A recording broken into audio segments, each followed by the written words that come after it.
Greetings, ladies and gentlemen. The last war of humanity is already going on. We are under attack by the enemy against whom we have no weapons. Our enemy has neither soul nor feelings. It does not have a shred of honor or justice. It is cruel and inhumane. It attacks recklessly and mercilessly. It destroys everyone in its way, sparing neither women nor the elderly or children. This human killer of ours is climate. And at this time, when every day the power of the enemy is growing and his attacks become more deadly, we are divided. Because we have been divided into countries, nationalities, races, social, religious, and political factions.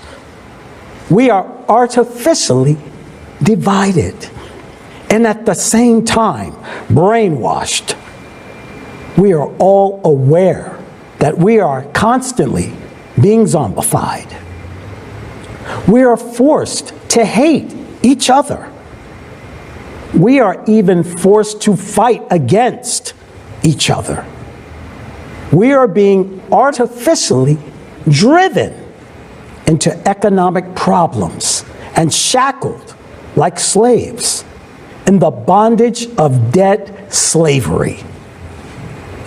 And this only happens because you and I now live in a consumerist format. As a result, we are destroying each other worse than animals. Look, this is Ukraine, the ruined city of Bucha. Many innocent, peaceful, elderly people, women, and children died in it. And we, people, did this. And look, this is the United States, Kentucky. A ruined city in Kentucky. Many innocent civilians died in it as well. But it was climate that did this. Yes, people did it in Bucha. But there is hope that people will stop this bloodshed, that this will end, that people will sit down and negotiate. Any war ends with negotiation and eventually peace. But you can't negotiate with the climate, and it will never stop. My heart aches for the innocent people in Ukraine. They are dying and suffering because someone's stupidity, tyranny, and impunity. The war in Ukraine has shown that whether you are rich or poor, it doesn't matter. Everyone found themselves in the same conditions, in basements, without water or food. But even in this difficult case, people do have a chance. There is a chance that a few will come to an agreement and stop playing the lives of millions. But what about the climate? No one will come to an agreement with the climate. The lives of a divided humanity are in real danger of annihilation. In today's consumerist format, with our inhumaneness, hatred, and greed, we are violating the sacred right of every human the right to live. Our society is in death agony at the peak of violence, slavery, and inhumaneness. At the same time, there is an undeclared war aimed at the destruction of all humanity. Our enemy takes no prisoners and has no sympathy for anyone. It is ruthless. Its power and might is increasing every day. Its goal is to destroy all life on this planet and turn our beautiful Earth into a dead planet like Mars. How many more millions of us have to be killed before we are convinced of the inevitability and ruthlessness of the climate?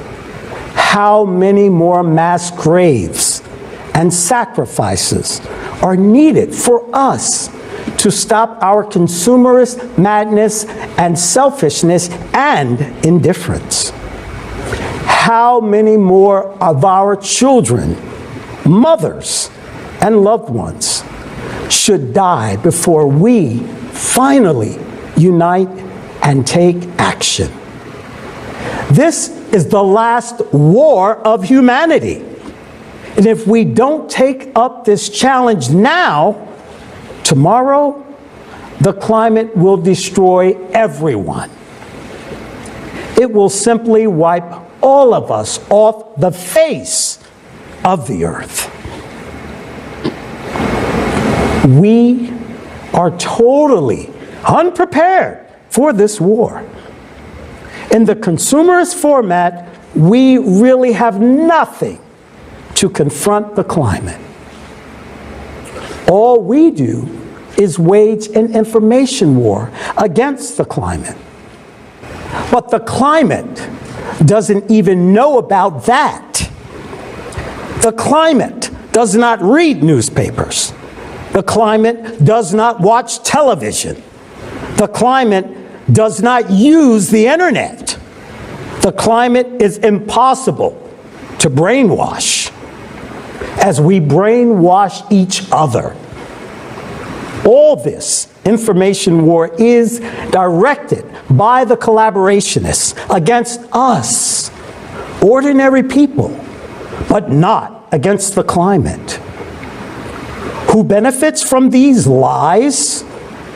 Only those the collaborationists on whose orders the corrupt media are brainwashing us. And even in the conditions of war, these tyrants continue to manipulate and profit from us, hoping for their own secure future. However, the climate will destroy not only us, but also them and their offsprings, as well as ours, if we do nothing right now. The enemy destroys us physically and ruins our homes, cities in the blink of an eye. Meanwhile, we listen to the collaborationists and believe them, deceiving ourselves and wasting precious time. Is this not foolish? Is this not stupid? After all, lies and fairy tales in confronting the climate will not help us in any way. The information war against the climate is not a war against the climate, but real collaborationism and betrayal of all humankind. By placing our own selfishness and short-term interest on pedestals of values instead of human life, each of us becomes a collaborationist and an accomplice of our own common enemy. In this consumerist format of of society, we are all doomed because we are just at feedstock. We are slaves. Our destinies are controlled by the few who kill us by our own hands. Think about it. Just one man can kill all of humanity simply because we, like stupid sheep, have delegated our power to him and allowed him to make decisions that destroy our lives, the lives of our families. As soon as we delegate power over ourselves to someone, we create a temptation for them to take our lives. That's the way people are. It's in everyone. It's in our blood.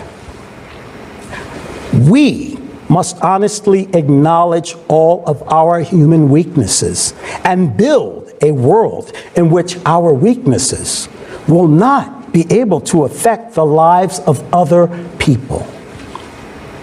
We must understand and acknowledge this fact. We must take this into account and henceforth prevent such a situation in society where a few individuals control the lives and destinies of billions of people. We shouldn't hope that those few will someday saturate their greed and become human beings. This is the consumerist format. Power and money is predominant here. They are like black holes that devour entire galaxies. They never have enough. They devour billions, and they never have enough. They take lives, and they never have enough. How is it that we live in a world where one person can take the lives of millions of people at will? It's not normal. Think about it. In the consumerist format, one person, being a tyrant, decides whether millions of people should live or die. While in the creative society, millions of people must decide whether one person should live or die, even if he is potentially dangerous to society. But this is life, human life. Why is this happening to us today? Because we allow this to happen. We ourselves have allowed the consumerist format to exist. We are divided. We are manipulated. And we accept it through our silence, inaction, and egocentrism. We keep playing these imposed games like sheep. But we want to be treated like human beings. As long as we remain like sheep, we will be sheared for profit and killed for fun by our own hands. It is mean, despicable, and unacceptable to resolve geopolitical issues at the cost of human lives. I call immediately to stop ambitions, double standards, and killing people. There is no reason to allow anyone to take a human life. I emphasize the life of each of us, neither economics nor geopolitics. Nothing can justify people's deaths. Yes, we can understand those who defend themselves, but there is no justification for those who kill peaceful, innocent people while defending themselves. That's inhumane. It's no longer a defense. It's already an attack. There is no justification for violence in human society. All violence must be rejected from our society. It's an element of the animal world from which we, as human beings, must get rid of in order to become a true civilization. Otherwise, we have no future. I appeal to everyone. Convey this to all, even to those who don't want to hear it. Make them hear it. There's nothing more valuable than human life. You can restore a house, a business, even an entire country. But you cannot restore the life of a human being that was murdered. If we look at the present day world with open eyes, removing the blinders that mass media has imposed on us, it is horrifying how inhumane and heartless we are. Even someone who considers himself to be innocent is a liar, because he doesn't care about deaths on another continent. He doesn't care about hunger, violence, and slavery of others, because he is brainwashed, egoist. He's a consumer, and such a creature cannot be called a human being. A human is the one who's not indifferent to human grief.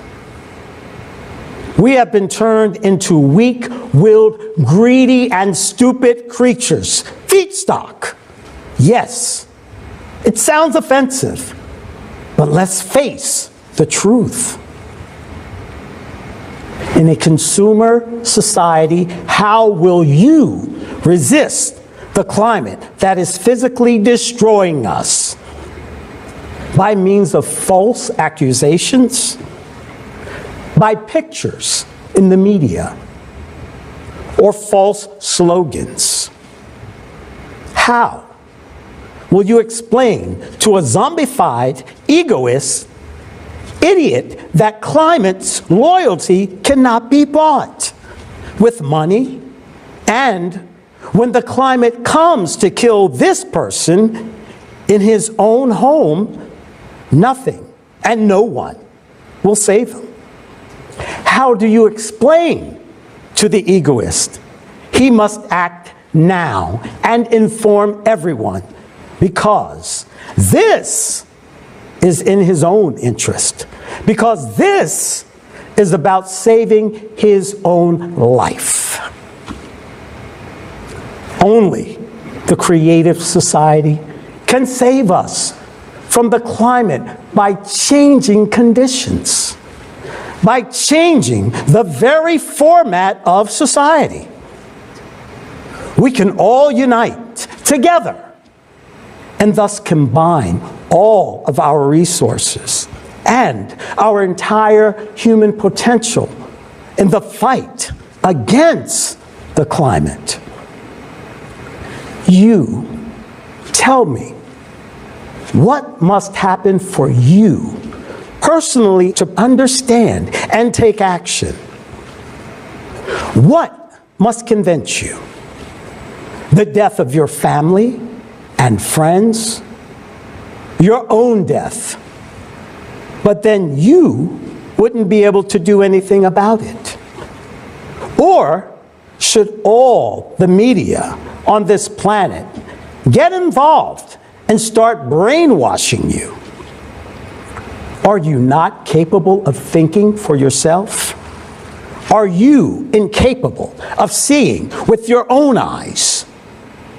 What must happen for you to finally realize that the consumerist format is our common verdict, as well as your own grave? We have only two options to avoid the climate apocalypse. The first option, and the most difficult one, is to build the creative society. The second option is to sit idly and do nothing. In other words, just wait for our tyrants to destroy us in a global nuclear war before the climate does it. Tell me, what must happen for people to finally realize that the creative society is the only way out, and to start acting and building it? Yes, humanity is now in a deep pit of egocentrism, and it won't be possible to jump out of there into the creative society at once. But it is absolutely realistic to take the first steps towards humanist and unification of all of us.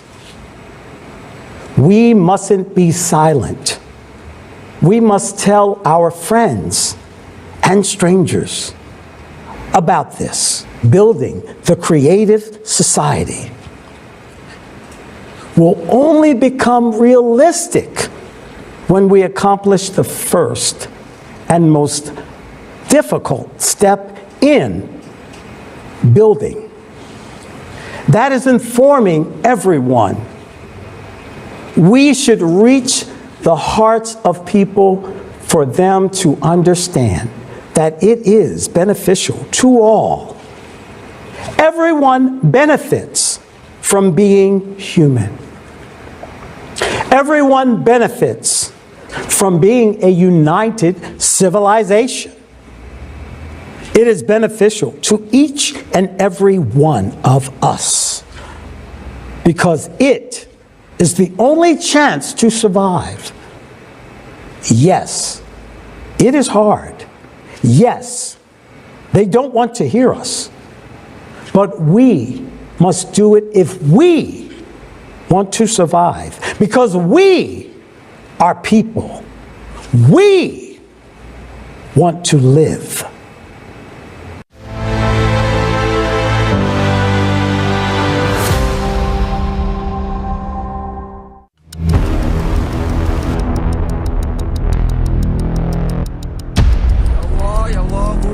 Humanity's last war is already underway.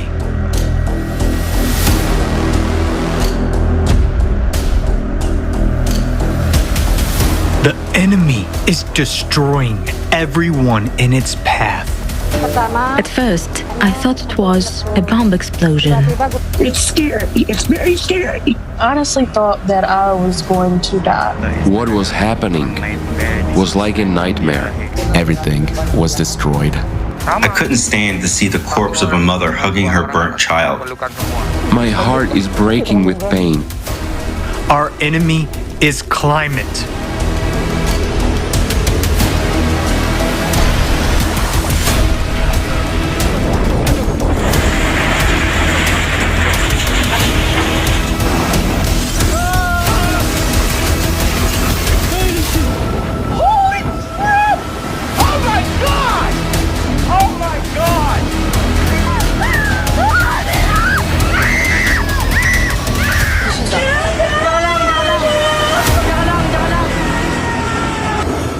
Everything was destroyed. There was no warning, no advice, nothing. When I went out, I saw something that looked like a tsunami.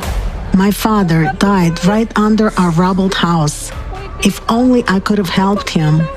I thought my family and I would die because the wind and the rain were unbelievably strong. I'm looking for my wife and I need her. I want to be strong, but I can't hold back my tears. When we realized that the water had invaded the house, we only had time to get people out of the house. There was no time to grab anything, and I lost everything. And these are just its first attacks. It won't agree on humanitarian corridors. It won't sign a peace agreement. It doesn't need time to regroup. And it won't run out of missiles. With each new attack, the enemy only gets stronger. What can we oppose against this enemy? Can we, humans, survive this war? If meanwhile, instead of carrying out planetary mobilization and creating a united front, we are killing each other. I don't want to die. I want it all to be over as soon as possible.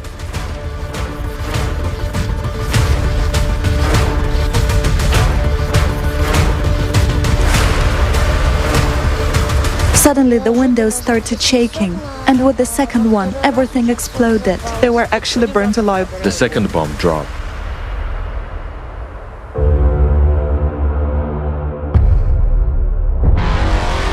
We're killing the planet that is our only home. We are investing billions of dollars in pseudoscience and the business of a few.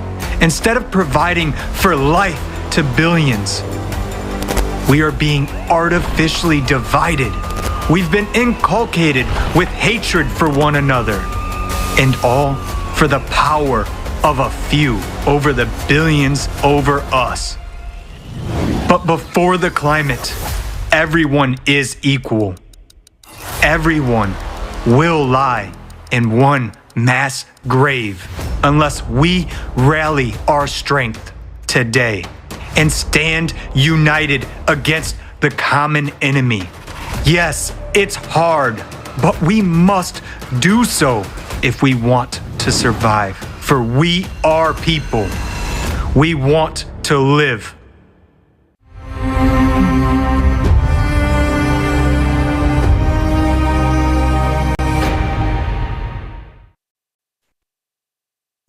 Greetings. I would like to welcome everyone to this unprecedented international online forum, Global Crisis. We are people. We want to live. Thanks to the millions of volunteers from around the world, this event right now is simultaneously interpreted into 100 languages and streamed live to thousands of media channels and platforms in over 180 countries. Multiple vital topics will be presented today that concern every single person in our society. Some might be difficult to watch, to the point of unbearable at times. But if you fail to hear the truth now, tomorrow may be too late. The vital information and facts we are about to present will not be covered by the mainstream media. This forum is created for the people, by the Creative Society volunteers from around the world, because we are confident that if every single person understands that there is only one real enemy, climate, we have a chance not only to win the last war, but also to come out of these times with maximum benefit to ourselves and future generations. Throughout this forum, you will learn about the Creative Society format and why it is our only solution. We will show what a deceitful, dead-end, inhumane format of society we live in now, and why all attempts in the current consumer society to make any positive changes were unsuccessful. You will come to an understanding about how critical the climate crisis is and why we need to take immediate action towards the creative society. Each word that you will hear today has a deep meaning. All the information and facts have been carefully collected and cross-checked by numerous people around the world. This event is the product of months of hard work of volunteers, each driven by the desire to live. It took millions of people to bring this information to you. Now it's up to you to make sure this information reaches the 8 billion people on this planet. The future depends on the actions of every single person today. And now, it is our deepest honor that Igor Mikhailovich Danilov and Zhanna are present with us today at this international forum. And it is my pleasure to pass the floor to Igor Mikhailovich and Zhanna.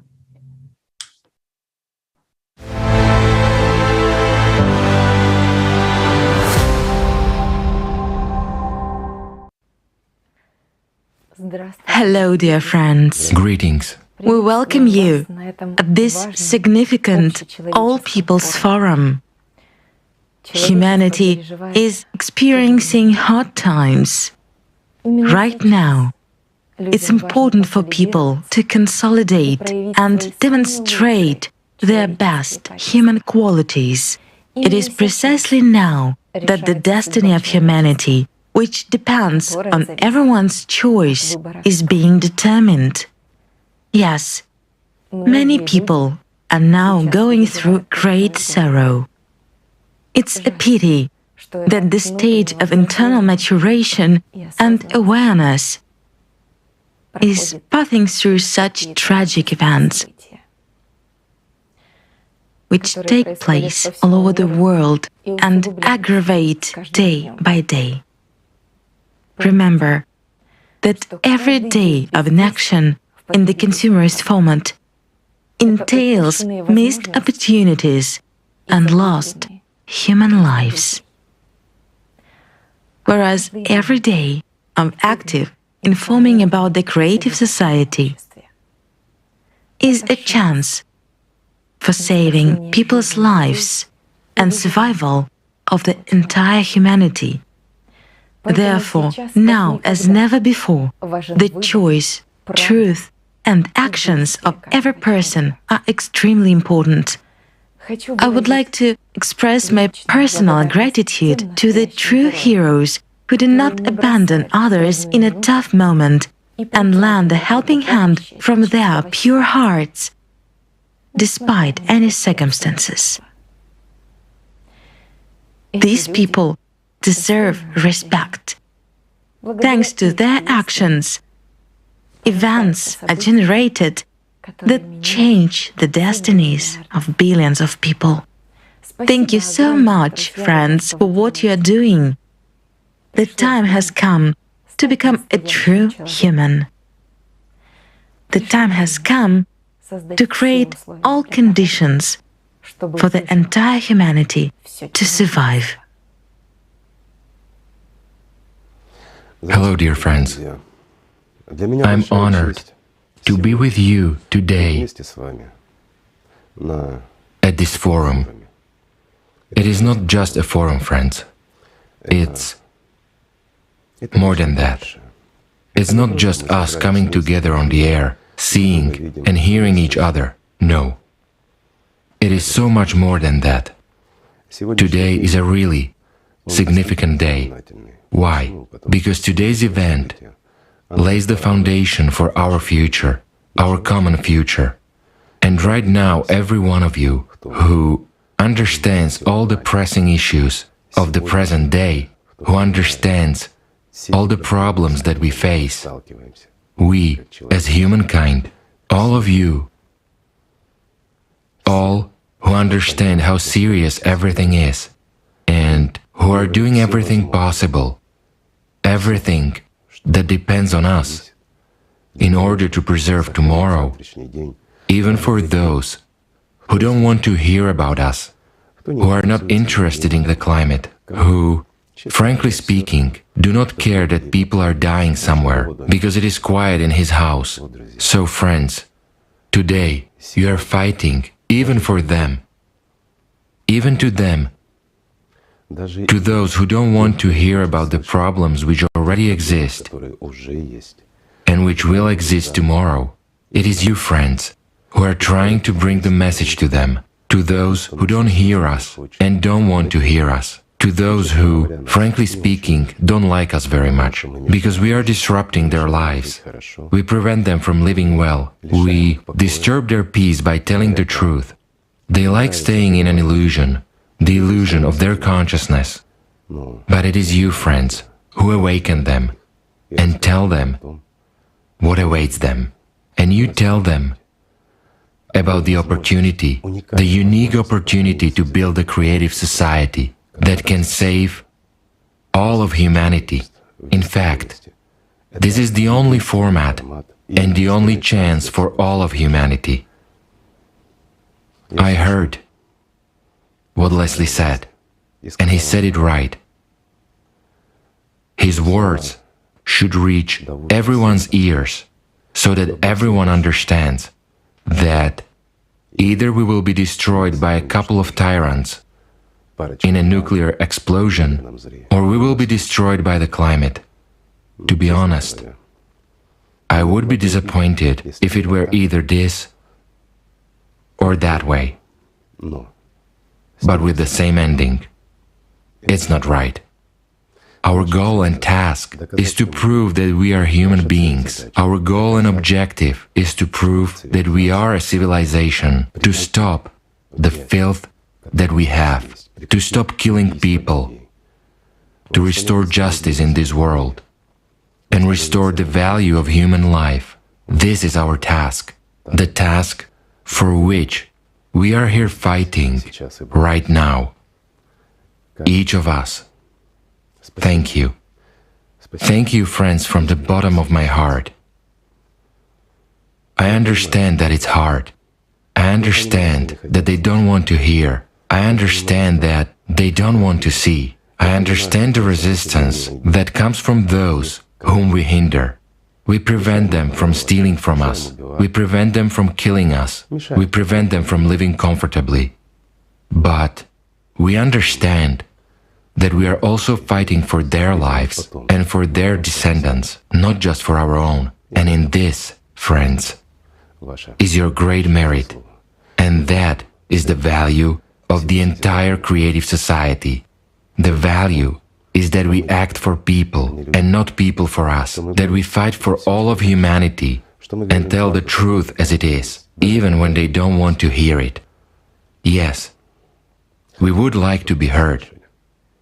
But we are well aware, friends, that the truth is the last thing people want to hear. This is really so. However, our goal and task is to make sure that this world remains. It will change. It has already changed, and not for the better. The climate is raging, it is gaining momentum, and we know that. But there's still a lot we can do. We can preserve this planet. We can preserve our home. We can save each other. That's what is most important, each other. Friends, we can save not only each other, but also our descendants, our humankind, and not just as humankind is right now, but as one civilization, in love, in respect, and according to the principles that we want to be applied to ourselves. Isn't that so? It is not easy. No, it is not easy, friends. But if we want it, it will be the way we want it to be. Thank you, friends. Thank you for being here. Thank you very much and most sincerely.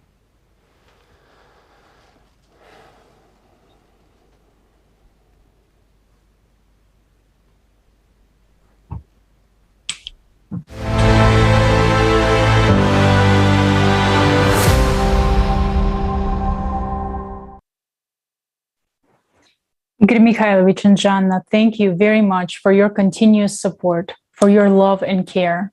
and for always giving us an example of how not to give up and to stay on the side of the truth.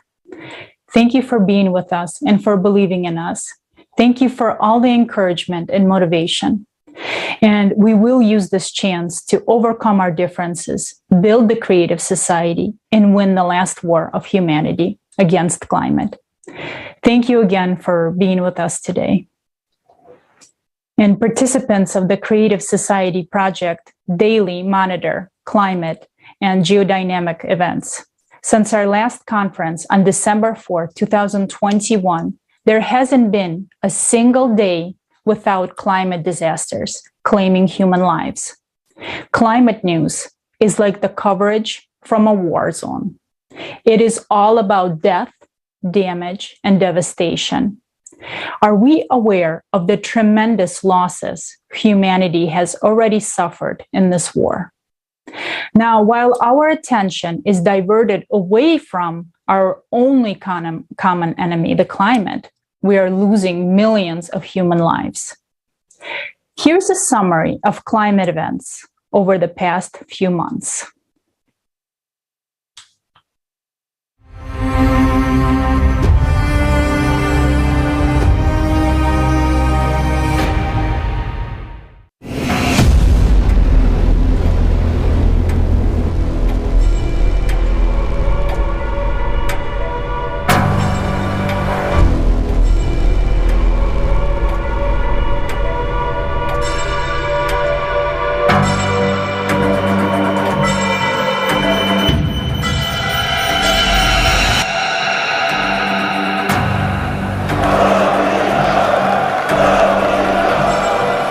Any war ends with negotiation and peace.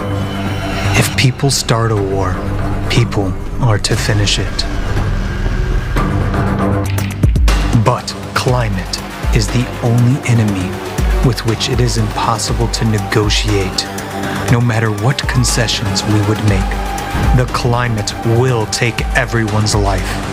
It has already taken and continues to take our territories, our homes, and our lives. It's impossible to arrange a truce with the climate. It is the most ruthless enemy our civilization has ever faced. And we have nothing to oppose it.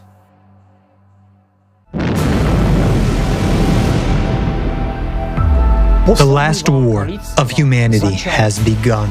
It is an undeclared war. For the first time in history, we humans are facing the most powerful and ruthless enemy.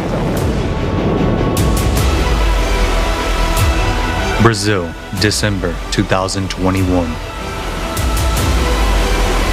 Nossa, nunca tive uma tragédia igual essa, não. Severe floods swept Brazil back in November 2021 and have not stopped until now. In just 4 months of this year, more precipitation has already been recorded in the northeast of Brazil than expected for the entire year. In December, a monthly norm of rain fell in just 2 days in the state of Bahia. As a result, 2 dams failed. 67 cities were flooded. We have almost 1.8 meters of water in some houses here. This was everything to me. Everything. The only thing I had was my home, and now it's gone. It's gone. We lost everything. Everyone here was left with nothing. Malaysia, December 2021. Several days of torrential rains caused a series of flash floods in Malaysia. We couldn't do anything.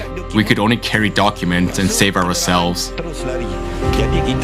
We didn't expect the water to rise 6 meters. Indonesia, December 2021. The eruption of the Semeru volcano was a deadly surprise for the inhabitants of Java Island. No one informed people about the impending danger. 11 villages were buried under ash and solidified lava in a matter of hours. At first, I thought it was a bomb explosion, and all of a sudden it was Simera erupting and spewing volcanic ashes. Suddenly dark, then it started to rain. The rain mixed with the ashes. Every time my son asks to go home, I don't know how to answer him. We don't have a home anymore.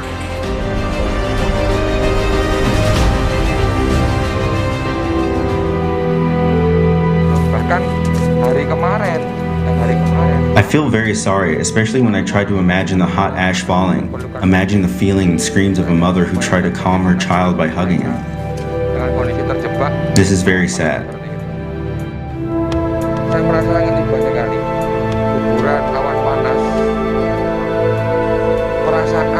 I couldn't stand to see the corpse of a mother hugging her burnt child. It was really sad. Even yesterday, we found a mother holding on to her 2 children. I can't imagine what they went through when they were trapped and surrounded by the hot ashes. Cataclysms have reached a new level. Their synchronization is observed everywhere. Because of this, the impact of the forces of nature becomes super powerful. In December, after a deadly eruption, floods, landslides, an earthquake, and a powerful hurricane hit the residents of Indonesia.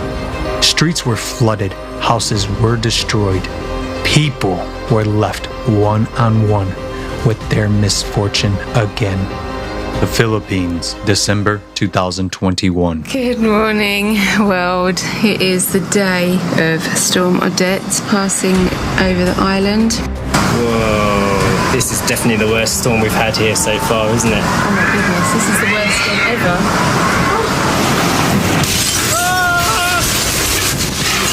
Holy shit!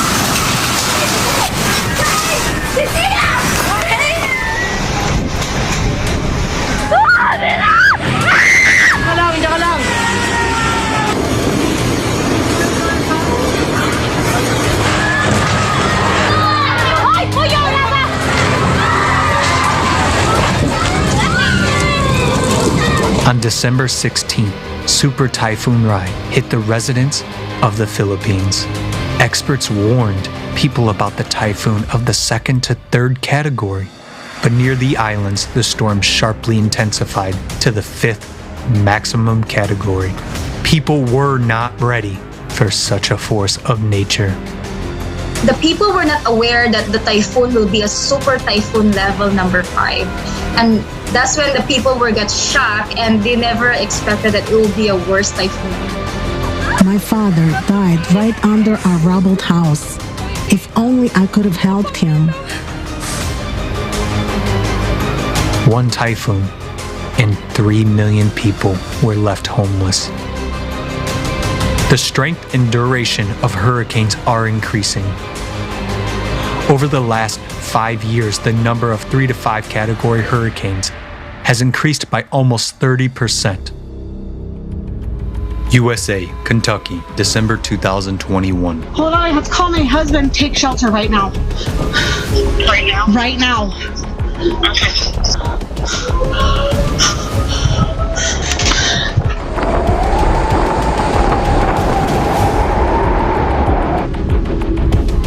I'm through here and pretty much almost wiped 3/4 of this town out. Scariest thing I've ever seen in my life. I've never been in a tornado before, but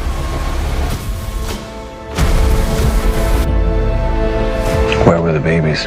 Right here. One was in this arm and one was in this arm. I never saw my 3-year-old because my face couldn't turn that way, but I did see the baby, and he cried and then he just stopped. So at that time I thought he was sick. Oh God, but he wasn't. I never heard my 3-year-old say anything. Did Jalil die in your arms?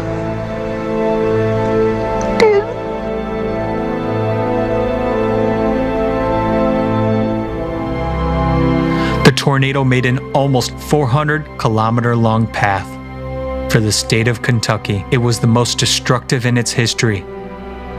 December is not a typical month for a tornado, especially of such strength. But in 2021, the number of December tornadoes broke all records, exceeding the average by 8 times. The last war of humanity is underway. We have shown only part of the disasters that occurred in December. But the scale of the ruthless attacks of our common enemy, the climate, is immense. It acts in sync, cascades, and grows stronger with each attack. Ecuador, January 2022.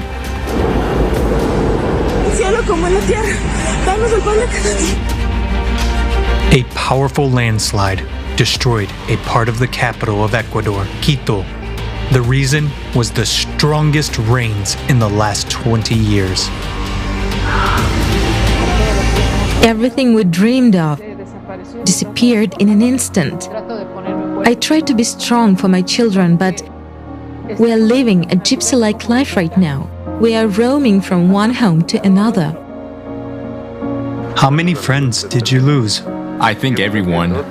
It was unbelievable that in seconds, everything disappeared. There were people shouting, "Help, help!" But the strong mud flow kept coming down. And in the house at the back, we managed to find a friend covered up to his neck. I don't know how he got into that house. Managed to get him out. What condition was he in? Bad, very bad.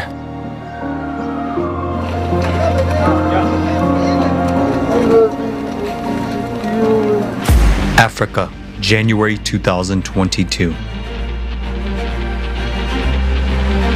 A house and my kitchen collapsed as a result of heavy rains. It collapsed while I was still inside, and we are now at the camp. We have nowhere to go. We had to come here. Our children have fallen sick. We have no money at all.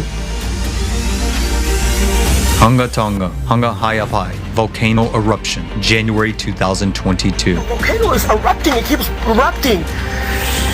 Get up! Let's go far from here.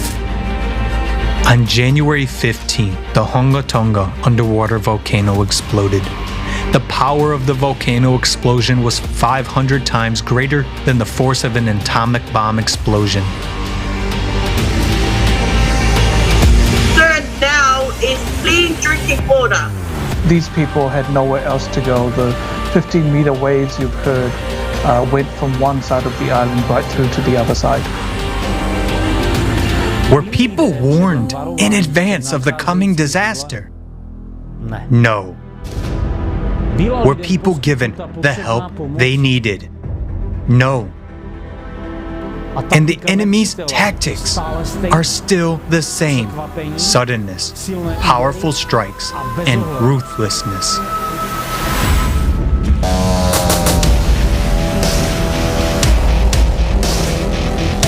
Fires, January 2022. Oh my God! I live right down the street. And look at this. This is so insane. The day that it happened, I worked from home. It was a beautiful sunny day, but we live in an area that no one thought a fire was possible here where we are. I have 2 kids and they were both home. We got no warning, no alert at all. My wife happened to see this on the news. This happened so quickly. I didn't grab anything other than some clothes. You know, I've been around the area and I've been to whole neighborhoods where they're just down to rubble. There's nothing there anymore. And people were outside. I thought we would be coming back to a home. I thought it'd be a 1 day, 2 day, couple day inconvenience. You know, I didn't think that that was it. The wildfire in Colorado has become the most destructive in the history of the state. It destroyed more than 1,000 houses, leaving tens of thousands of people homeless. Experts note that now there are no peak fire seasons anymore. The fire rages all year round.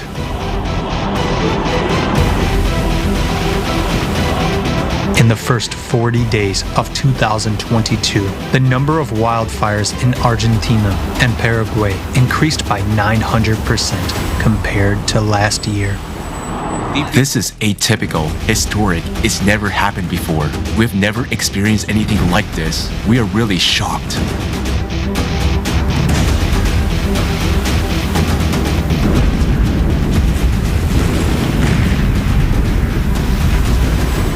Abnormal snowfalls, January 2022. Snowfalls are increasingly becoming a high-risk phenomenon.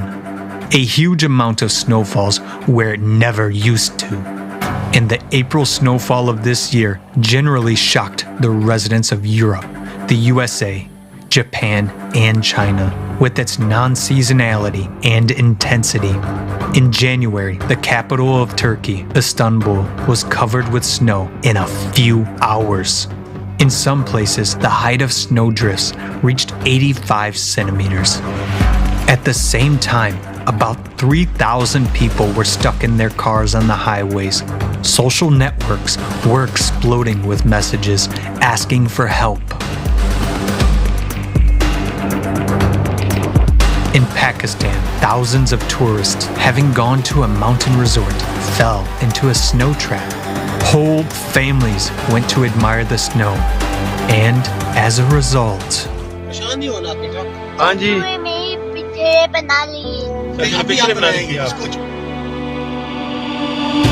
The situation in Murray is very bad. 16 people died due to lack of oxygen. There are no rescue teams. No one is coming. I can't believe it. All 4 people died in this vehicle. Look inside. All 4 are dead. in just 2 months, an uncountable number of climate disasters have occurred around the world, powerful and uncontrolled ones. The dynamics and anomaly of climate disasters is growing right before our eyes. In just 2 months, we have seen how much the strength of the enemy has grown. And when you observe the rampant and tragic consequences of the climate disasters that have occurred, it seems that nothing can be more powerful. But the horror is that this is only a small part of the ferocious attacks of the enemy of humankind. And their strength and crushing power will only grow. What you have just seen is only a tiny fraction of the stories about the pain of people who lost everything in an instant.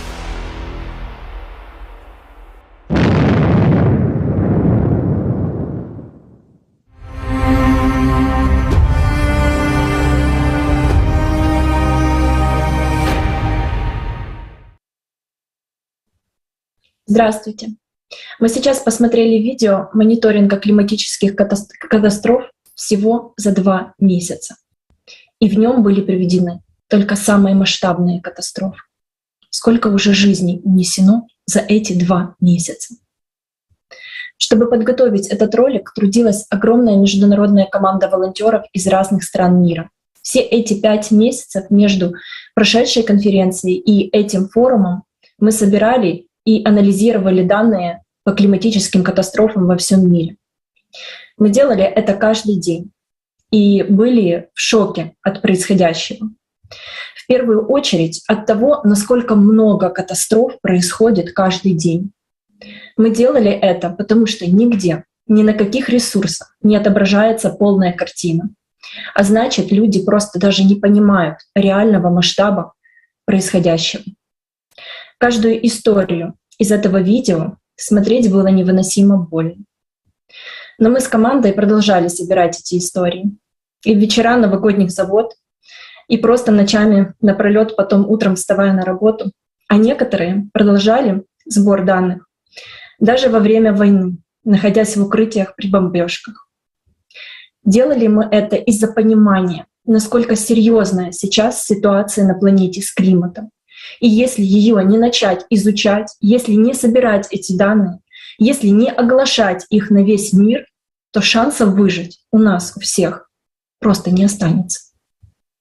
Я не климатолог, но даже мне не нужно было прикладывать много усилий, чтобы увидеть, что за последние 5 месяцев масштаб климатических катастроф очень сильно вырос. Наша команда аналитиков подготовила статистику этого нарастания климатических катастроф. Сейчас я приведу только ее небольшую часть. Шторм. В одной только Европе среднегодовое количество штормов с 2000 года по сегодняшний день выросло в 16,5 раз. Количество мощных разрушительных ураганов 3, 4 и 5 категорий выросло на 30%. Более того, они теперь заходят дальше вглубь континента, неся за собой гигантское количество осадков. В США торнадо обычно бушуют с апреля по октябрь на определенной территории. Обычно. Но теперь нет. За последние 5 месяцев 2 несезонных месяца, декабрь и март, побили все рекорды по количеству торнадо. За 5 месяцев мониторинга, по самым скромным подсчетам, случилось более 300 наводнений в 82 странах по всему миру. И это только самые масштабные. Осадки в Боливии в декабре превысили исторический максимум 7 раз. В Испании только за 2 последних месяца осадков выпало больше годовой нормы. В ЮАР полугодовой объем осадков выпал за 2 суток. Таких контрастов precipitation fell in 2 days. Еще не было никогда. There have never been such contrasts in natural disasters. Только в The США heavy snowfalls are replaced by fires. In the United States alone, the number and area of wildfires are already well above the norm, even before the start of the fire season. There is no fire season as such anymore either. Catastrophic droughts are replaced by equally catastrophic floods. The number and duration of droughts on Earth has increased by almost 30% in 20 years. Sand and dust storms have become more frequent and, most importantly, more intense and longer lasting. Abnormal heat waves are also increasingly covering the planet. In Antarctica, minus 12.2 degrees Celsius was recorded. This temperature exceeds the average by almost 40 degrees Celsius. In the United States, for example, the temperature dropped from plus 15 to minus 14 degrees Celsius in just a day. And that is happening everywhere. И это происходит повсеместно. У всех сейчас на слуху экстремальная жара в Индии и Пакистане. И при этом, после рекордного жаркого марта за всю историю наблюдений в Индии, температура в апреле поднялась еще выше. За каждой из этих климатических катастроф человеческие жизни. Эту жизнь уже не вернуть. За каждой из них либо матери, обнимающие своих детей, так и сгоревшие заживо в лаве, как это было сейчас в Индонезии, либо целые семьи, оставшиеся под завалами своих же домов, а те, кто уцелели, без воды, еды и всего, что у них было, как это случилось на Филиппинах. Либо целые города, истребленные торнадо, когда от домов остается один фундамент, а остатки человеческих тел с трудом можно опознать. Идет реально полномасштабная война. В этой войне у нас только один враг. Это климат. Чтобы выжить в этой войне, нам нужно объединиться всем человечеством и днем и ночью трудиться над технологиями, которые смогут победить этого врага. Но прежде нам нужно открыть свои глаза и признать масштаб катастроф и то, что оттягивать дальше уже некуда. But first, we need to open Нам our уже eyes and 40 лет recognize the scale of вещают the о том, что catastrophes причина and the fact that изменения we can климата delay no — это longer. антропогенный For фактор 40 years, we СО2. have been told Мы that сотни because of миллиардов climate changes долларов and тратим на anthropogenic решение этой CO2, проблемы. we're Но spending почему не hundreds of становится billions лучше тогда? dollars to solve this Почему problem. продолжают But why умирать isn't it люди? getting better? Почему столько Why do семей people остается keep просто dying? на Why улице, are so без many families элементарных left вещей для just on the выживания, без streets воды, without без basic еды, things to а в survive, результате и without без water and помощи? food? Как How has этим our людям planetary помогла fight наша against CO2 планетарная helped борьба these с СО2? people? Да, Yes, СО2 CO2 растет. is on the Мы не rise. отрицаем We это. don't deny Но it. какое But это what имеет does that отношение have to do к with the нарастанию increasing климатических climatic катастроф? disasters?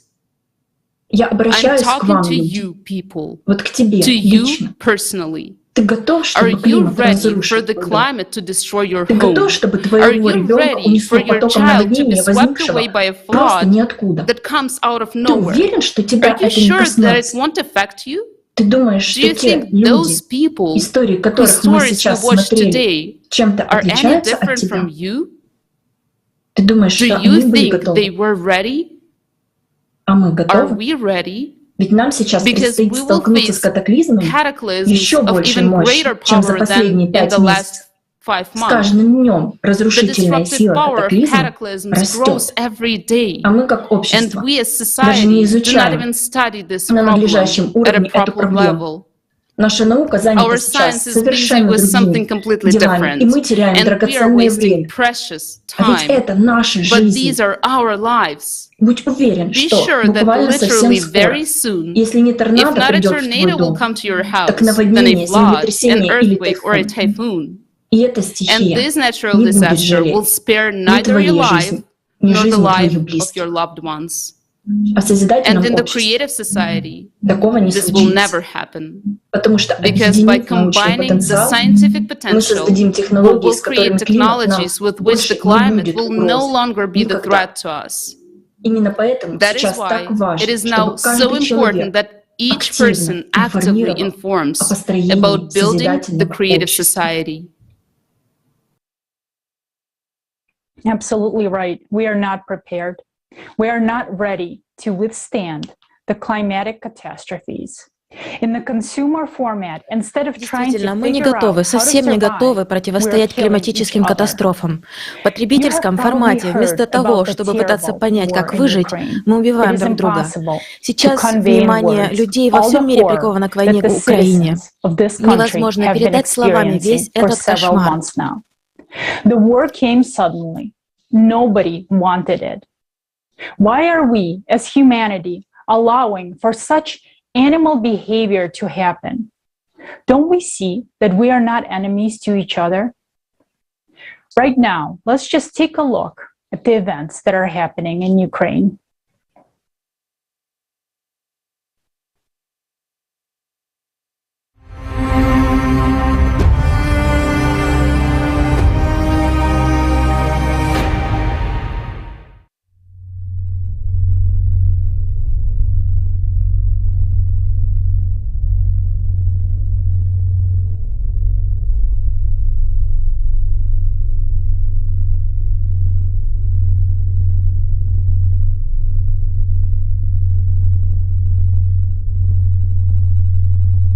Greetings, everyone.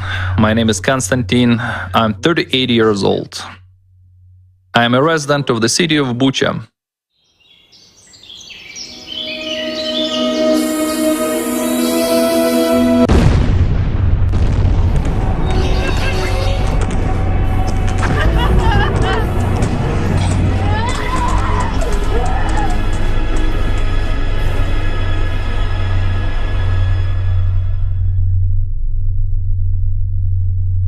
My family and I lived under occupation for 2 weeks. All those 2 weeks were a continuous nightmare, where every second we lived under constant shelling, shootings, and explosions.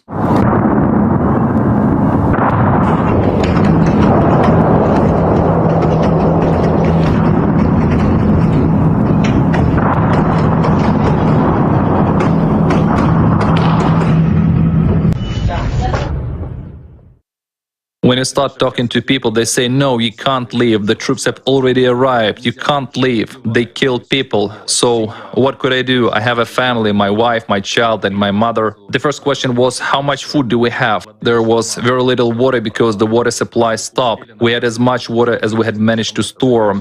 But it would end very quickly anyway. I was aware that we had to go to a shop, okay. How far is the shop? Well, I understand that the store is about a kilometer away, right? So I had to cross 4 main streets, let's say, so as not to get killed on the way. Yes, as a father, I understand that I had to go there alone and couldn't take my wife with me. There was a big chance that both of us would be killed on the way to the store or back, so I had to go on my own. If one of us were killed, at least the child would stay with his mom, right? I mean, our child would not become an orphan all at once. That was really a hell of a choice. We found ourselves in a situation where we had neither stores, all of them had been vandalized, nor a pharmacy. So there were no medications and no doctors, nothing. Just live and survive as you can. We accidentally met our common acquaintance at the well, and she told me, "Do you have bread?" I said, "What bread? We haven't seen it for 2.5 weeks." She said, "Why don't you go to that woman? She bakes bread, but only if you have flour. She doesn't have any flour." Well, to go there wasn't an easy task because snipers were shooting everything through, and there were APCs all around. We went there once, twice, 3 times, then they started shooting like hell, and we couldn't go out for a week. Then we were standing in the yard, and I saw that woman coming. Jesus, they came here under flying bullets. Her explanation was simple. She said, "You haven't come for a week. First, I wanted to check if you're alive here or not. Secondly, I brought bread." Once we were walking to the well to take water, and a man was just shot. For what? Because he was going for water. He didn't make it to the well. Afterwards, his body lay there for 10 days, and they wouldn't let anyone take it away.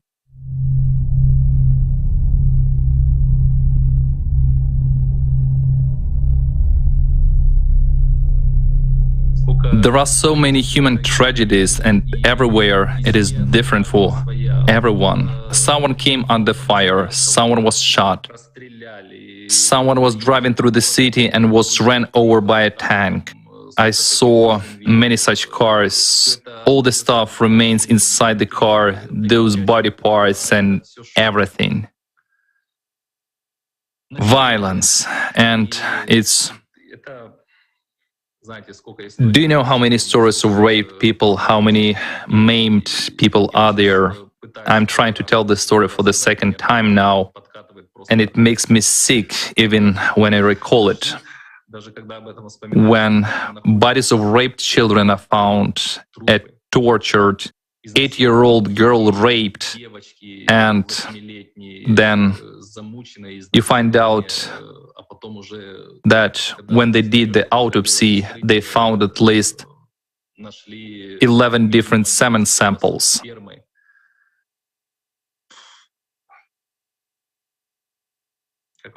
How is that even possible? I can't even imagine that. How many women were maimed? How many husbands were killed? It's already been told. When they broke into the yard, killed man, then raped a woman for several hours. At that time, the child was hiding in the next room. And sometimes a wife and a little daughter were raped together. It is such an abomination. I don't know. I heard a story about 21 roses on a man. 21 roses on a man. It's, well, there are 20 fingers, and each finger is cut so that there is a rose on the finger, while the 21st rose is respectively the male penis. It was all done by living people on a living man. I don't even I don't even know what it was done for, in order to get some kind of information from the man, in order, I don't know, satisfy some kind of bestial animal nature. Well, I know. People, what have we actually come to? Due to the war that is now going on in Ukraine, clients report complaints about their children being raped by the military. There are a lot of such complaints. I'm addressed by the clients who have two girls, and both girls were raped. The most terrible thing was to find out how old these children are. One girl is 6 years old. The other girl is 9. 6 and 9 years old. People address us. Literally, soldiers came into the houses where women were and raped women. I mean, it's not just one case, but those are houses where the military came, kept women hostages and raped them. My client, who was in Bucha all this time, she was sitting in the basement with her husband. She told me that their neighbors had a young girl, their daughter, and she was abused by the military. Her parents couldn't do anything because they were shut down in the basement, and they were sitting there and they just heard their child's torments. As a matter of fact, everybody in the street heard the child's torments, but there was nothing people could do. All the neighbors are traumatized and they recall it like a bad dream. That fear, which is now tormenting many men, that I should have gone there, it doesn't matter that I could have been killed, I should have saved her. There are thousands of such stories. There are many stories of people who try to evacuate. Those are ordinary people. Let's say several families gathered, friends, neighbors, relatives. And there were stories when people were evacuating in 5 or 7 cars at a time, and they were just bluntly shot, despite the fact that the cars had inscriptions, children, children, children on them. The cars were shot from all sides, and it's unclear for what.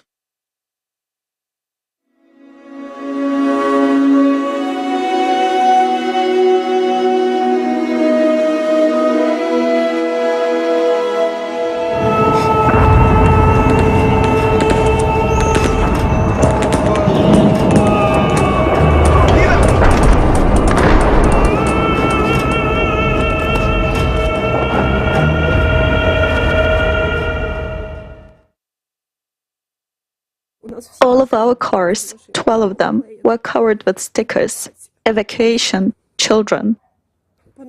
But they started shooting at us. They were shooting at all the cars. In the second car, there was a 30-year-old woman behind the wheel. She was killed instantly. In my car were me and my husband. I don't know how, but by some miracle we survived. My husband had a broken rib and a piece of shrapnel in his head. But at least we can live. My mom was sitting behind me. She was 60 years old. A bullet hit her right in the neck. Immediately, before my eyes, she suffocated with blood in just 2 seconds. I couldn't save her anymore. I was giving her a scarf. They wouldn't let us help those who were wounded. They told all of us to run out and lie down on the ground. Hello, my name is Yulia. I'm originally from Mariupol, although I've been living in Kiev for the last few years. And the war caught me and my family in Kiev. For a week, we had to sleep in the underground parking lot because it was really frightening. Children were scared, and we could hear explosions everywhere. After a week, we decided to leave. But my relatives stayed in Mariupol, my mother and my aunt.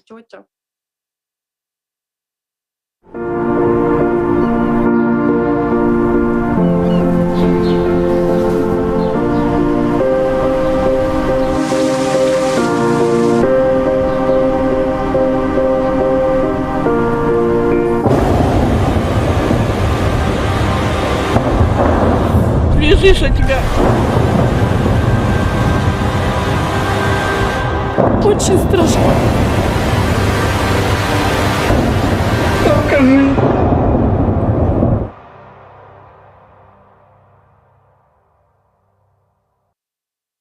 The entire street where I spent my childhood, there's almost nothing left of it.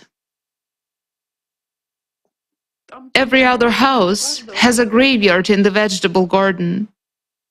I mean, people buried their relatives that had been killed by airstrikes or mortar shelling near their houses because nobody took away the bodies.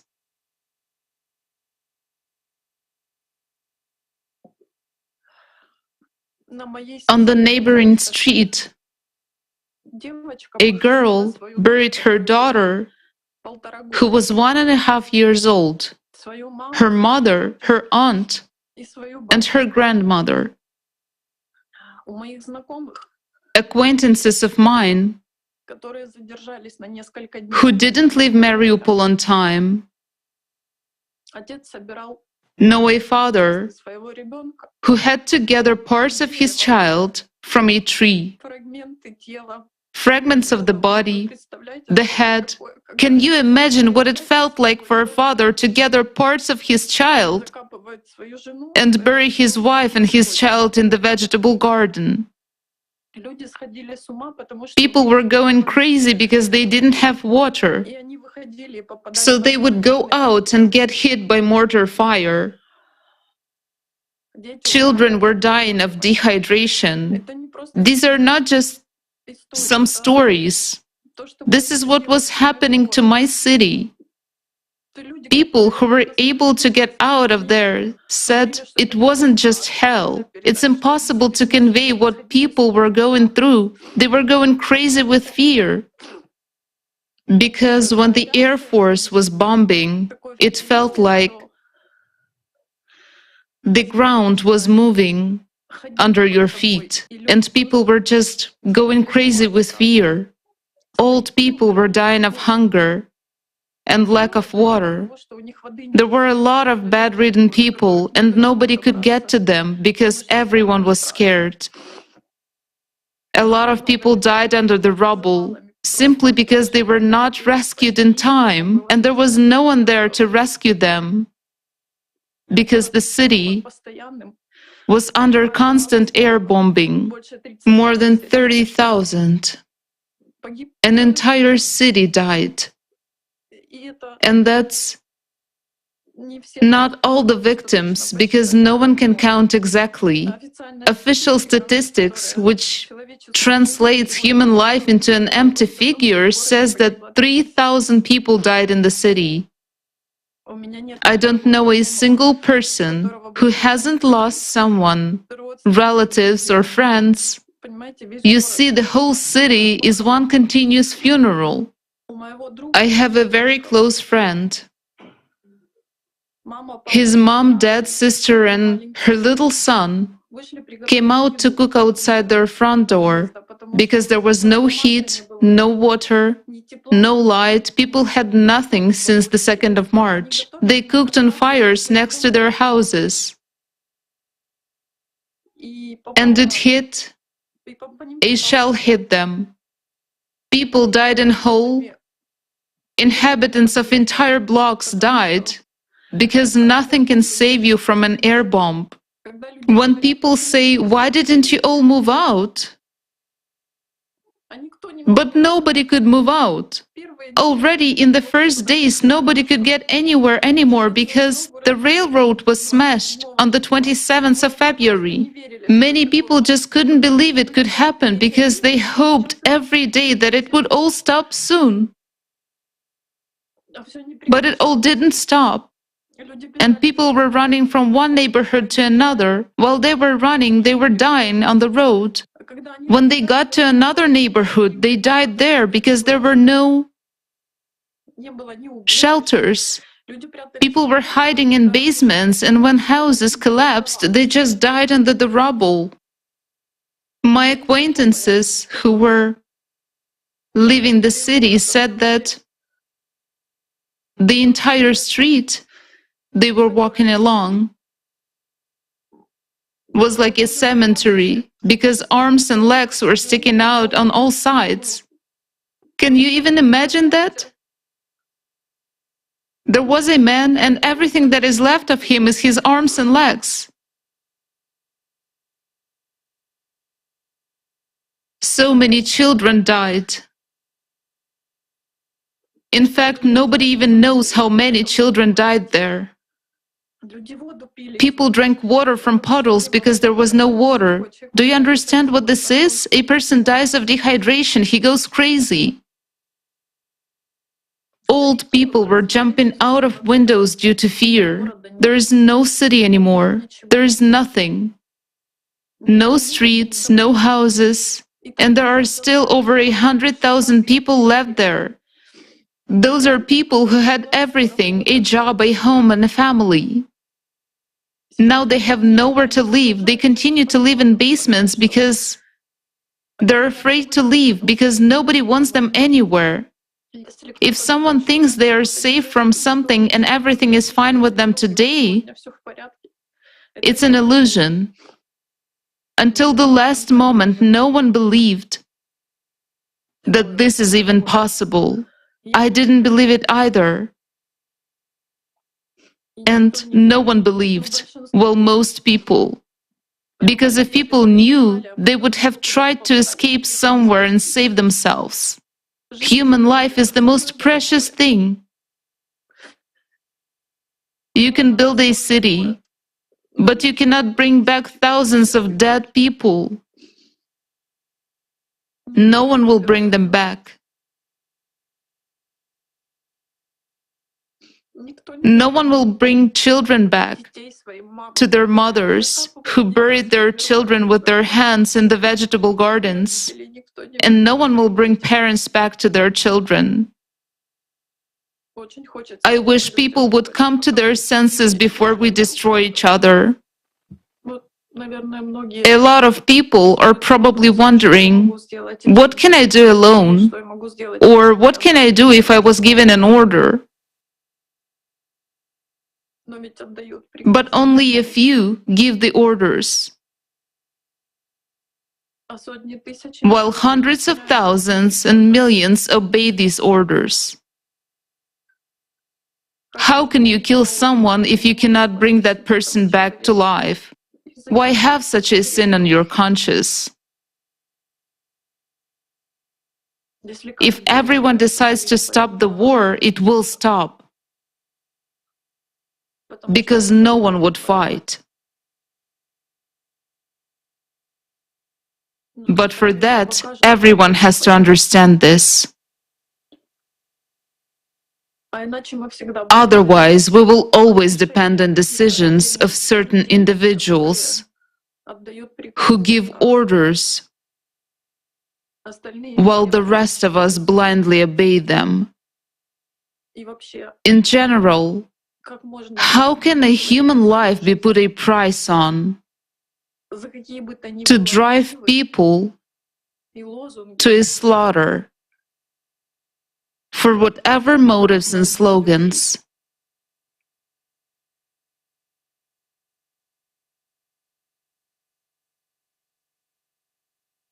That's the world we have built. We, people. If someone thinks they're not a part of it,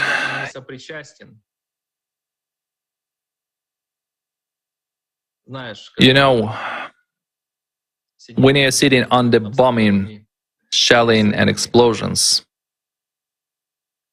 I think everyone who had lived through it asked himself this question: what have I done to deserve this? Why me? Why is this happening to me? Am I guilty of something? Definitely I am. What am I guilty of? I'm guilty of being inactive in building the creative society. I'm guilty of supporting the consumerist format. What is scary is that it's us, people. We built the society ourselves. We allowed that to happen. We watch this television, those commercials. We listen to some liars, cheaters, scoundrels. We follow the orders of some crazy psychopaths who imagined that they are gods, that they could send whole armies to foreign countries, kill people and rape women and children there. I ask myself, who created all this? What is this for? Who gave anyone the right to take away my life or your life? Who decides who should live or who should die? Excuse me, what the fuck? You see, why the hell do people have to suffer because one or more psychopaths, misanthropes, decided to divide something among themselves or have some kind of geopolitical shutdown? They tell us some bullshit, you know, that your neighbor behind the fence is such a bad guy, he is doing something bad, so you have to go and punish him, kill him, take away his property, destroy everything, wipe him off the face of the earth. So who gave you that right? Who gave you this right at all? You are the same mortal people, every one of you. You will just die when you are 70, 80, 90, or even 100 years old. You won't live more than 100 years anyway. Even if you live a little longer than that, you will bite the dust anyway. What right do you have to give such orders for people to go and kill other people? Who are you anyway? Who gave you such a right? You're an ordinary human. You're also in God's hands, and you cannot escape this punishment. Even if you think there is no God and it's all one life of some kind, you come and go. You should be on top of power. You should earn that power, use that power. You are merely a human. I'm telling you and everyone else, you are merely a human, and your life is just as fleeting and can be cut short in an instant, just like any other person's life. If you believe that you are God, you are very much mistaken, and you will have to pay for all your sins. You will have to. And you won't sleep because those thoughts will keep coming to you just like they come to any other person who has lived through the horrors of war. While you will get the thoughts of those thousands and millions of suffering people who are forced to leave their homes, who lose their families, their loved ones, their wives and their children. You will see it all in dreams, and you won't run away from that. You won't hide anywhere. You won't run away from yourself. And remember, you are an ordinary human. You are just a human. Do you have an opportunity to change something? Change it for the better.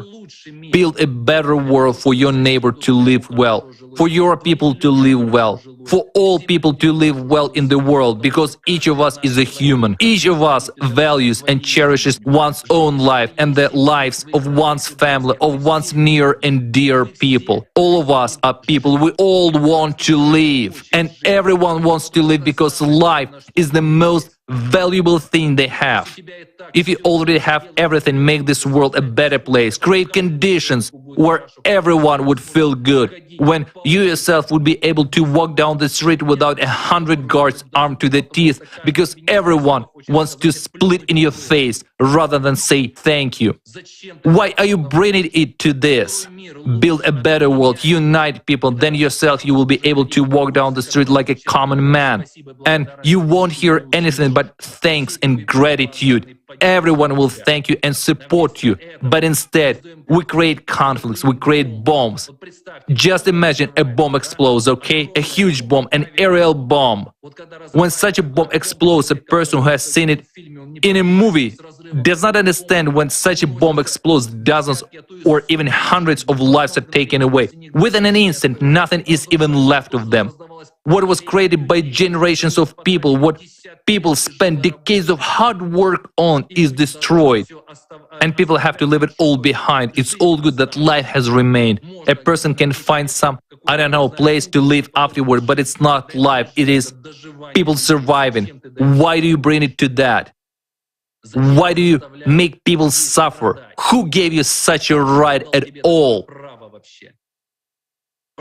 Another year, 2 years, 10, 20 years will pass, your life will end anyway, and you will have to answer for it. And you know it. You do know it. I hope a lot of leaders around the world will hear me, and may everyone ask themselves the question, who is he?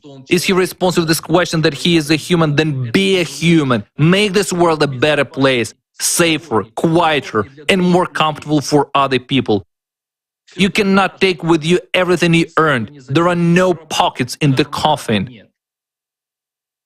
And you must always remember that, always. As for taking away human life, as indicated by these events in Bucha, in Irpin, in Mariupol, in Kharkiv, in Hostomel, in any other city that survived, where people survived those horrors of war.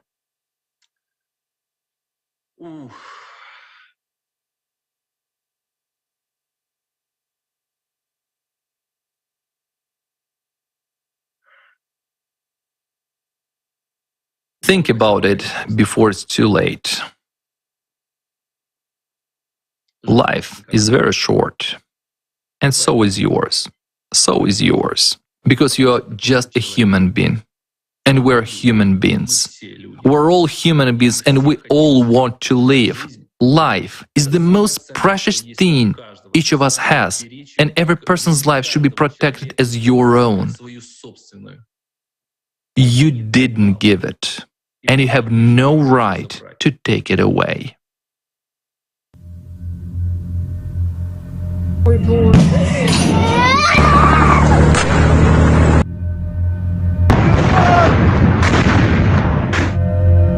Димка, трупов на вокзале насколько, прикинь!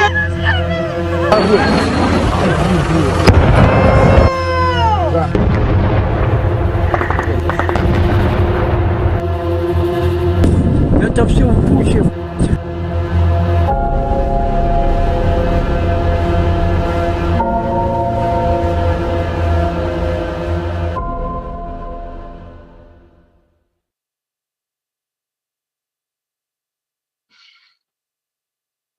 People, I want to address absolutely everyone.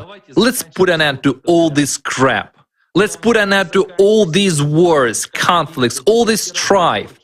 Enough of this war, enough of this conflict. I just can't even imagine what will happen when we face climate disasters. They are already happening all over the world. What will we do then? Will we flee as we were fleeing from the armed men in Bucha? Then we'll flee in just the same way from the same kind of gunmen who will loot, rape, steal, and so forth. Let's not listen to those psychopaths who are at the top of the power, who indulge in their immense power and amounts of money, and the ability to decide who should live or die. Let us take responsibility and build our own society. Let's build the creative society where we use our knowledge, our experience and capabilities to build and create. That's what our society should be like.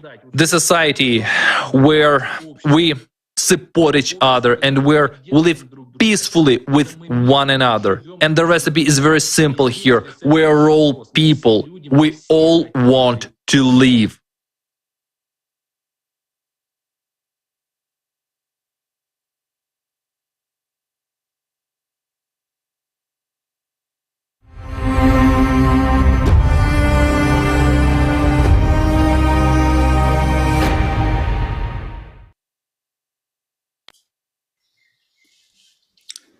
Což pak může existovat Can there be any higher purpose that could justify death, the loss of human life? V dnešní spotřebitelské společnosti In today's consumerist society, one person decides whether thousands, even millions of people should live or die. Isn't that crazy? I don't care why he does it. He wants money, power, or he is just a sick man who has exalted himself to the level of God. Because of his large scale of thinking, a simple, normal person dies in him. It's just that this large scaleness stops at his megalomania. When a man is too rich and he thinks of himself as one to have already entered his name in history, he becomes extremely dangerous to society. When he reaches the heights he set for himself in his youth, he simply loses his humanity. He is ready to do anything to stay on that height. He does everything to maintain his illusory superiority over everyone else. So his world narrows down to one phrase: divide and conquer. And that is exactly what all the collaborations are trying to do now. To divide the people at all costs and make a profit. They're trying to make us take sides. This side or the other. But I have a question. Who is on the side of people? Who is on the side of you and me? Who is on the side of human life? Is it those bastards with inflated megalomania? No, they're definitely not on our side. But tell me, are we not bastards ourselves? If we allow this to happen, we are being killed, yet we remain silent. Why are our lies exalted while the truth is being destroyed? Every one of us is responsible for what is happening. All problems in society are the doing of people themselves. All problems except the climate. We can handle both the economic crisis and war. But how do we deal with the climate that's killing us? Do you even realize that the things with the climate are really in a deep shithole? After all, we are at the peak of the climate disasters that have occurred more than once on our planet. And these happen not due to a mankind factor, but due to astronomical processes and their cyclicity. So today the climate is building up its power day by day, and this is a war, the most terrible war. What kind of idiot should one be to fail to see this? Are you a complete dumbass? Or you're just not too lazy to compare facts and statistics of escalating climate disasters, increasing earthquakes, floods, hurricanes, destabilization of the air score? Yes, the wars that people wage are horrible, but the climate is the worst war for all mankind. Do you realize what will happen to us when the whole world collapses? I'm not an expert, but I understand that my life and the life of my loved ones are in danger. How can this be ignored? Do you even realize that you are not immune to being torn to pieces tomorrow in the chaotic of climate disasters? After all, this consumer system, which we ourselves have created, stimulates only the animal nature in us. And because of someone else's ambition, you and I can drop dead at any moment in a slow and painful death. Are we really broken freaks to allow such things to happen in our world? How can you, who is sitting and warm and lazy ass in front of the TV, sleep peacefully, seeing this horror and do nothing? And when I see the war there is now going on in Ukraine, I want to ask, A když vidím válku, která nyní na Ukrajině probíhá, Chci se zeptat, what have you co jsi dnes udělal ty, done today aby se to ti prevent nic z toho this nestalo? from happening to Co you? jsi udělal ty, aby toto neštěstí What have you nepostihlo tvůj done to dům prevent a this dům mischief tvého from souseda? coming to your home and your neighbor's home? Nikdo nevěřil, že se to stane. Nikdo. No one believed that would Kolik happen. lidí si během ostřelování No a one. bombardování myslelo, How many people Ke mně to during určitě shelling or nepřiletí. bombing thought, Mě určitě surely obejdou it won't come at me. tisíce It will go past a teď už nejsou. thousands. A And ty they're si teď already taky gone. myslíš, že tě klimat So now if you obejde. also thinking that Ale climate ptáš will not affect you, Stejně jako ti, you're wrong. kteří už na vlastní And kůži like zažili, those who have co je to already bezmoc experienced a helplessness beznaděj. and despair. Klimat se dotkne každého. The climate will affect everyone. Když ti zničí život, pak And si when it řekneš, destroys your life, já jsem mohl něco you'll udělat, think, ale I bude could už have pozdě. done something, but it will be Takže too co máš late. teď dělat? Je to jednoduché. Informovat všechny So o what to do jediném now? východisku, It's simple. které nám jako Inform lidsku zbývá. everyone of the only option Tvořivé we, společnosti, as humankind, kde je have left život každého člověka in the creative na society, prvním místě. where the life of every human Pokud souhlasí s tím, comes co se v této first. nelidské spotřebitelské If you společnosti agree děje, with what's going on right now tak jdi za svými dětmi in this inhumane consumer society, then go to your children and say, I'm a a bastard. jestli nejsi I won't parchant, do anything. tak se zvedni z kolen a křič. But if you are not a Křič bastard, o tvořivé společnosti. then get up of Křič your tak knees silně, jak jen and můžeš, shout about the creative dokud to society. neuslyší všichni. Shout as loud as you can Jinak nás klimat zničí until všechny. each person hears you. Otherwise, the climate will destroy us all.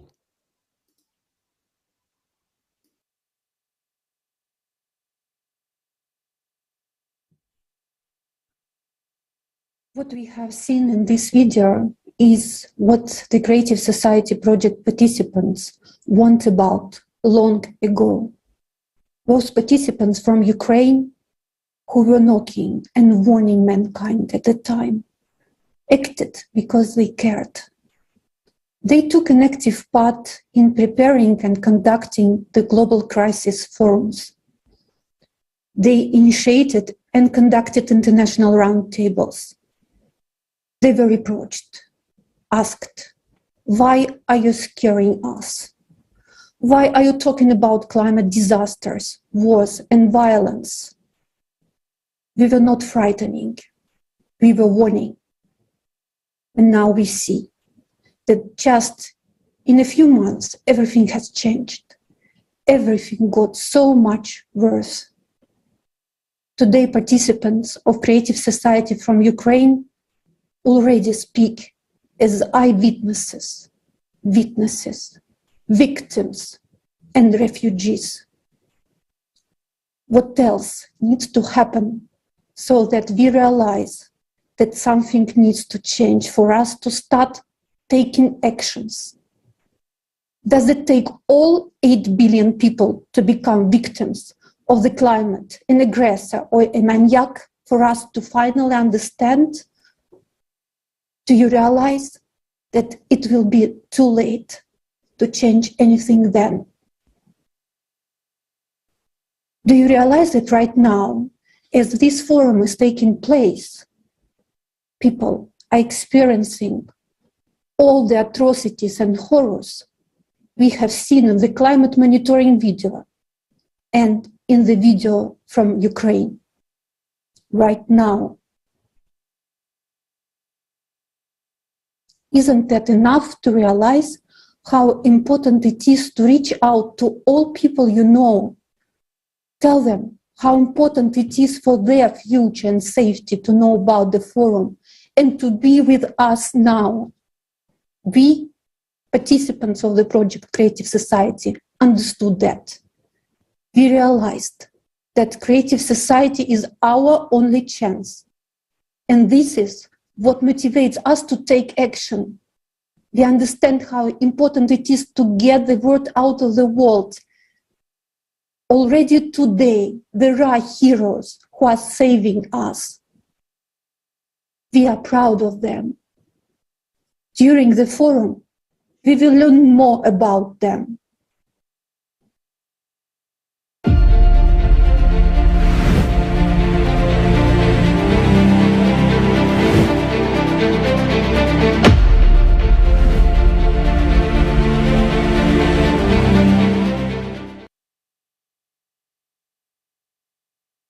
But honestly, even after everything you have seen, you have doubts about whether or not this tornado or other climatic disaster will happen to you. Maybe I will be lucky and the disaster will not come to my house. But the truth is, these events will happen. We are well aware that the climate is changing due to various natural factors, and humans have no influence on these changes. But it is precisely in recent decades that an additional, most frightening factor of climate change appeared: the 12-year cataclysmic cyclicality. During the last 20 years alone, we saw changes that we have not seen in the previous 1,000 years. These cataclysmic changes occur on the planet every 12,000 years and are caused by galactic cyclicality. But unfortunately, scientists still ignore this factor. We will discuss this topic in depth today. Unfortunately, this information is not available in the mainstream because it doesn't fit the official narrative. But this is the information which will help us win this war with climate.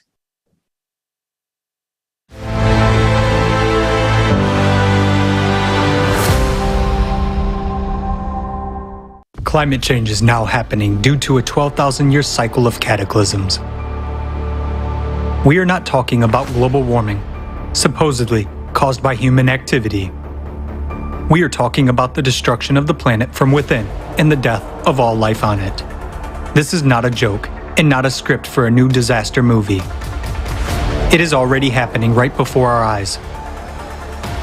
Why do those who should have been the first to warn us of the impending doom keep silent?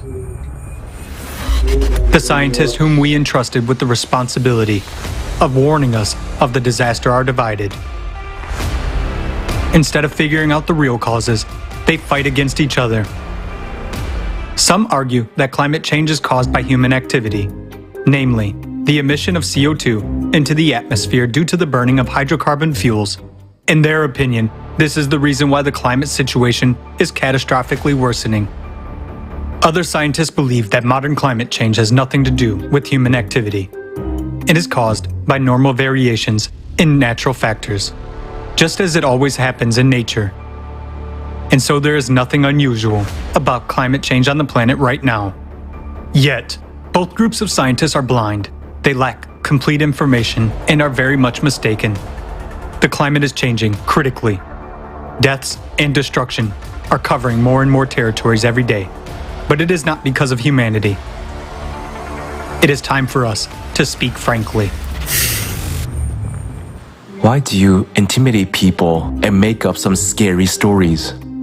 The climate has always changed for natural reasons, and there's no catastrophe. This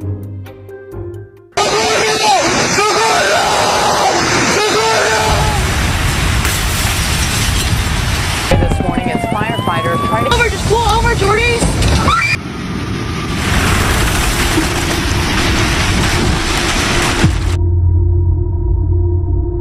And there's no catastrophe.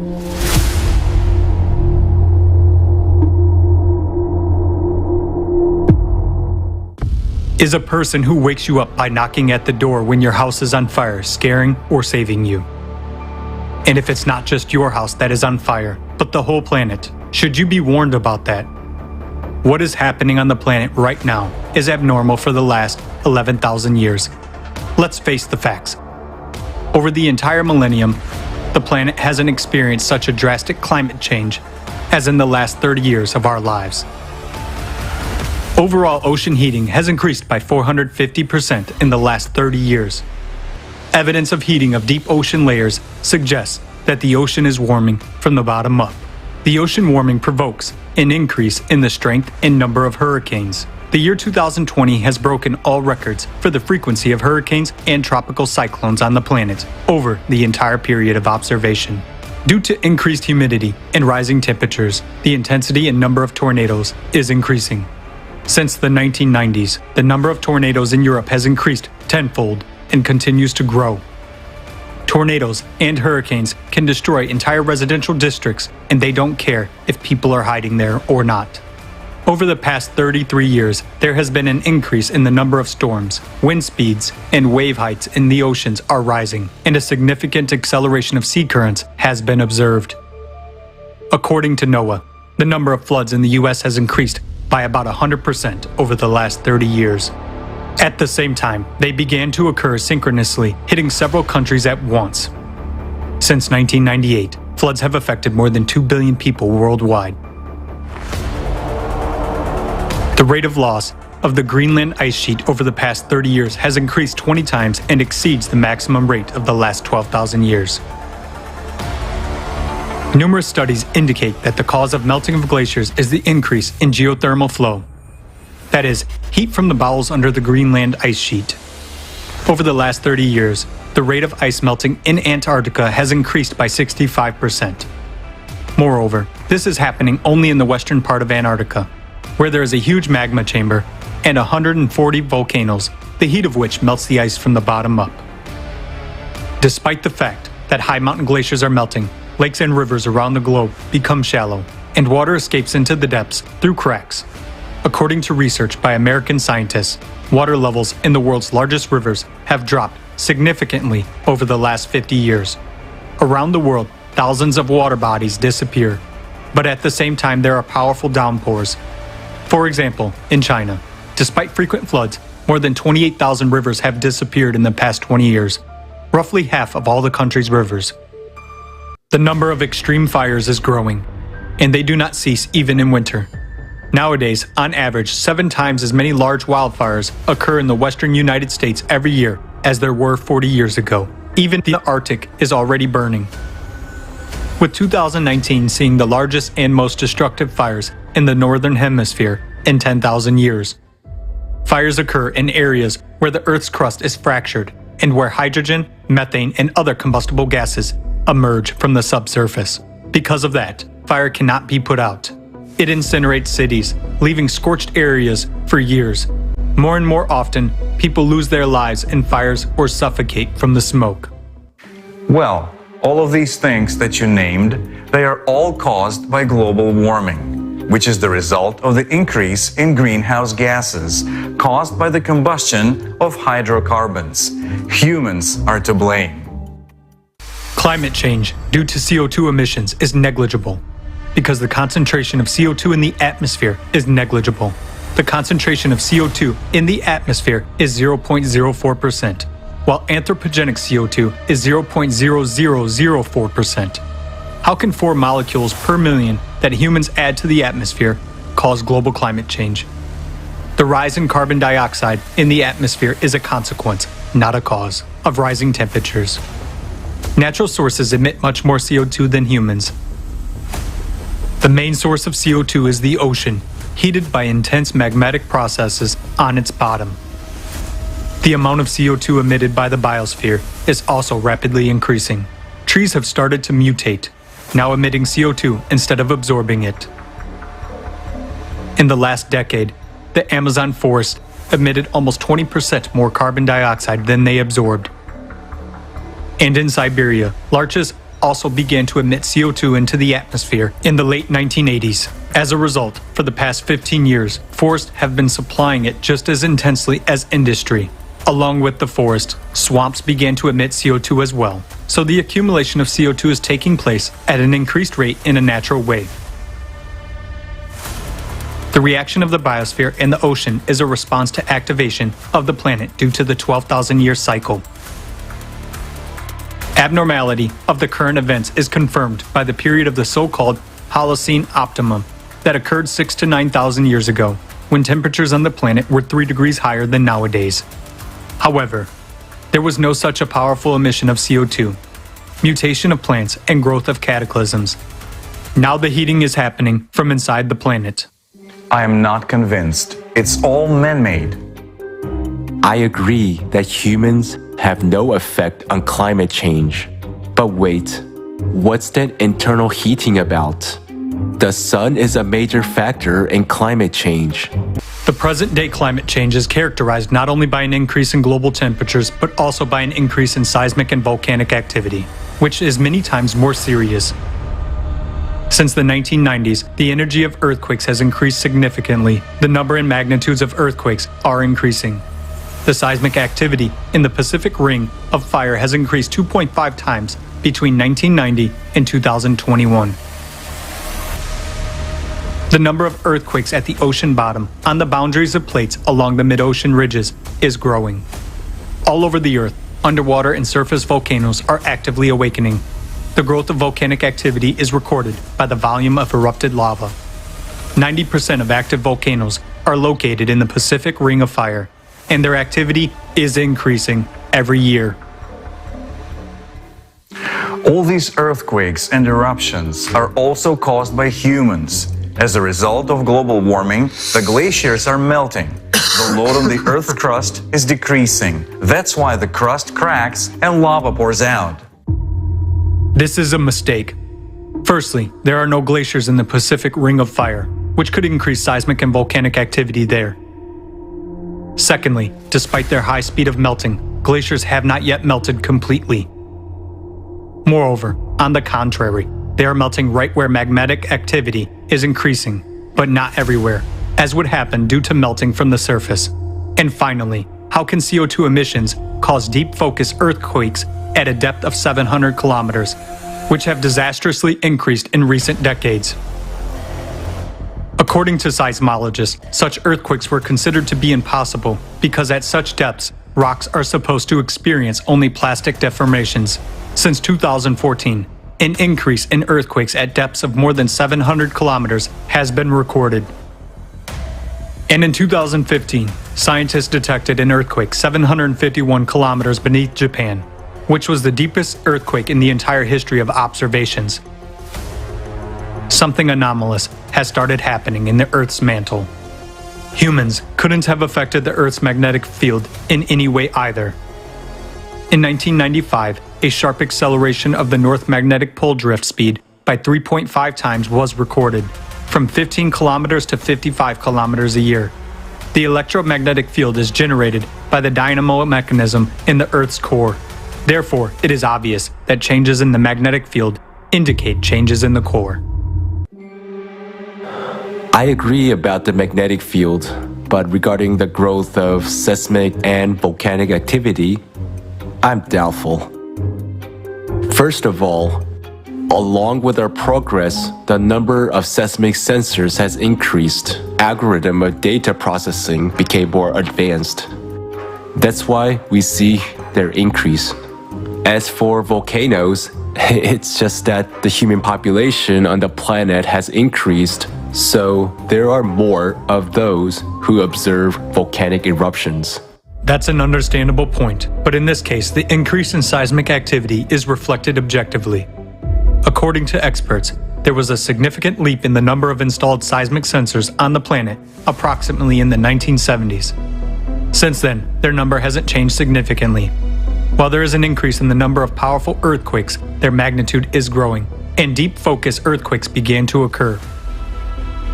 The increase in the number of sensors makes it possible to observe only an increase in the number of small earthquakes.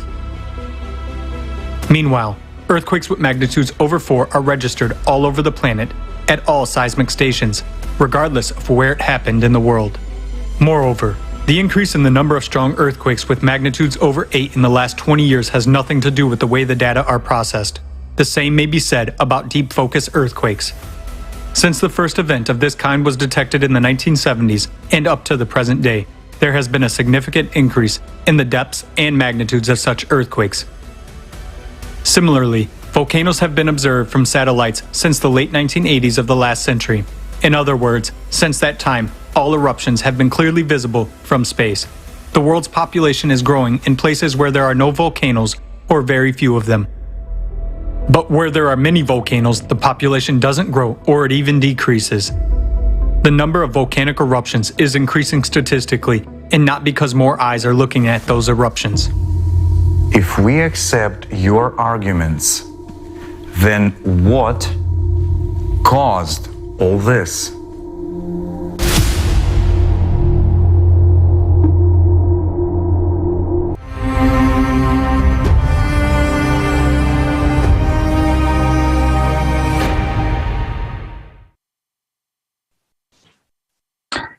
This is only the first part of the video about the 12,000 year cycle. The second part will be shown later in the forum. And you just learned about the real cause of climate change. The facts and statistics prove that we are already caught up in the inevitable destruction. We are already at war. So far, nothing is being done to study the cyclicity of 12,000 years on a global scale. Imagine you have been diagnosed with kidney failure, yet your doctor tells you that you need to trim your nails in order to get better by the year 2030. Absurd, isn't it?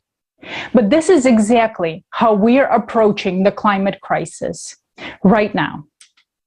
We are not concerned with the root cause because we're running a business and not saving human lives. I hope you understand how important this information is. And this is why this live broadcast is being simultaneously interpreted into 100 languages by volunteers so that everyone can know the truth. I'm glad that there are scientists who understand that cataclysms are growing and their causes are much more serious. I would like to now introduce Mr. Douglas Vogt, a science writer, researcher, and professional member of the Geological Society of America, who will present geological facts confirming the climate change cycle of 12,000 years.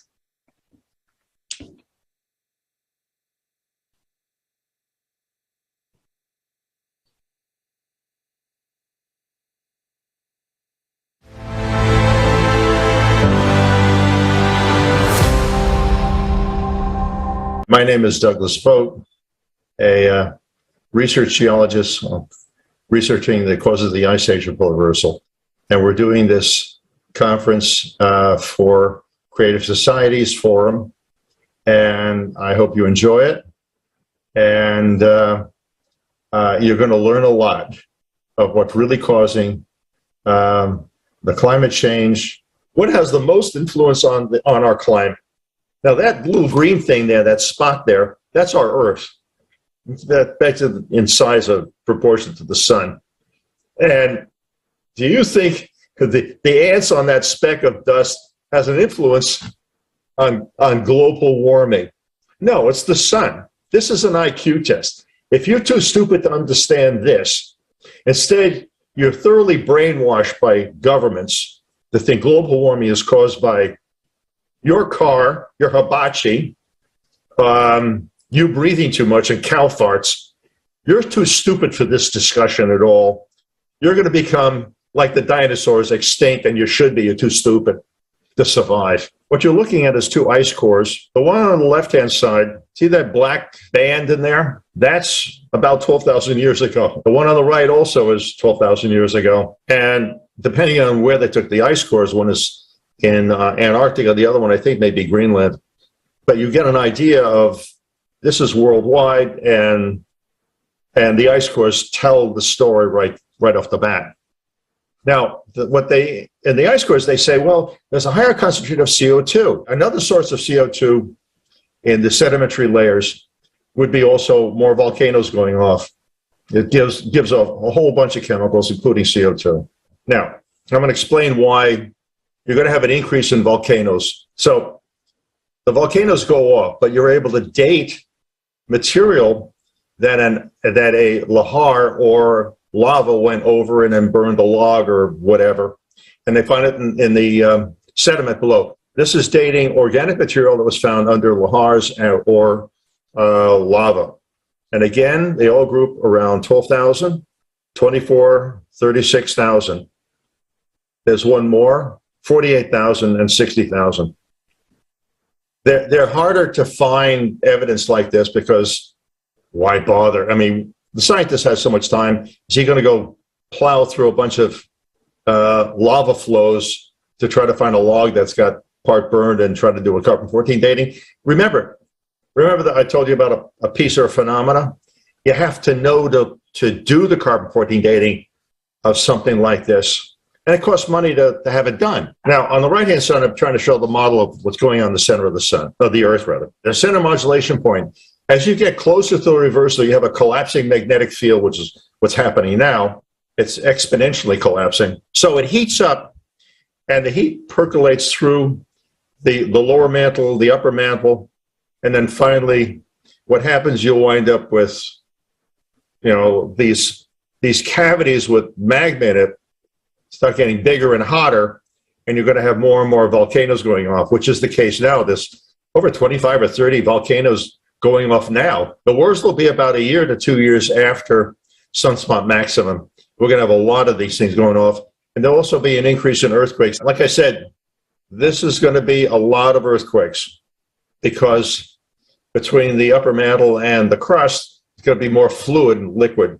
So you can have the moon on one side, the sun on another, maybe enough to release some pressure someplace and let these plates start moving more. You're going to have a lot more earthquakes. So on the right-hand side shows you the traditional model of a bar magnet in the center of our Earth. Yeah, right, sure. And but this is really what's going on right now. Now, you're going to have more hurricanes and more tornadoes, and it's all due to the output from the sun. And this is why. Sun's output increases, it's going to increase more evaporation of the oceans. Oceans heat up. You'll have more hurricanes and also storms and tornadoes. More evaporation of ocean water, more rain, and storms. It has nothing to do with mankind. If there was nobody on the planet, this still would be going on. We're seeing this thing happen on other planets in our solar system. There's nobody there. They're not driving any cars. So, I mean, I'm telling you, you have to fish through the disinformation that's created. Government wants money by taxing you because you're hurting mommy Earth. Fortunately, daddy's son is going to get rid of them real fast. But by then, it's going to be too late for them, too. The bureaucrats have done something incredibly stupid that hurts themselves more than, as well as the rest of us. And I don't know what to say. It's like I woke up in the insane asylum and the patients have taken over. And taken over academia, too. Like I said, they've institutionalized stupidity for the one purpose of gaining money from government, usually, and tuition. What else do I say? I mean, this is the end of days, literally, and I'm basically trying to help people so they save their lives, so somebody can save their lives. I mean, I'm one voice. Dihol Foundation is a nonprofit science foundation. We're doing the best we can, but it's a lot of headwinds, a lot of stupid people, and people who don't want this thing to be known. And people say I'm brave in doing this. I don't see any bravery in it. Why to be brave to tell the truth or what you've discovered? What's the point? If you see something that's wrong or evil, you should say it. Tell people.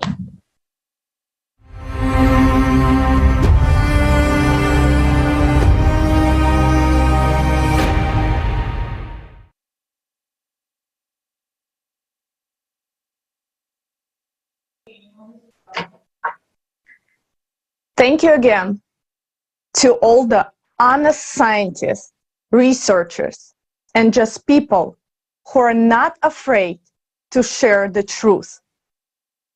If you're asking, what can I do? The answer is simple. Right now, it is very important to share the information you just heard with everyone. use social media, email, or text the link of this forum to your contact list. This will save the lives of people, including yours. A creative society will benefit every single person, and only by being united together, we can build a peaceful and safe world. There is no time for unhealthy competition, PR for personal benefit. Only together we can survive and build the perfect future for all of us. Do you remember how fast the information about Elon Musk buying Twitter spread? This is how fast, if not faster, the information about the war with climate needs to reach everyone, because our only true enemy will not take any prisoners. It will kill everyone on its path. And this can happen anywhere, at any moment. We need to share the truth today, because tomorrow will be too late. There are people who still don't know about creative society and about our only enemy, climate. So stop sitting. There are tons of ways to spread this vital information. Now, let's take a look at the devastating events that are happening around the world in the last few short months.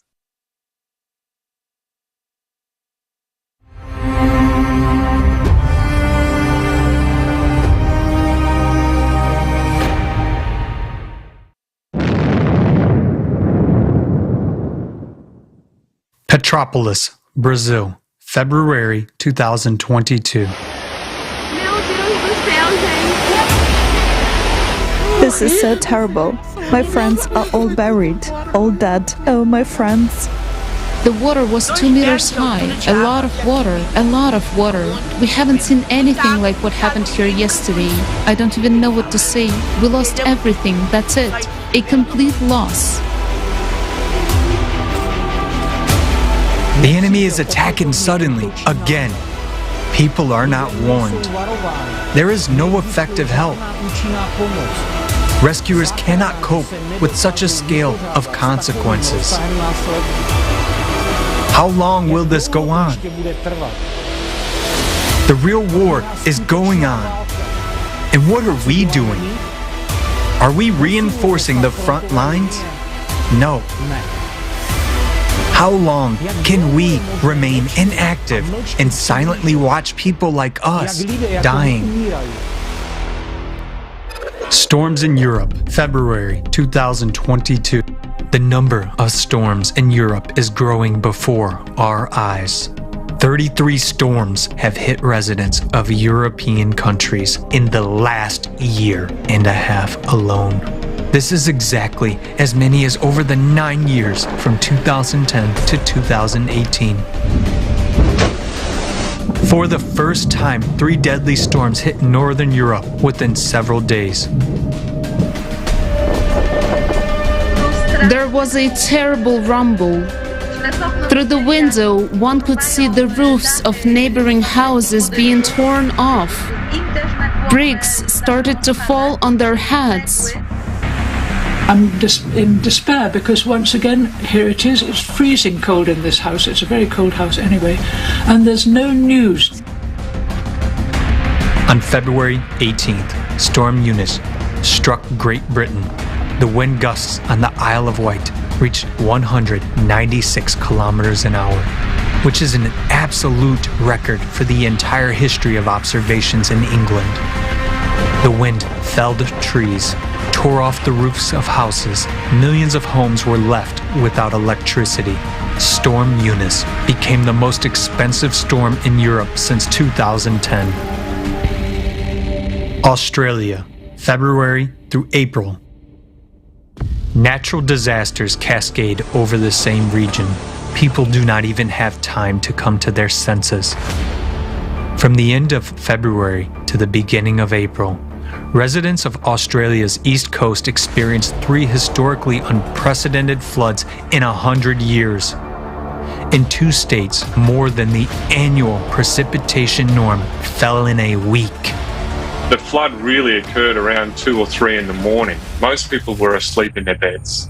So this was a case of not realizing and waking up to strange sounds and noises and realizing there was water in your bedroom and you're on a second-story building and you no longer can get out of your house. The cities now, they look like a war zone, and there's nothing much left for people to recover. There's 26 of us on the roof waiting to be rescued. As you can see, all our cars are now destroyed. Something I've never ever seen in my life. Everyone has lost absolutely everything. It's absolutely devastating. Thousands of people were forced to leave their flooded homes several times. In Sydney, March was the rainiest in the history of meteorological observations. The city of Lismore, with a population of about 44,000, was completely flooded. Japan, March 2022. Hey everybody. So about 20 minutes ago, we had a really strong earthquake we experienced here in Tokyo. It was actually, epicenter was up in Fukushima. The news is saying 7.3, 7.4.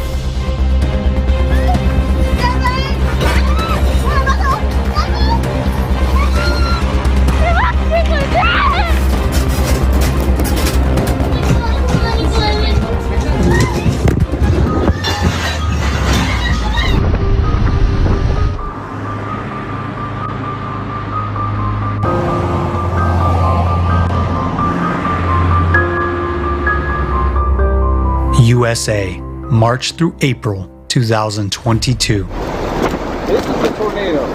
This has got to be a tornado. Oh my gosh. March continued the frightening statistics on the number of tornadoes in the US. This month, 226 tornadoes were recorded, and this is an absolute record since the beginning of observations. And I honestly didn't think I was going to live through this one. I thought we were going to die. We barely made it into the room. 5-10 more seconds, we would have been in the hallway, which is nothing.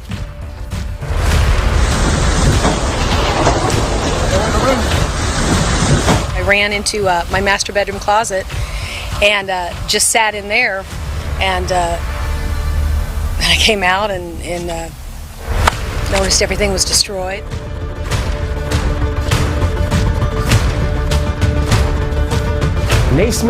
We are not blind. We see that the situation is beyond our control. The real causes have not been studied, and we have no solutions. The Philippines, April 2022. In April, Tropical Storm Mega hit the Philippines.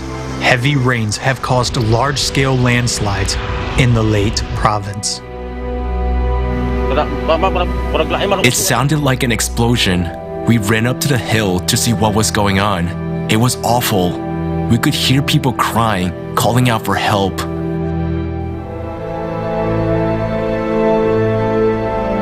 Your house was swept away by the mud. Yes, it was gone after it was hit. I was afraid for my children. I did everything I could, but I lost hold of my child because I was under the water and swallowing mud and water.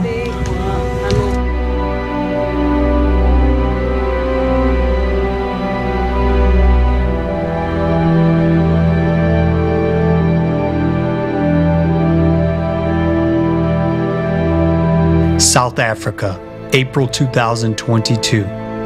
Residents of South Africa were hit by an incredible amount of precipitation. Near the city of Durban, almost 6 months of precipitation fell in 48 hours, breaking the record for the entire history of observations. This caused the deadliest flood in South African history. There were houses over here, and the flood just took all these houses that were here and goes straight to the water. We heard people shouting. My brother and father tried to rescue them, but by then the houses were covered by water and the tree collapsed on the houses. We didn't know what happened to them. I just want you to listen to the cries of family members who lost their loved ones. It's very painful to listen to.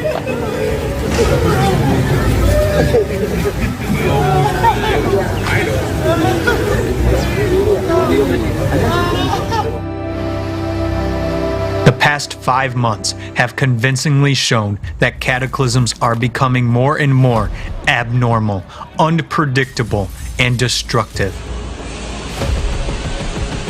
The worst climate forecasts are coming true right before our eyes. Even with a huge international monitoring team, we are not able to cover the full scale of what is happening. Floods, heavy snowfalls, fires, storms, and tornadoes have swept through all the continents. Every country has experienced the attack of our common enemy, the climate. We need to face the truth. We are not ready for this.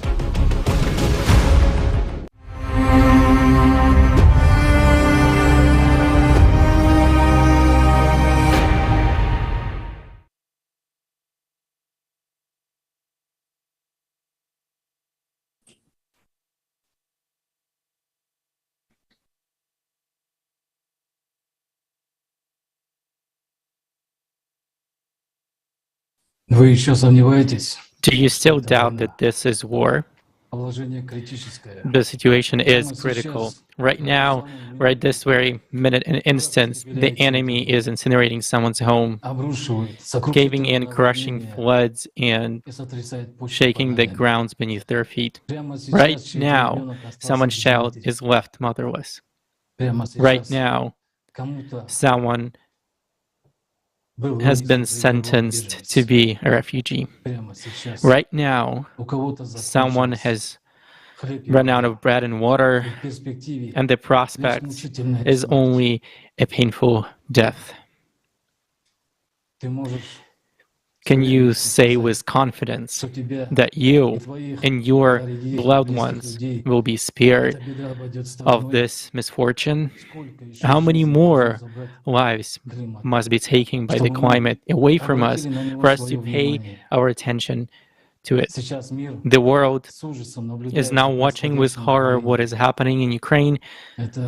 It is an enduring pain for many of us. It is the grief that gives the hearts of mothers whose sons have gone to war. It is the fear that grows into despair of people under fire or dying under rubble. The war in Ukraine is indeed madness. When you see it, when you hear about it. But what has been done in the cities of Ukraine will be all over the world, on all continents, in all cities, because the climate is millions of times more serious. Because of the climate, no one will survive in the long run. But right now, it doesn't bother us as much as the problems of war. And because the climate is much milder, we have this illusion that it will pass by or not catch on to us. So let's ask the residents of Bucha, Irpin, Mariupol, and many other towns and villages in Ukraine who found themselves embroiled in the bloody mess of war, whether they imagined that they would be the ones who would be shot. No. Everyone thought it would be hit the house next doors, but not his. Everyone thought it would happen to someone else, but not to them. When it happened to them, the epiphany came. And what? We are going to wait until the last minute when an enemy will get into the house and start killing. Only then we are going to start moving and shouting, "Help!" No matter how much we shout, we can do nothing. There will be no place to move to. No one will open the green corridors. No one will lend a helping hand because they will be buried alongside with all their hopes of survival. When it's the rocket whistle will blow over our heads everywhere, there will be nothing else to do that we will be able to do. Although we don't want to notice this, the enemy is already in our homes, already affecting us, affecting the economy, taking our homes apart and lives. And today the climate is ruining, drowning, and killing. Images of rooftops flying away are becoming a commonplace, and this is already perceived by you as a natural occurrence. It doesn't happen to you personally. It happens to others. It doesn't affect you. It doesn't bother you. And the fact that those are our lives and the territories that capture are expanding, you don't realize that. Today, the ring is tightening around each and every one of us. Tomorrow, you will wake up in the middle of the night and you will have nothing. There is a full-scale war going all over the globe, but we turn a blind eye to that. We artificially hide from this problem. And why? Because deep down inside, we are panicking about it. We need to stop being cowards. It is the time for us, for all of us, for all the humanity to become courageous and brave. Our only chance and hope is to build a creative society. All other options lead to death of the planet. And these are not just empty words, this is a fact. Stop pretending it doesn't concern us.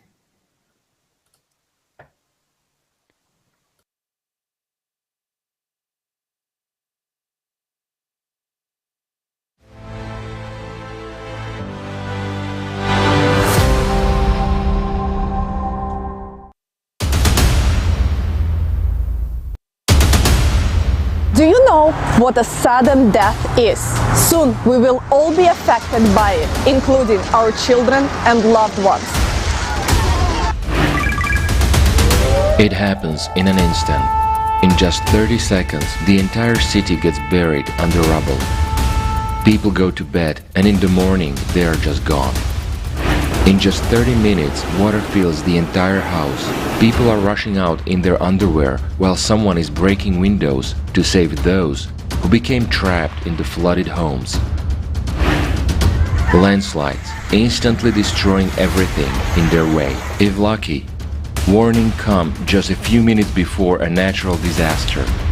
It's impossible to escape within this time. None of us are prepared for such a scenario.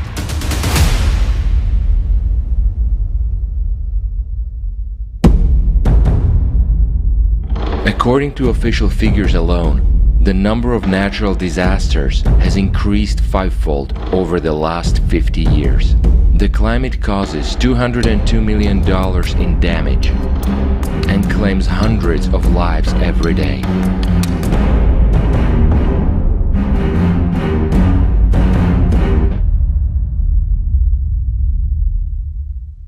None of us would want to be among the dead. We reached out to experts around the world to find out if our society is prepared for rapidly increasing natural disasters. Climate situation has greatly changed the way fires behave. Climate change causes fires to become more destructive as they now form convective storms and smoke plumes which become very tall and massive, causing smoke plume tornadoes that already become much more aggressive and dangerous to the entire fire brigade, as we can see.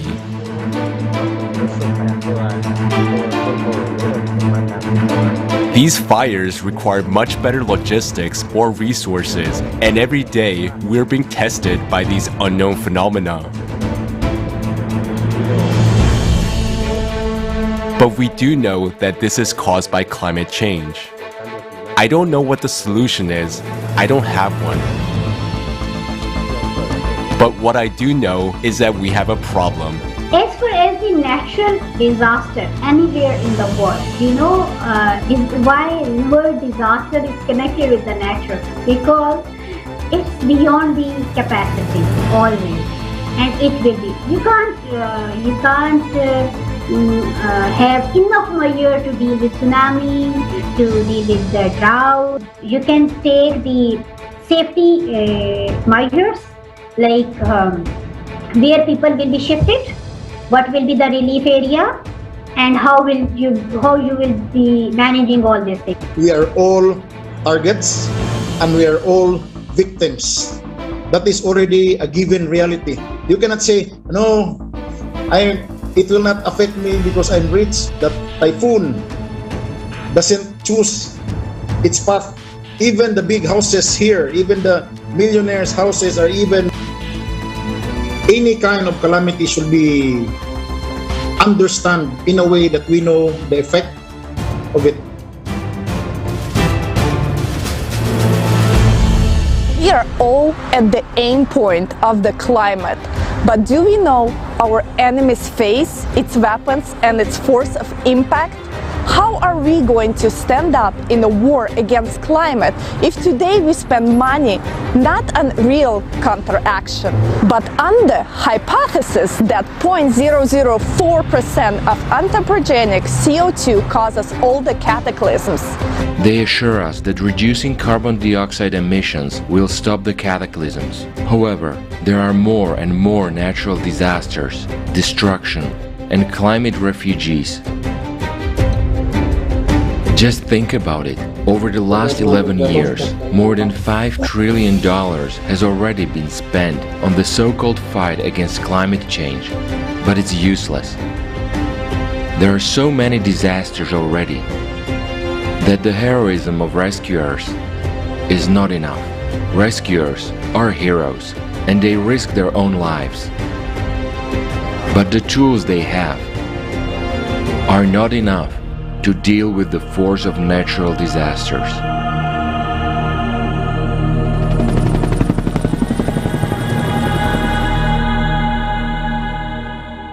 We pay attention to anything but preparing for the unavoidable cataclysms. Do you know what to do if your house collapses on you? Can you even be confident that you will be rescued? After all, half of the countries today don't even have early warning system for dangerous emergencies, whereas forecasting systems have proven to be inadequate. Lack of coordination and bureaucratic procedures and paperwork make it impossible to effectively save millions of lives in current consumer society. You know, number one is it's all about sending and spreading the right information. It's always about information system, because once people are informed and once you become active, we have actually been able to significantly reduce the number of casualties in many disasters, which have been on the rise lately in large-scale disasters, because we invested in informing in advance, in warning systems, and in structures where you can take shelter. That is very, very helpful. And wherever they didn't have it, there was a huge problem because human lives were simply lost. And that is not an option. So I was very surprised really at the scale of the deaths and destruction, because from my point of view it looked like we could forecast this event coming. So something is going wrong in the communication chain of these warnings. And this is a consequence of the consumerist format, where money, even if allocated, is stolen by officials and embezzlers. This is our money, the taxpayers' money. It is taken from our pockets, but why does it not reach those who save our lives? Why should your life and the lives of your children depend on the decisions of a few individuals? It's inhumane.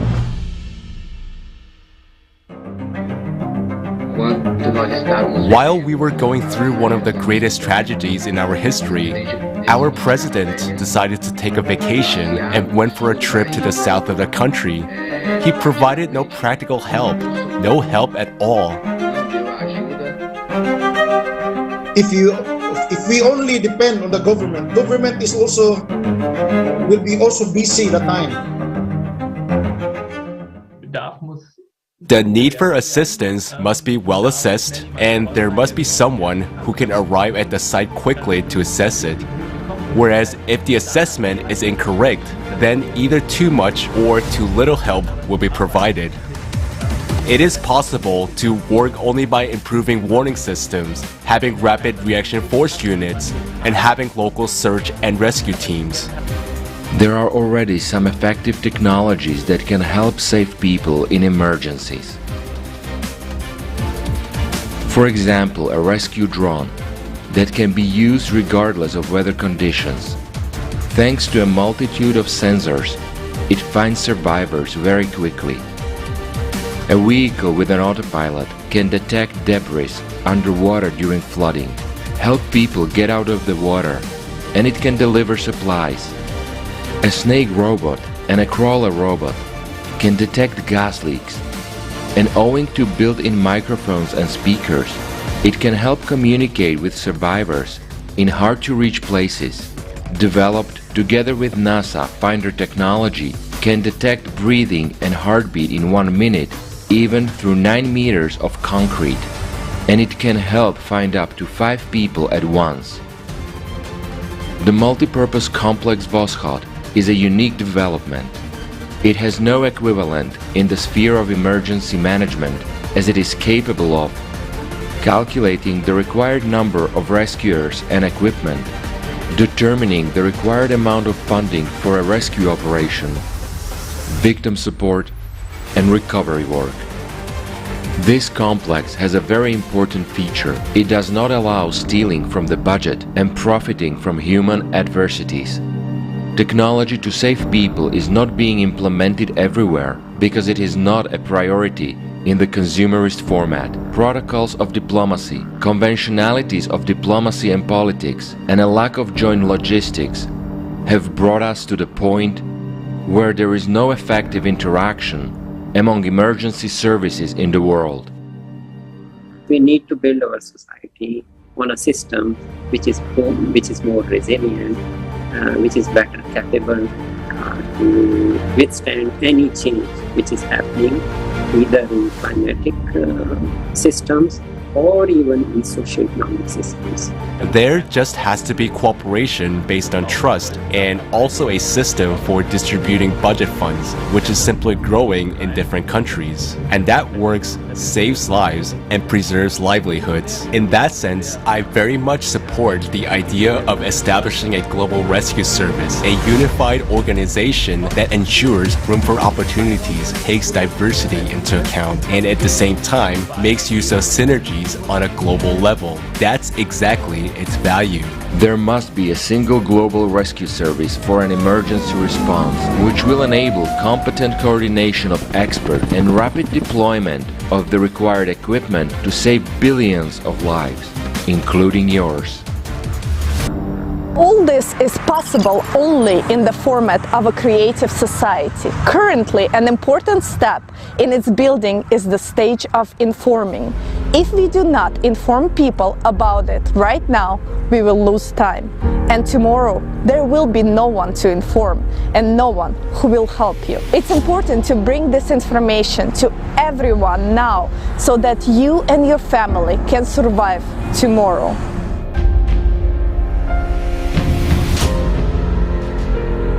Research and other things, and even in the lowest floor there is 2-3 victims which are from small hole they are crying, and they are sending light signal from their mobiles, and that's it's very embarrassing for us that we are not doing something, because they are asking that just pull out, but it's very difficult to pull out them. Because there is a huge debris, 5-6 floor at collapse.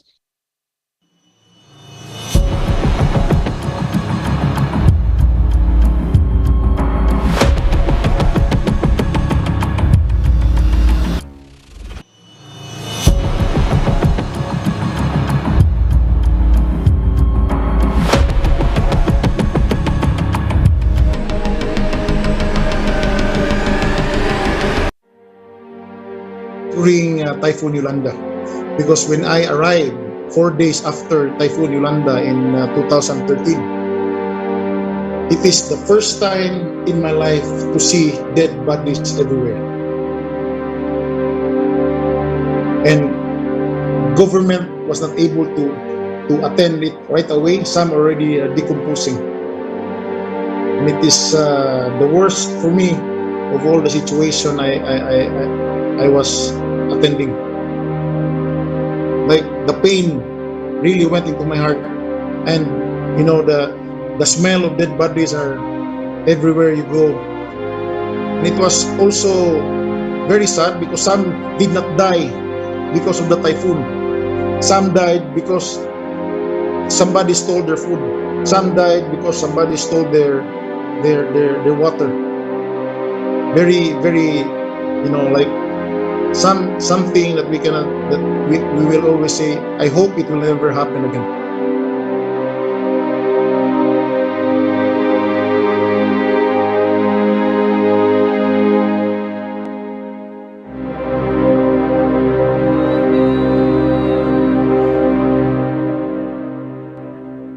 In the consumeristic format, nobody cares about anyone. Nobody cares about your life. And at the time when it's vital for us to unite, we are being divided. Just think of it. According to the official figures alone, conflicts and violence cost society more than 14 trillion annually. We spend huge amounts of money on developing the latest weapons instead of saving human lives, our lives. Isn't that ridiculous? The media is brainwashing us to think that it's normal. But is it normal? What are we, insane and incapable of thinking and analyzing?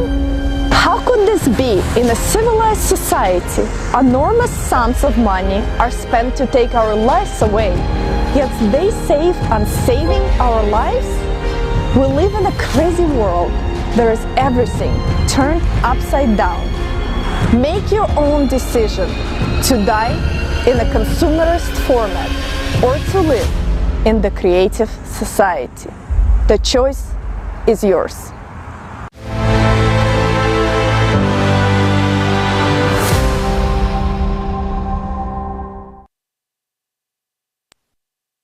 Dear viewers, in the current consumerist format of the society, nobody cares about you, but you care about your family, about your loved ones. We, participants of the project Creative Society, care about you. We created this forum for you. Please, make it available to everyone you know and love. Right now, if you're asking yourself, what can I do? Please, share this information. Share the link to this forum in all your social media networks. Please, don't stay silent.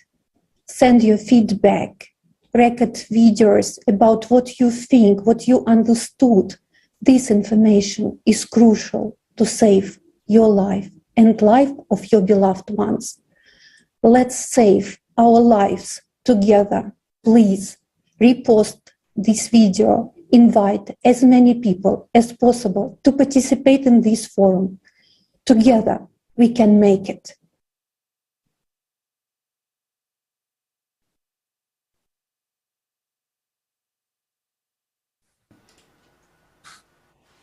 Greetings.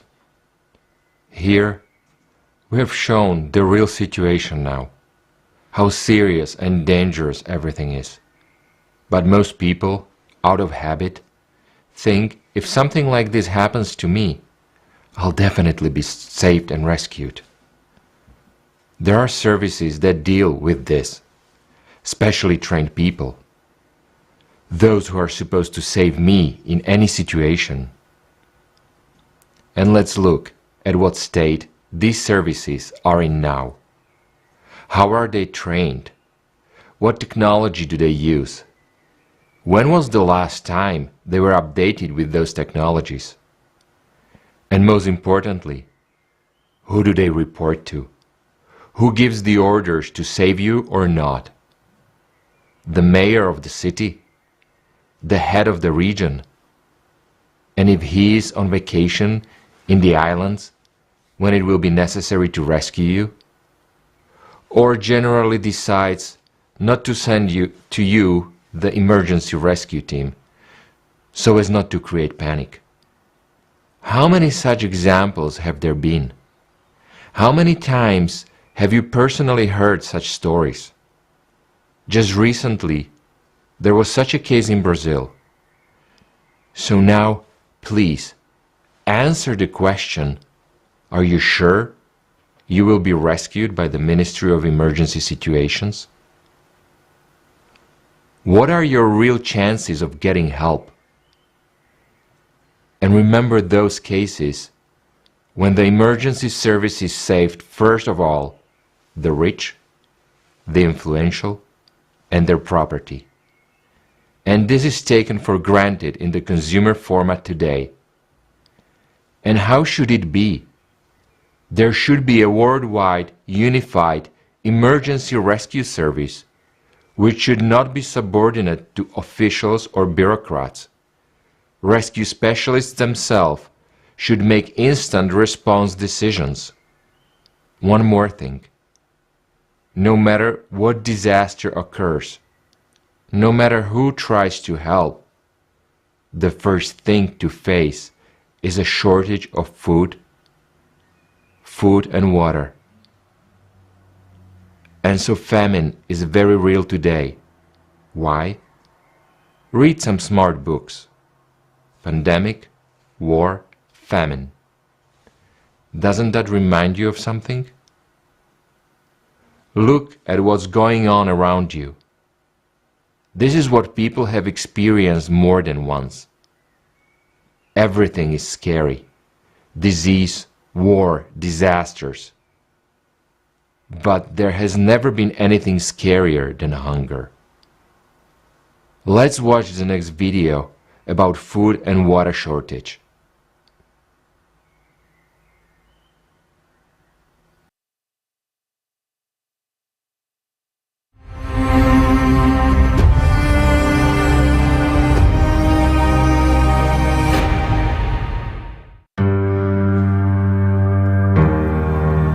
(2021) Haiti. Due to ongoing natural disasters, people were pushed to the brink of survival. An acute hunger gripped the whole country. When all animals and everything around, even the leaves on the trees, had been eaten, people began to eat sand and clay, trying to trick their stomachs. 2022 Yemen.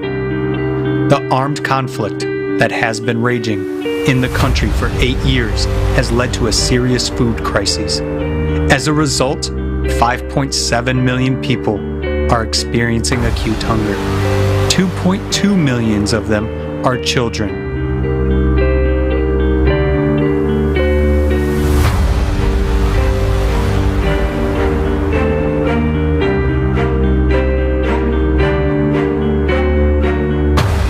Hunger, the new reality. The modern world is a theater of the absurd. While on one side of the planet people die of hunger by the thousands every day, on the other side of the planet, more than 2.5 million tons of food are simply thrown away every day before it even reaches shop shelves. If we distributed this food to those who are undernourished, every needy person would get 3.5 kilograms of food a day. We still can afford to buy food and throw it away untouched, but that will change soon. During the pandemic period from 2020 to 2022, the prices of basic foodstuffs have increased by 45%. At the same time, the level of poverty around the world has also increased, even in developed countries such as the US and Europe. Many people are already experiencing it. According to the US Department of Agriculture, more than 38 million people, including 12 million children, are food insecure in the United States. In Switzerland, 722,000 people were already below the poverty line in 2020. Heat or food, electricity or dinner, rent or food, which would you choose? In affluent countries, millions of people who face hunger make these difficult decisions every day. But this is just the beginning. The year 2022 brings new challenges for humanity. And now, even those organizations that were supposed to protect us from hunger and poverty claim that today the world is on the brink of a food catastrophe. In the modern consumerist format of our society, wars, pandemics, and economic crises are just another excuse to make money off us. It is a very profitable business which brings huge profits to a few, while the remaining 99% are hurtling towards the abyss of impoverishment. It is therefore naive to hope that anyone other than ourselves is really interested in seeing the situation improve. The events of 2022 have shown how much we all depend on each other. The consequences of one country's problems are sweeping the world. While we are fighting each other, imposing sanctions and food embargoes, the number of hungry people around the world is skyrocketing. Meanwhile, our planet is approaching ecological collapse. Pollution and drying up of water sources, erosion and soil degradation have made more and more land unsuitable for growing food. Extreme temperature fluctuations and shifting seasons have also contributed to that. Sharp frosts, heavy rains, or prolonged droughts lead to crop failures in entire regions. Meanwhile, it is estimated that by 2050 the world will need 50% more food to feed an expected population of 9 billion people. How will we be able to feed so many people under these difficult conditions? But these are only harbingers and the initial stage of climate change. Cataclysms are increasingly causing famine. Flash floods, hurricanes, and volcanic eruptions rapidly following each other not only make the soil unusable, it becomes impossible to live in these areas. Now we are so desperate for food, water, and medicine. Even money won't help us, as there is absolutely nothing to buy on the island because everything is destroyed. Many of our fishing boats are badly damaged, and some people have tried to repair them to use for fishing. Now the only thing we drink is rainwater, and so many people are getting sick and suffering from dehydration. Our world, which seems familiar and stable to us, fails in any difficult situation. We live in an illusion of security and close our eyes to what is happening in the distance. But we cannot escape inevitable climate change. A wave of cataclysms is inexorably rolling towards all countries and regions of the planet. In the years to come, every one of us will face famine, and the likes of Haiti, Yemen, and the Philippines will spread across the planet. This is the future that awaits us if we don't change anything.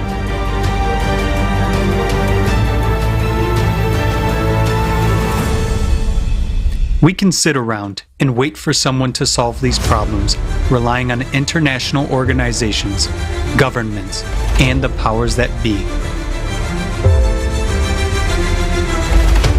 But when hunger comes to our home, no one will care about us. Everyone will be concerned only with their own survival. This is exactly the root of our consumerist format. We are all divided and everyone is for himself.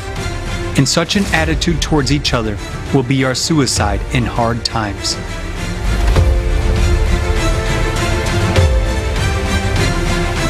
But everyone who has been through difficult situations knows that help and support come from ordinary people. It is possible to solve a seemingly unsolvable problem together. And in such situations, everyone understands how important simple human relations are, as well as the life of each person around you. We are so interconnected today that it is impossible to solve global problems alone. But together, being united, we can find that only way out for all.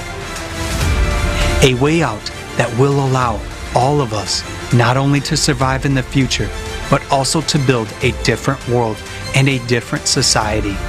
A society where human life will be the main value, and where we will never allow hunger, poverty, or wars. That is the creative society.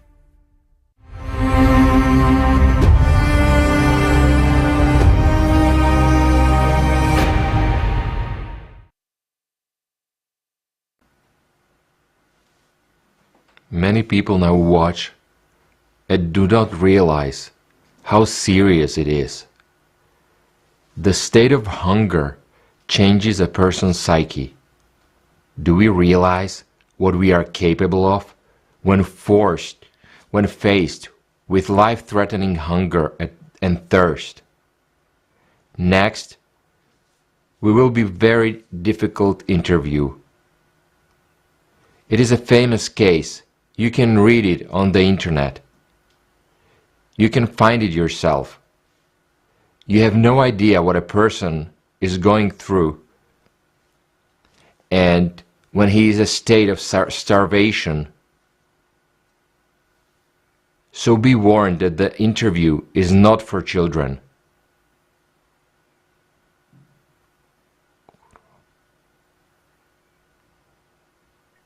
My name is Gustavo Zerbino. I am one of the 16 survivors of a disaster that occurred in the Andes in 1972. I was 19 years old. I was going to play rugby in a team called El Cristians. We were flying on vacation from Montevideo to Santiago de Chile, but unfortunately, we never got there. At a speed of 600 kilometers per hour, we crashed into a volcano, the one in the center of the Andes Mountains. The plane broke into thousands of pieces, and we fell into a valley called the Valley of Tears at a 4,400-meter altitude. We had to live and survive for 73 days and 73 nights, surviving temperatures of -30 and -40 degrees Celsius, -40 degrees, without clothes, without food. Each of us lost 10 kilograms or so in just one day. During one night, the body goes into a hypercatabolic state in order to maintain its temperature of 36.5 degrees. First, the fat is burned, then the muscles, then the bones. It's like a deflating balloon. In other words, since we didn't die and continued to live, the body was still burning calories trying to raise the temperature above 36.5 degrees, because under 36 degrees, you get hypothermia and die. At that altitude, there was no grass or lichen growing. We had no food. At first, each of us drank a scoop of wine, ate one peanut and chocolate, a small piece of chocolate. We also ate cream, feminine hair fixer. We tried everything, and we were so hungry that we had to choose between life and death. And we decided that we wanted to live. We made a deal that we were a team. And we said that we were willing to sacrifice the body of our dead comrade so that his friends could live on. And when we all agreed on this, we started discussing how we were going to do it. In order to make a decision, You first have to overcome psychological taboos, religious taboos, physiological and emotional taboos. So when we were ready to do that, saying that was a one thing, but doing that with our own hands was quite another one. The body was frozen in sub-zero temperatures. We didn't have any tools. With a piece of glass, a piece of tin or metal from airplane, we first had to try to cut the pants. It was like taking a lamb from a freezer. It was as hard as a marble statue. So it was very difficult. It was a really tough taboo at first. But by the next day, we crossed the line, and this became natural for us. However, there are two things I want to tell you. First, there is no such thing as hunger. When you don't eat, your body begins to digest itself. You start synthesizing enzymes, protease to digest protein, lipase to digest fat, amylase to digest starch. So what you feel as unbearable is actually thirst. It is thirst. We were getting water from snow, we were chewing it, and our gums were bursting. Our mouth, our lips were bursting from chewing ice. Until we invented a machine for obtaining water. The thirst was unbearable. We drank water and immediately urinated because there was no salt in it. 1 molecule of salt is what holds 4 molecules of water. So we were drinking water and losing sodium, potassium, and magnesium. The color of our urine was similar to the color of Coca-Cola. And there came exhaustion. We were completely exhausted. We kept pushing and pushing away the threshold of pain, the threshold of anguish, and the pain of hopelessness. We went through the most unbelievable hell one can imagine, but since we had no choice, we had to deal with that. This is the kind of suffering people go through when they are faced with the problem of hunger. Imagine 30,000 people starving to death every day. There are facts and statistics how much the problem of hunger has grown. And it has grown tremendously. But it doesn't have to be that way. We can feed every person in the world. Such technology does exist. Let's watch a next video.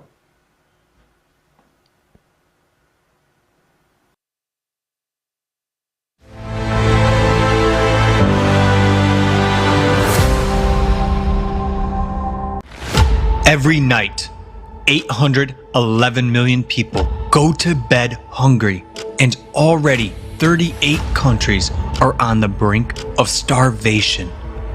We live in times of instability, pandemics, economic crises, climate disasters, military conflicts. They put millions more people on the brink of starvation. Are you sure you won't be among them? In the consumerist format, no one is secure against starvation these days. But it is such an absurdity. Why? Let's take a look at the technology that already exists.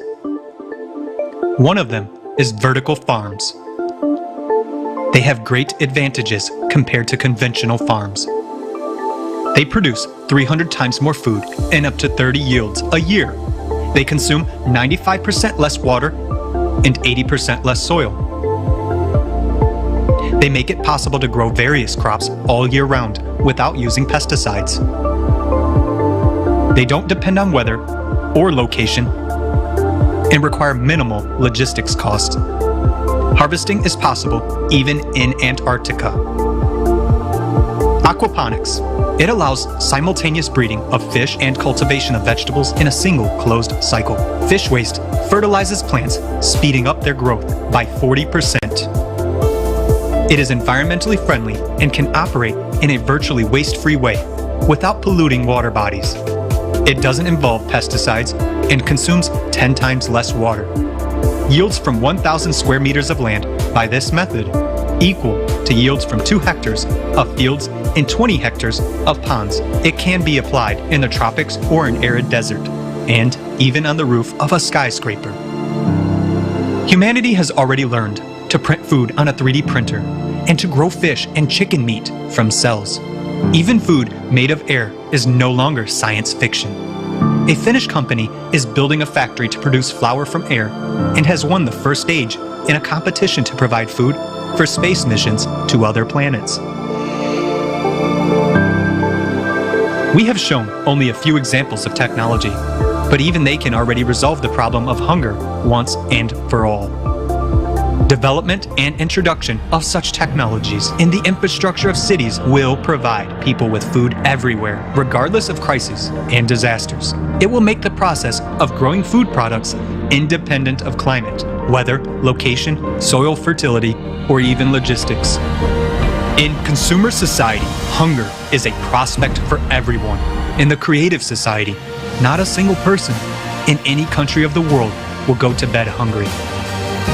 It will be up to us, people, to jointly decide which scientific discoveries to implement first, while openness and transparency of information in the creative society will make it possible to ensure reliable control over implementation of our decisions. We really want to live in the creative society. And what about you?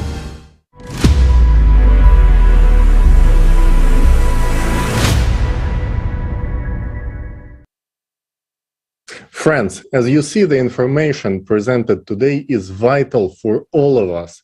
If you do understand the importance, please share your thoughts online and send us your feedback on creativesociety.com. Друзья, эта информация очень важная, поэтому, пожалуйста, снимайте видео, присылайте на почту info@creativesociety.com. И вы можете увидеть, что больше и больше международных организаций борются с голодом, но количество голодающих тоже ежегодно растет. И тут возникает логический вопрос: куда уходят деньги и почему эта проблема не решается? Хотя технологии, как мы видели, уже есть. Давайте посмотрим, как работают благотворительные организации действительно.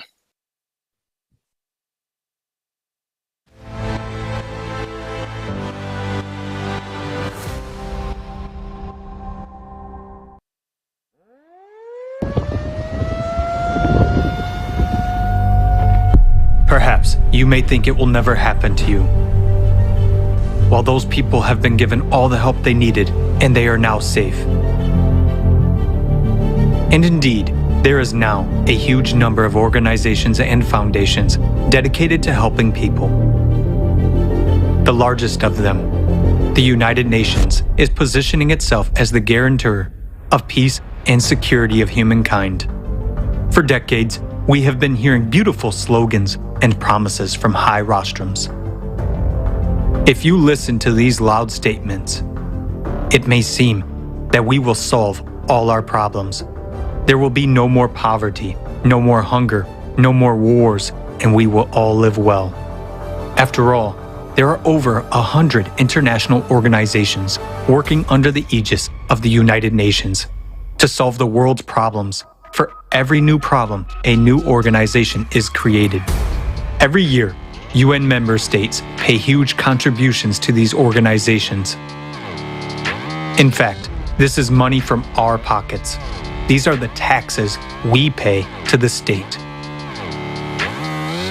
Between 2010 and 2020, according to official data, the 44 UN organizations alone raised $540.4 billion. Contributions to the UN organizations have increased by 58% over 10 years. But let's take a look at what we have achieved over this period of time. The largest amount of money today goes to solving the problem of hunger. The main UN organizations to tackle this problem are the World Food Program, WFP, and the Food and Agriculture Organization, FAO. They have raised $79.8 billion over the last 10 years. Currently, Current estimates are that almost 690 million people are hungry in the world and 750 million people are severely food insecure. The Food and Agriculture Organization itself predicts an even greater increase in hunger by 2030. 841 million people. So, the World Food Program is projecting funding needs for 2022 already at $13.9 billion. So they say, there will be more hungry people, so they need more money.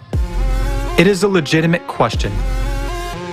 How is it that, with ever-increasing funding, the problem itself is only becoming worse? Let's look at another problem, the refugee problem. The number of refugees has doubled over the past 10 years, comprising 82.4 million in 2020. The United Nations High Commissioner for Refugees, UNHCR, deals with refugee issues. Over the past 10 years, funding for the organization has increased by 56%, reaching $4.8 billion in 2020. Let's look at what kind of help they provide to people. One area of refugee assistance is shelter. On their website, they state, "The main part of our protection mission is to guarantee access to proper shelter in humanitarian emergencies. We provide tents, distribute plastic sheeting, and develop strategies, tools, and guidance in emergency situations, and provide emergency assistance to those who need it most. On cold nights or hot days, our help can be the deciding factor between life and death. In an emergency, tarpaulin tents are an adequate short-term measure. But people live in such tent camps for years, in inhumane conditions, with no hope of the future. Due to the lack of even basic sanitation conditions, people die of infectious diseases. Who benefits from the problem not being solved?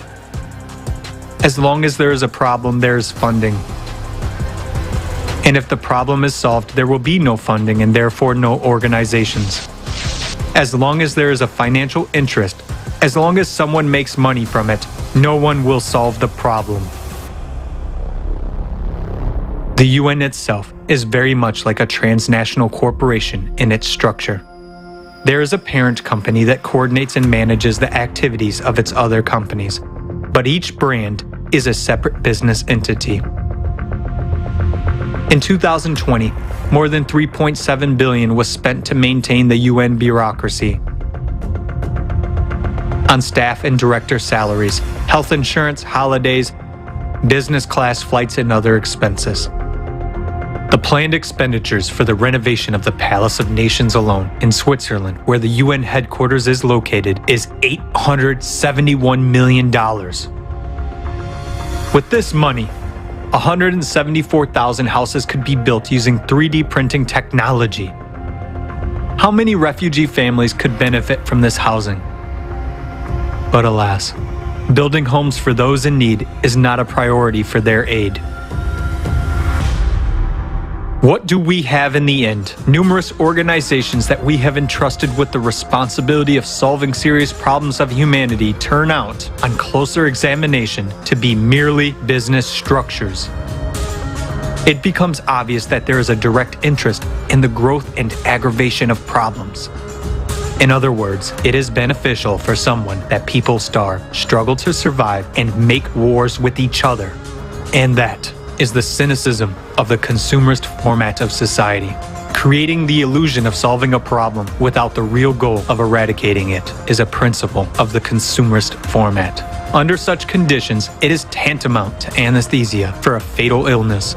And even closing or reforming some organizations or firing some individuals will not save the situation, because new ones will come in their place and do the same thing, making money off our lives. Today, because of our tacit support for the consumerist format, we are all on the precipice. The rapid escalation of all crises will soon bring us all, without exception, to the brink of disaster. What kind of help will we get? A piece of tarpaulin for shelter and a couple of bottles of water?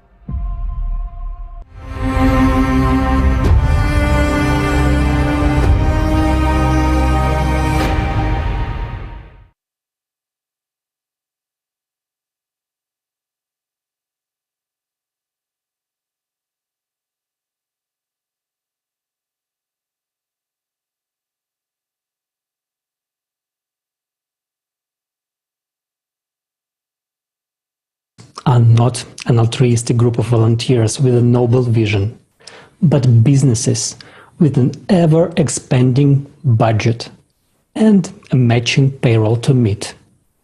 And their funding methods are closer to racket at the state level.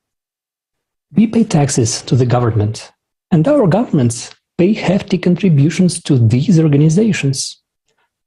Ultimately, we are already taxed by these organizations, yet they are still asking for more. Billboards, letters, internet ad campaigns, all these to make you feel guilty and accountable and willing to donate to such charities, selling you these narratives.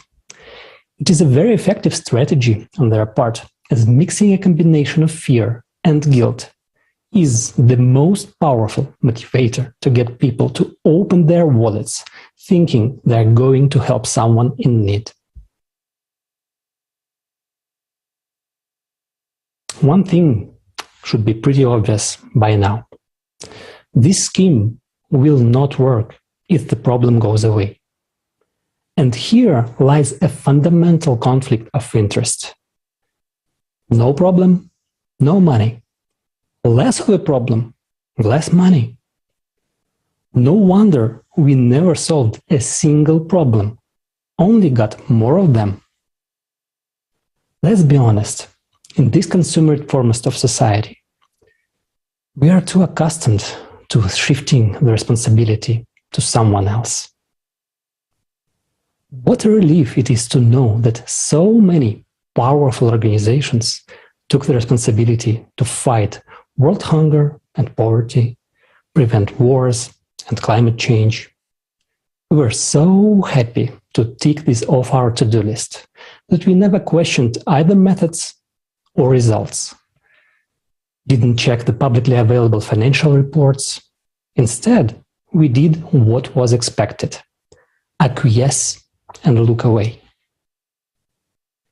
We live in those times when continuing business as usual will lead not only those on the brink of starvation, but everyone to certain death. The choice is ours. Continue looking away or choose to build a creative society where human life is the highest value, the life of every human being. Decide to dedicate all human potential and all funding to really solve the problems at the root, once and for all. Given the combined spending on funding the organizations and CO2 mitigation, the problem is not the lack of money, but the lack of responsibility for our own lives. Now, let's hear on this topic from our dear friend, one of the world's most famous business consultants and top communicators, Dr. Ichak Adizes.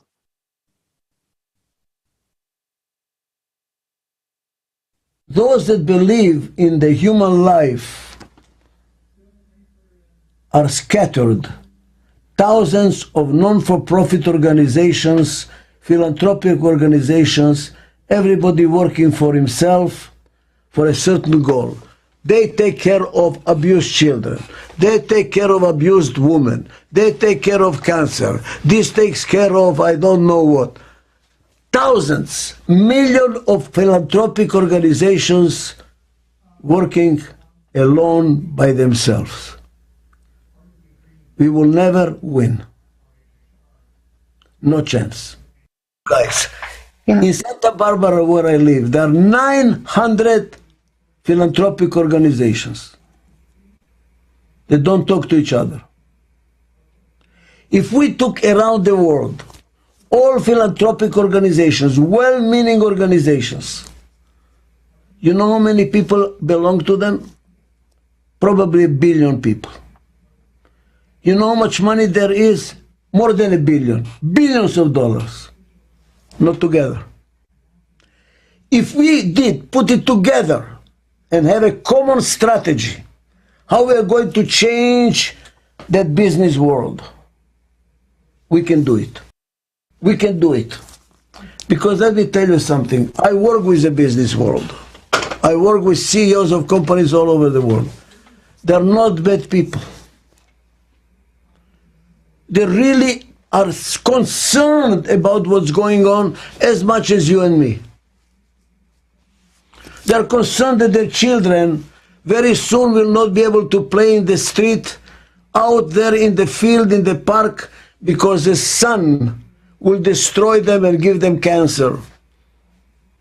We are not protected anymore. That they will not know flowers anymore. They will not know animals anymore. They're going to be sitting at home playing computer games all day. They cannot go outside because of crime. Because they're going to get cancer from the sun. They will not be able to breathe. They are concerned. Each one of my clients, CEOs, are concerned. So how come? The dynamics of the system makes them do it. They don't have a choice. If you are a CEO, if you don't produce the profits that the stock market predicts you should produce, your owners are going to sell the stock, your stock is going to go down, and you will be fired. They don't have a choice. The system took over, and we are all victims of the systems. We are not the villains, we are the victims. What we need to do is change the system. But in order to change the system, we have to be politically powerful. You're not going to change the system unless you're politically powerful, because politicians watch on the votes. How many votes do I get? We need to get these billion people together to say, we will all vote for those politicians that believe in what we believe, and they will change the system. If we don't change the system, it's not going to work. But in order to change the system, we need to get the politician on our side. In order to get the politician on our side, we have to get the voting. In order to get the voting, we have to get together. And people don't understand. You know, they're taking care of abused women and abused children and abused this and that. Nice. But you know what? It's not going to change the world. It's going to get worse and worse and worse and worse. Democracy is not working anymore. You think that we have democracy in America? Don't kid yourself. The business world, through the lobbying, are doing everything. We are just playing games. The world is becoming too complicated for democracy to work. Dictatorship does not work either. We need a new system.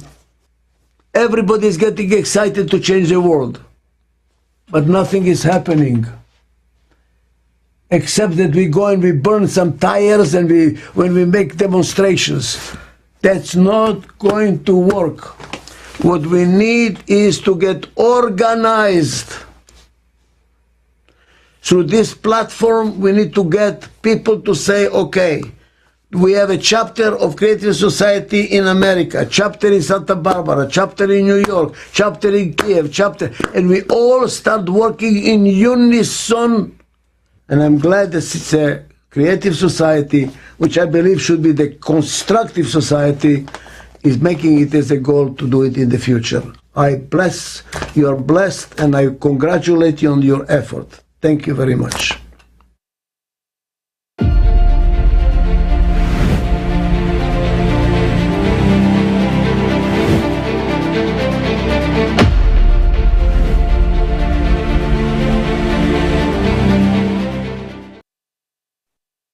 Thank you, Dr. Adizes. Your observations are spot on. Having so many organizations fighting the same cause, each on its own, is like resistance fighters battling the same enemy, but separately and in different locations. Will they succeed? Well, of course not. They will only win if they unite, if they join their forces. And until that happens, the enemy is already conducting a massive attack. The historic deadly tornado in Kentucky in 2021 showed how helpless we are before its fierce force and might, how individually vulnerable we are. Let's watch a video.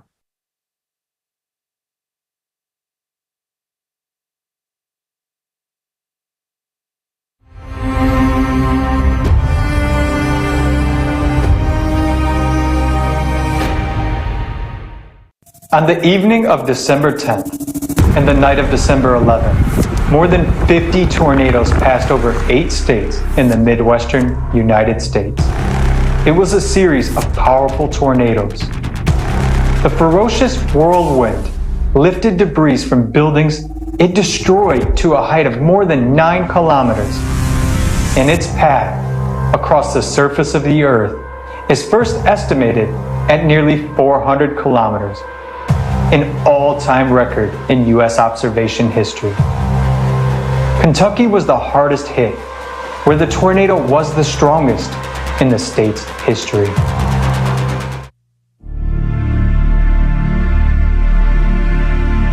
And I'm gonna miss her so much. I came back last night, but they were screaming. A lot of people lost their loved ones today. And I'm looking for my wife, and I need her. There were people everywhere, lots of children, people with lacerations, broken bones. I mean, they just kept coming in. We were using different parts of the hospital for triage, and we were suturing people up normally where we pre-op people before surgery, the ER. I mean, it was kind of crazy. The sounds that I was hearing was like a war zone. People crying and begging for help. One was in this arm and one was in this arm. I never saw my 3-year-old because my face couldn't turn that way, but I did see the baby, and he cried, and then he just stopped. So at that time, I thought he was God, but he wasn't. I never heard my 3-year-old say anything. Those images, just like last night, I was in my daughter's house and we were trying to sleep. And I couldn't because I was still hearing the sirens and the people begging for help. And the images of the lady with the baby in her arm, dead, you know. Everything was so calm outside. I mean, literally, you could hear a pin drop. No wind, no nothing. And then all of a sudden, you could hear from a far distance what sounded like a train.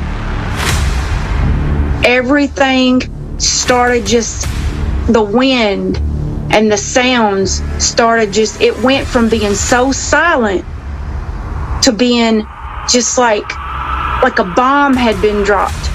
You can see in the sky this dark funnel cloud. And I'm screaming at my kids, get down, get down, get down. All of a sudden, the pressure in my ears, you could hear the windows pop out in my house. My house started shaking. And I was like, oh my God, I didn't even know if we were gonna make it.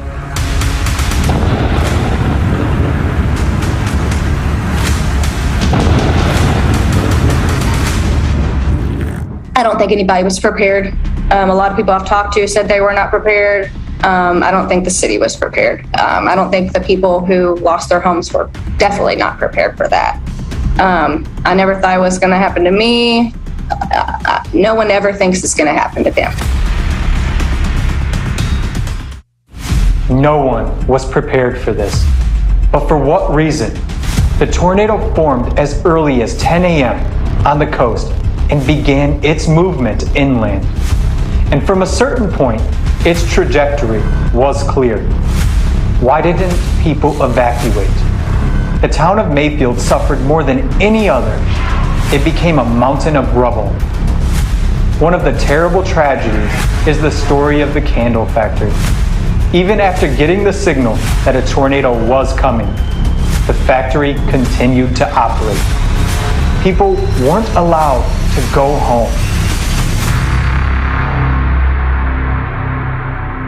And on December 10th, I was out there at the candle factory, and this monstrously huge building was reduced to a flat land of rubble that you could just kind of crawl up on top of. There were people inside that we were trying to get to, and of course, if you walked in certain places, they would yell, "You're making the roof come down on us more, you're making the ceiling come down on us more." And so you had to watch where you stepped. Additionally, you had to watch the men that were working with the cranes had to watch if they lifted metal on one section trying to get somebody out. Sometimes it would put pressure on people in another area, a pocket where, you know, they were trying to stay alive, and it would put pressure on them, forcing them to be screaming out so that we would have to stop. And that was a very painful and emotionally draining experience. Close my eyes and all I see is people hollering and screaming for help. So I'm not doing good at all. You're messing with a person when you see that and you can't help anybody. You're trying to help yourself get out. And there were people that had been amputations based on the events that had happened, and the broken bones and the crushed, mangled bodies that came out that were screaming will be something that will stay with me forever. Climate. This terrible enemy is killing us. Its power is immense. Its attacks unpredictable. And this is only the beginning. While we are not prepared to defend ourselves, tell me, are we satisfied that all we do is sort through rubble on the battlefield and walk around each other? The climate comes when it wants and takes whatever it wants. It takes us. Our lives are not valued in a consumerist society. The first week after this happened, I was with a search party looking for Nissa. She was a little girl that was friends with my daughter. I knew her family, and her whole family was killed in a tornado. All 7 of them. The kids, the grandmother, the mother, the father, they were all killed. And after the tornado, they found everybody but her. So for several days after this tornado happened, me and my kids went to search for her. We started at where she lived at, and we walked and moved things and moved debris. And the day after that this happened, we were still finding bodies, like finding people. And then when we found the little girl, her body was literally wrapped around a tree. And I'm like, I mean, it was one of the hardest things that a person would ever have to go through, is to literally, you're out searching for someone and you're begging, you know, God, please let me find this person alive. But then you find them and they're wrapped around a tree.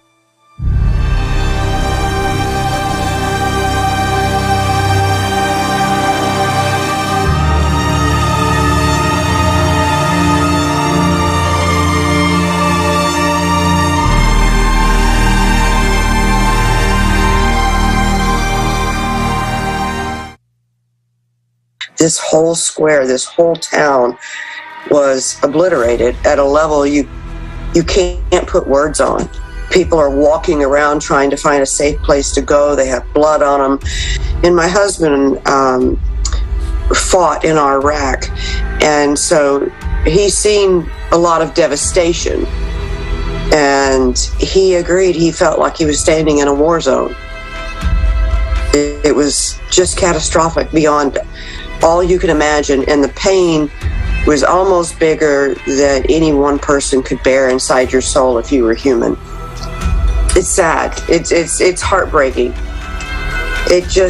I wish I could tell you and explain to you how painful this is to see, and to see how lost people are. I'm sorry. Sometimes I get thinking about some and it gets a little hard. I apologize.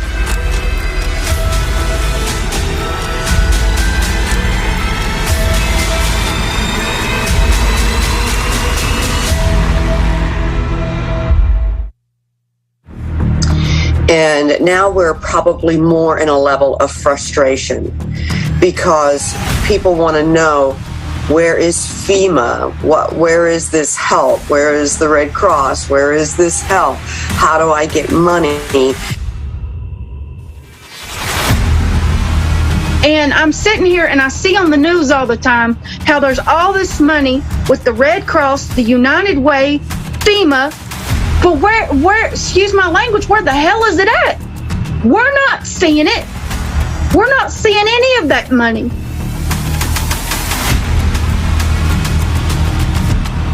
And then you're told, like I was told from FEMA, well, all we can do is offer you a loan. What am I going to do with a loan at a high interest rate? And not knowing what you're going to do and thinking the government is going to step in and is going to help you? No, they're not. No, they're not. No, they're not. They're only going to help the people who they're going to be able to pick and choose a few different ones who they can get the photo ops with. They're not going to help everybody. There's like 5% of people out of 100% that have received any kind of help since the tornado. The other 95% of us don't know what we're going to do.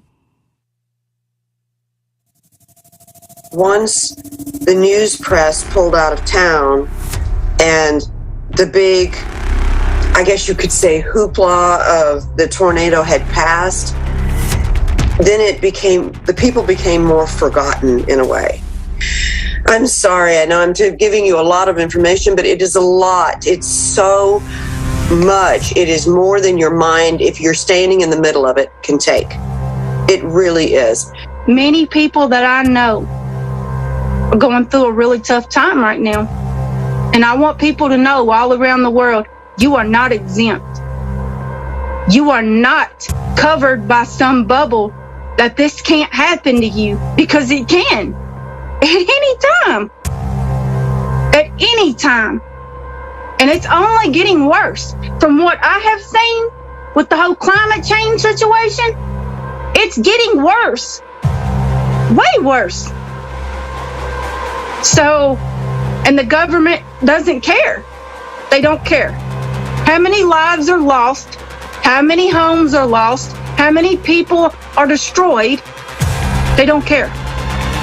And that is my own personal opinion based on what I have went through here over the last month. Our lives are not valued in a consumerist society.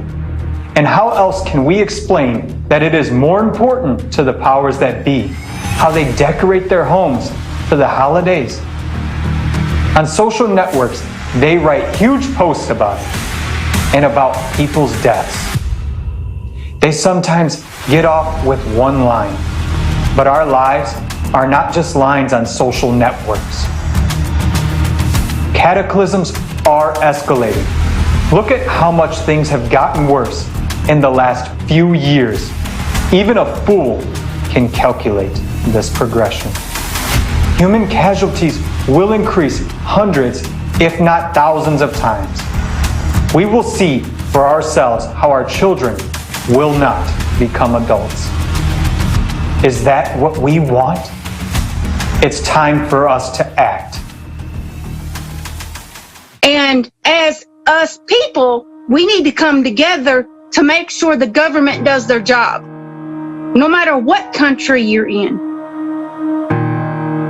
And if we can't come together and stop with all of the diversity and the hate and focusing on the wrong things, then we can't never make change. Change happens when more than one person sticks together. That's how change happens. To me, we should all want better for the generations to come. But it starts with us. It starts with us.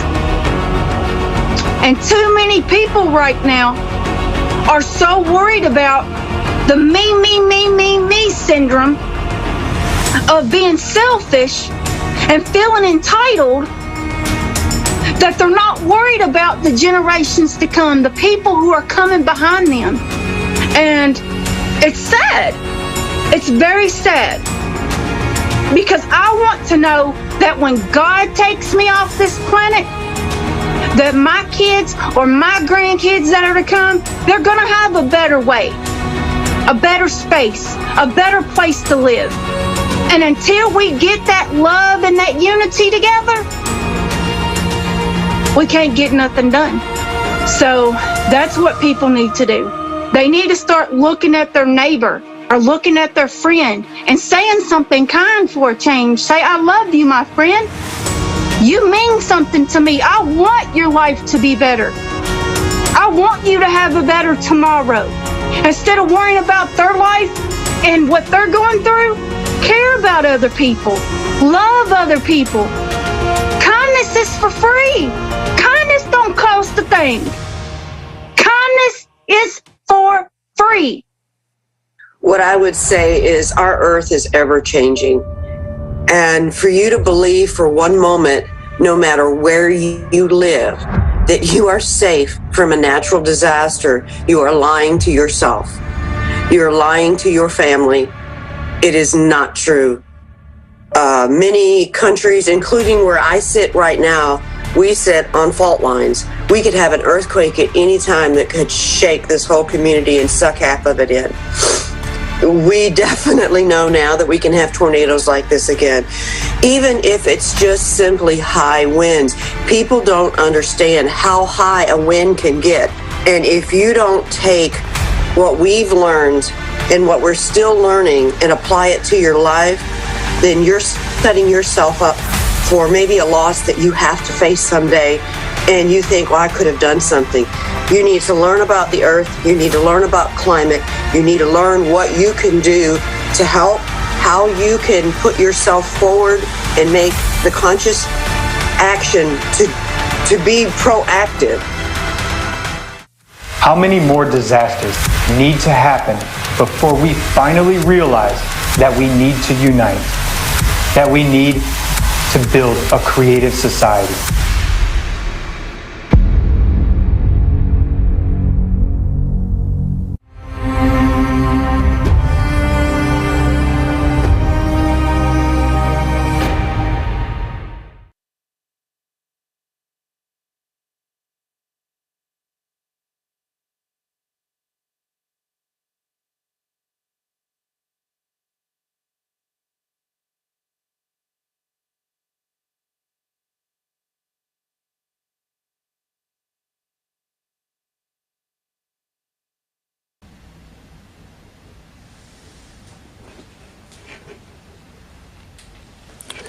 December 2021 will always remain in the memory of many Americans. It's a heartbreaking tragedy for Kentucky and for our entire nation. My heart aches with pain for each and every affected person. It hurts. It hurts that someone lost a child or their entire family. Their beloved people, each of them, wanted to live and be happy. But unfortunately, even in an economically advanced country, such as the United States, people were left one-on-one with their own misfortunes. Tell me, can we call ourselves a society where such things are possible in a civilized society?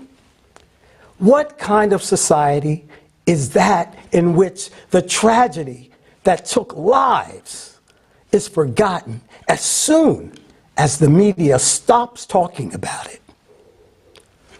Where the interests of business, economics, and politics are valued more than people's safety, more than human life. What actually can be more valuable than life? The consumerist format is heartless. It makes us so callous that our reaction to people's grief becomes like they deserved it. People died. They lost everything. But there are those who say, those Americans deserved it. Billions of people today hate America. They hate the ordinary American people. We know that. And we understand why this is happening. But we, Americans, are wonderful people and nice people. Just like you. All Americans, all 332 million, are good people, except for just a few bastards, because of whom all of us are hated. All people in the world are wonderful, yet those few scoundrels are in every country around the world. They are the ones who have been feasting and continue to feast on our coffins. The masters of our pockets and our lives. But we are actually the ones who allowed someone, just think about it, to have power over our lives. Someone decided if we should live or die. While we, ordinary Americans, love people, yes, they brainwashed us and make us hate. They impose on us to hate an external enemy. But, my friends, this is manipulation. If you take that away, you will see how beautiful we are. You will see that we are capable of loving and giving life and creating and not destroying. And you will realize that this is what we all want. We are manipulated just as you are manipulated. Unfortunately, because of a handful of scoundrels who are confused and have forgotten that they are humans, we, Americans, are now hated by billions of people. And here in the United States, we have the situation when one half of the country hates the other half. We have been divided within our own country. Although we, Americans, are one nation. We are artificially divided and forced to hate each other, just as you are forced to hate us. And in order for this to stop, these billions of good people should simply unite among themselves. We must change our attitude towards each other. We must realize we are not each other's enemies. We must oppose the climate. We must oppose the climate, just as we are now giving to war against each other. We're fighting against each other. We must understand that the climate is our only enemy, and that we can only survive by uniting. Believe and know that everything will change. I believe in a great future for Americans and a great future for the entire world. I believe in Americans. I believe in the entire humanity.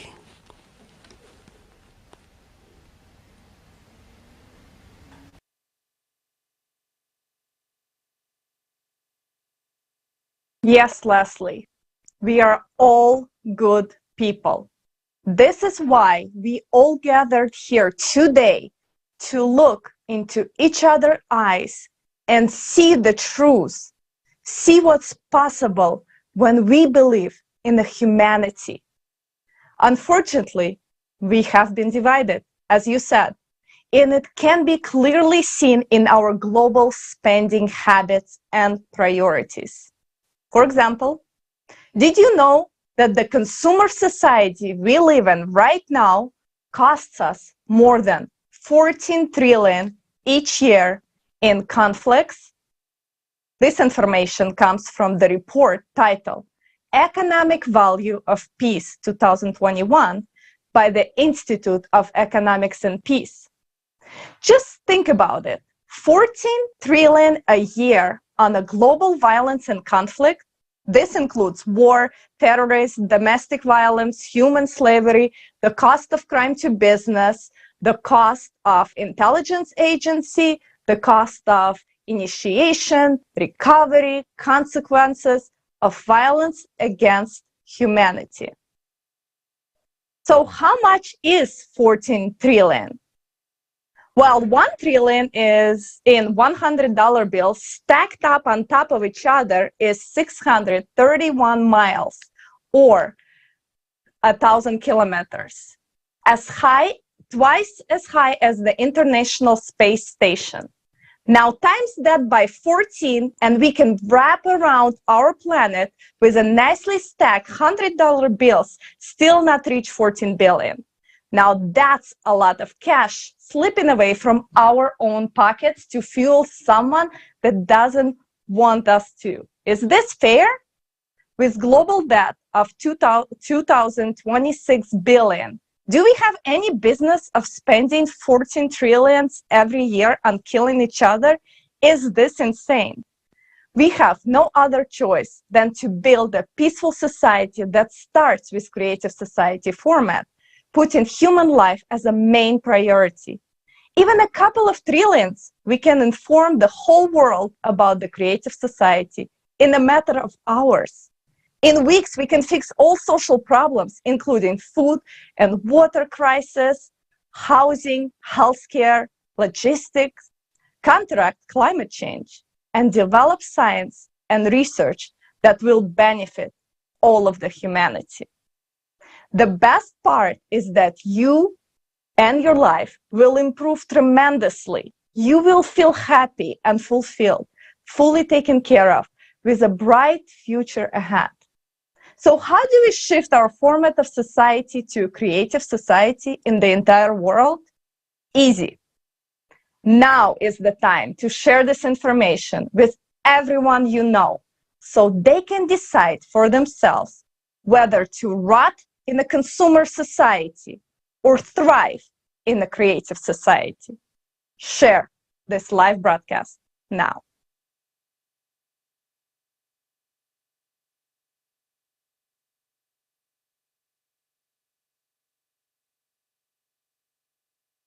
Do you see the crowd?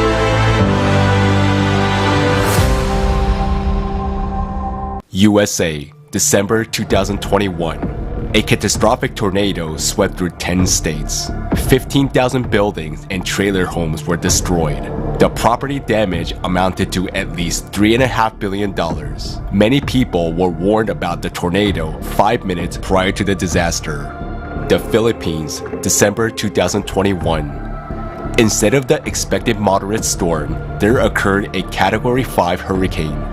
Typhoon Ray affected 10,800,000 people in 11 regions. More than 2 million homes were damaged. 427,000 homes were completely destroyed. 3 million people were displaced. The material damage amounted to more than $420 million.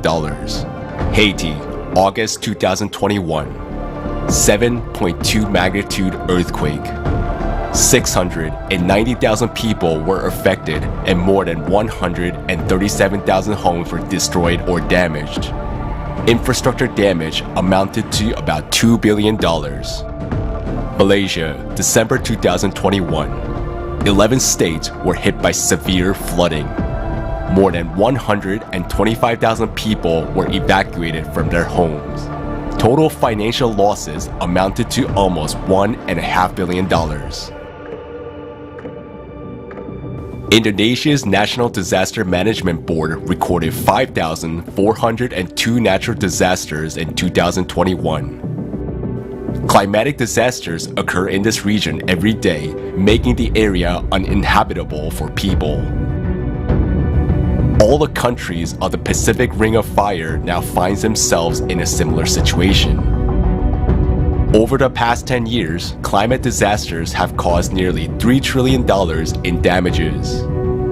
220 million people have become climate refugees within the same period. Since 2010, weather emergencies have forced around 21.5 million people a year to move on average. In 2020, official figures alone put the number of climate refugees at 30.5 million.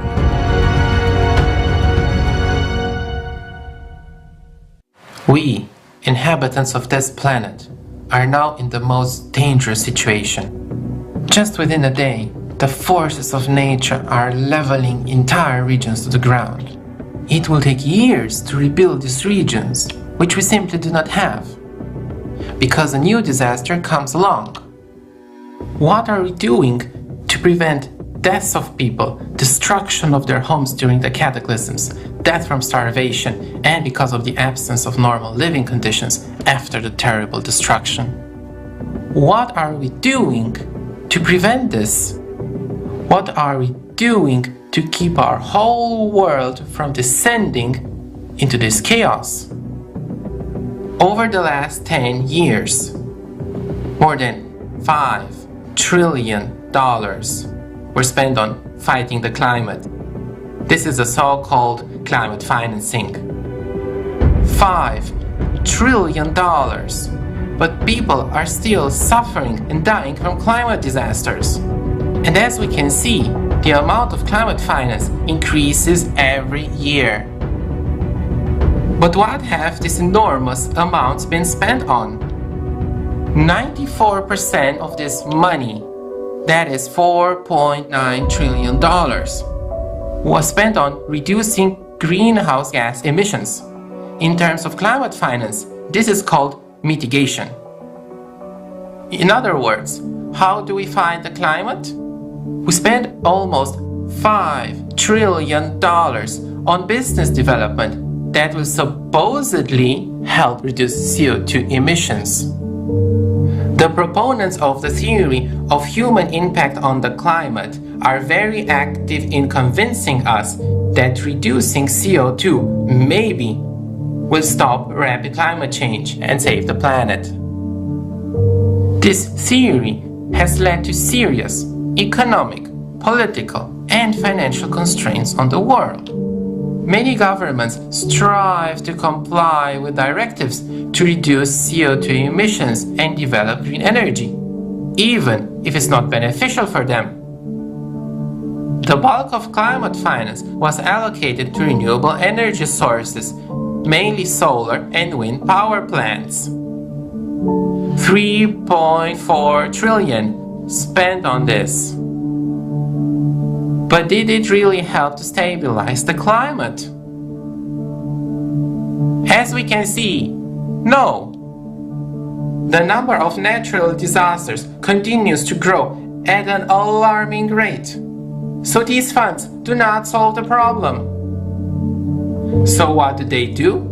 Perhaps they did help reduce the growth of the CO2 amount. It turns out they didn't. CO2 keeps rising. So how does that work out? We've already spent $5 trillion on nothing. Moreover, it seems that the more money is invested in this business, the more CO2 emissions increase.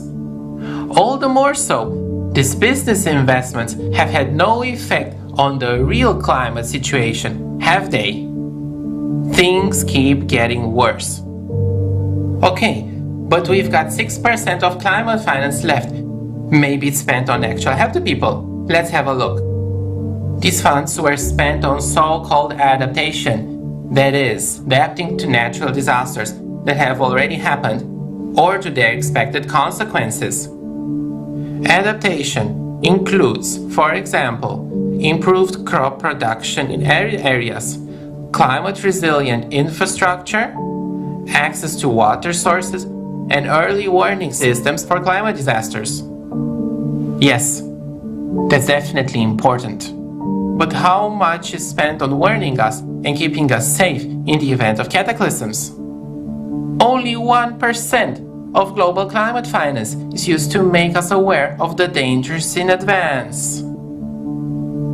Did the people in the US, the Philippines, Haiti, or Malaysia feel any effect of these adaptation measures? Have they been warned of the coming climate cataclysms? Our world is not prepared for the rapid escalation of climate disasters. Not only in developing countries, but even in developed countries such as Germany and the US, there are no effective warning systems. With an increasing volume of climate finance, we do not see climate stabilization, but we can see growing businesses and increased profits.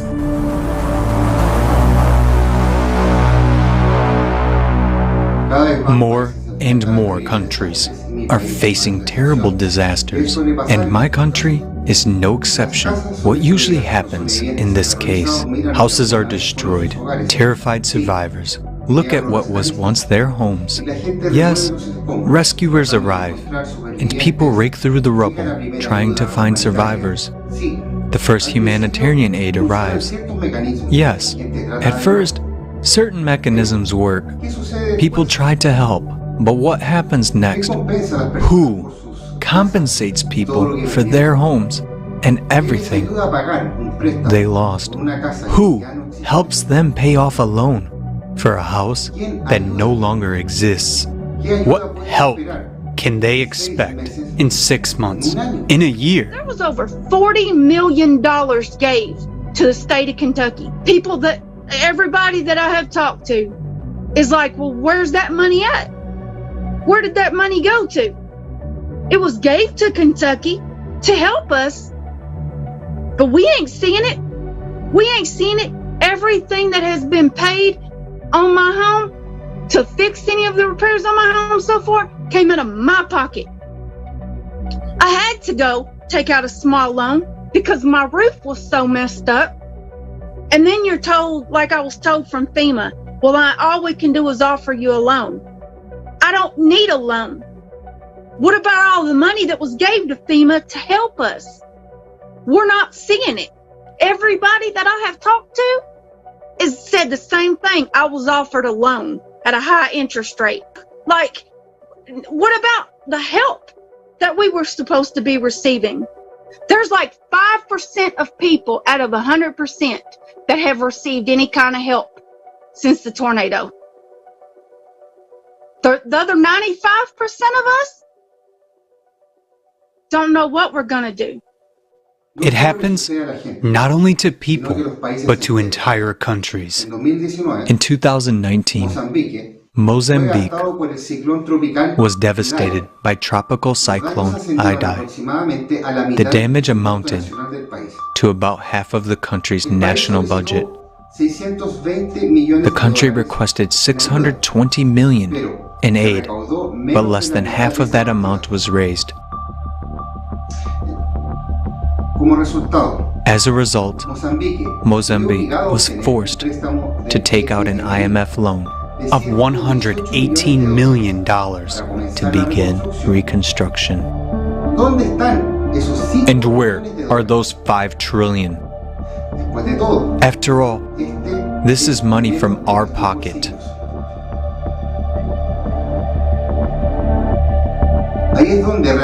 That's where it is really needed for temporarily resettlement of people, rebuilding homes, restoring infrastructure, compensating for what people have lost. But alas, climate finance does not provide for that.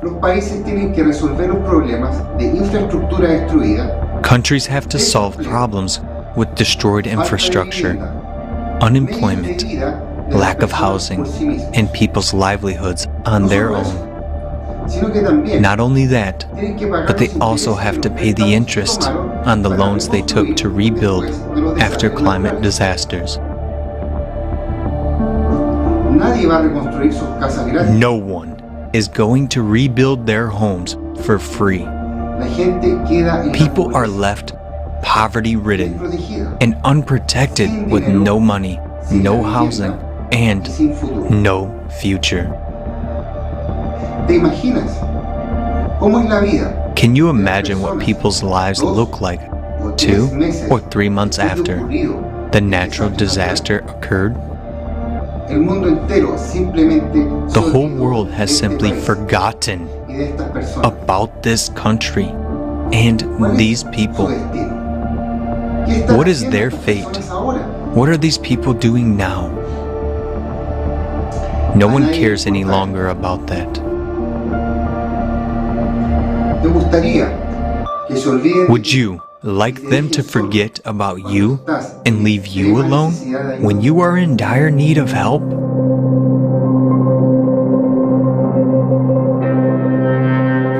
Should that surprise us?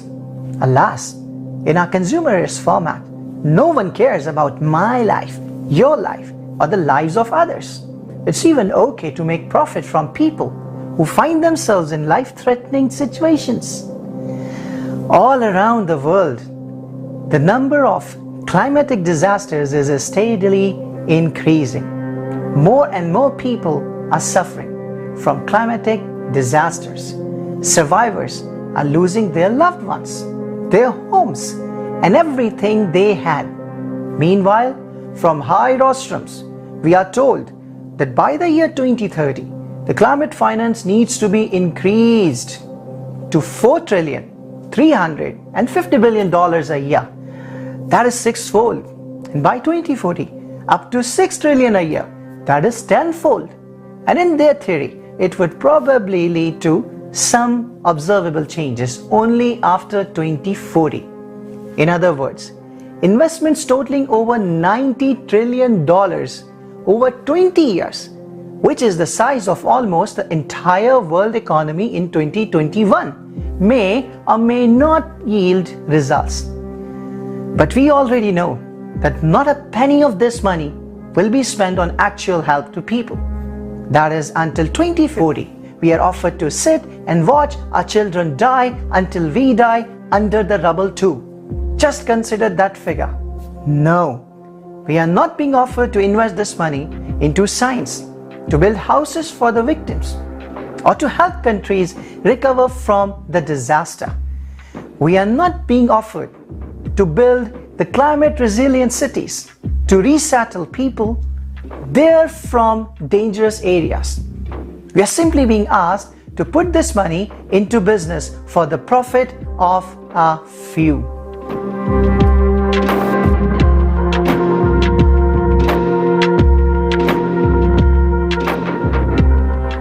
The bottom line is this: a few just get enriched at the expense of our lives.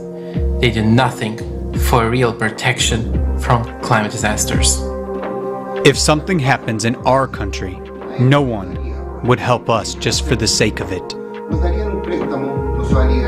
They would give us a loan and force us and our children into debt slavery. No one is really working on solving these problems. The funds are invested neither in the study of causes nor in the prevention of climate disasters, nor in people's warning and protection. Our planet is already at war with the climate. What we fail to realize is that this war is escalating. The climate delivers unexpected blows to countries. We are losing people, our homes, and all our usual life. The situation is not improving. We are not solving the underlying problem, but we can see the progression and acceleration of natural disasters. We are losing the most precious thing of all, our time. When climate disasters overtake all countries and continents under the current consumerist format, we will simply start killing each other for salvageable lands, for water and food. This CO2 nonsense has to stop while we still have time, while we're still able to influence something. We need to take the climate problem seriously instead of stuffing wallets by imposing false theories. CO2 is rising, but it is not causing climate disasters. We need to understand that these false scientists are willing to do anything to keep the theory alive. After all, $5 trillion is a very powerful argument to continue this lie. And they will stop at nothing. They have nothing sacred left. They're interested neither in human lives nor in the fate of our planet. For all these years of fighting CO2 and for the amount of money spent on it, we could have created an artificial satellite on the Earth's orbit and everyone could have moved there. But this money is spent for nothing. As long as we keep shifting responsibility and wait for these pseudoscientists to solve our problems, we will stay in mortal danger. We need to change the format of society to a creative one and allocate funding toward the scientific development and research of the real causes of climate change. We need a scientific community that will not cover up the business of collaborationists, but will actually solve the problems of global climate changes. Otherwise, we will simply perish as a civilization from the climate disasters well before 2040.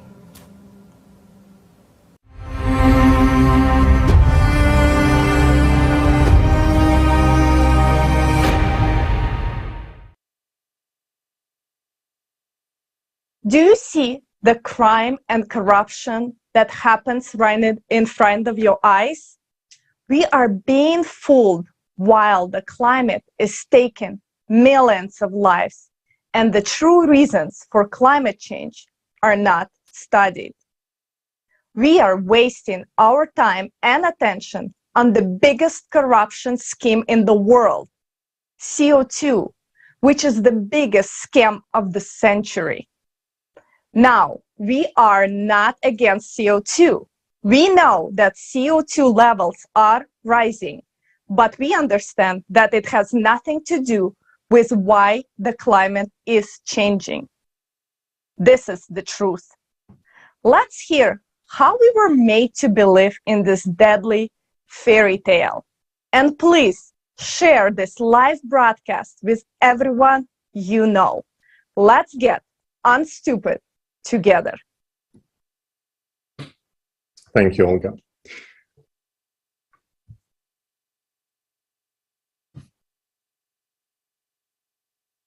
When I started looking into what was actually behind the CO2 hysteria, I was simply shocked by how the lies is being told straight to our faces on this very vital topic, while at the same time they are stealing money from our own pockets.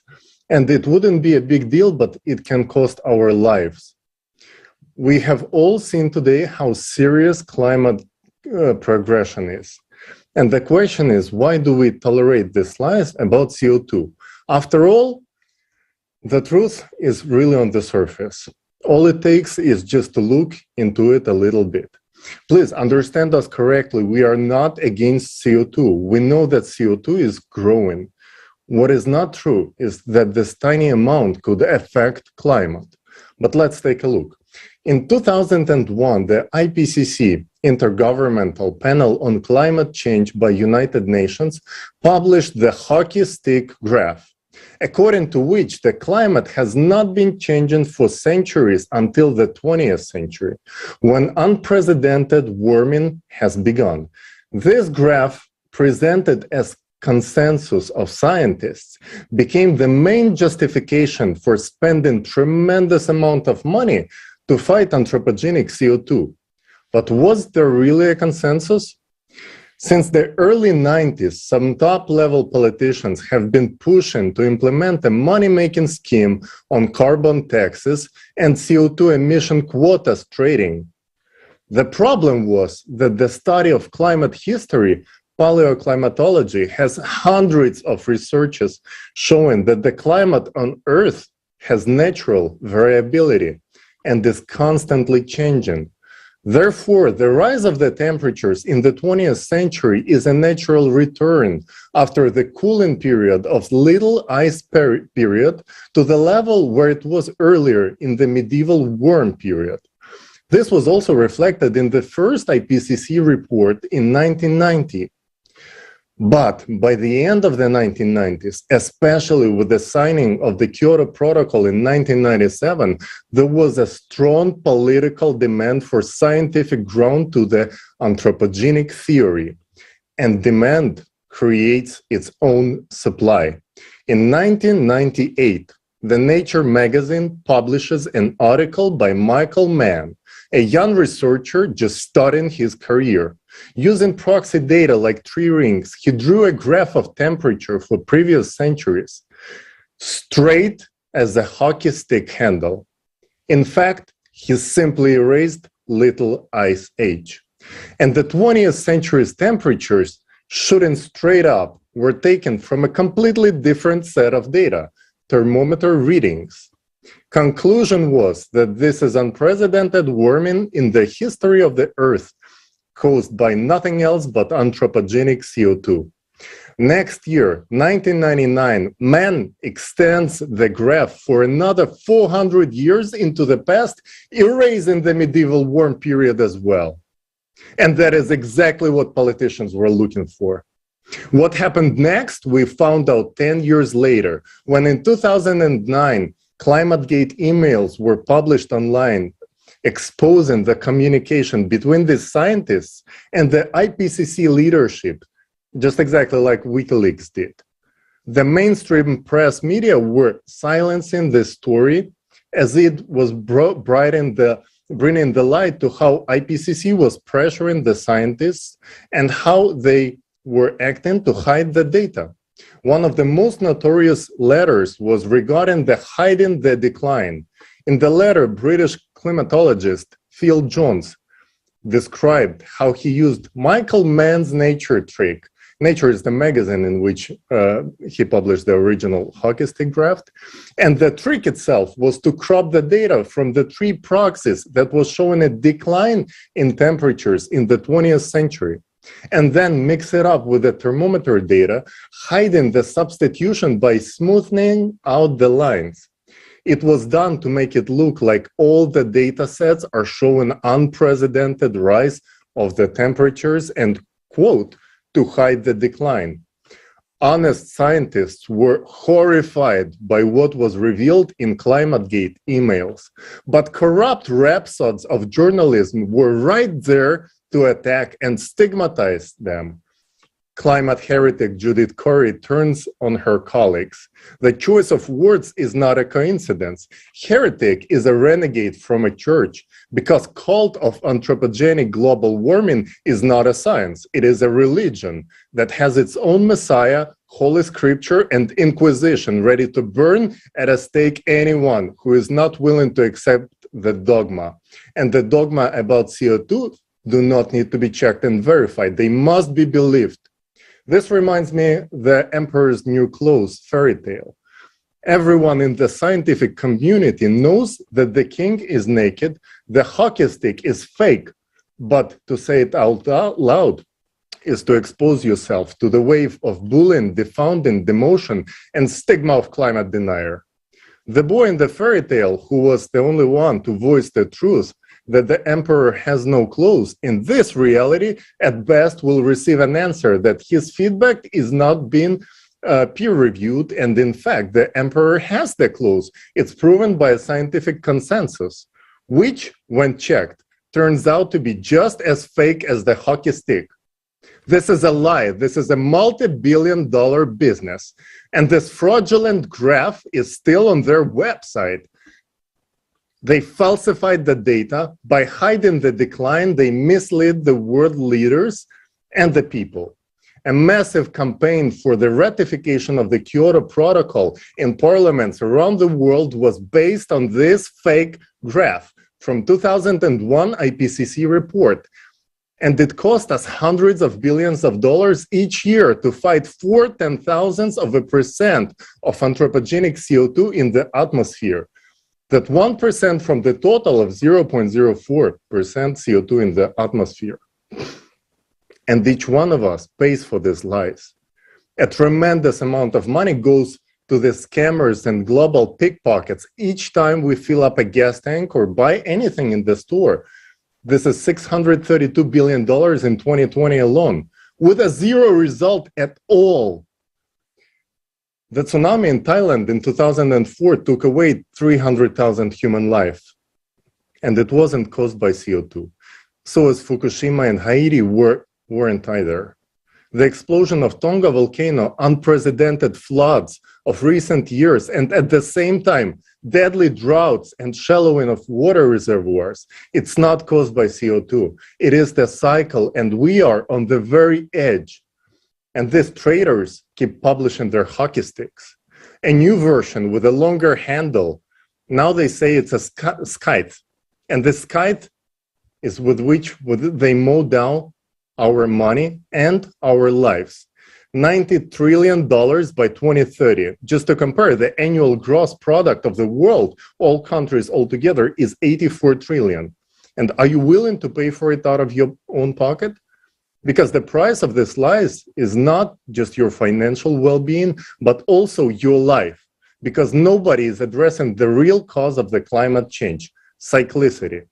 Thank you.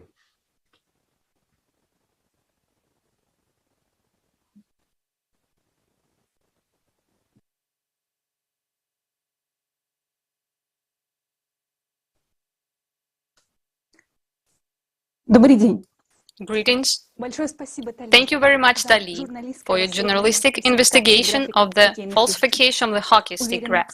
I'm sure you have a lot more to say, and we'll hear more details of the hockey stick scam on the post-forum roundtables.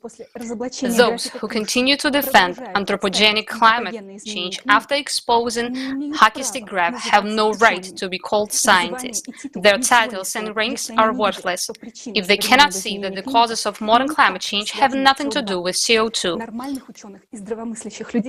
There are hundreds of thousands of times more normal scientists and sane people, but they keep quiet because scientists who dare to speak the truth are silenced.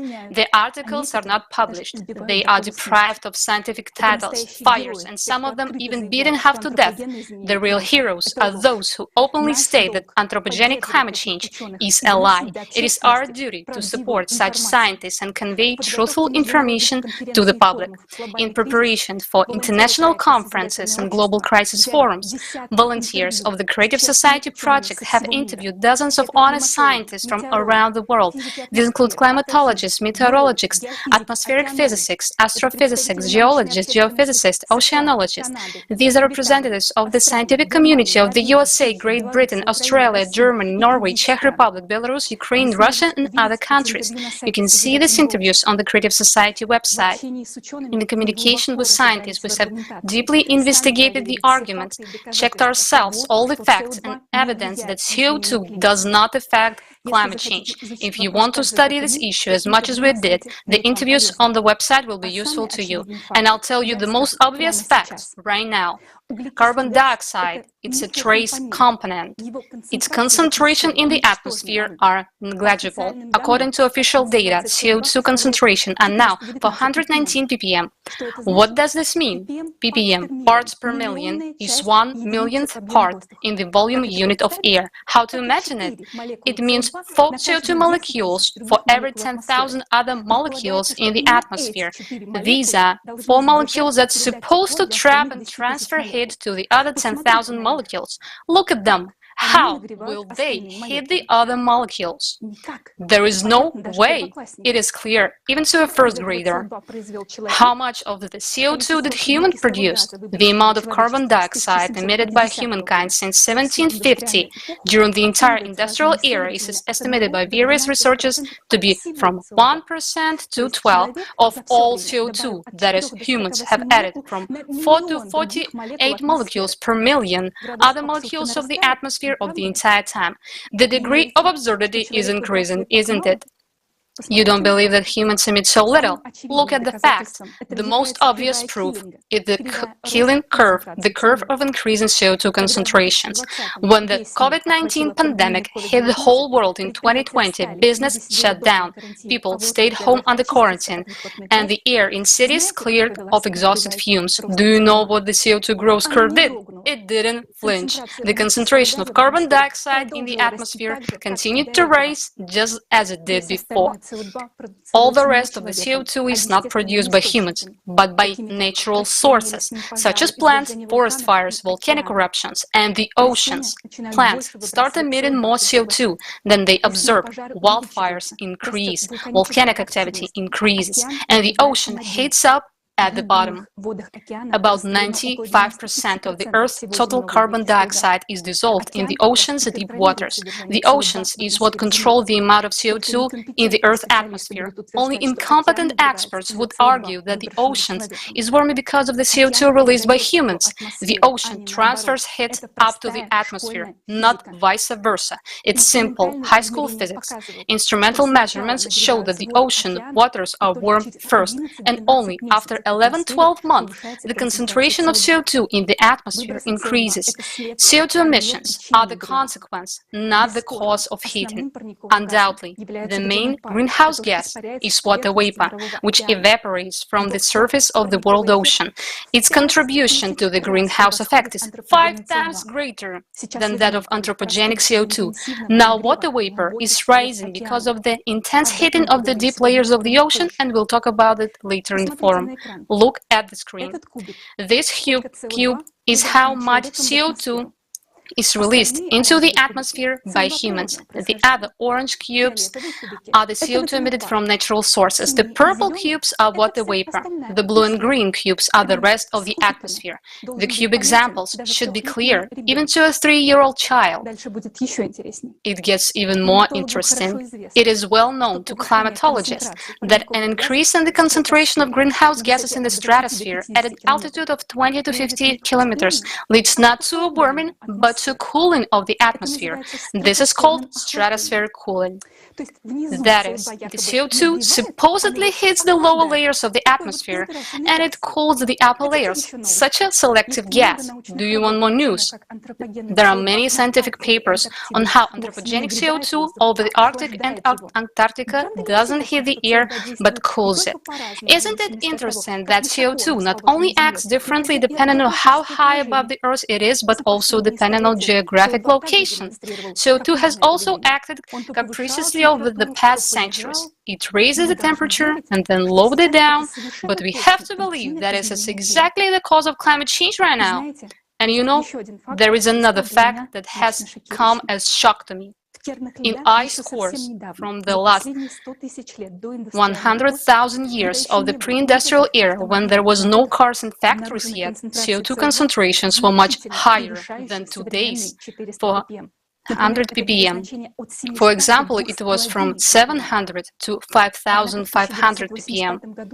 However, in 1985, when the climate anthropogenic hysteria began, These data begin to disappear from the articles to make it convenient to fit the results of anthropogenic scam. We are not against CO2.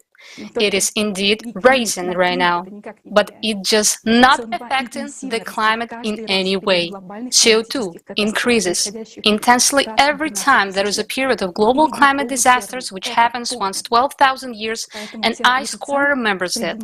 That's why for those liars who made up hockey stick graphs who are willing to kill 8 billion people for the sake of money needs to falsify the studies of glacier cores as well. Now, because of this corrupted Judas, the mouths of honest scientists are being shut, and we are losing precious time. Millions of people are dying. The number of climate refugees is growing. For 40 years, they continue to lie to us that we humans are to blame for global warming. We are forced to reduce our already negligible concentrations of CO2 and led to believe that this should keep us from dying. Had anything improved with climate? Every day that the world lives under the guise of anthropogenic CO2, there is another day that brings us, the whole world, closer to the abyss. We should have been studying the real causes of climate change by now and looking for solutions. But billions of dollars keep going the drain of the CO2 myth. The time will come, and we, people, will ask everyone where and why this money was unreasonably spent. Why was our money wasted on air? And who will bring back the lives of people who died in disasters? The theory of anthropogenic climate change is scientific nonsense. That's why we don't care about it. We talk about the real causes of climate change and geodynamic because we stand for lives of everyone on the planet, everybody's life, even those corrupted Judas. Because we are people and we want to live.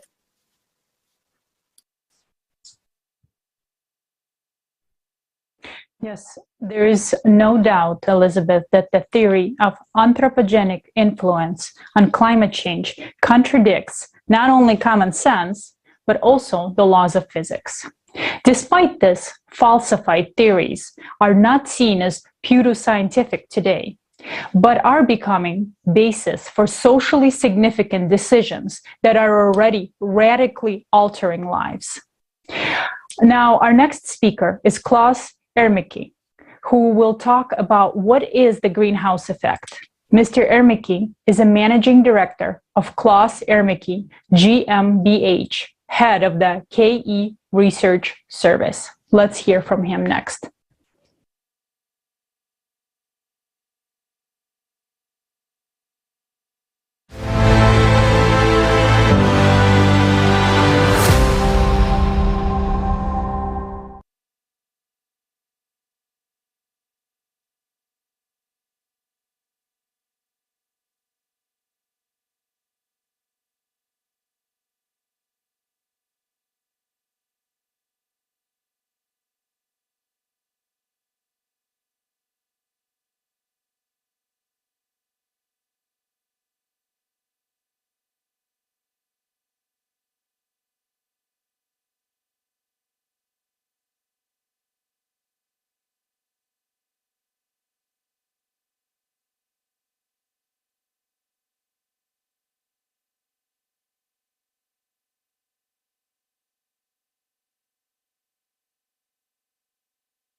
Well, I started observing the whole thing myself about 30 years ago. And at the time, the topic was still relatively new and uncommon. I thought it was incredibly strange that CO2 in the air, which is only present in negligible amounts, could suddenly change the world's climate. So, because it is our basic working method, we gathered a group of experts and consultants who specialized in this topic. There are professors in atmospheric physics, professors in meteorology, and other scientists, and they supported us in exploring this topic and putting together what we then published and presented to decision makers in politics and economics, as well as concerned citizens. One relatively well-known term is the so-called greenhouse effect. There's supposedly a relationship between the CO2 content in the atmosphere and the temperature on Earth. And supposedly, the CO2 content in the atmosphere raises temperatures on Earth by 33 degrees Celsius in the natural way. So, the assumption is that it would be 33 degrees warmer because we have infrared active gases in the atmosphere called greenhouse gases. It is also called the natural greenhouse effect. That's complete nonsense. So we've put together everything that leads to the transfer of solar radiation from the sun to the Earth. This energy is accumulated in the atmosphere or on Earth's surface and is then redistributed without actually increasing or decreasing the total amount of energy. Because the Earth can't absorb energy all the time. If the amount of energy had been constantly increasing, it would have become hotter, and at some point the Earth would evaporate. And obviously, this has not happened for the last 4 billion years. This means that energy must be constantly emitted back into outer space. But in reality, Earth is cooling due to radiation, and that's because the Earth is cold, not hot like a star, and can only emit infrared radiation, which is in the invisible range. But this energy radiation is very high. The atmosphere is what actually cools us down. The atmosphere radiates into space. Now we're in for an unexpected point. Let's take it one step further. Let's think about what's actually in the atmosphere that might be radiating out there. 70% of Earth's cooling is caused by infrared active gases. And now we can ask $1 million question. What is another name for infrared active gases? It's the greenhouse gases. The term greenhouse gases doesn't exist in physics at all, nor does it exist in chemistry, which classifies the substances. In fact, it was invented much later, after the research foundation about the function of these gases had been made available, in order to construct a certain political message out of that. This is just a contradiction, because at one point, the genius of propaganda invented the term greenhouse gas. He should have been awarded the Nobel Prize in marketing for it, if there was one, but it has nothing to do with physical reality. Interestingly, if we go back to the early history of science, we'll find the fact which has been known for over 100 years, that infrared active gases actually cool the Earth, not heat it up. The first paper that attempted to quantify energy fluxes in the atmosphere was written back in 1917 by a British meteorologist and engineer, William Henry Dines. So this basic knowledge has been around for a long time, and the question is, why has it changed somehow? Why have more and more people started to back, willingly or unwillingly, that greenhouse gases should now be only called greenhouse gases, not infrared active gases? The fact that we're creating a whole new doctrine, a whole new world of thought, that they're now dangerously overheating the planet, has to do with money and power for the saviors. That's why they constantly use children. Municipalities hire climate managers who make their way into the last nursing home to preach the doctrine of dangerous greenhouse gases. And what are the consequences? As a result, energy taxes and energy levies have been imposed under the guise of saving the planet, when in fact they are only meant to fill empty government coffers. A lot of what needs to be researched costs a lot of money. Meanwhile, the so-called climate researchers are being showered with money, especially the computer models that are being done all the time. They're incredibly expensive and they're completely pointless because it's impossible to simulate the atmosphere, the chaotic processes that go on in there. If something has been falsified, has been proven to be untrue, it means that in the normal scientific process, those hypotheses should be excluded from further consideration. What we're finding out now. I would like to thank Klaus Ermicke for voicing this shocking information that greenhouse gases do not heat up the atmosphere at all, but cool it down. So where did the money go then? The main reason why this system does not work is corruption. Human nature is such that it makes no sense to replace one person for another just to change people in the office. In the consumerist format, we will always come to this very same result: money and power. So how to build a creative society under these conditions? We already have a solution and the unique toolset. Yes, Tali, indeed. So data plays a crucial role in our daily lives in this digital age, even if we are not aware of the details. The entire world can be viewed as a digit in information technology. Every person is a digit. Every tangible object, like a building or a car, is a digit. Even intangible objects like copyright are digits. It is indisputable that economics and finance are a world of digits. We gather huge amounts of data on everything we do, every second. Not only our online transactions or a millisecond pause while scrolling the newsfeed.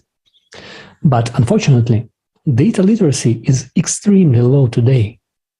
Therefore, people are simply drowning in the amount of data, failing to keep up with the pace of technological development. Well, this, in turn, slows down the pace of development of science, technology, implementation of new technologies, innovative ideas, and, as a result, civilization itself. Well, there is another related phenomenon that hinders the development of our society.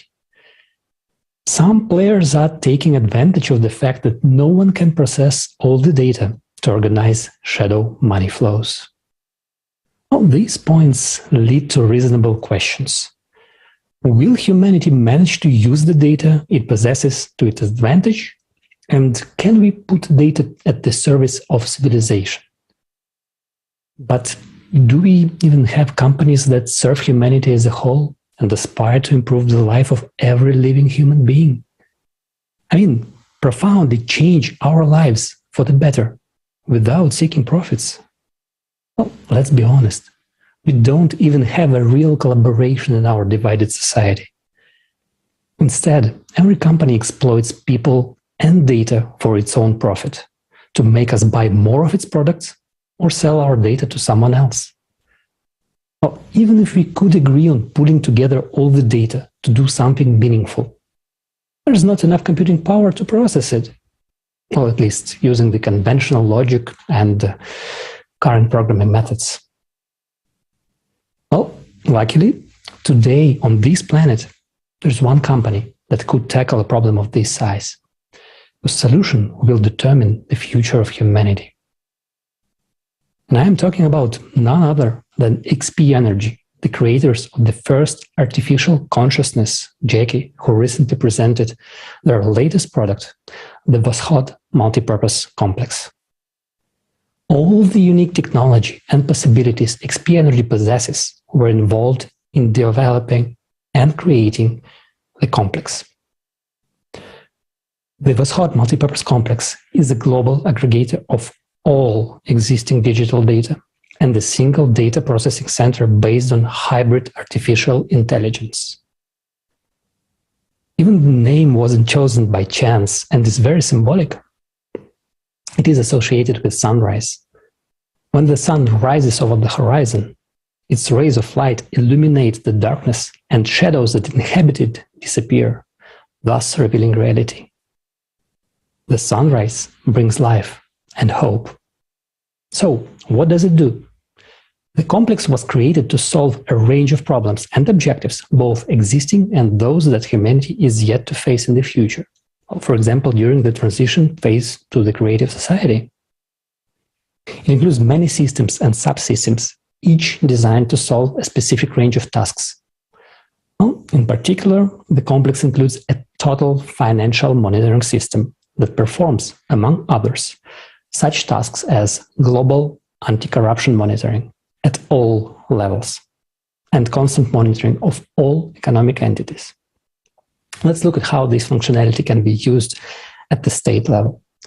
Well, when deployed, the Voskhod MPC is integrated into all digital systems of the state and has complete oversight of the entire financial system, allowing to monitor the situation in the state economy in real time. This ensures the transparency of the use of funds at all levels.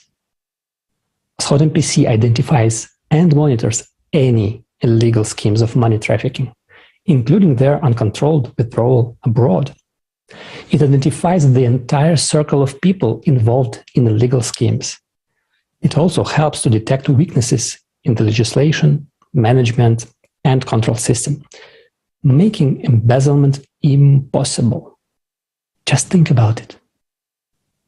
total transparency and the eradication of corruption sound like a death sentence in a society where, according to the official numbers, up to 25% of the size of any state's annual budget is lost to embezzlement.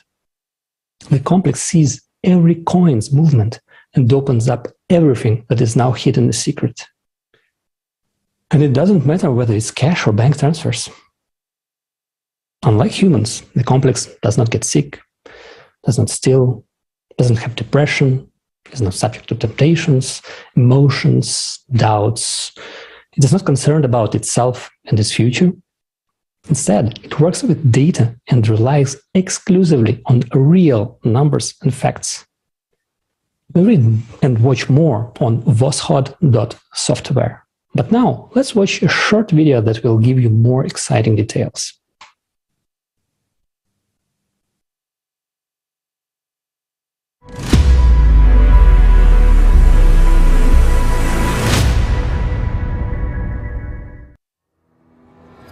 Voskhod MPC in the state.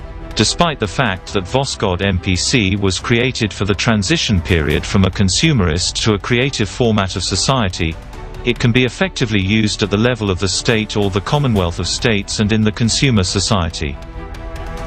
Of course, in the consumer format, the democratization of information is out of the question, as it would make the state vulnerable. In this regard, the use of Voskhod MPC at the state level should take place in closed mode, with direct subordination to the head of the state. When Voskhod MPC is installed and integrated into all digital systems of the state, it carries out total supervision of the entire financial system. This ensures the transparency of the use of funds at all levels, allows the control of all financial flows, and operates with accurate data regarding both public and private capital. Voskhod MPC solves the problems of almost all controlling services and departments much more effectively while carrying out supervision for corruption and misuse of budgetary funds. In a consumer society, the weakest link at any level is the human being. The entourage of the head of any state is not an exception. Sometimes even his inner circle includes people who play a double game. The Voskhod MPC functions preemptively. It allows to identify such people timely. With precise information from the initial source, the first person of the state can always be sure of the loyalty and reliability of his team. It is enough during the report meeting with official to compare the reports provided by him with the real data given by Voskhod MPC. According to our calculations, for the secret department which will use the Voskhod MPC to be the most effective in such a state as China, for example, 12 employees would be enough, 3 IT specialists and 9 financial analysts, plus the head of this secret department. The complex is flawless. It is designed to be invulnerable to hacking. It is equipped with an internal audit and control system to identify unreliable employees who have access to it. The only vulnerable link when working with the Voskhod MPC in a consumer society are 2 people: the first person of the state, who decided to use the complex in the state, and the head of the secret department, who will operate and manage the Voskhod MPC. He will not be able to enter false data into the complex deliberately. This is impossible, but it is he who will provide reports to the first person of the state. State economic benefits. In economics, the Voskhod MPC makes the basing state practically out of reach of other states. The complex is capable of optimizing costs, bringing in huge profits by building accurate forecasts and financial models. It is also capable of significantly improving the economy and the well-being of the people. It will increase the level of trust for the government and strengthen the authority of the first person of the state. If we are to put into numbers the benefits of a single state from the usage of the Voskhod MPC, only on the optimization of budgets, personnel, restructuring of government services, the United States can save up to $2.5 trillion of the budget funds annually. Having the initial data on all the spheres of state life, Voskhod MPC predicts with maximum accuracy volatility of the economy. This enables reallocating budgetary funds between industries and companies with maximum efficiency, mitigating, reducing to zero, the negative effects of the crisis phenomena in the world economy, and using forecasts with maximum profit. Extensions and flexibility. There are methodologies for working with 31 sectors of the economy implemented in the Voskhod MPC. The XP Energy team has created Voskhod MPC with the possibility of its continuous development and improvement in case it is required. Suppose a new sector or industry of the economy appears. In that case, the functionality of the complex can be extended in a very short time. For example, the emergence of space tourism, which will undoubtedly become a new leisure industry in time, as well as planned flights to neighboring planets. Also, an industry that is about to burst into our lives and become an everyday occurrence. This refers to the industrial development of asteroids, or in other words, the extraction of raw materials on the asteroids and space bodies. We are ready to pass the Voskhod MPC to the state whose first person is ready to implement the creative society in their country.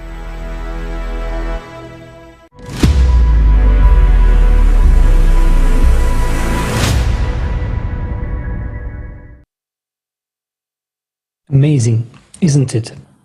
And this is just one of the functions of the Voskhod multipurpose complex.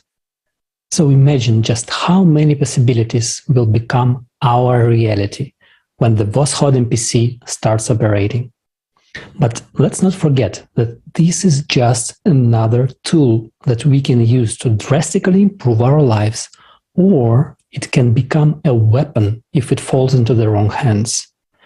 With all the information presented earlier in this forum about insane amounts of money spent on unsuccessful and never-ending battles with the world's biggest problems, if used for good, the Voskhod MPC would allow us to finally be able to see how the funds are actually spent and redirect all our resources, all human potential to build the creative society, not only to survive, but become a civilization and prosper.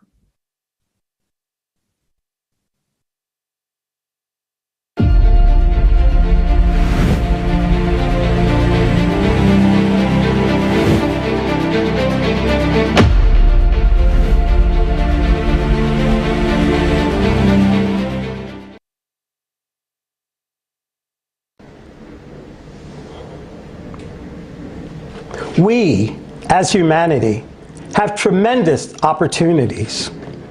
We already have the technology to save our lives and the entire civilization. But we cannot use it for the benefit of people because we are not a civilization yet. Today, there is no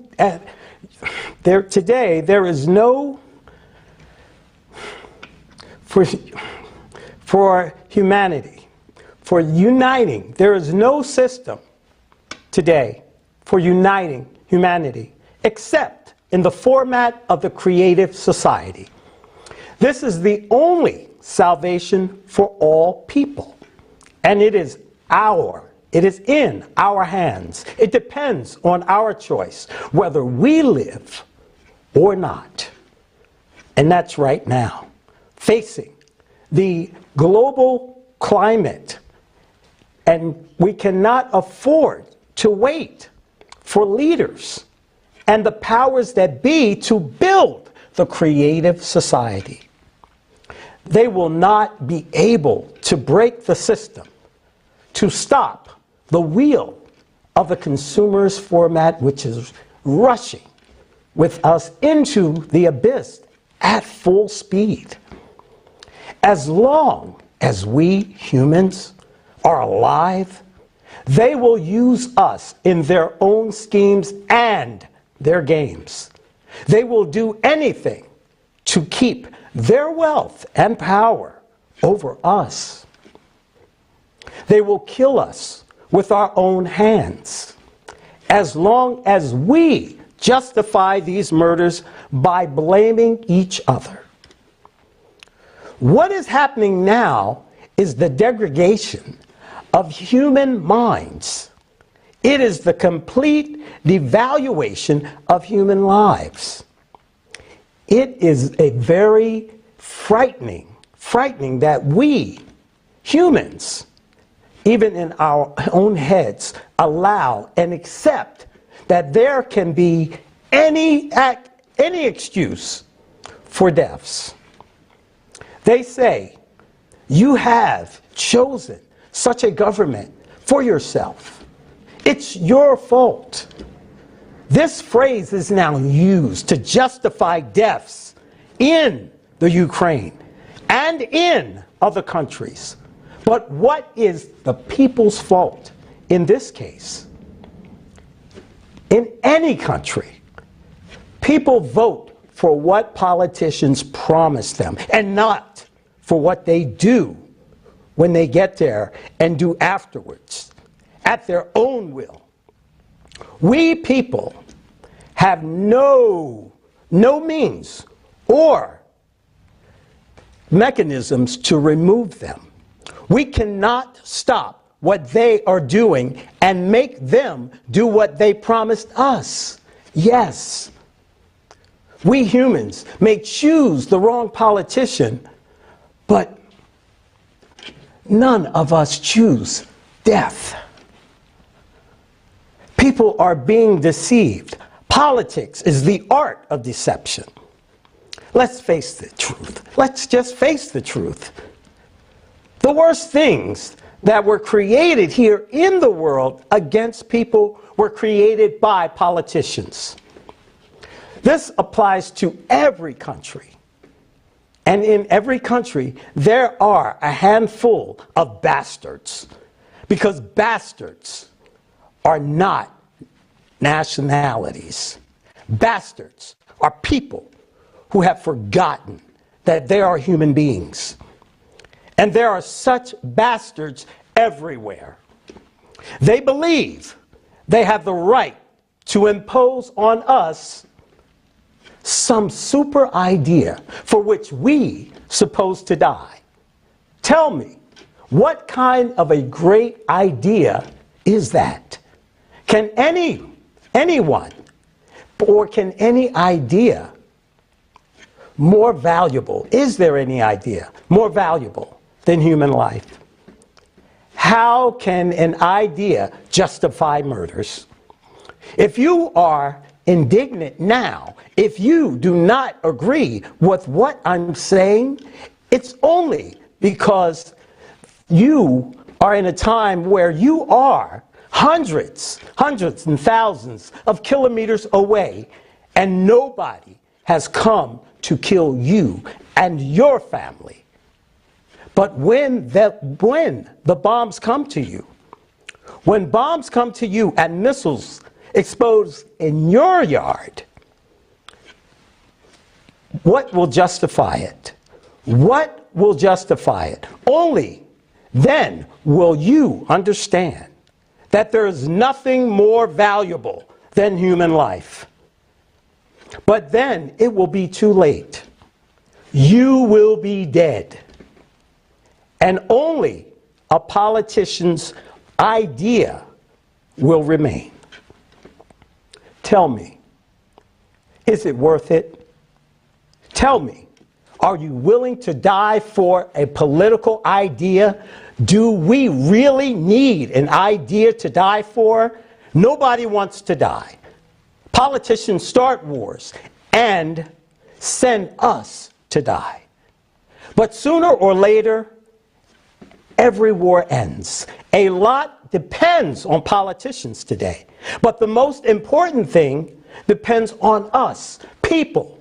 Whether we live in peace, it depends on us whether we live at all. While we, people, we do want to live. We do want to live. And if a politician makes a mistake, if he leads you and me to death, then we should have the right to recall our votes.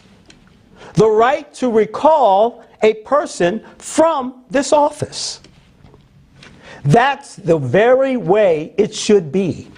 But when we don't have the right, it means we are given one person complete power over us. But how can one person decide how the whole country will live? In the creative society, there can be no power. We do not need power. We know what it does, and we know what it leads to. The word is the most powerful weapon. It begins and ends everything. We must stop being silent. We must stop waiting. We should build the creative society ourselves. We have no one to hope for. It is up to us, people. We have to do it ourselves. I believe in us.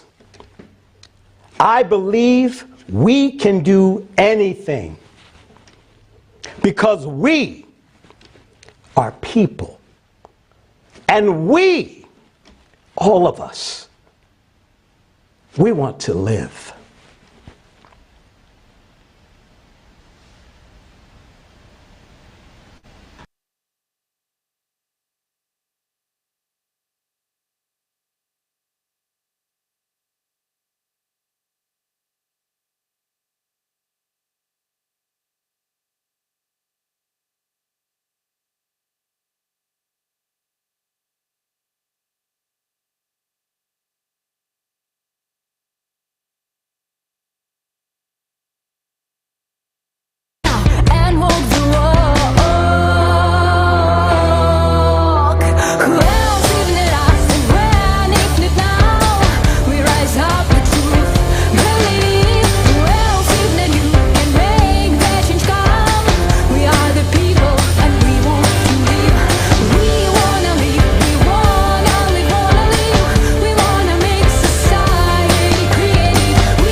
This amazing song was created by the people for the whole humanity because we are the people and we want to live.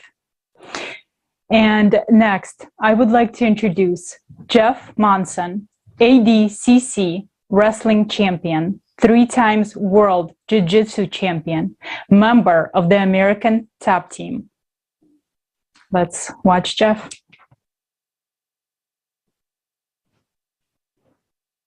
Hello, I'm Jeff Munson. I'm very excited to be on this forum because I have a lot to say, and I feel very strongly about the advocates of this forum and what it stands for. So the first thing I want to say is that in this political climate now, where we're having war, where we're having global warming, we're having conflicts, we're having problems, with people being traded, as slaves or as sex slaves, as people living in poverty still, and sanctions. And there's many, many terrible things you can read about in the news every day or watch on TV, like the world is terrible, the world is terrible. But I want to emphasize that there are many, many people who are pushing for a better world, and a better world is possible. And the main idea of this is it starts with us. We can't rely on governments. We've been relying on government since the beginning of time, since the feudal system with kings, since capitalism with the free markets, with elections, with democracy, voting for presidents and representatives in Congress and Duma members to try to fix things. When you participate in the world, when everybody has equality, when you can look at somebody on the street and know that they enjoy the same freedoms as you, and they have the same opportunities as you, and they're participating in the world as you, I don't think there's any greater joy as a human being than this. It's like everybody in the world shares this same feeling of unity within ourselves, within the human race. We're all people. Well, like I said, we all want the same things. So why can we not work together? We're intelligent. We can spend people into space. We can make these crazy weapons that can destroy the world. We can do all this stuff. If we can do this, then we can have a system where we have unity and peace and where we're all working together. This is our last chance to come together. So we're going to come together, and we right now we can choose to come together, or we're going to be forced to come together because we're in a system where either war or climate change or this has forced us to understand that we're not going to survive as a species unless we come together. But right now is our last chance to do this, like willingly, without any environmental influence, like telling us that we need to, without like our imminent destruction. So, guys, tell your neighbors, tell your friends, tell them that you want to make a change and that you're willing to make a change, and that you want them to make a change with you, whether you know them or you don't know them. Guys, this is such an opportunity. Like, I'm so excited even talking about it. I just imagine outside walking and meeting people and talking to people and traveling and seeing people that all want this, like this humanity to join together and for something better that includes every single person on earth. Imagine whether you're disabled or black or white or woman or man or child or elderly or whatever your profession, like join together for the same purpose, and that's the betterment of society.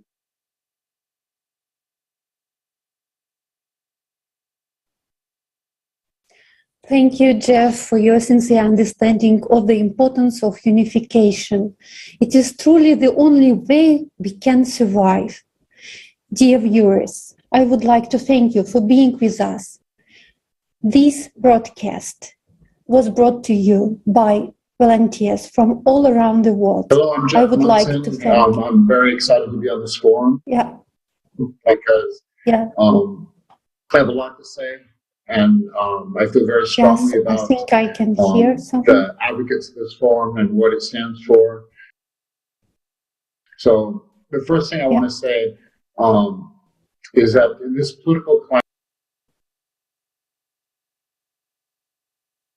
Is it better now? Yes, thank you. And this broadcast is organized by volunteers from all around the world. I would like to thank each person who participated in making this event real. Right now, this event is being translated into more than 100 languages. And dear viewers, please share this broadcast with everyone you know. Please help us to make this event valuable for everyone in this world. This event is the time for the truth, and we are changing our future right now. We would like to receive your opinions, your feedback. Please record videos, send us emails. Let's be together, because what we are doing right now is so important. We don't yet understand how much the truth is changing the world. And in the next block, we will find out why the issue of ecology will never be solved in the consumer format of the society.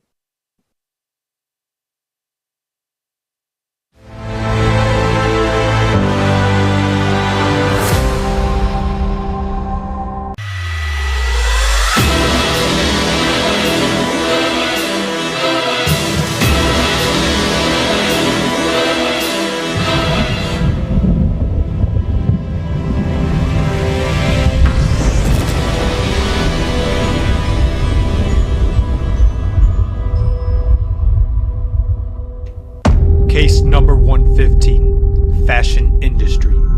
Crime against humanity. Defendant, the consumerist format.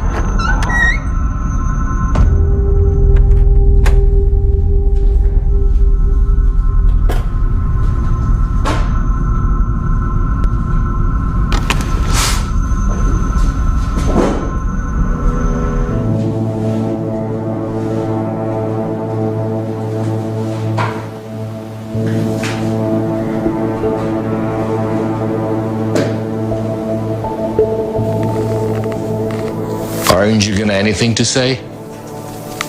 Then I'll start.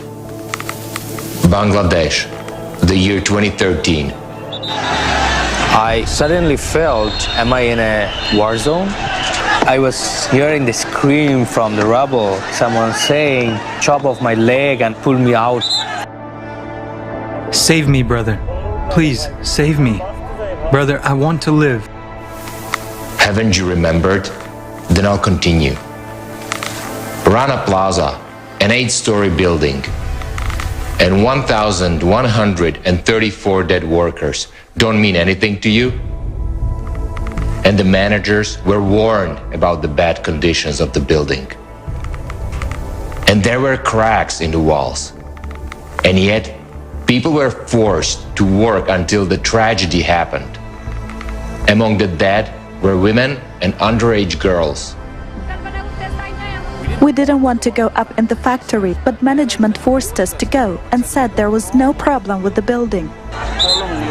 We took a pen and wrote our addresses and mobile numbers on our hands. This way, our parents would identify our dead bodies.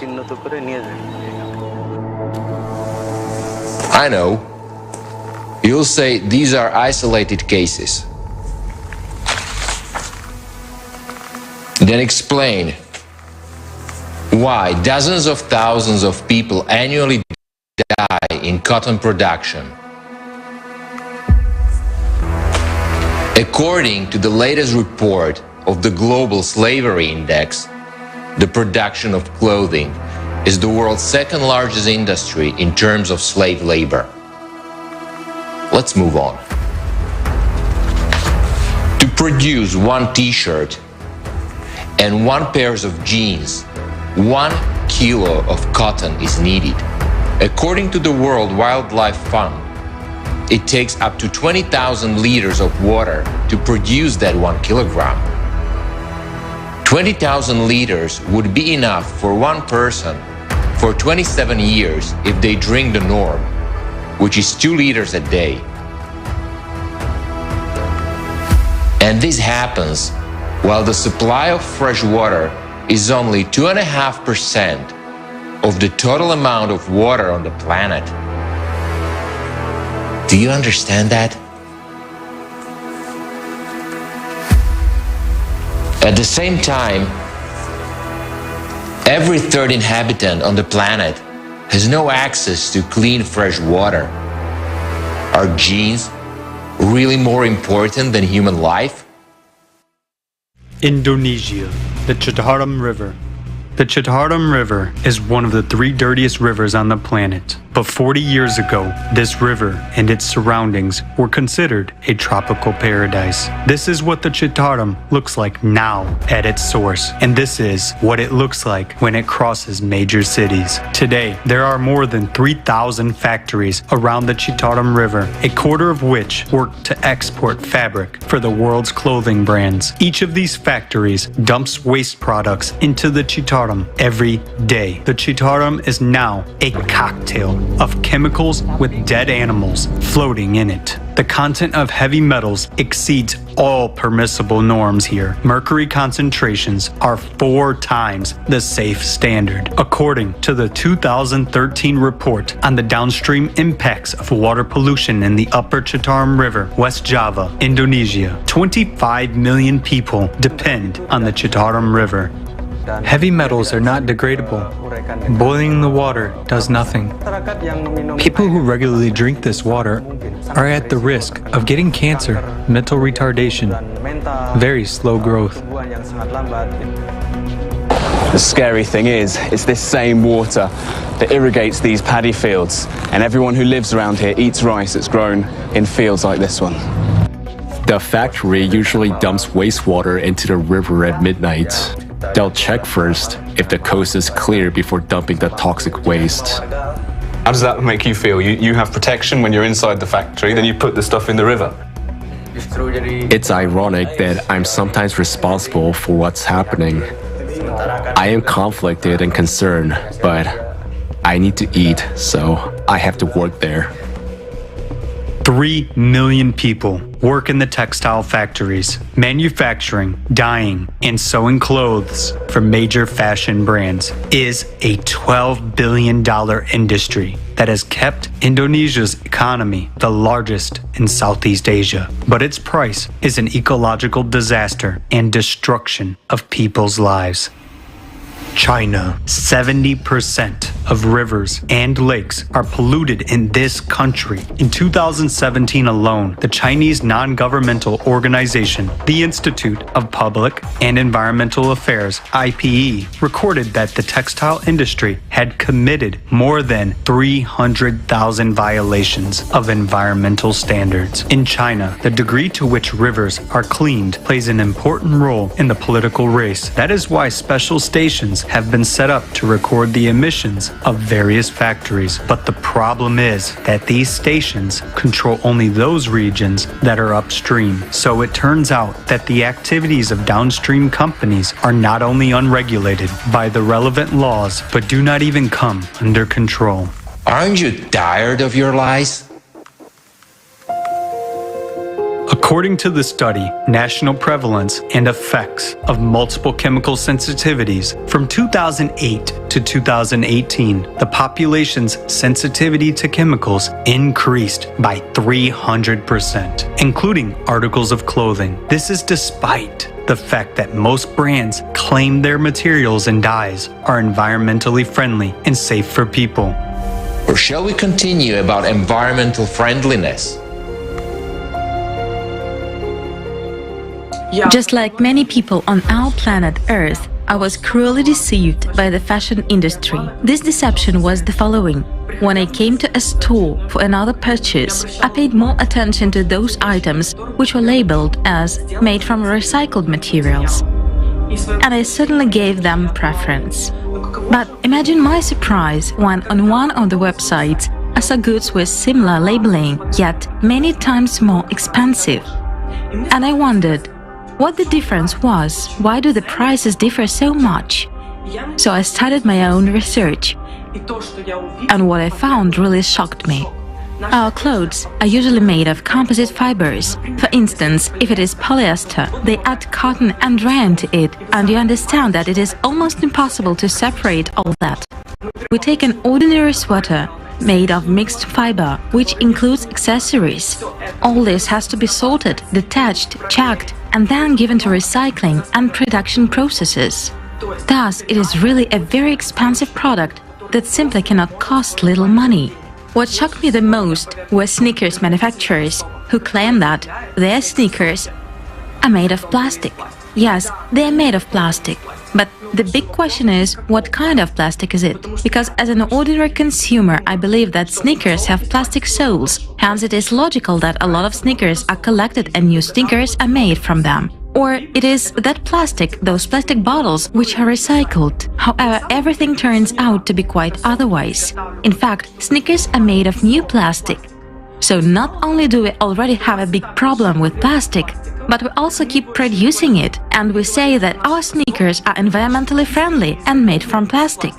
That's how the fashion industry lulls us into complacency, and instead of really taking care of the environment, we only pollute it even more, thinking that when we buy products labeled as made from recycled materials, we thus help our planet. But in reality, we are killing it by producing more and more worthless goods. Therefore, it seems to me we should stop being blockheads who can be easily deceived. We should start thinking about what the consumerist format foists on us, and we ourselves should figure out and understand what is really going on. The reality is that currently only about 1% of clothing is actually recycled in the very literal sense of the word. 1%. 1%. 1% is recycled. If you're talking about recycling in terms of taking fibers and breaking them down and turning them back into new fibers, it's 1%.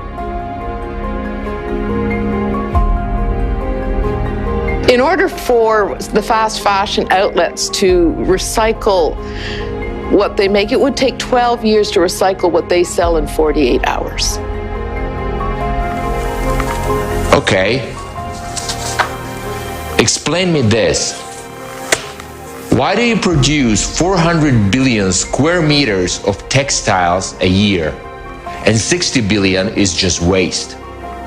With this amount of fabric, you can rob our planet 800 times. At the same time, 1 truckload of clothing is burned every second, and tons of new clothes are thrown into the landfill. Tell me, will you ever get enough? Casualties, slave labor, destruction of rivers, ecology, and overproduction.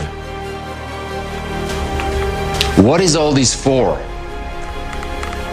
Your cynicism, greed, your boundless cruelty cannot be hidden behind the bright, colorful label of the fashion industry. You have forced billions of people into the trap of consumption and put them on the brink of survival.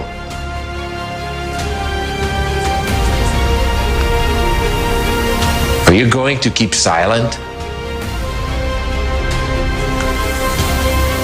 I'm so tired of you. I know what I should do with you.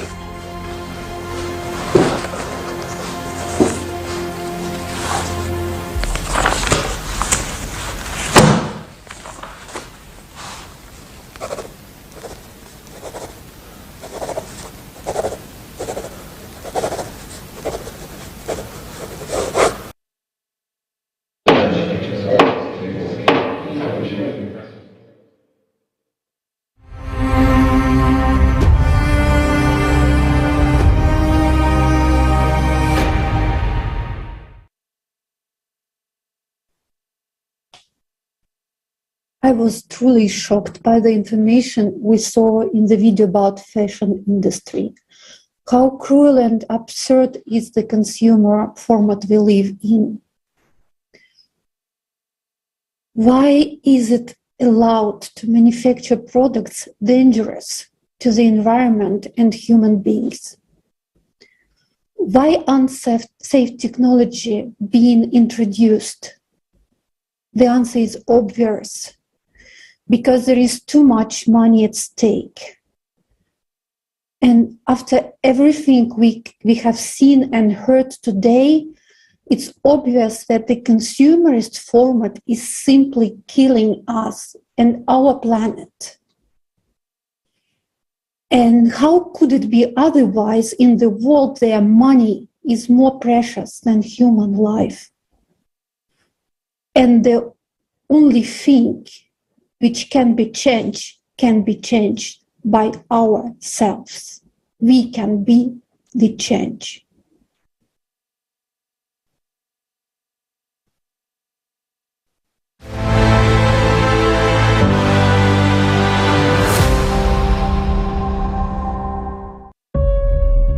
Your life is in danger. You live on a planet that is dying. The ecology that provides the conditions for your survival is almost destroyed and continues to be destroyed at a catastrophic rate. But the truth is that this cannot be stopped in the current consumerist format of society. The format of lies, cruelty, and absurdity. Do you want to change that? Then let's take an honest look at what is happening now.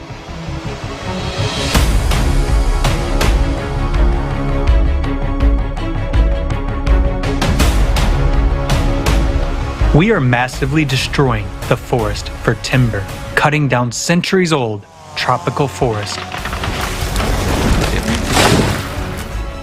to plant coffee, cocoa, and soybeans because they are well paid for. We are recklessly clearing land for grazing, gold mining, and destroying the forest for so-called green energy. We have lost as many forests in the last 100 years as we did in the previous 9,000 years. The forest gives us oxygen, mitigates the effects of climate change, protects the soil from erosion, and preserves biodiversity. Where the forest disappears, all life dies. But in the consumerist format, we can't give up logging because the forest industry implies millions of jobs. Countries' budgets depend on it. It turns out that in order to survive, we must destroy what gives us life. The consumer society is a society of absurdity.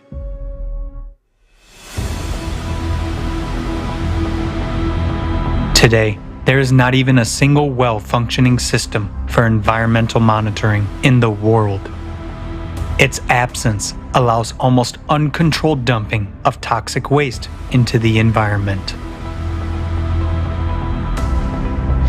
For example, 80% of the world's wastewater is returned to the environment untreated. More than 2 billion people are forced to use a source of drinking water contaminated with feces. Even in a highly developed country like the United States, tap water of every state contains impurities of hazardous substances such as arsenic, copper, and lead. The amount of fines for environmental violations is far less than the cost of environmentally friendly technology. The money from the fines goes into the state budget. At best, they are allocated to eliminate the consequences, but the cause still remains. And why eliminate it?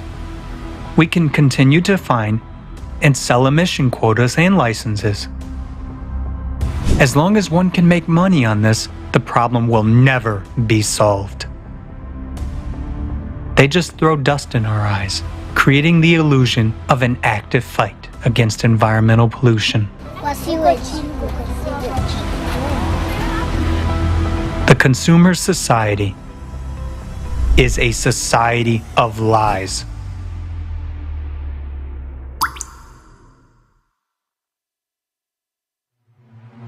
Only 0.3% of all the water on the planet is available to people as fresh water. It is a single resource that belongs to all people.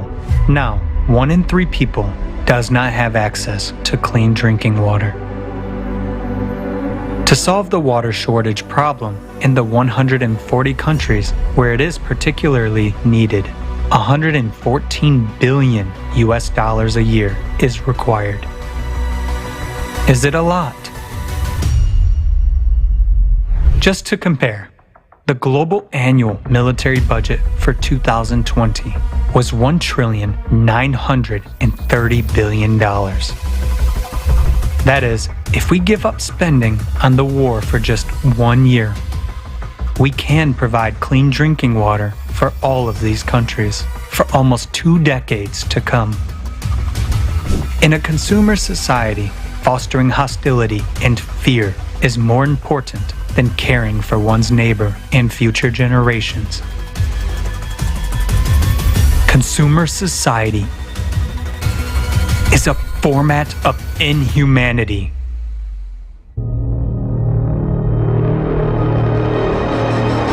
Another serious problem of our time is that there are no accessible and safe technologies for waste disposal.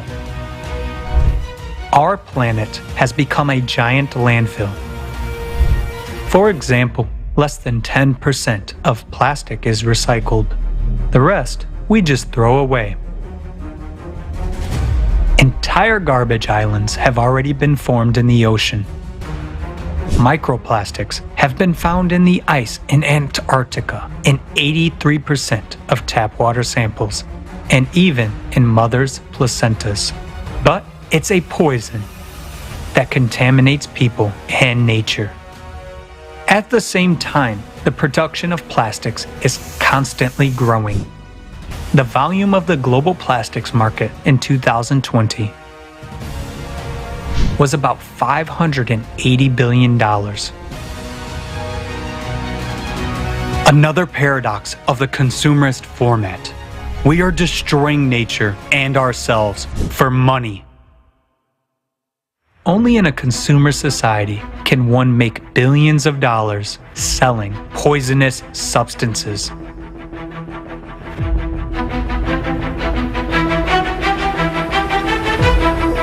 The largest pesticide manufacturers in the world derive over 1/3 of their income from the sale of products that are a serious threat to the environment and human health, causing mutations in the body, cancer, and reproductive disorders. Because of the proven harm, most of these harmful substances are banned from use in developed countries. But in order not to lose profits, manufacturers continue to sell them to third world countries, ignoring the fact that we all live on the same planet. And air masses and sea currents do not respect political boundaries. In the consumerist format, financial interests take precedence over human life. Anytime any of us publish a paper saying chemical X is bad, the chemical company comes after us. And they can be quite vicious. So it is a struggle sometimes for scientists to advocate or say something in a public forum out of fear, because the intimidation is real. And most scientists, we don't make a lot of money. We're not getting rich doing this, we're barely hanging on. But these companies have huge amounts of resources, and if they want to come after you, they'll come after you. I mean, the glyphosate story is really illustrative of that. They went after journalists, they went after scientists. So I commend all the scientists who speak at a forum like that, because I'm sure they're all experiencing tremendous challenge, and in some countries they may even be risking their life, like some journalists are. So I can imagine the emotions are quite high when talking about some of these high stakes things. We're in a moment of I don't even know what we're in the middle of. Misinformation, complete untruth. In a society ruled by money and power, where real scientists cannot speak honestly about big problems, we will never know the truth. In such a society, it is impossible to implement technology which can solve environmental problems, and that means we are doomed. To save your life and life on the planet, it is necessary to build the creative society, a safe, fair, sensible society in which the main value is the life of every person. Obviously, the creative society is our only chance. By informing about the creative society, you save the planet. Tell everyone about this. Thanks to you, the truth will spread all over the world. And when all people learn about the creative society, by joining together, we will build it very quickly. What is impossible for one is possible for all of us together. Take action to save lives.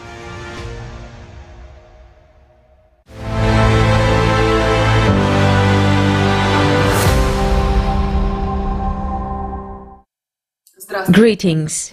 My name is Anna. I'm an ecologist. And everything that is said in this video is a terrible truth. And it's getting worse day by day. Because we are increasing logging and pollution. I got engaged in environmentalism because I wanted to change all that and stop the destruction. But in fact, I now see that this is impossible in our consumerist format of society. And it hurts that those people who genuinely want to save the environment cannot influence anything. Because this is how the system of consumer society works. While in the scientific world, they distribute grants based on personal interests and make decisions at international forums to save the environment, these decisions aren't binding and have vague deadlines. And at this very moment, our planet is dying. And we are on the brink of ecological disaster. It is important to understand that there are 3 stages of ecological destruction. The first stage is when the ecology can recover on its own, and we have already passed this stage irrevocably, even if we stop throwing waste into the environment and destroying everything in our path right now. Even in this case, the ecosystem will no longer be able to recover on its own. The level of destruction is so great that it is only possible to save nature with the direct and active help of people themselves. And this is the second stage we are now at, the stage where emergency resuscitation is needed. We must undo all that we ourselves have done to our Earth. Because if we go to the third stage, this is the point of no return. Our planet is close to not being fit for life. A period of the 6th mass species extinction, as rapid as the period when the dinosaurs went extinct, has begun on Earth. After all, humans are a biological species as well. So why do we think that if everyone around us is dying, we will definitely survive? If most of us don't even realize the danger we are in right now, we still have a chance to change things, but time is running out. Dead zones in the world's oceans are increasing at a catastrophic rate. These are areas in which any form of marine life is dying due to declining oxygen levels. Just think about it. The first dead zone was discovered in 1970. There were 146 dead zones in 2004. And in 2008, there were already identified 405 of them, and their number is increasing every day. Dead zones tend to be formed near populated shores, as their formation is largely triggered by sewage and the chemicals they contain. This has led to the fact that one of the largest dead zones is now about 70,000 square kilometers in size. The ocean is dying, and therefore we are dying with it. After all, the ocean gives us oxygen and protects the Earth from overheating. Currently, dead zones are a reversible process, but no one is paying attention to solving this problem. Because economists claim that reducing pollution to zero is inefficient, as the cost of this reduction will exceed the benefits. So it turns out that in a consumer society, acting to save life is simply not profitable.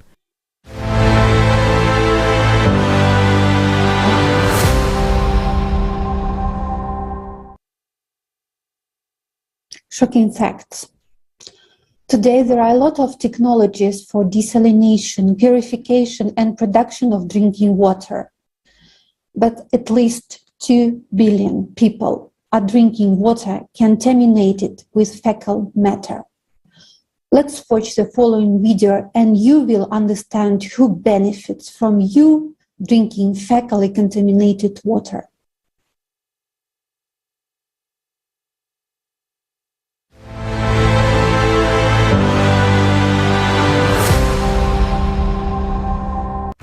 The world is already divided into those who are desperately short of water and those who still have it.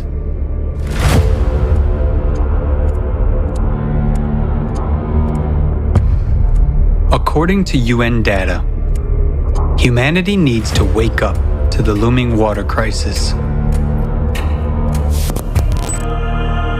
And this is despite the fact that nowadays we know how to extract water even from the air and even in the most arid region. Water from fog. In one of the world's largest capitals, Lima, located in the desert, fog is collected in huge nets and used to produce drinking water. Morocco has one of the largest plants, which produces up to 6,000 liters of drinking water a day from the fog. Its operation costs practically nothing and does not require external energy. Water from the air. Atmospheric water generators allow you to extract up to 3,000 liters of drinking water per day, and it can be increased up to 1 million liters. Can be mobile and stationary. They can operate from any energy source and in any climate, even in the arid desert, are used for the needs of the military in some countries and well proven in emergency situations. For example, in 2010, after the Haiti earthquake, the generator produced thousands of gallons of clean water for drinking, wound washing, and surgery. Do you agree to die of thirst in the presence of such modern technology?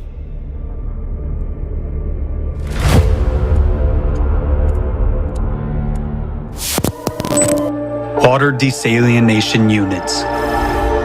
Worldwide, about 16,000 desalination plants purify ocean water from salt and turn it into fresh water. They can produce millions of gallons of fresh water a day and supply 300 million people. Innovative developments already allow desalination plants to be environmentally friendly, work even on the energy of ocean waves, and not to harm the ocean. In the water, they can retain the minerals needed for irrigation of fields and extract minerals from the remaining brine.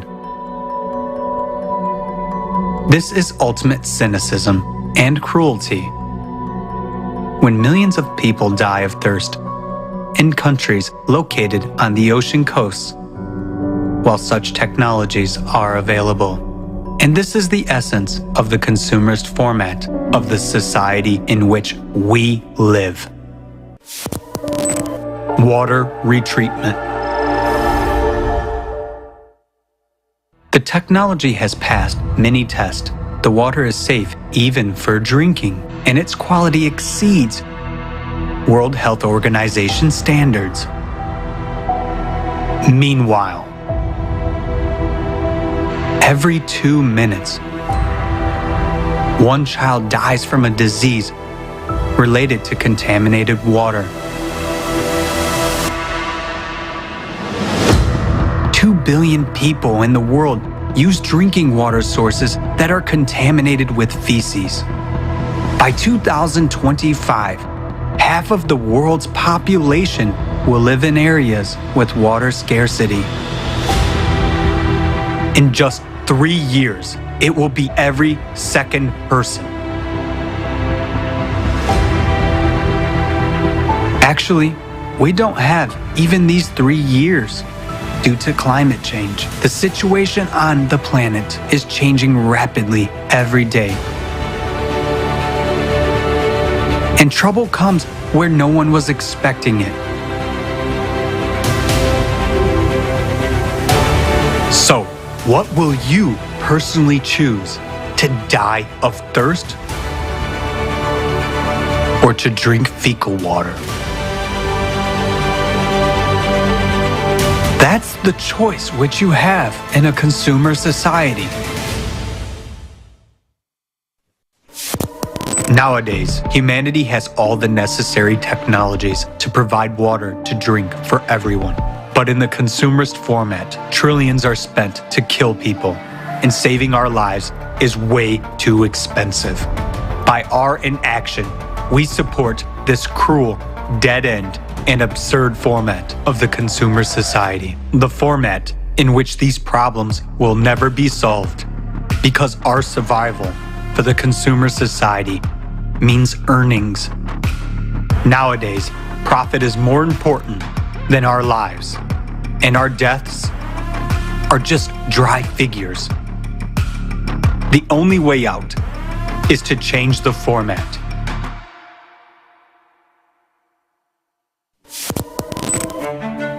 The most important thing you can do now to save your life, the lives of your loved ones, and all people on the planet, is to join in informing about the creative society.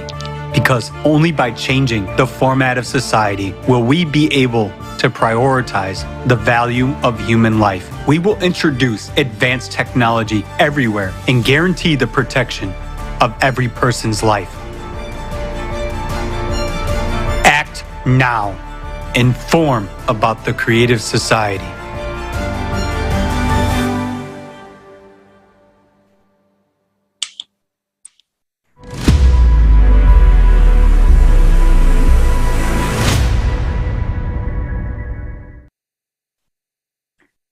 This was just one of the examples how the consumerist society works.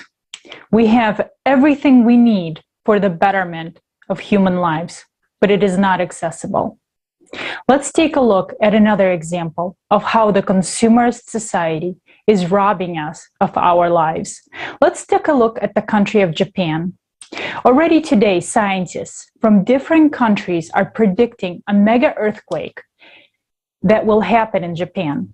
But they cannot declare this information because there is no solution on what to do in the current consumerist society. People there are not warned. Let's watch a video on this topic.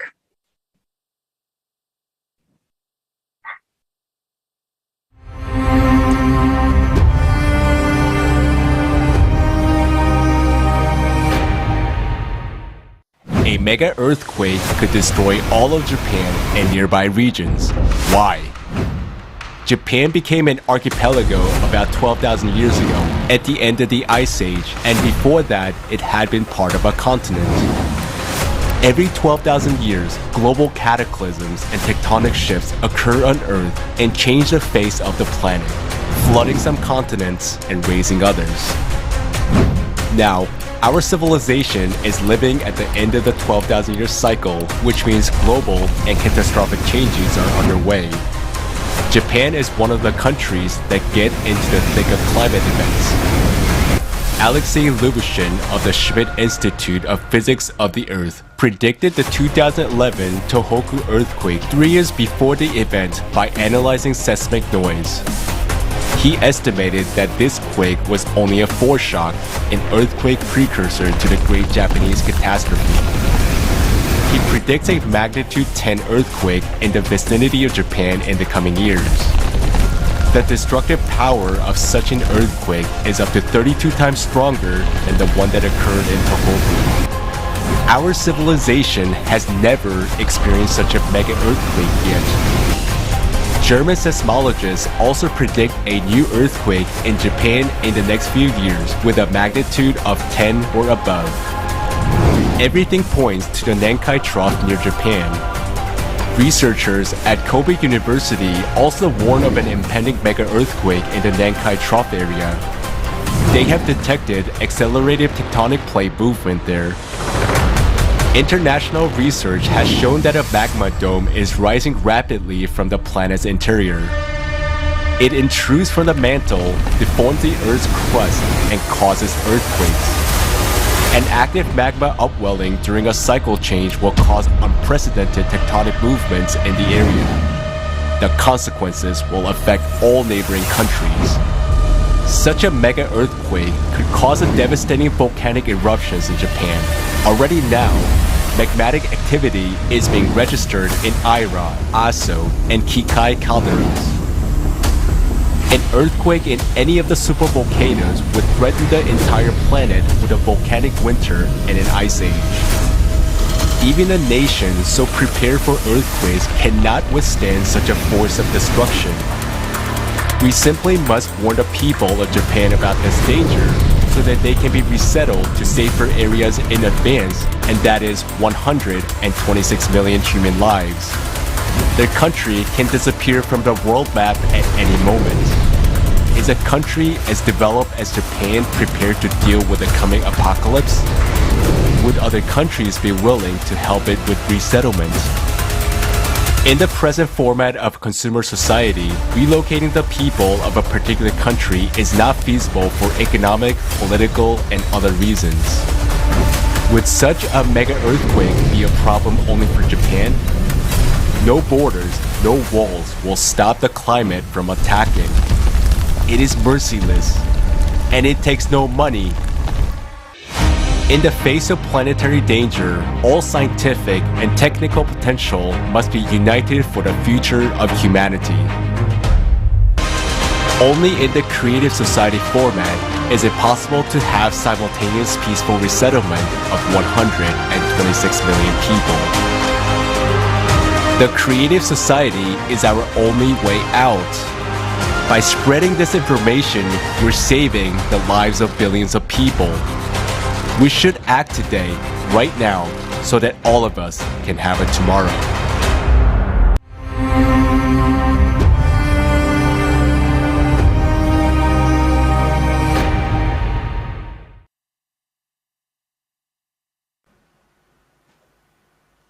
Greetings, everyone.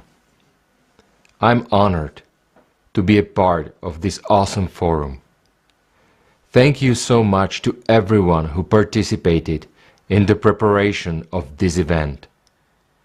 Thanks to our combined efforts, today we can voice the truth to the world.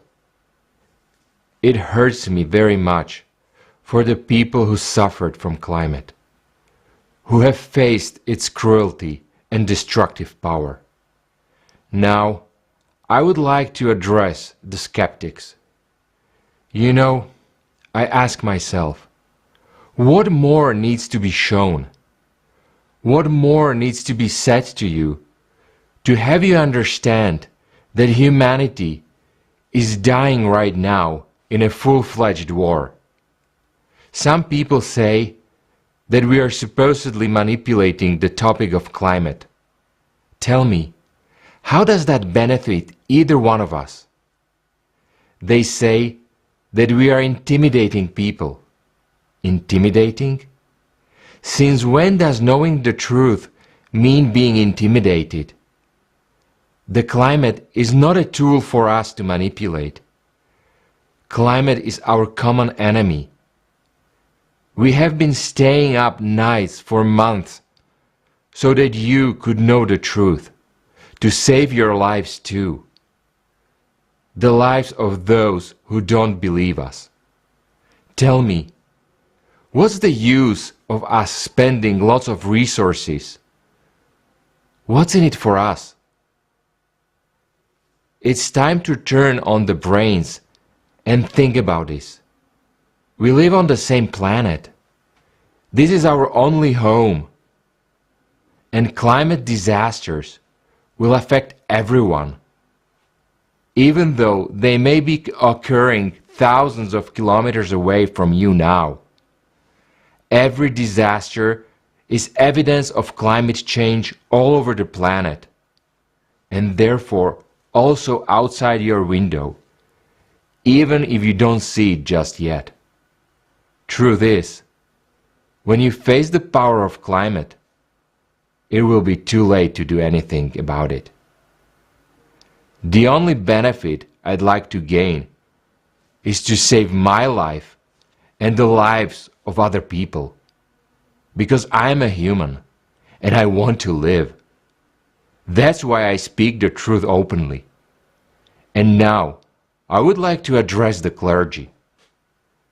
Climate is killing us all. Why are you silent? Why aren't you telling the truth that the only way out and salvation for humanity today is the creative society? This is not something to be silent about. You can warn people and save the lives of the people of faith all around the world, those who listen to you. Why aren't you doing that? The Epistle of James says, "So whoever knows the right thing to do and fails to do it, for him it is sin." Don't you know that? By our silence we are killing each other.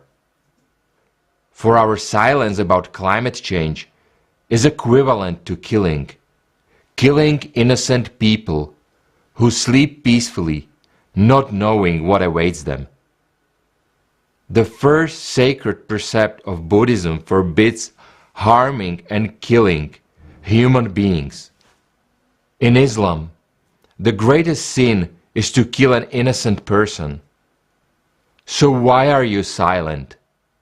I appeal to the few real clergymen of all religions who truly serve God and not Mammon. Remember why you came to your religion. If you truly came to serve God, for the good of people and not to be a freeloader, then don't be silent. Speak up the truth. Speak about the creative society.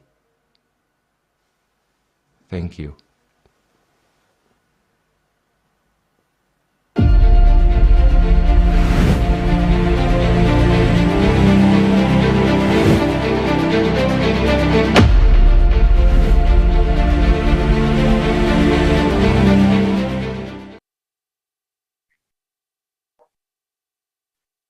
We have heard from the scientists that there is a possibility that a magnitude 10 earthquake will occur in the near future.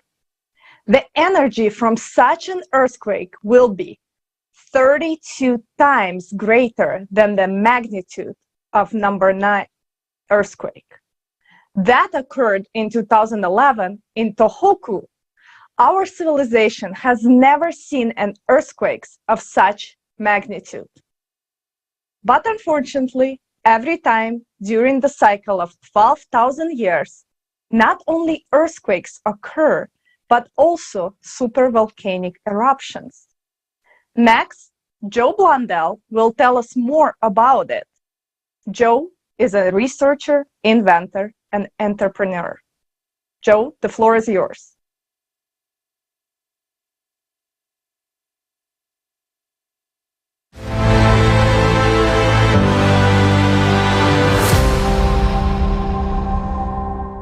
Greetings.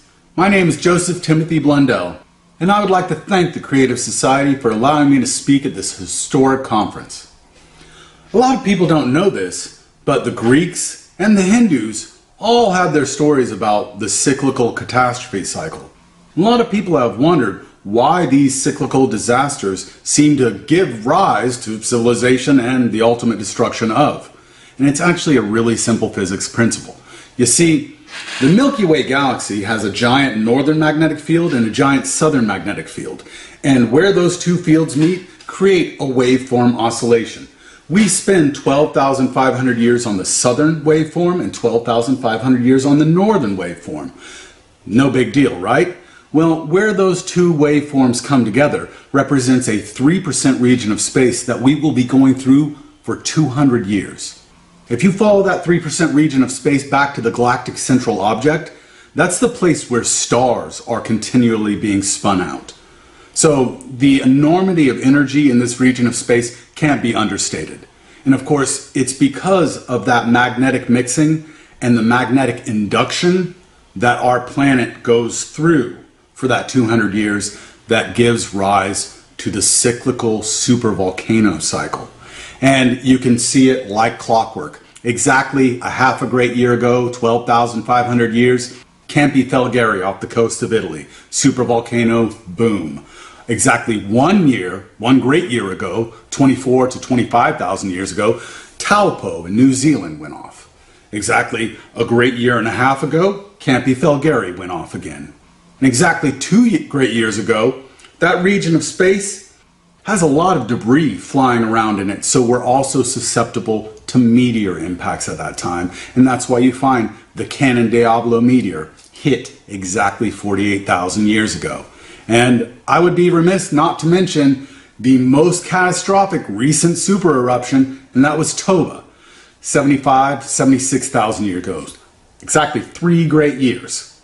And what you find there is a supervolcanic eruption that went off so big and so powerful, it took humankind down to about 8,000 people. 8,000 of us left. These things end civilizations, end entire species. The reason the Neanderthals are no longer here is because Campi Falgari went off exactly 8 great years ago and wiped them off the planet. So the enormity of power I'm talking about, just to illustrate it for you, a supervolcano going off is like setting off 1,000 Hiroshima-style atomic bombs every second. So if you took all the nuclear weapons we possess in the entire world and set them off, you would have the first 6 minutes of a supervolcanic eruption. That on average lasts 49 days. So with the enormity of disaster that is coming towards us, how do we prepare?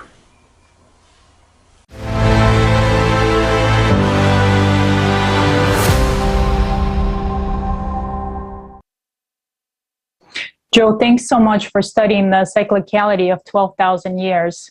And dear viewers, stay with us as we will dive deeper into the facts of what is already happening to our planet and what we can expect in the near future. We would like to also thank all the researchers who speak about the real causes of the climate crisis. They are the real scientists who care about the lives of people, even when they are being threatened. We want you also to know that we honor you and all your work. We would like to announce that an independent platform is created by volunteers of the Creative Society Project from 180 countries with the support of scientists, researchers, professionals, and experts in order to unite scientific potential with a single goal of identifying the true causes of climate change that are not related to human activity, and providing the general public with truthful information about the processes taking place on the planet. We invite all the scientists and researchers to join. And also, dear viewers, please remember to share this broadcast, the one you're watching right now. I'm sure by now you already understand how important this information is for every single person. This is the information that will save lives, your life, the lives of your family, and all the people on this planet. Please share. And also right now, as you're watching this international forum, Please record a video feedback of yourself. What are your understandings? Maybe an invitation for your friends or family members, your co-workers, and send it to us. Also, send it to info@creativesociety.com. We would love to hear from you.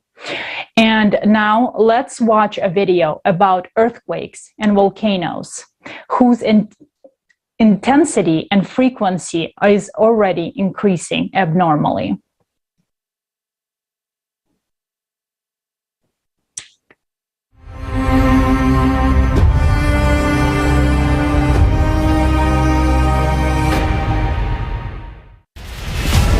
Earthquakes and volcanoes. The power of the Earth's interior manifests itself unpredictably on the surface, causing colossal damage and destroying all life around. In the recent years, these emissions of planetary energy have been growing exponentially in gigantic leaps. Something inexplicable has started to happen. In 2015, a record-breaking earthquake was registered near Japan at a depth of 751 kilometers. This had never been seen before, and indeed was considered impossible by the scientific community. Earthquakes were thought to occur only in the Earth's crust and upper mantle when blocks of lithospheric plates break and shift. At great depths, matter is more malleable and does not behave like brittle glass, but rather like plasticine. There is nothing breakable there, but earthquakes do happen, and that is a fact. The horrible part is that their number and magnitude are increasing.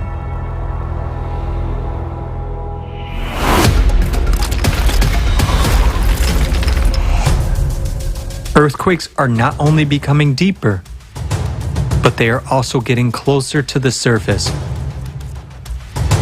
which means they are becoming more destructive.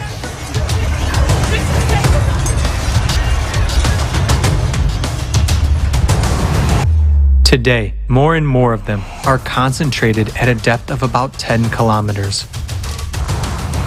For example, an entire series of 36 seismic events of significant magnitude from 4.5 to 7.0 occurred near New Caledonia in early April 2022. Just one earthquake of similar magnitude and depth in August 2021 in Haiti caused fatal damage and killed more than 2,200 people. The deadly threat is increasingly rising to the surface of the Earth. Right before our eyes, cracks are appearing and faults are being activated. The ground is literally crumbling beneath our feet, swallowing whole houses. Faults have been activated in the USA, Kenya, Iceland, Turkey, China, Lake Baikal, and other regions. Each of them can cause enormous damage. It is an abyss opening underfoot. Yuri Kuzmin, Doctor of Physical and Mathematical Sciences, professor at the Institute of Physics of the Earth, has carried out a large-scale study of shifts in the Earth's surface in fault zones. The dominant anomaly turned out to be the subsidence of the Earth's surface. This suggests that the Earth's crust is spreading apart due to planetary expansion. The Earth is literally bursting at the seams. The number of observed earthquake swarms, that is, of clusters of rhythmic shocks, is increasing on the planet. A swarm is characterized by almost similar magnitudes of seismic events that occur at short intervals in a local area. The number of seismic events in individual earthquake swarms has increased from a few or few dozens to hundreds and sometimes thousands. Their magnitude and duration have increased. This is due to the intrusion of magma and hot gases into the microcracks of rocks. Swarms are now being recorded not only in fault zones and near volcanoes, but also in more quiet regions. The Palghar region of India, located in a quiet continental region, began swarming with earthquakes in September 2018 and continues to this day. In just 2 years, about 5,000 earthquakes of a magnitude up to 3.8 occurred within a small area.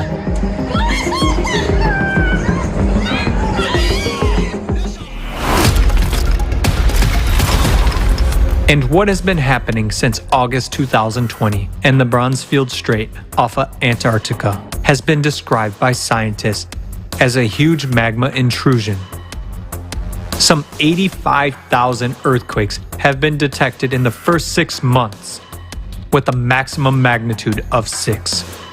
Normally, these processes occur over geologic timescales as opposed to over the course of a human lifespan, said study co-author Simone Czeska, seismologist at the Research Center in Potsdam.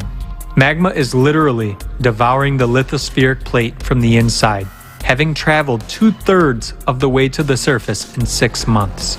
Only 5 kilometers of rock remain before a catastrophic rupture occurs. And that is just one example. Similar things are happening everywhere. And now we face one big question. What the is going on? While there has been a catastrophic increase in the number of earthquakes in recent years, and researchers and eyewitnesses confirm this, official seismological services are trying to deny it. The world's seismological services have strange discrepancies in their data. Their graphs show the number of earthquakes decreasing sharply. However, different services show it happening in different years. It seems that the world's geophysical agencies conspired to tell lies, but did not agree on what exactly. If we turn to the international portals for collecting official geophysical data from different countries and put all the information together, we get the following picture. As you can see from the graph, in general, there is no decrease in seismic activity whatsoever. Why is no one talking about this? Why are there no plans to evacuate people from dangerous areas? The reality shows that we will not be warned or evacuated when the most critical situation occurs. Just think about it. If they lied to us about the intensity and number of earthquakes, why should they save us? So only one is a whole area to serve as a maternity clinic. It's damaged. 7.6 earthquake was responsible for something like 80,000 deaths, injuring tens of thousands, and caused extensive damage in northern Pakistan, leaving It is quite discouraging that the number of earthquakes of magnitude from 3 to 4 in the database has decreased by 10 times. And for some countries, such as Indonesia or the Philippines, it has been reduced from several thousands per year to almost 0. How can this be? Where have some 24,000 earthquakes disappeared without a trace? Did the sensors incidentally fail to detect them? What the f***? Are we being taken for fools? Why would someone fake seismic data? They do it to confuse people, to hide the real picture of what is happening, and to conceal the impending catastrophe, thereby criminally disregarding the lives of billions of people for the sake of power and profit. The most frustrating thing is that these seismic data are used by scientists to conduct serious research.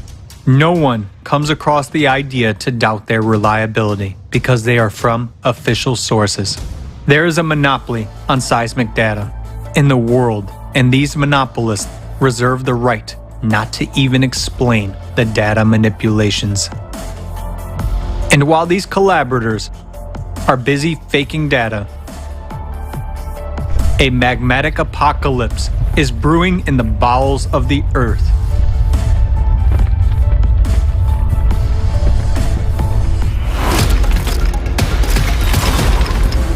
In recent decades, the earth has been accelerating its rotation by leaps and bounds. which means the centrifugal force is increasing. As a result, at the equator, the planet is expanding and increasing in volume. This causes the Earth's crust to crack and geological faults to activate. At this time, processes similar to blood cavitation occur in the Earth's interior with magma. Blood cavitation during Kyson disease is a life-threatening phenomenon known to divers during rapid ascent to the surface. Due to the sudden drop of pressure, the dissolved gases in the blood are released instantly, causing the blood to boil. The resulting gas bubbles destroy the walls of the blood vessels. In the Earth's interior, sudden pressure drops are associated with an instantaneous increase in centrifugal forces during a sudden acceleration of the planet's rotation. This causes magma to rush abruptly towards the Earth's surface. Lithospheric plates are destroyed by cavitation, microbursts of active gas-saturated magma. Just as the walls of vessels are fused by the bubbled blood of a diver, this process accelerates itself, affecting deeper and deeper layers of the mantle. That is why we are seeing ever more powerful and deep earthquakes and seismic swarms. The proof that this process is increasing and accelerating can be seen in the massive double-deep earthquake in Peru. Meanwhile, the expansion and intensification of the pressure on the crust due to the cavitation of the magma serves to intensify the erosion process. What does that mean for us? Soon, we will see eruptions and earthquakes of a magnitude that our civilization has never experienced before. The countdown of the clockwork mechanism of the magma bomb inside our planet has already started. Under the onslaught of a massive attack from the Earth's interior, the thinner oceanic crust is already giving up its position. The ocean has so far restrained this power, but eruptions are moving into the terrestrial phase. Tonga is vivid proof of this. It has the highest number of deep focus earthquakes, and the eruption of the Hunga Tonga Hapai volcano on 15 January 2022 alone affected 80% of the population of the surrounding region. If one volcano can do that, what can we expect from a massive eruption of terrestrial volcanoes? After all, already now, we observe their synchronization. The thicker continental crust is holding the line for now, but it won't last long. This threatens to bring on a volcanic winter and a new ice age. The magma's violent power has already awakened volcanoes that have been dormant for hundreds and thousands of years. Our planet is looking more and more like a minefield, where shells are beginning to detonate like a chain reaction.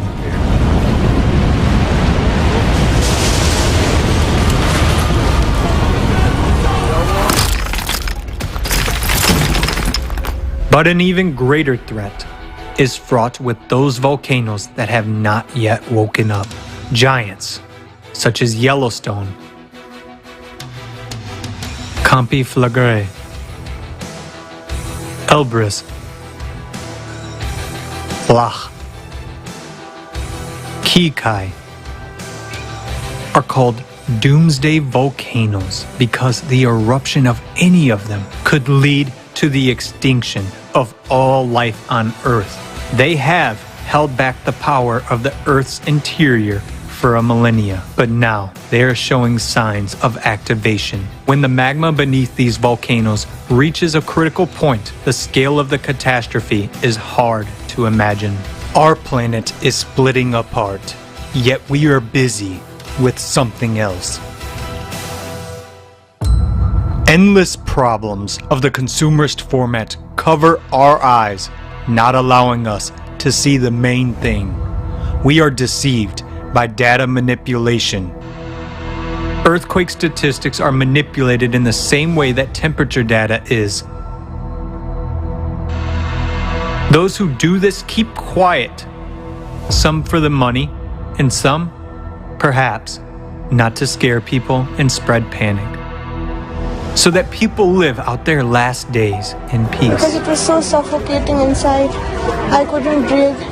People die inside the dead body inside the house. It's a nightmare. Oh, I'm pretty well fucked. I fell through that hole. So that we go straight to the precipice with our eyes closed while someone knows but deliberately hides or is afraid to voice the truth. But we still have a chance. And so we just have to tell the truth.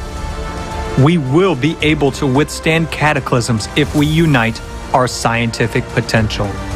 But in order for climate control to become our reality, it is important for scientists to unite in the common goal of keeping all of humanity alive.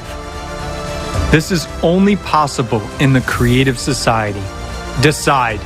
The choice is yours. Your life is at stake.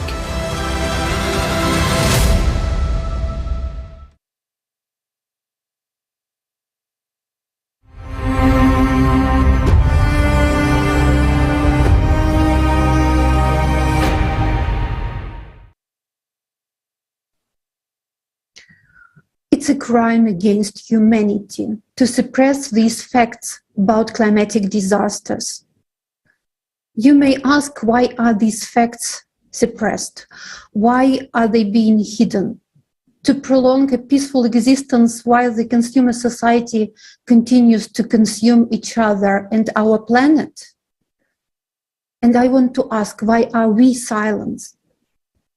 Do we think we will live more peacefully if we ignore the truth? We will, but not for long. By this attitude, by lying, by silencing the truth about climate crisis, we deprive ourselves of a chance for a future. Because then people see the truth about climate. They know it's our enemy. They know it's the last war of humanity. They will mobilize to confront it. No victory is possible without united and well-organized resistance. Now those people, those scientists who see what is happening to the climate and our planet, they understand how dangerous it is for us people, but they don't know how to solve it. And here is the answer to your question. Why do we need the creative society? To find a way to confront the climate. We need to bring together the efforts and funding of scientists around the world. They should have started working together yesterday to save people and the planet. But this will not happen in a consumer society. In a consumer society, the money which is allocated was disappearing and will continue to disappear in an unknown direction, or rather in the known, in someone's pocket. And seeing all this, it's hard to imagine how these collaborationists we were talking about earlier in the forum, what are they hoping for? Are they planning to pay a volcano or an earthquake with the money they get for falsificating data? Their actions are absurd because in a panic, they are trying to plug all the holes through which the truth leaks out.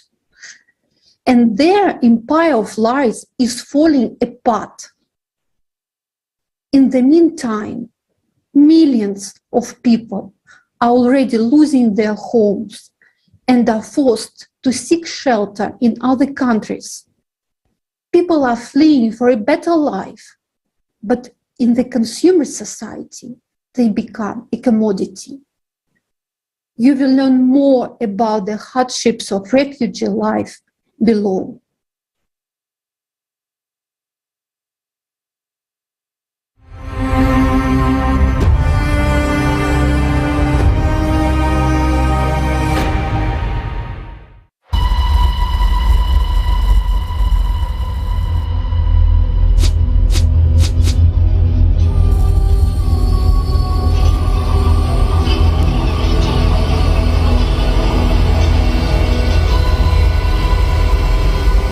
What kind of torture did you face? They used to burn us alive, to beat our mothers, sisters, children ruthlessly. They used to gang rape women and burn them alive after rape. We have come here to save the lives of our mothers and sisters. The 21st century. What's wrong with us? Boundless cruelty, inhumanity have become the basis of our society. Nobody is sure of their safety. Today, military conflicts and climate disasters arise at any time, anywhere in the world. Nowadays, a refugee is a 100% prospect for every inhabitant of our planet. Do you know what it's like to be a refugee? Here, in Kutupalong refugee camp, it's like a prison. So we've already lost our beautiful life. So will our children's future be ruined in the same way? Why did we come to Bangladesh? We've faced so brutal tortures. Why did we sue Myanmar authorities in the International Criminal Court? But still we are deprived of our legitimate rights. How long will last our grief as refugees? It's been 30 years since we became refugees. We have no future. What would be our children's future? Yes, and actually now it seems that it has been more than 30 years. For 30 years we weren't able to live like human beings. There is no place in this world where we are able to live safely. Our lives in this refugee camp have become more miserable than that of prisoners. When people become prisoners, they are appointed a lawyer to escape from that. But we've been living here like prisoners for more than 30 years. And in the whole world, there is not a single lawyer for us. We want to escape from this awful prison. If the Bangladesh government wants, they can free us from this prison. We want to inform the whole world, all lawyers of the world. We don't want to lead a life of refugees anymore. We don't want to see our future generation as refugees. We would have committed suicide if we had known beforehand the misery of a refugee life. Today, refugee camps are death camps and concentration camps. And this is the result of the work of the UN and other organizations meant to help refugees. These are the realities of the consumerist format of society in which we all live. It is the format of inhumanity, indifference to one another, extreme cruelty and irresponsibility for what is happening. No change of these or those representatives of power will improve the situation unless the conditions are changed. In order to change this situation, it is necessary to change the format of relations between people and society as a whole. We need the format in which the value of human life, its security and safety will be guaranteed for everyone. And humanity, mutual help and support will be the basis of interrelations between people. The only solution is to build a creative society. If nothing is changed now, tomorrow each of us will find ourselves in this concentration camp. And that's the best prospect for you as a refugee. Condition there is terrible and so bad. The people living like each camp maybe 100 tent or more than it or under the 100. Between the one tent it is no space, safety space. Last visit for the camp I saw a lot of child, some children without shoes, under the snowing, and some children didn't care about the cold weather, and some father wake up all the night to protect the children from the cold, because not heater there, and hard to take heater for all the night because it is just tent and dangerous. So the problem, I think that all the NGO should focus about how improve the situation more than how give him help for 2 weeks and end. A lot of the NGO just provide and give him food kit, clothes, and we need it. But the problem it is why we every years in the winter have this problem. So just the NGO what doing? Keep everything, and every winter provide the same help. If the money collect from the 1 years and building home or houses for the people, you will not have this problem again. You can focus about another thing and building the economic there. So why is the existence of these camps around the world beneficial? What prevents this issue from being solved once and for all? The answer is obvious. Refugees are a business, shady business, where the goods are people. You are a commodity. Refugees are easy prey. They will not be sought. No one needs them, neither the state from which trade.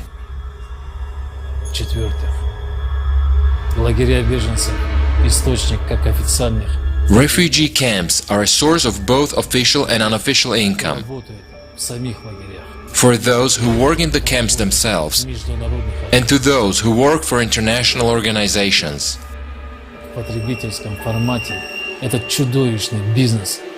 It is impossible to stop this monstrous business in the consumerist format because there is an endless demand. State authorities are involved and there will always be reasons why people are forced to flee.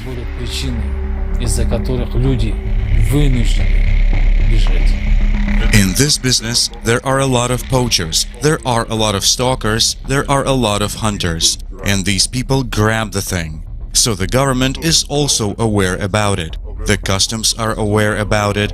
The coastal guards are aware about it, like which boat is moving from where and to where. So from point A to point B, yes, it is a business. And everyone is involved again.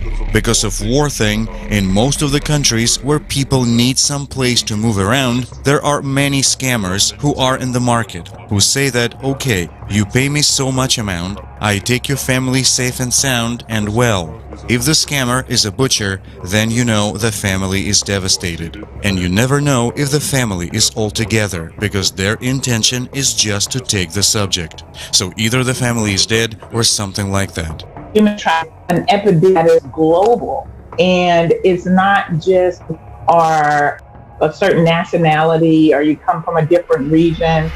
We have heard of young girls as young as 8 years old being pregnant from these refugee camps. We have those that have been missing part of these refugee camps, where people are picking them up by the van load and transferring them to somewhere else. And this is not going to stop anytime soon. As you look at these refugee camps and how people are coming in. Refugee camp, it sounds very absurd, but understand this is how it works. The refugee camp doesn't have all the good-looking girls or all the good-looking boys. I'm emphasizing on boys and girls because the young boys are also in good demand. Understand this. So even the boys are not safe. The more white, the more better. The white skin is in demand in the flesh trade. I'm serious. The refugee camp kids, they are just like peanuts. The reason I compared them to peanuts is they are on the top filling. So it is just filled. If the batch is incomplete, okay, we fill some more. Take them from this refugee camp. Hundreds of thousands of people die in military conflicts and millions become refugees. As long as society is based on the principle of divide and rule, as long as there is a constant struggle for resources, confrontation, and division of spheres of influence, no human will be safe. Most of the organizations are suffering from the shrinkage of funds to support the refugees. Why? Also, the political issues play a role here. The duplicity. Deal with your political issue with each other, but there are refugees and IDPs here. They need shelter, they need food, they need the health care, they need a lot. And no, we are not interested there. The humanitarian work is being politicized now. Literally. Our country is involved in war for the 40 years, maybe 45 years, but no solving, it is not solved any result. We are also human. We are also have the same dream to get education, to have all the facilities of life. Politicians, they are creating armies so that they can kill people in order to get their own benefit. So when there is political stability and good governance, then people will not flee from the country. Here, there's also some refugees who come because of hunger, because of some economic issues. Not only they come because of like war, but even due to economic issues like drought. A refugee is a human fleeing from mortal danger, but death awaits him ahead. The border now is like action movie. A lot of people can't cross because the army maybe catch him, maybe the army think him enemy and shoot him. And I saw a woman with the child killed near the border, just 10 meters, just trying to cross. Today, the climate is forcing huge numbers of people to leave their countries. There is no place for these people anywhere in the consumer society, only in refugee camps, which are already overcrowded. But even there, they have no escape from the climate. Due to climate change, we have to expect that in the next years and decades, really serious catastrophes with large movements of refugees can actually occur. You know, we see people put in desperate positions in terms of, you know, through conflict, through climate change, people that are displaced can no longer carry on their lives as they had been, and they find themselves in desperate situations, and as a result of that, there are people ready and willing to prey on those people in desperate situations, you know. And whether we are talking about migrant camps and people being targeted with promises of significant amounts of money for parting with organs, you know, body organs, or whether actually they're taken from a position where they're put into, offered a job, only to find out, you know, effectively it's almost like a labour camp. These things are absolutely happening. It's going to have this vicious cycle, and we've been seeing it, and I think advocates in the human trafficking, the anti-trafficking field have started to talk a lot more about the really close intersections of human trafficking and climate change, because you can't, one is going to exacerbate the other. We're doing a story for some project we're having of people that were affected by floods and they lost their homes. And this mother is a single mother of 12 kids. So she was telling us how she had struggled to make a living with her status of being a single mother. And then after, out of nowhere, these floods came and took all her property, destroyed her house, and now she's homeless again. So she was telling us how she has always had suicidal ideations. This tells you how real climate change is impacting, negatively impacting not only the well-being, but also the physical and mental well-being of the person, of the people that are affected. And then the second, of course, which is more obvious, is loss and damage. These people had their property, their homes, and then now floods come, landslides come. They're taking away all this property. The situation with refugees clearly reflects the essence of our society today.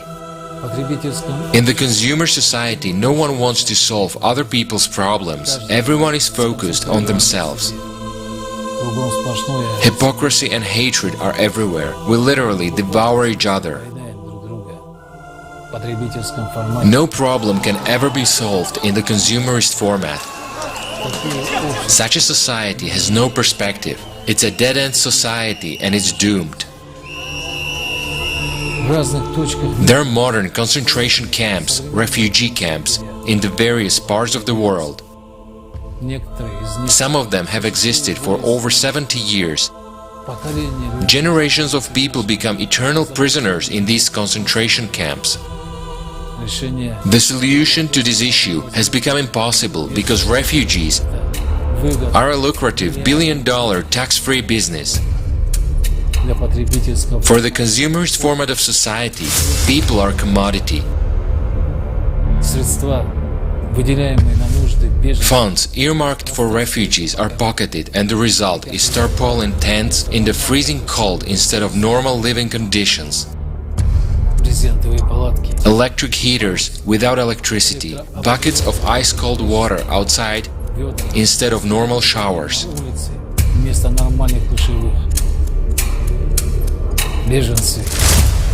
Refugees are people trapped between states without rights or protection. They become easy prey for traffickers.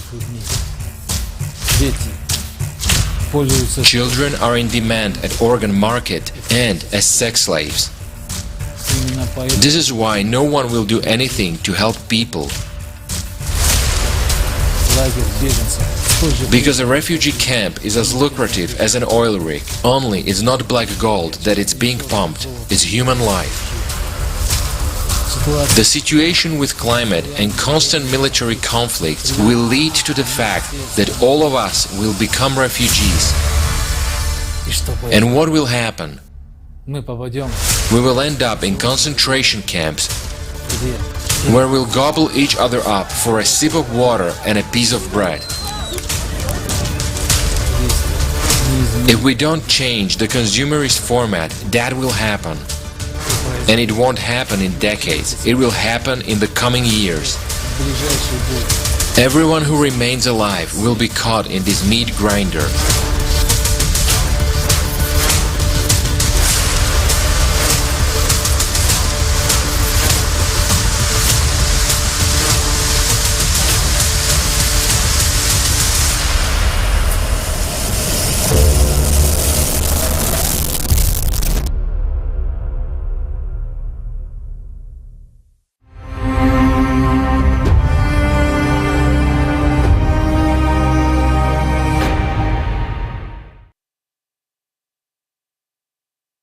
Now you may ask, how does it affect me? Why show such horrors? Why do I need this information? It concerns you directly. Imagine if your child, your little girl or boy suddenly has to displace somewhere without you. It's scary even to think about it, isn't it? In times of global climate disasters, the migration of large numbers of people is inevitable. And if we don't change the format, the market for human trafficking and human organs will be constantly replenished. Violence dominates everywhere because the consumer format itself is the cause of violence. But it shouldn't be like this in a normal society. The fact that we behave worse than beasts is a sign of the deep degradation of society. It's really scary. And it's a consequence of the consumer format. Now imagine that we enter our near future as a society of degenerates. So you ask, what can I do now? Right now, our biggest problem is that people are divided, most are divided. There is no unifying idea, or only hatred. But everybody wants to live. Isn't it a unifying idea? Nobody wants their house blown up or destroyed by an earthquake. Nobody wants to find himself in a war zone. We are people, we are human beings, and we all want to live. Isn't that a unifying idea? And if we really want it, we have to hurry. We have a ready model, the creative society. It's a just and safe society. Do you think your child's life is worth the effort to bring people together now? I have decided for myself that my children's lives are worth it for me to take this last chance. And now I want to pass the floor to Vesa Solange.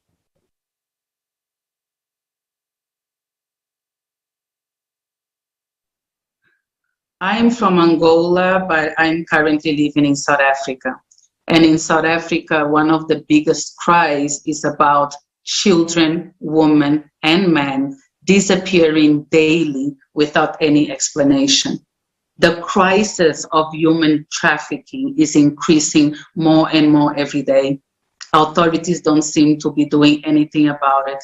You open the newspaper, you switch on the news, and you don't even hear anymore about the thousands of people going missing daily. There are people all over the world right now that have been either taken from their home or they were taken as they were on their way to school or even to work. And it seems like no one is paying attention to those people. Human trafficking is destabilizing homes. Human trafficking is yet another cruel way of taking away the value in human lives. And this is affecting society in such a way that people are feeling so helpless that they are pretending that it is not happening. And we truly need to stop pretending, stop closing our eyes and opening our eyes to the truth. If we feel like the people that are meant to protect us are not protecting us anymore, that it is our responsibility to protect each other, to watch out for each other. A lot of the times, the only reason that evil is so bold is because it knows that no one from the good side is going to try to do anything. That is where the watching out for each other comes in such an important way. It is so sad to live constantly in fear when you see a family member leaving the house, not knowing if they are going to be able to return safely, and not knowing if they don't return, who truly is going to help you.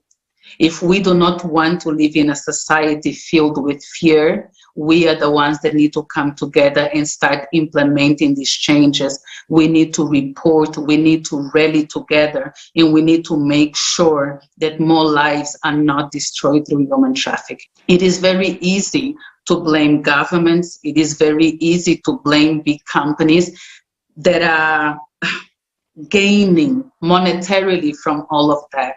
But that would not be possible if we did not contribute to that.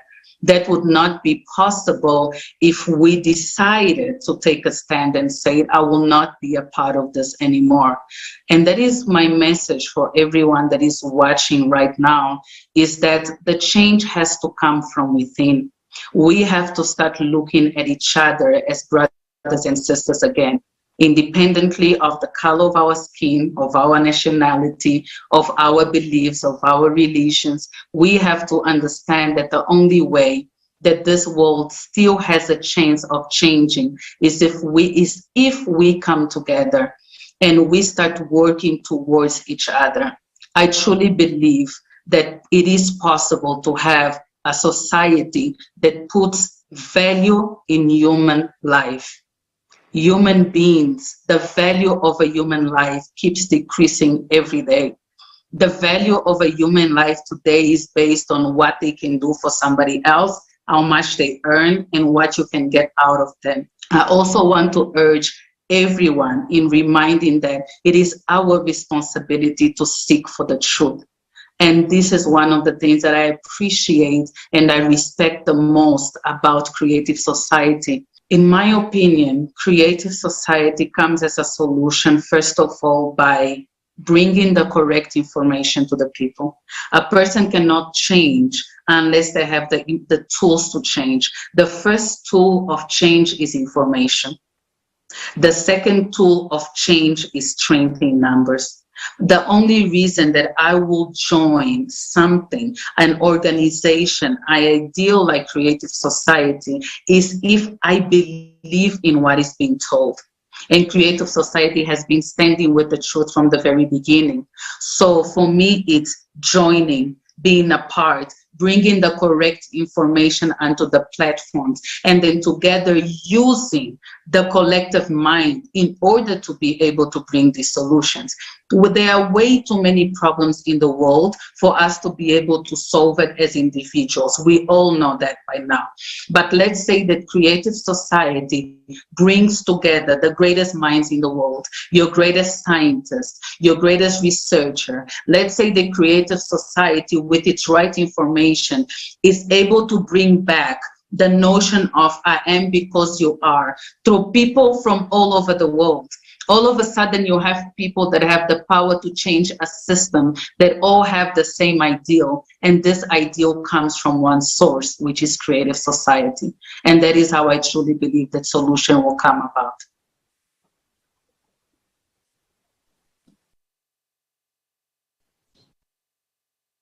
Thank you very much. Thank you very much, Vesa, for sharing. I absolutely agree that today Creative Society is our only solution.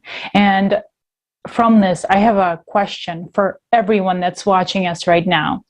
Do you believe that if we continue to exist in the current consumerist society, do you believe that we have a future?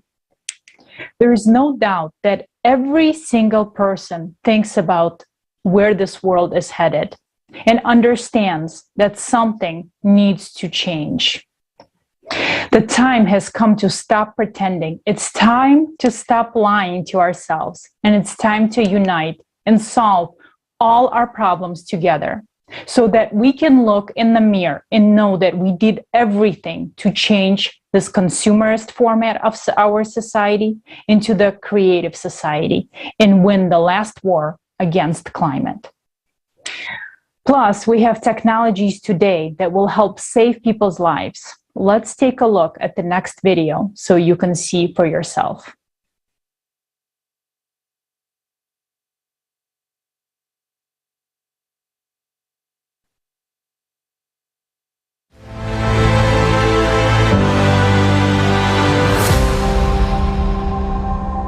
Millions of people around the world die waiting for their turn to get an organ transplant. In China alone, 1.5 million people are on the waiting list. In the US, about 17 people a day die waiting for a donor. And to get a new kidney, a much in-demand organ, one has to wait from 3 to 5 years.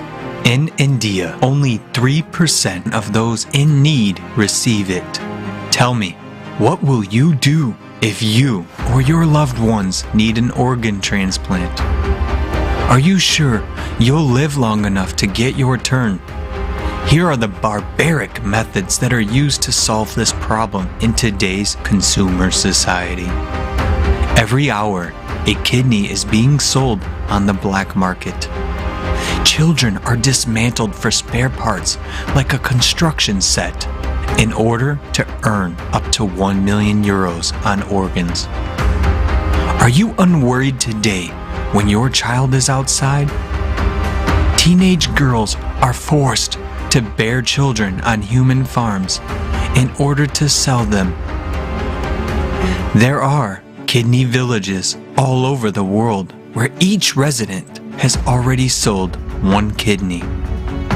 Parents are forced to sell some of their children in order to feed the others.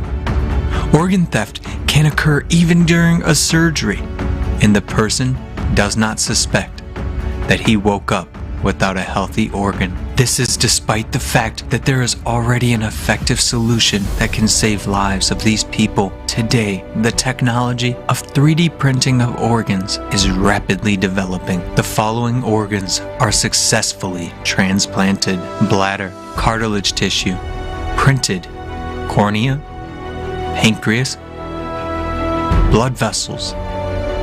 In a development stage, kidneys, skin, heart, liver, lungs, stomach.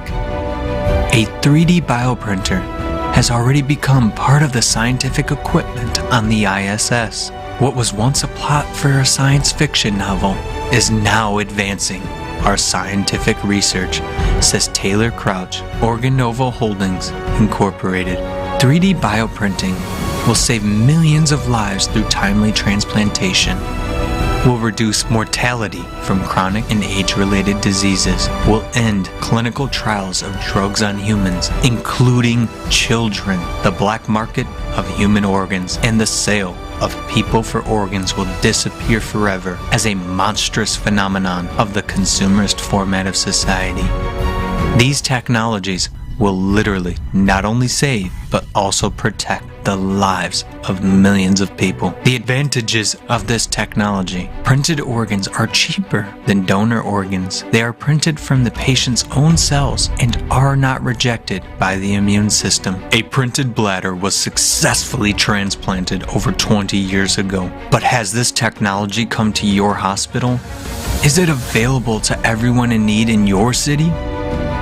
In the consumerist format of society, there's always something more important than our lives.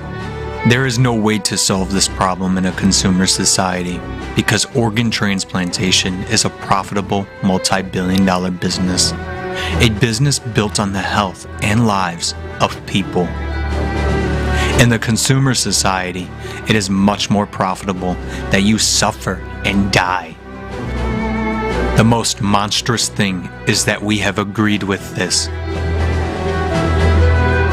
Today, everyone needs to make a decision in which society he wants to live. What kind of society will our children live in? In a society where, instead of saving your life, you'll be a number on a waiting list for those sentenced to death, hoping for your salvation at the cost of the health or life of another person. In a society where you will be dismantled for parts for someone else's benefit. Or you will build the creative society where advanced technologies ensure the protection of your life and the lives of your children. The society where there will be nothing more valuable than human life, your life. The choice is yours.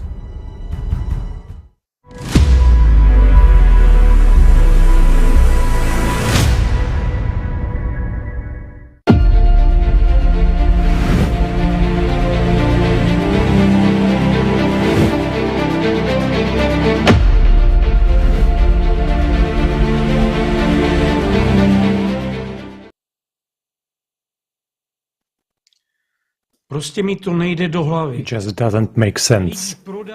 People are sold like cattle. Billions of dollars are made from human trafficking in human organs.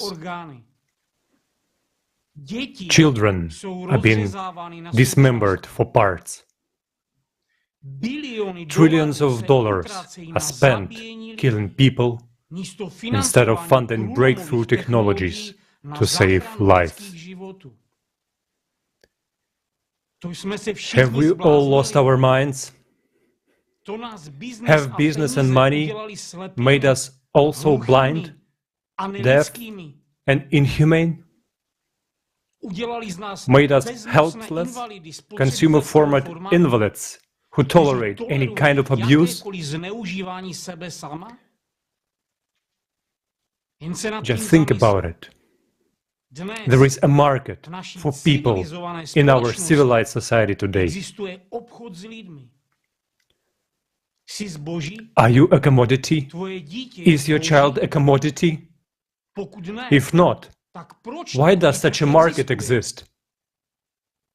Are you sure that you and your loved ones are immune from such a fate in this animal society?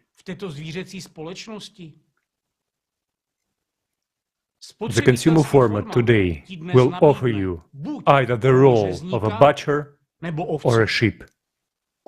Exactly a sheep that will go under the knife itself. But what are you? A trembling creature or a human being?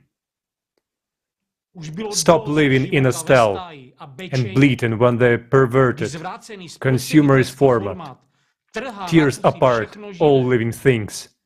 You are a human being. You deserve to live a human life. And what does that mean? It means, first and foremost, a guarantee of the value of your life. Creative society is the only format that guarantees the safety and protection of every person's life. And today, each of us makes a choice of the future for ourselves and our children. The choice between the creative and consumer format. The choice between life and death.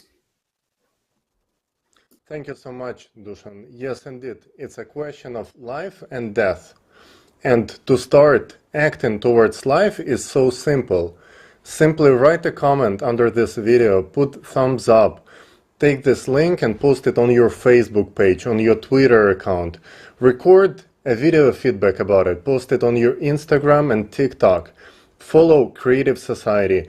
And please go to our website, creativesociety.com, write us a letter, send us your video feedback, and let's take action together. The first step is yours. And now I would like to introduce to you a person who already made a tremendous step towards building the better future by exposing the consumerist format. It's Mr. John Perkins, best-selling author and international speaker. He is an activist who's best known for his unique, amazing book, Confessions of an Economic Hitman, about highly paid professionals who cheat countries around the globe out of trillions of dollars. It shows the consumerist format in which we all live, a system of corporatocracy and greed. Please, Mr. Perkins, the floor is yours. It's great to be with you guys. I feel very privileged to be on your show. Thank you. The military one, enslavement by military, has been pretty prominent throughout a lot of human history, at least the last 2,000 or 3,000 years of human history. But after World War II, and especially for the United States, after our defeat in Vietnam, there came the realization that the military wasn't necessarily our best option. So debt became the real driving force. And this is when I stepped into the scene as an economic hitman. My real title was chief economist.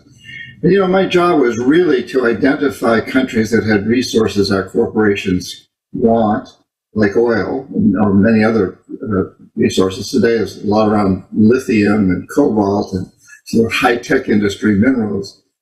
But anyway, we'd identify such a country and arrange a huge loan for that country from the World Bank or one of its sister organizations. But the money didn't actually go to the country. It went to our own corporations, the infrastructure projects in that country. And these were projects like industrial parks and electrical systems, highways and ports and airports and so on. Big infrastructure projects that made huge profits for our own corporations, first of all, and also helped a few wealthy families in these countries. The families that own the industry, that own the banks, the commercial centers, they benefited from better electrical service and bigger ports and highways. But the majority of the people suffered, actually, because money was diverted from health, education, and other social services to pay off the debt on these loans. And in the end, the country couldn't pay off the loans usually. And so we go back in through the IMF and arrange to refinance. But that always meant that the country had to sell its resources real cheap to our corporations without environmental or social restrictions, maybe vote with us at the United Nations, allow us to build a military base on their soil. And so that was the way that we really enslaved these countries with debt. And we're very successful at it. A great example that I cited in my book is Colombia, a country where I've spent a lot of time. I had an office in Colombia, and we've supported a police force in Colombia and military training of Colombian soldiers for years, and with the excuse that what we're doing is training them to fight FARC, the narco traffickers that are sending narcotics, they're sending cocaine primarily into the United States.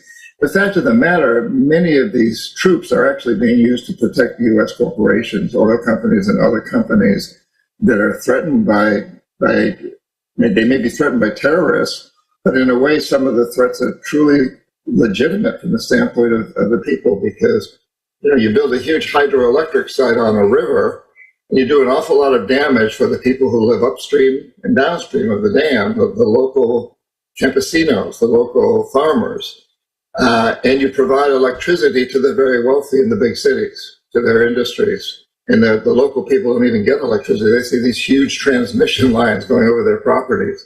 So we use this excuse of militarization to fight terrorism or to protect ourselves from some perceived enemy. But often the real reason for doing this is to establish ourselves as a power in these countries and protect our own businesses. The debt that these countries take on has to be paid somehow. And it's usually paid by cheating the majority of the people in the country. So money is taken from education and healthcare and other social services to pay off the interest on the debt. And then a second thing that happens is when the debt can't be paid, which is intentional, really, we try to set up these loans. By we, I mean whoever is running the system that I call the economic hitmen. We set up these loans in a way that they almost can't be paid off. And the collateral on the loans is the resource that's still in the ground, oil, lithium, whatever it happens to be. And so at some point, we go in and say, hey, since you can't pay your debts, we want access to your oil and your lithium. And at that point, we could often create tremendous damage to local environments and to local systems. So people in areas that are being drilled for oil or mined or where pipelines run through are terribly damaged by this. And ultimately, the entire country is damaged. And this is a global economic system that's consuming itself into extinction. It's a very destructive system. It's it's based on the goal of maximizing short-term profits, regardless of the social and environmental costs. I did this for many years because I thought I was doing the right thing. I learned in business school, the World Bank and all these institutions promote the idea that when you invest, when you give all these loans to a country and you invest in infrastructure, the economy grows, the country prospers. And we can show statistically that that happens because we measure growth and prosperity by gross domestic product, GDP. In the United States, there's 3 individuals that have as much wealth as half the country of the United States. So you can just do a back of the envelope calculations, and it shows that if those 3 individuals made 10% on their assets last year, and half the country lost 3%, and the rest of the country, the other half, just stayed the same, you would show a growth of almost 4% in GDP. It would look as though the whole country prospered. But in fact, only 3 individuals prospered. Everybody else either remained the same or was worse off. And if that's true in a country where 3 individuals own as much wealth as half the country, what do you think about many of the countries in Africa and Latin America and elsewhere where 3 individuals own as much wealth as 90% of the population or 95%? And so it's a system that's skewed. The measurements are skewed in favor of the wealthy.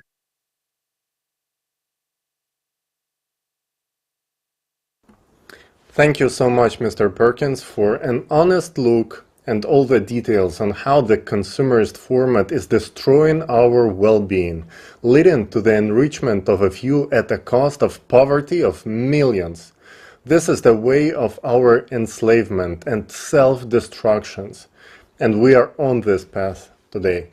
The only way out is to change the format from the consumerist, where money is the highest value, to a creative format where human life is the highest value. Let's hear more details about how exactly we can do it from our next speaker, Dr. Robert Kennedy.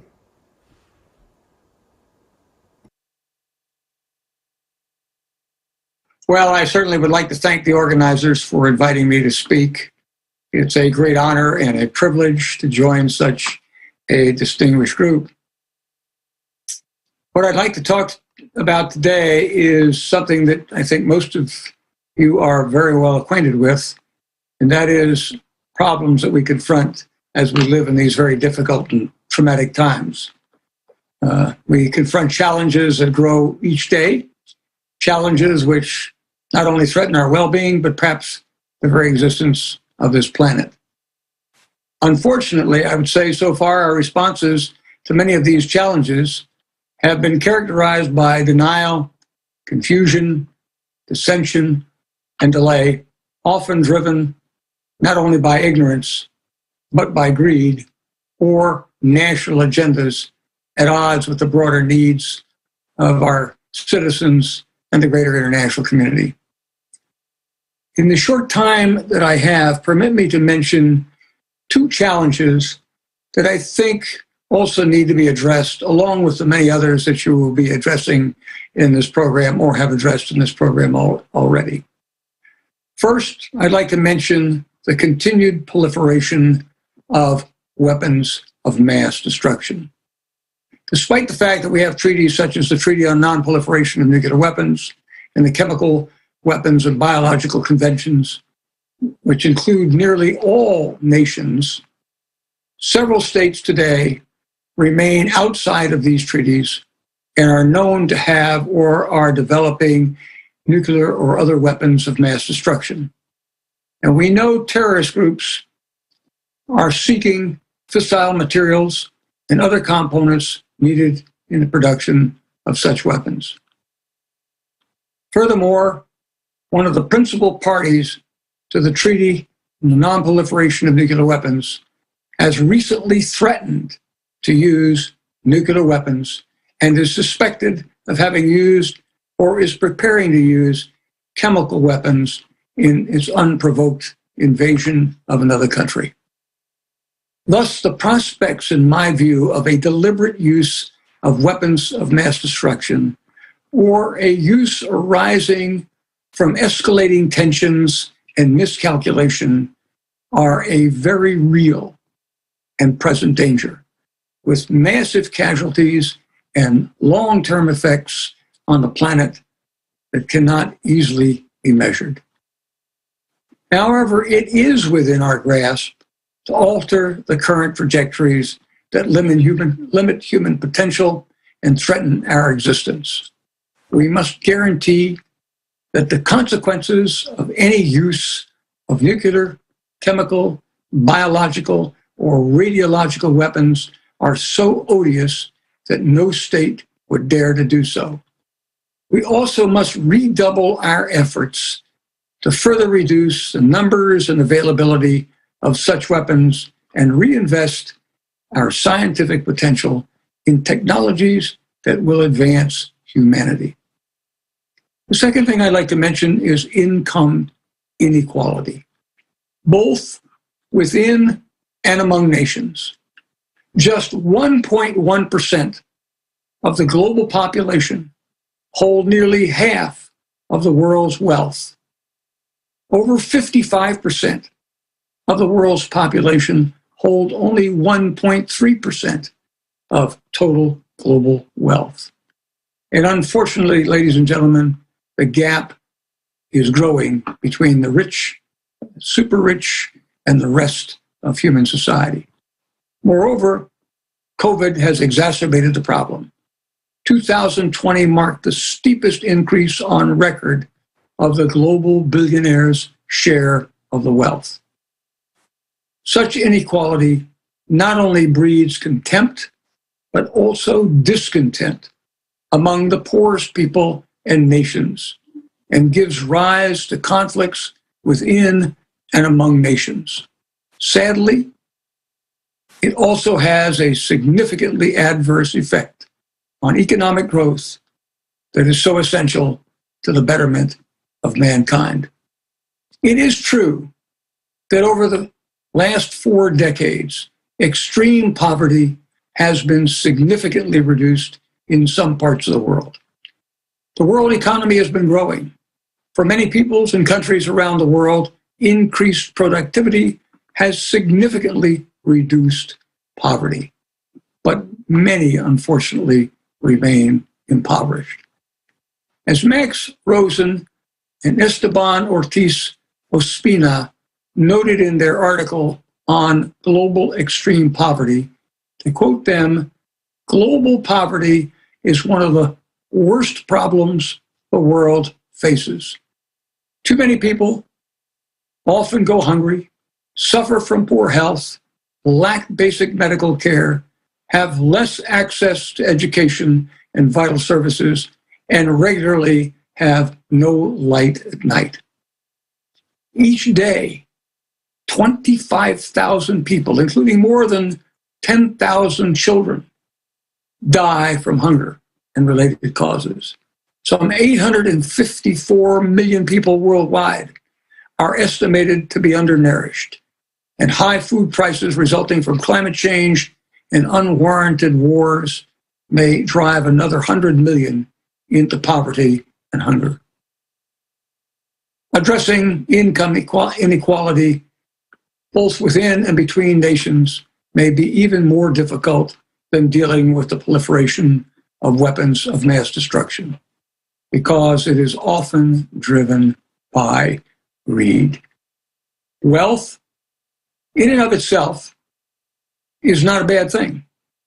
Excess capital often is reinvested in the economy and provides jobs, as well as seed corn for technological innovations that improve the human existence.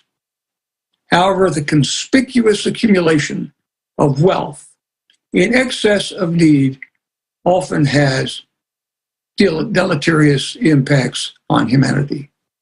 Those who have a lot of money make a lot of money with it. Money makes money.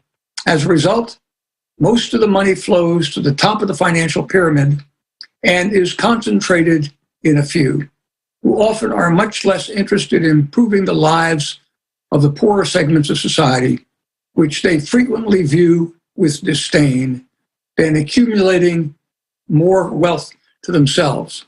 This is what we call greed. Does anyone really need a 400,000 square foot home? That's right, 400,000 square feet. A home owned by a tycoon in Mumbai, India. And he is not alone among those who own homes that are over 100,000 square feet. Who needs a 590-foot mega yacht? You can buy one today from the Emir of Abu Dhabi. Or maybe you can make an offer to Russian billionaire Alshir Usmanov for his 500-plus foot yacht. And again, those people are not alone among those who own such mega yachts. It is sometimes argued that the building of such homes and mega yachts have a positive economic impact. But does that money trickle down to those in need? The answer, if you look around the globe, seems self-evident. In today's society, the rich get richer and the others become relatively poor. The gap between the rich and the poor is growing in leaps and bounds. The price of this is the lives of billions of people who, given better health and education, would contribute greatly to improving the human condition. This inequity, ladies and gentlemen, must not stand. Can it be changed? Not easily. Money talks. Money not only buys mega yachts and mega homes, it buys autocrats and democrats. The latter, often through legally authorized massive donations in support of campaigns, which then get those people elected to office. And of course, while those people once elected will adamantly deny it, it strongly influences their decisions, which favor their wealthy contributors and not necessarily the general public. On the other hand, autocrats are bought directly and indirectly through corrupt practices. How else would the likes of Vladimir Putin acquire an estimated $200 billion? Such money provides autocrats with funds to pay off those who keep them in power, the oligarchs, the internal security forces, the military, as well as fund their means of repression and or buy off the public. What else would an autocrat do with $200 billion? So what can be done? We need to work toward a major change in the way we view peoples and societies. The world won't change on its own. Among what needs to be done, big money needs to be reined in. We need to respect other peoples and cultures and views that they offer that differ from our own. We don't have to agree with those points of view, but we should respect those points of view while articulating our own. We need to limit armaments and be willing to confront unwarranted, unprovoked aggression. And finally, ladies and gentlemen, we need to move beyond the narrow definition of the individual and national self-interest and think creatively about how to solve the pressing problems that threaten our future and the future of the planet. We need a more creative society. And again, thank you very much for inviting me to speak. Thank you, Dr. Kennedy, for raising these important topics. It is unimaginable that 3/1000 of a world's population hold most of the world's wealth. Well, this has serious repercussions on our society and has to change. Let's watch a video showing the solution.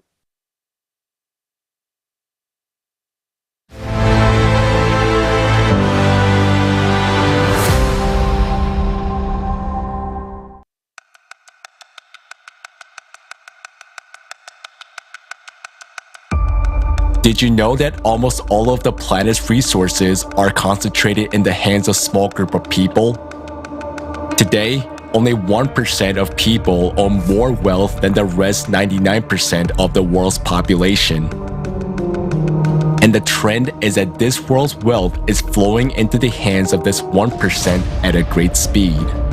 Since 2020, the wealth of the world's 10 richest men has more than doubled. Their wealth during the pandemic increased at a rate of $15,000 per second, or $1.3 billion a day.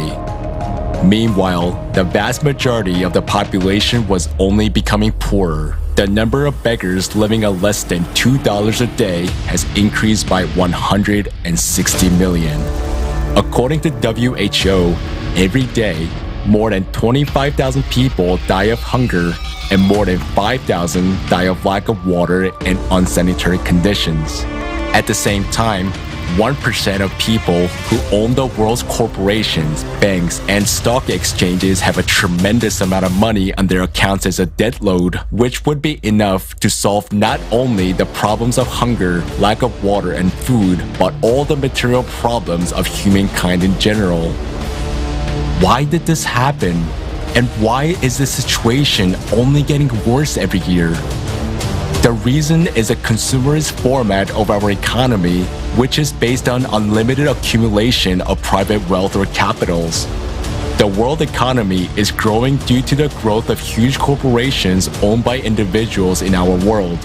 These global corporations become like monopolies, killing and taking over national small and medium-sized businesses. And the more capital is in their hands of a few, the faster they get richer and the faster billions of people are becoming poorer. Growing like a huge octopus, world corporations and their owners influence national governments. They lobby their interests, promoting their business, getting cheap labor, buying up natural resources for peanuts, and destroying the environment. We as a society have long had no control over what is going on. Even governments are no longer in control, falling under the power of interests of a few. Poverty, hunger, and inequality are not the worst of what this unlimited enrichment leads to. By getting unlimited wealth in their hands, they gain unlimited power. This becomes the cause of military conflicts. After all, wars are not started by ordinary people. The cause of wars is a competition of big capitals for spheres of influence, resources, and markets. World military expenditures over the last 20 years amounted to $35.5 trillion. While millions of us die in these wars, the few simply earn huge capital on that. In the consumerist format, wars have always been and remain a profitable business. This format is so inhumane that human lives have become just a means to make money. It's just business, nothing personal. And each of us understands that this is not normal. It is monstrous. No one wants to live in a world where their life is worthless, where there is no stability and security, where we have to survive but not live. Today, we're all hostages to the conditions of the consumerist format because we are all divided, silent, and inactive.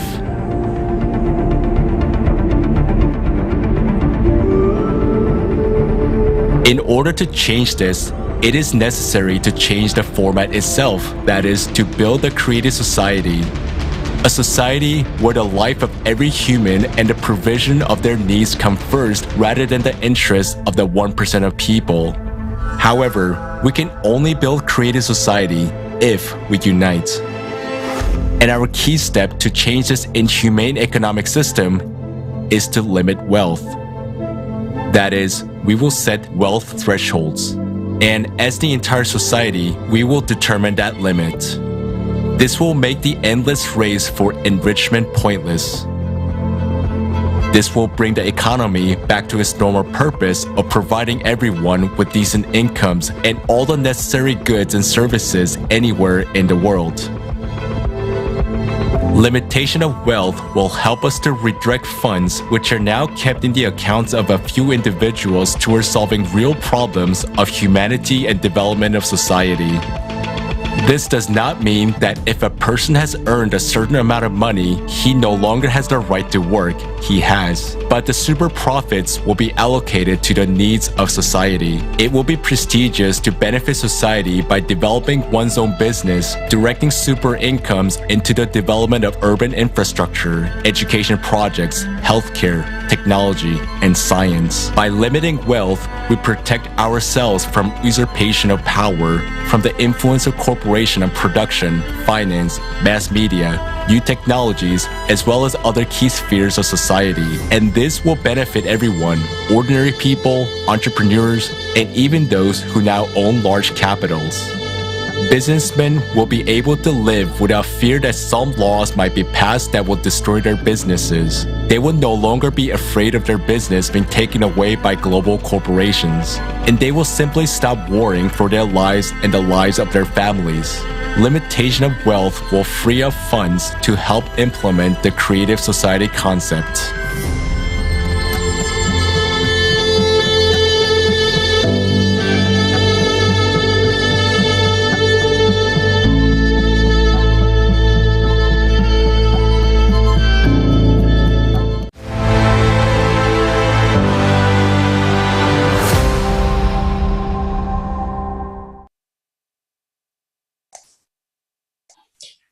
Dear viewers, our current economic system is a theater of the absurd.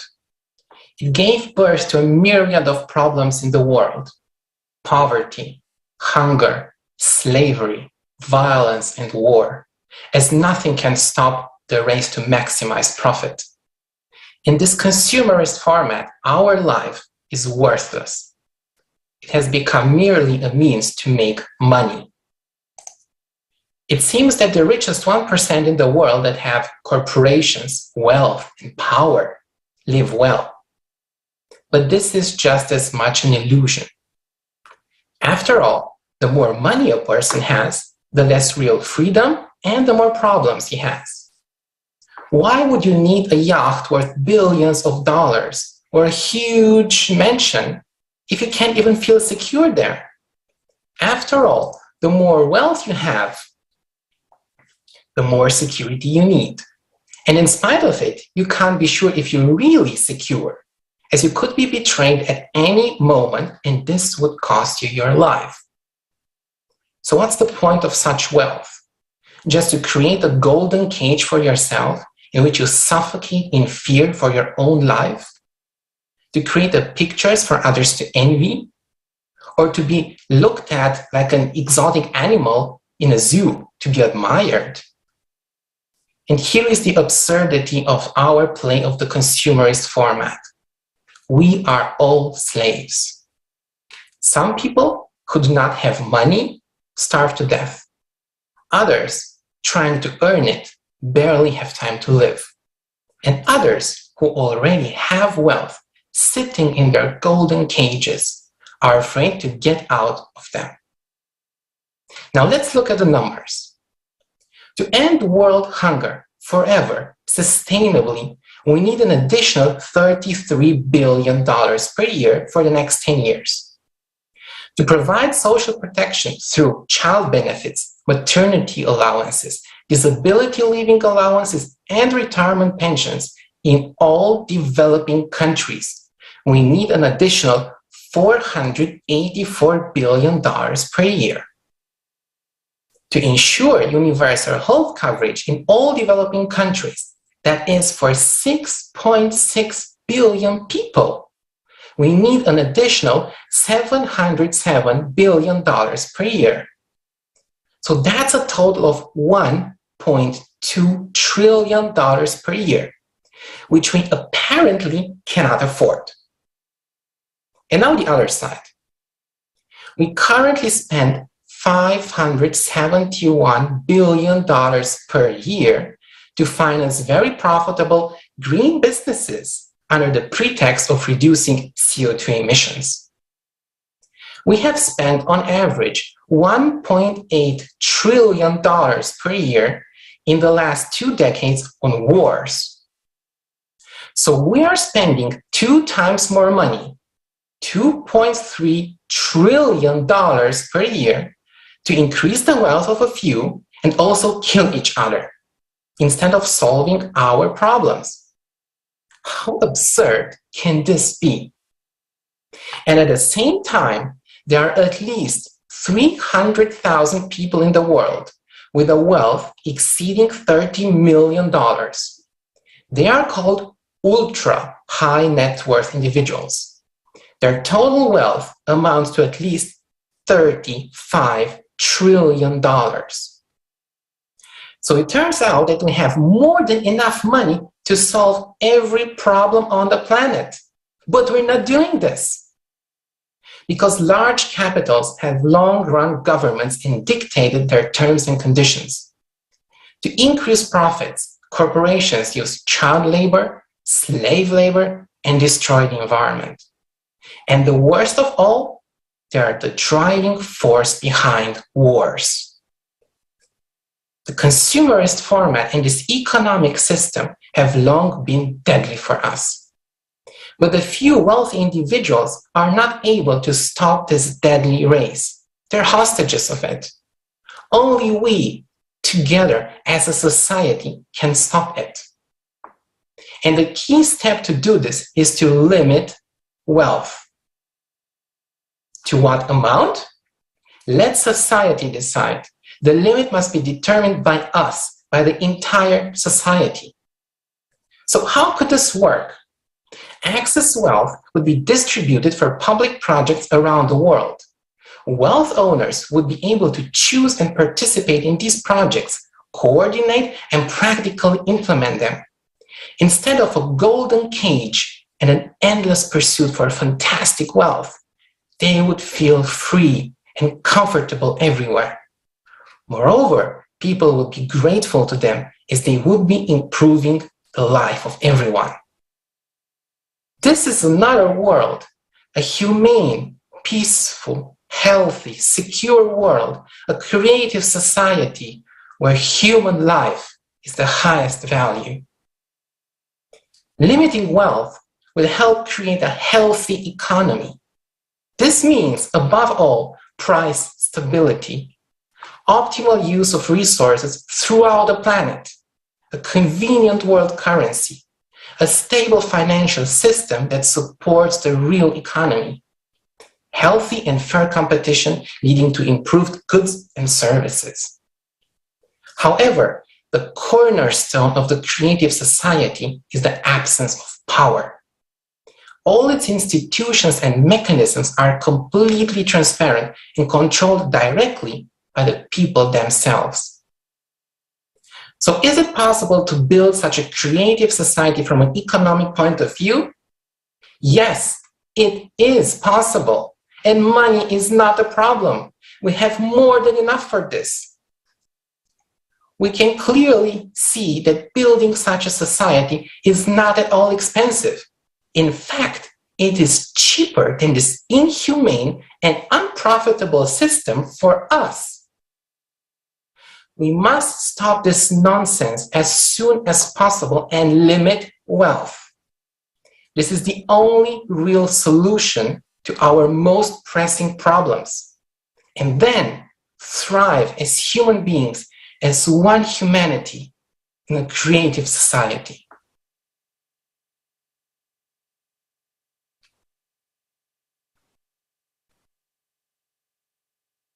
Thank you, Christian. Indeed, money is not a problem. The problem is how we spend it. But the even bigger problem is that in a consumer society, people are only willing to donate or invest in something that will benefit them directly.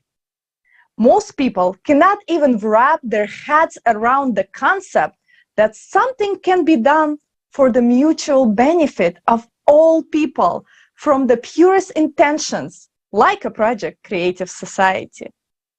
If something is too good to be true, we question the motives and assume that someone is behind and pulling on the strings. Some people even say that the project creative society is sponsored. No, no one is sponsoring us. Please, if you would like to sponsor, we will not turn you down. But so far, we are pulling this off on our own dime, time, and effort. The reality is that today's sponsors are ready to fight grasshoppers, develop protection against cow farts, any nonsense whatsoever. What is dictated to them by the world's most powerful? They are not helping humanity. Sponsors support charitable and nonprofit events that benefits them. Somebody hosts them, someone donates, and somebody stashes money away. Those are all circus acts to deal with their own problems. All big-name charities have hidden agendas and are very profitable. What if you did something just because, from the heart, without expecting any benefit? Let us be brutally honest here. True humanity and service are deemed strange in a consumer society where profits and personal gain are the only things that matter and make sense. Could a rich person stay rich simply by donating money from the heart? No, of course not. That would mean he would remain poor. Please, the richer a person becomes, the more he is forced to save every penny. Otherwise, someone will overtake him and become richer. When the goal is to be admired, to be envied, It is an endless race that no one wins. Let's return to creative society. Of course, there are good people who help the project, but those are only a few, and those who really understand it deeply and are actively participating. As you can see, we are not elite of the world. We are just regular people with families, kids, jobs, and personal responsibilities. Does everyone want to help? From the soul, of course. When a person sincerely helps, that is cool, that is human, and this is an honor. The real hero is the one who edits a video in the bomb shelter under shilling to explain to people the realities of consumer society and that we have only one way out. The Creative Society project now has no sponsors, but they are participants who seek to protect and save all of the humanity. What they do for all mankind is priceless, heroic, and selfless.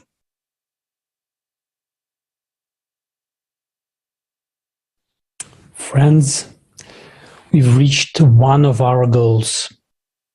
Mainstream media started talking about the Creative Society. After months of investigation, the BBC published a lengthy article about the project and our two previous global crisis conferences. Although things did not come about exactly as we thought, completely ignoring the fact that we've been talking about the dangers of climate change for many years, which was unsurprisingly the main topic of both conferences mentioned in the article, and the main reason we are all gathered here today, the BBC labeled us as climate deniers. Regardless, we are thankful to the BBC for promoting the Creative Society and bringing people's attention to our events. We understand that the main reason for publishing this article was to fulfill someone's order to discredit the Creative Society for exposing the truth. We would not get any coverage otherwise. And here we are. The reporter who wrote the article, a pleasant and smart man, starts digging up facts all over the internet. He's a pleasant and smart man who understands and knows, but is forced to write nasty things because he was told to do so. Did we step on someone's toes? Well, of course we know it's the CO2, but we don't care about the CO2. You know, since there's already a backlash, if everything they said was true, and the money wasn't embezzled and spent on corrupt reporters, but on solving the problem, and there would have been results, no one would have paid attention to our words. But here they got scared, because we started to tell the truth. We're not doing it to expose someone as a liar or a thief. We started telling the truth because we are human beings and we want to live. Calling things by their proper names to draw attention to the problem that concerns everyone. We're all human beings. Clearly, the reporters were ordered to write about us, and they did the best they could.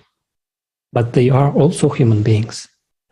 And what we are saying concerns them, their superiors, those who gave the order, their relatives and friends, everyone. This is the consumerist format in its glory. We raise the most crucial topics, saying that we must unite to overcome the impending global cataclysms. And all they're worried about is not being able to steal money. We have also met such scientists. At first they tell us, oh, you're doing a good thing, I support you. And then backtrack, scared to lose their titles and grants. I was deceived, I didn't say that. That is the problem. But we are not idiots either. 40 years of funding from our pockets, trillions of dollars, we could have built an entire state. Instead, unfortunately, we were and are paying for a house that no one was going to build. We're not saying that the CO2 is not increasing. We're not disputing this fact. But it's ridiculous to assert that 4 10,000s of man-made CO2 change anything? All while there are stronger greenhouse gases, the CO2 clan says that the CO2 is the only parameter we can affect, so don't get distracted by the insignificant details. Friends, a bit more time lost playing this game, spreading the same propaganda, and our planet will become like Mars. Just look at the progression of climatic disasters of the past 10 years. Yet, they still think they'll be able to stop this by winning the info war. We are being ridiculed for believing in aliens. We do not deny their existence. If someone denies this, well, can they prove otherwise and that there's only one planet with life in all the galaxies? Well, isn't that a little presumptuous? Well, writing a couple of disgraceful paragraphs about Igor Mikhailovich Danilov did not help them strengthen their story. It did, however, show everyone else that only money is sacred to them. We understand why they are so worried, as some serious money is at stake, but we are not claiming their money. We are just saying that we are people, and we want to live. Since we are not concerned about our reputation or income, we sincerely thank the BBC for the great PR. Thanks to that, many people of all religions and cultures have joined the Creative Society, because we are telling the truth. Luckily, there are journalists who are not afraid of telling the truth and are doing so. Next, we have Mark Morano, Executive Director and Chief Correspondent of ClimateDepot.com. For 20 years, he has been investigating the topic of climate. Mark is the award-winning producer, writer, and the host of the Climate Hustle documentary. The film was shown in 400 theaters in the United States. He interviewed many scientists, conducted a journalistic investigation, and found that the CO2 is not the cause of climate change, and that it is pure manipulation, a tool in the hands of politicians, and in particular, the notorious Green Deal, which eventually leads to the destruction of the economy and stable energy carriers. Mark, the floor is yours.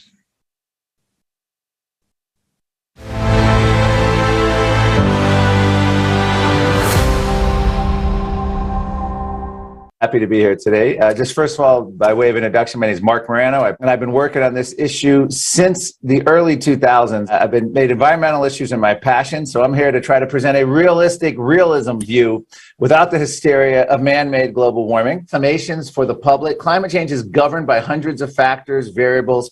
The idea that we can manage it by selecting at the margins one politically selected factor, carbon dioxide, is as misguided as it gets. It's scientific nonsense. This is UK scientist Philip Stott, who was in the first film Climate Hustle. And this explains it, because it's not about it's CO2 is going up, we're all doing. No, CO2 is counteracted by literally hundreds of other factors. Even the climate activists, scientists admit this. Another study actually started with 10,000 plus scientists survey, whittled it down to 77 anonymous scientists. We don't know their names, their affiliations, their views. They asked them two questions that many climate skeptical scientists would agree with, and that came up to the vaunted 97%. Keep in mind, 97% of scientists in this instance wasn't even 97 scientists. It was 77 anonymous scientists. 1 billion people don't have running water and electricity, estimated, and the United Nations is doing everything possible through the Climate Fund and through repressing fossil fuel projects to keep them poor. In fact, I interviewed a South African development activist. This is at one of the UN climate summits when they had it in Durban, South Africa. They're always in nice exotic locations. And he said that the United Nations is going to pay the governments of the world who are best able, those governments will get the most climate funds who are best able to keep their citizens locked in poverty. One has to free oneself from the illusion that international climate policy is environmental policy. It has almost nothing to do with environmental policy. Gee, why don't you tell that to Greta and all the high school kids and school kids skipping class, that this is all bull bleep? This is what the UN's real agenda is. This is shocking. Should everyone have their own personal carbon quota? Calls grow for emission allowances. Fight climate change with every swipe. A new debit card monitors your personal sustainability score. New monitoring card enables tracking of carbon footprint on every purchase. MasterCard and the United Nations have joined forces. The World Economic Forum loves this because this card will monitor and cut off your spending when you hit your carbon dioxide max. Climate lockdowns. The Net Zero report urges behavioral changes to fight climate. A, quote, shift away from private car use, upper speed limits, and thermostat controls, limits on hot water. Does this sound like a world you want to live in? It's choosing deprivation for yourself. UK-funded report, Absolute Zero urge climate aversion to climate lockdown. Stop flying, no new roads, airport closures, stop eating beef, lamb, stop doing anything that causes emissions. And here's the kicker. Regulate carbon dioxide. Humans, we inhale oxygen, we exhale carbon dioxide.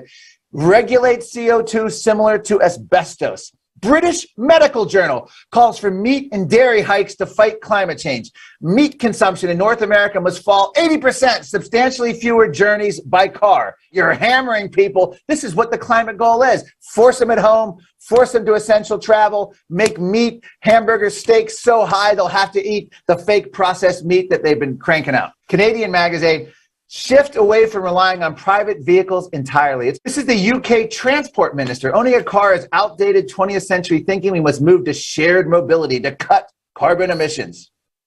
Electric vehicles won't save us. We need to get rid of cars completely. New York Times tells us critical thinking can only lead to misinformation. You think, I want to think for myself. No, that's a rabbit hole of misinformation. Forget critical thinking. It's not helping because we're getting misinformation. Forbes magazine, you must not do your own research when it comes to science. Just trust the experts. The United Nations, trust them. They'll tell you what the deal is. Don't question authority. We're not like that anymore. We just need to be obedient. Slate magazine, it's time to give up on facts. If all the other stuff I mentioned fails, then just give up on the facts. At least do it temporarily. How about 2 weeks to give up on facts? They say lay them down temporarily because they're of a more useful weapon. Emotion. It's hard to imagine a better control lever than carbon dioxide to essentially control society. You're trying to control everything from your transportation, how you live, what you eat, how you fly, your mobility, down to every last detail. So I welcome you to do continued open research, interview scientists, professors. We should never shut down debate, no matter how implausible or no matter how someone else says that can't be or that's not valid or something. Because what we've learned from ClimateGate scandal and the whole UN, they are gatekeepers. They keep out anything that's against their narrative. Climate Depot, about the intimidation of all these scientists, how they were essentially deplatformed, canceled, stripped of anything for dissenting, for having the daring to speak up. And one of the key things on that is we see that happen in real time, and you can't even read about it on Facebook or Twitter or see a video on YouTube anymore. It's not allowed unless they follows the government narrative. It's just frightening, but this is the world in which we live right now. But if you look at the amount of energy produced from fossil fuels versus green energy, it's just green energy is just a fantasy at the moment. I'm not discounting that there may be some breakthrough in solar technology or breakthrough in wind technology down the road or breakthrough in a battery technology. But I think it was Bjorn Lomborg who just today did the analysis. In Europe alone, battery backup for solar and wind power is enough, I think, to power Europe for 1 minute and 29 seconds, or like 1.5 minutes. That's all the battery. And then after that, you have to go, when the wind's not blowing and the sun's not shining, you have to go to fossil fuel backup, diesel generators, gas generators. So it's just an illusion, this green energy. There's many cycles, longer term, shorter term. And this is the kind of research that gets suppressed in the climate community because you're not going to get money to study natural climate cycles. This is what's we need a lot more of, and we need a lot more voice to these studies and a lot more prominence, and we need academia to take them seriously, but there's no money in it. As I said, who decides who gets the money? Bureaucrats in Washington, politicians, academia, and they're going to get the money that's going to get them published. They're going to get the money that's going to say carbon dioxide is the problem. I used to go on ABC News and CNN and debate regularly climate, energy. It wouldn't even be an option now. It's not even on the table. They would never allow it a debate. They've actually stated publicly that anyone who dissents from the man-made global warming narrative of the United Nations is essentially akin to a Holocaust denier. So their goal is just to demonize, deplatform, and get rid of us. And it has worked. We no longer exist in the mainstream media. And what I mean by we is climate skeptics. Anyone who dissents no longer exists in the mainstream media.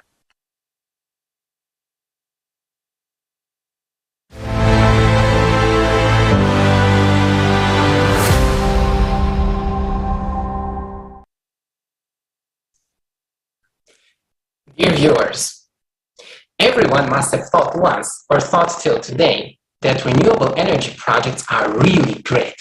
The sun and the wind provide electricity for free, with an untapped resource just in front of our eyes. That should be common sense, right? But common sense is actually that the wind doesn't always blow and the sun doesn't always shine. Even a child knows this. So what happens then? Good question, especially if we pursue a net zero policy according to the plans of the world governments. In developed countries, we're used to having electricity 24/7. That's great, but what is the reason for this? The coal-fired, gas-fired, and nuclear power plants have a guaranteed electricity output. It doesn't matter if it's sunny, cloudy, windy, hot or cold, day or night, these power plants produce a controllable and therefore quite constant amount of electricity matching our demand.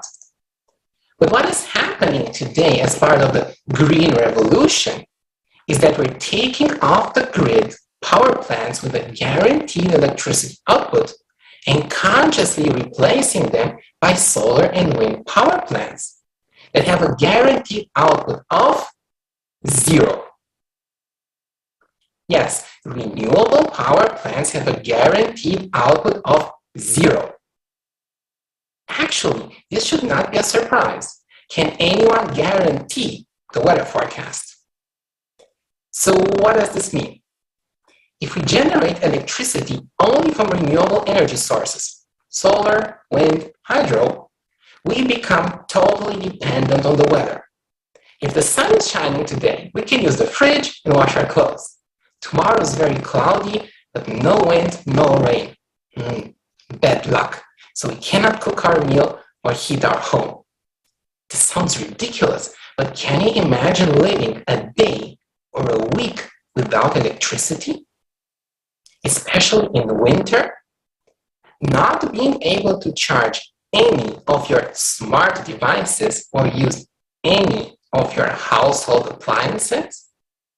In addition, not knowing when the weather will change? The renewable energy sources are just like the weather, unpredictable. They can produce anywhere between 0 and a very high amount of electricity. Their output can fluctuate immensely. The problem is, as of today, there are no technologies for storing electricity if there is an overproduction on the good days in order to compensate for the blackouts on the bad days. Because of renewable energy, the electricity grid is already becoming unstable. For instance, in January 21, there was a huge electricity gap in Germany, as many nuclear power plants have been shut down and replaced by wind and solar power plants. In order to compensate for this gap, coal-fired power plants in Romania and Bulgaria were used, but a very high amount of electricity flowing from Southeast Europe to Northwest Europe led to a collapse of an electrical substation in Croatia. This resulted in a serious disturbance in the European electricity system. Minor blackouts in several European countries, and we were literally on the brink of a major blackout all over Europe. In September 21, the wind stopped blowing in Great Britain. So to compensate for the very wide electricity gap, gas was used, leading to an extreme increase in gas prices affecting several European countries. And due to climate change, the weather will become even more unpredictable and extreme weather phenomena will sharply increase. This will make the renewable power plants useless. Green energy is not only absurd, it's also very expensive. Renewable power plants are very expensive, so they're heavily subsidized from our pocket through green surcharges on our electricity bill, carbon taxes at the gas station, and so on, that we pay, we all. In Germany alone, end consumers pay 22 billion euros per year from their very high electricity bills to guarantee the revenues of green energy companies. So, Think of it. We pay extra high electricity prices in order to risk blackouts. And because of the mismatch between the supply and demand of electricity, even higher electricity prices in the future. In addition, we do not make electricity more available in developing countries. On the contrary, we force developing countries to produce expensive electricity. Instead of making electricity more reliable and more available, we restrict it. Instead of conducting scientific research in developing new technologies for the generation of electricity and move forward, we move backward to basically using windmills, an old technology. Moreover, green energy is also named clean energy in contrast to fossil fuels. But, in fact, it is far from being clean. In the manufacturing process of solar panels and wind turbines, fossil fuels are irreplaceable. During operations, they have a negative impact on the environment, the soil, the fauna, the coastal marine life. And when their useful life ends, they cannot be recycled, so they're simply toxic waste. Last but not least, by switching to green energy, the impact on the total CO2, not only anthropogenic CO2 in the atmosphere, is close to zero, as we have seen in the previous videos. So all our very expensive efforts to reduce CO2 are anyway in vain. In spite of these obvious facts, the collaborationists are still pushing for the net zero and multi-billion-dollar investments into green energy. Last year, worldwide, $366 billion for new investments in renewable power plants were spent. In the last decade, worldwide, we spent $3.4 trillion for renewable energy. But it's absurd, but very profitable business, with no guaranteed electricity output, but guaranteed profits, while risking blackouts in the future. How ridiculous can this be? How much longer can we accept to risk our future, our prosperity, pursuing such an absurdity?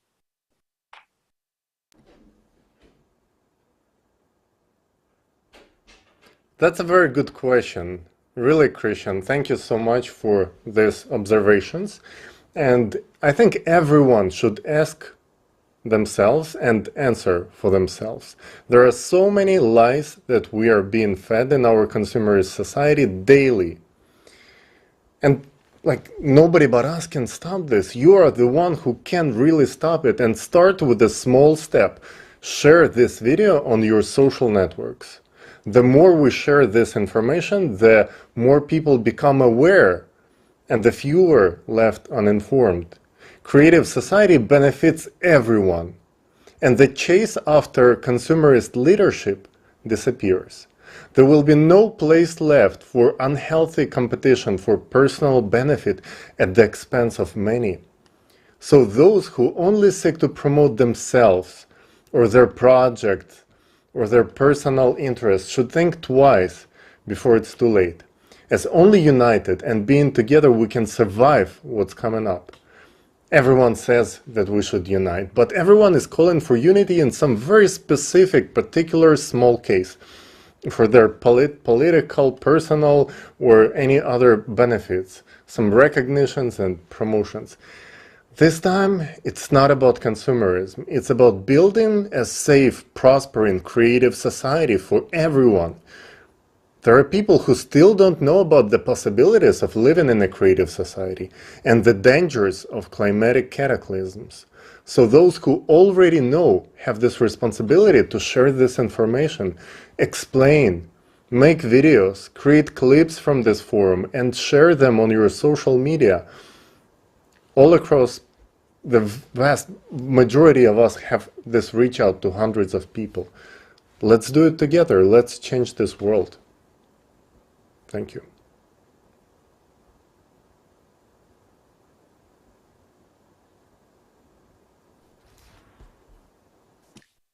Большое спасибо, коллеги. Thank you so much, colleagues. The topic of so-called green energy sources is very relevant in the view of our next topic. In a moment, you will learn some shocking information from the latest research on ocean heating and the processes taking place in the interior of our planet. It is worth mentioning that the devotee of the anthropogenic theory of climate change insists that it is human emissions of CO2 that heat the ocean, those very four molecules. This absurdity can be illustrated by an example in which a kettle standing on a stove warms the fire in the burner below it. This is absurd. The ocean stores 1,000 times more heat than the atmosphere transfers heat through the atmosphere. And now the oceans is warming catastrophically, which accelerates the circulation of currents in the ocean, with one exception. The yellow press says that if the rate of man-made global warming is accelerated, it can lead to a complete stop of the Gulf Stream. The world-leading oceanologists are concerned that the weakening of the Gulf Stream is accelerating. In their well-paid opinion, this is due to the melting of the Greenland glaciers, which are desalinating the water and stopping the current. You may ask, what's so terrible if the Gulf Stream stops? Well, because it will lead to a new ice age in Europe and North America. The Gulf Stream is the furnace of Western Europe. Its northern part will be covered by glaciers, while the southern part will turn into a tundra. Average annual temperatures will drop from 10 to 12 degrees Celsius. The continent will become uninhabitable and you can forget about agriculture. In geological history, when the Gulf Stream stopped, but the glaciers almost reached the Black Sea. At the same time, the halt of the Gulf Stream will affect not only Europe and North America. The redistribution of heat will intensify hurricanes in the southeastern United States and lead to deadly droughts and famine in Africa. And now let's see what actually stops the Gulf Stream. Greenland meltwaters has nothing to do with stopping the current. According to the calculation of sober-minded scientists, the Gulf Stream is 20 times stronger than the counter-moving Labrador current. It's like a spitting at water coming out of the firefighting hose and trying to stop it. It is impossible. But it does stop, and with it, do the other currents of the Atlantic meridional overturning circulation. The mystery of the Gulf Stream stopping has a stunningly beautiful and at the same time terrifying geological explanation.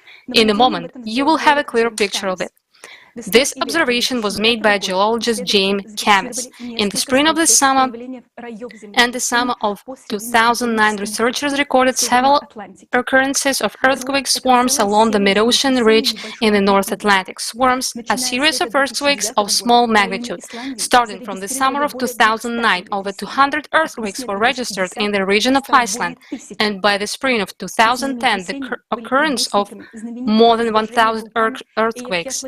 These quakes were precursors of the well-known Untitled volcano eruption, which paralyzed all air traffic in Europe. And 2 months later, in May 2010, a blob of abnormally warm water was registered off the coast of Greenland. This warm blob corresponded exactly to the boundaries of the tectonic feature of mid-ocean ridges and faults, and it emerged directly in the path of the mighty Gulf Stream, just in the area of its overturning. It was the water heated by magmatic activity that rose and blocked the well-known current. If you look at the models of changes in the surface temperatures of the Atlantic Ocean, it is in the 1000th part of Greenland that the heating over tectonic zone manifested itself in the most glaring colors. It is worth noting that in addition to the fact that the emergence of anomalous thermal blob in the path of the Gulf Stream is the result of tectonic activity, the very melting of the Greenland glaciers from the bottom up that has been happening over the past 30 years is also a result of increased magmatic activity under these glaciers, which have been proven by scientific studies more than once. We was talking about it many times in the previous global crisis conferences. Now we realize that seismic and volcanic processes are intensifying in the North Atlantic region, which means that magma is rising intensively from the Earth interior of this region, and we don't know how much time is left until until it bursts out. But instead of studying this phenomenon in more detail, the official science actually ignores this, money stuffing solely the research of the impact of the Gulf Stream collapse due to 4 molecules of CO2 per million.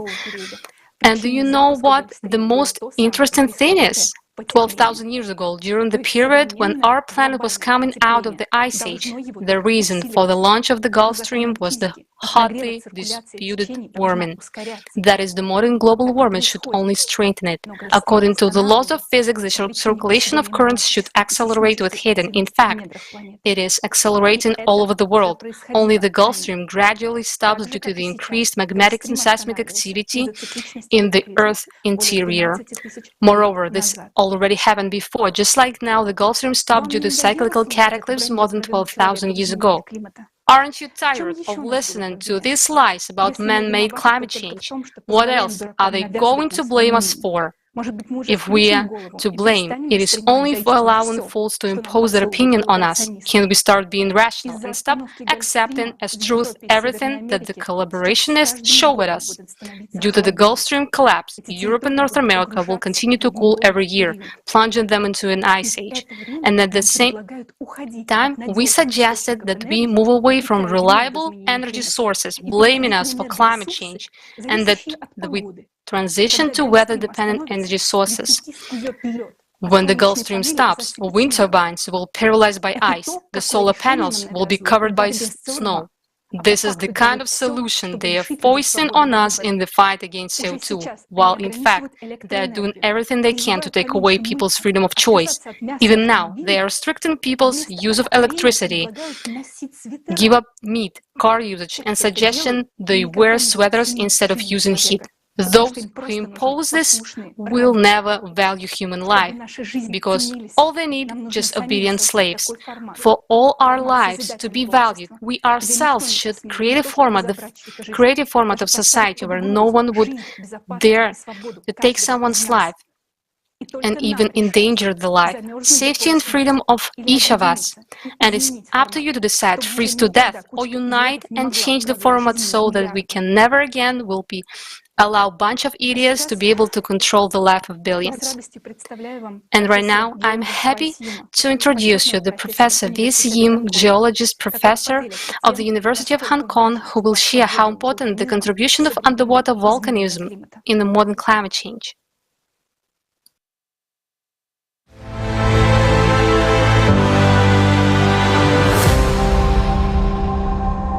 My name is V.S. Yim. I'm a retired professor from the Department of Earth Sciences, the University of Hong Kong. I taught there for 36 years until I retired. Then I took on part-time jobs in local universities to continue my teaching and research in Earth systems science, especially volcanism and climate change. And I let all these results point to the fact that we are missing something in terms of climate change, and that is the input of heat, geothermal heat from submarine volcanoes in warming the oceans. And this is one of the major interests I have, to try to change the society to start considering. So global warming is not just due to carbon dioxide. In fact, the role of carbon dioxide is much smaller than, for example, regional warming of oceans due to submarine volcanoes. And this is one aspect that I would like to drive home. Thank you very much. What is the order of importance of all these factors? I think we've often forgotten. The first order importance are the astronomical forcing, including the sun. They're responsible for glacial interglacial cycles, solar cycles, monsoons, and also seasons. But some people now are suggesting carbon dioxide will change all that, making it first order instead. I think this is questionable. Second order importance, I think I would say, for volcanoes and volcanism. So the release of geothermal heat, and this is basically what is called plate climatology. Hot magma, basaltic magma, may be up to 1,200 degrees Celsius, and it can cause the seawater, the surface seawater, to be warmed up, forming hot seawater patches. But underneath the ocean, you can see a submarine eruption switches on hot seawater. Because of the lower density, they will come up to the surface. So sea surface temperature will rise, and they may well interfere with the normal ocean circulation, which is driven by the sun. Circulation change will be obvious, and this will cause hot seawater patches to stay put for some time at different locations. Continental warming, severe weather events, including hurricanes and cyclones or even typhoons in this part of the world, will become more frequent. Some statistics on submarine volcanoes, total number must approach almost 1 million. The number rising in size to 1 kilometer above seabed is 75,000. The magma output approximately 3/4 or 75%. And the number of active volcanoes, about 5,000. So they all release heat, geothermal heat, changing the normal ocean circulation. My conclusions: volcanism is an underestimated natural cause of ocean heat waves. Right? So it's a regional cause, not a global cause. All 4 cases of regional ocean heat waves were caused mainly by the release of geothermal heat. Man-made carbon dioxide from fossils are not responsible, as far as we can tell, for these ocean heat waves. The occurrence of heat waves may influence sea ice extent in both the Arctic and the Antarctic. The biodiversity changes observed were of a temporary nature, which is inconsistent with global warming. Because sulfur dioxide released into seawater through volcanism is much more acidic than carbon dioxide, it is more likely to be the cause of coral bleaching, something also blamed on global warming by some people. Okay, thank you very much for listening. But I think we should all be interested in the truth. I think so. Have to get things right.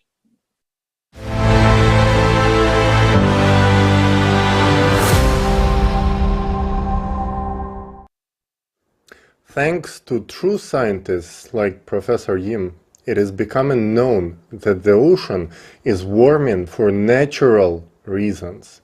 Many scientists understand this, but are simply afraid to openly speak up, and even less of them to study, because of the climate inquisition, this insane witch hunt and bullying that goes around. We thank Professor Yim for his honesty and courage to voice the truth. And now let's watch a video about the ocean heating, which shows in more details how exactly it happens and what will be the consequence.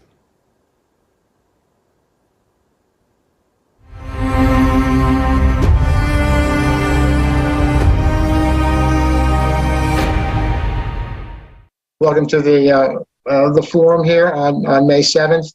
I'm happy to present the results of my research as it relates to global climate change. My name is Art Fiorito, and I'd like to introduce you to some of the research that I've been doing on climate change.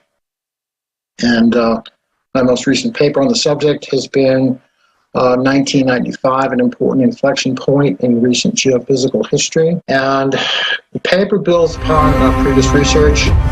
I've done looking changes in underwater seismic activity. The ocean is the source of life for the entire planet, and for us, humans. Thanks to the functioning of the ocean, we can live, but it ceases to be the source of life. It is about to become the source of our death.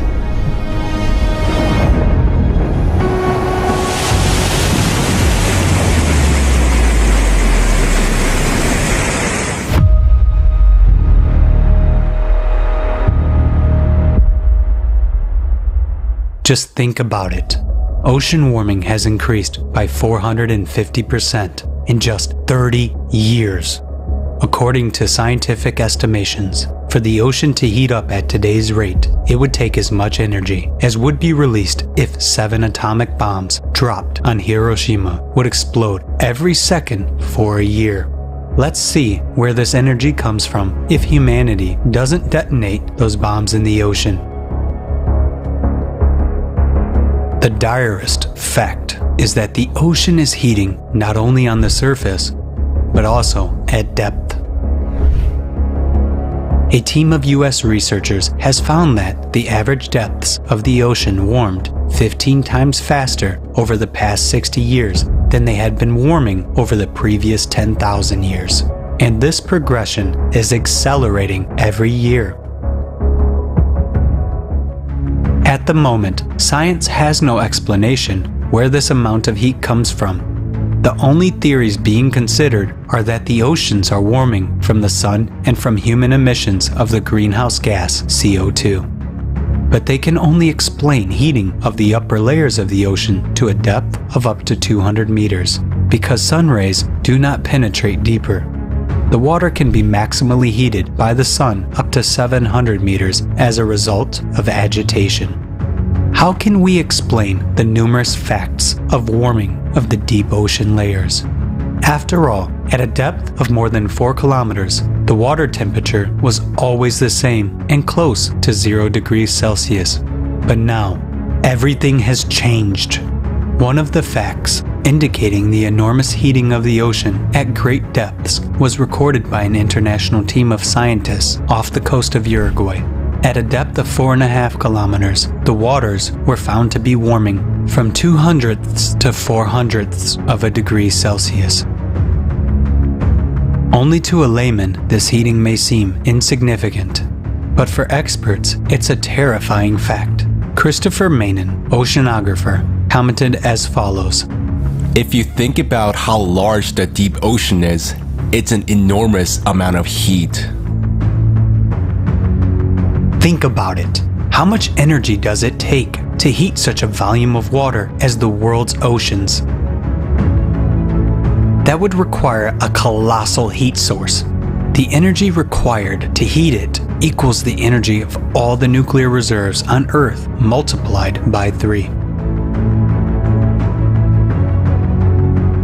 What could heat the ocean from below like a pot on a burner so significantly?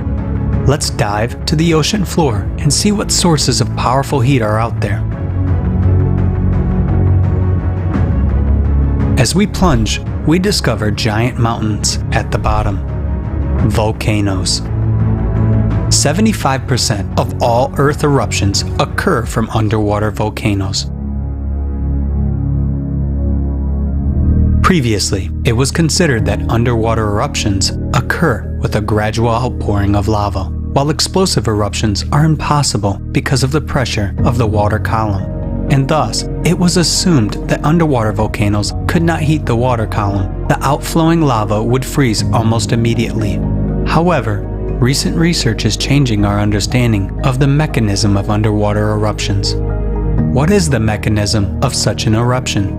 The pressure of the magma ranges from 10 to 30,000 bars. But the pressure of the water column in the deepest parts of the ocean is only 1,000 bars. And as soon as there is an abrupt burst of magma, the water boils up and the H2O molecules decompose into hydrogen and oxygen. This creates a gas-water cavity like a bubble with an internal pressure of hundreds or thousands of bars. And this bubble neutralizes the pressure of the water column. This is a complex physical and chemical process that can be compared to the flight of a hypersonic airplane at maximum speeds. The plasma ejected in front of its prow neutralizes the molecular resistance of the air, making the plane fly almost as if it were weightless. The combustion of oxygen and hydrogen creates the same effect in the path of the magma, resulting in explosive eruptions. The existence of such explosive eruptions is confirmed by the discovery of researchers from Leeds. They studied kilometers of fields of tephra, meaning settled volcanic ash, at the bottom of the Pacific Ocean near the Juan de Fuca Plate. A mathematical model showed that such plumes could only be formed by a massive explosive eruption. In addition to the spread of heat, volcanoes during explosions burst out of hydrotherms, hot jets of water. Studies have shown that the volumes of ejected boiling water can be tremendous, about 40 million Olympic swimming pools, and they are quickly formed during eruptions. The contribution of explosive eruptions to ocean heating is confirmed by Bernd Zemanowski from Julius Maximilian University in Bavaria. With submarine lava eruptions, the thermal equilibrium currents in the oceans are disrupted locally or even globally. However, given the size of the ocean, the energy of even such strong underwater eruptions is not enough to heat it up. Since active volcanoes are not located everywhere, and their eruptions are occasional. Why, then, has the ocean heated up so much over the past 30 years? What has happened in recent decades? There are even more powerful energy sources that have activated only recently. To understand what these energy sources are, we need to look at the planet as a whole.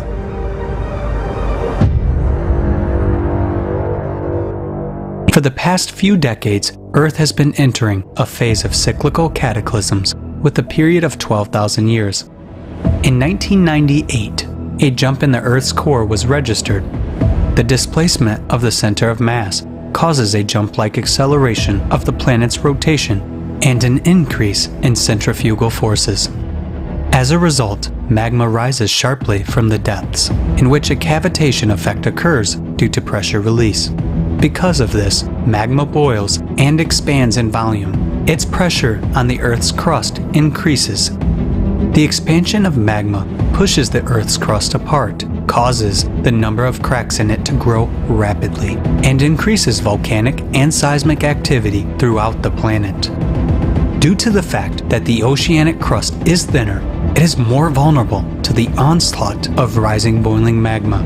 This uplifts the Earth's crust, causing it to crack and break, and magma rushes into the resulting cavities, rising higher and higher to the surface.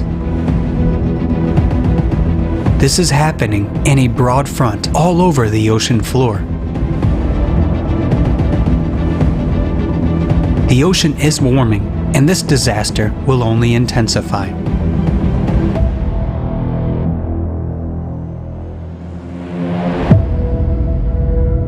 We already see examples of such anomalous heating everywhere, not only on the bottom, but also on the surface.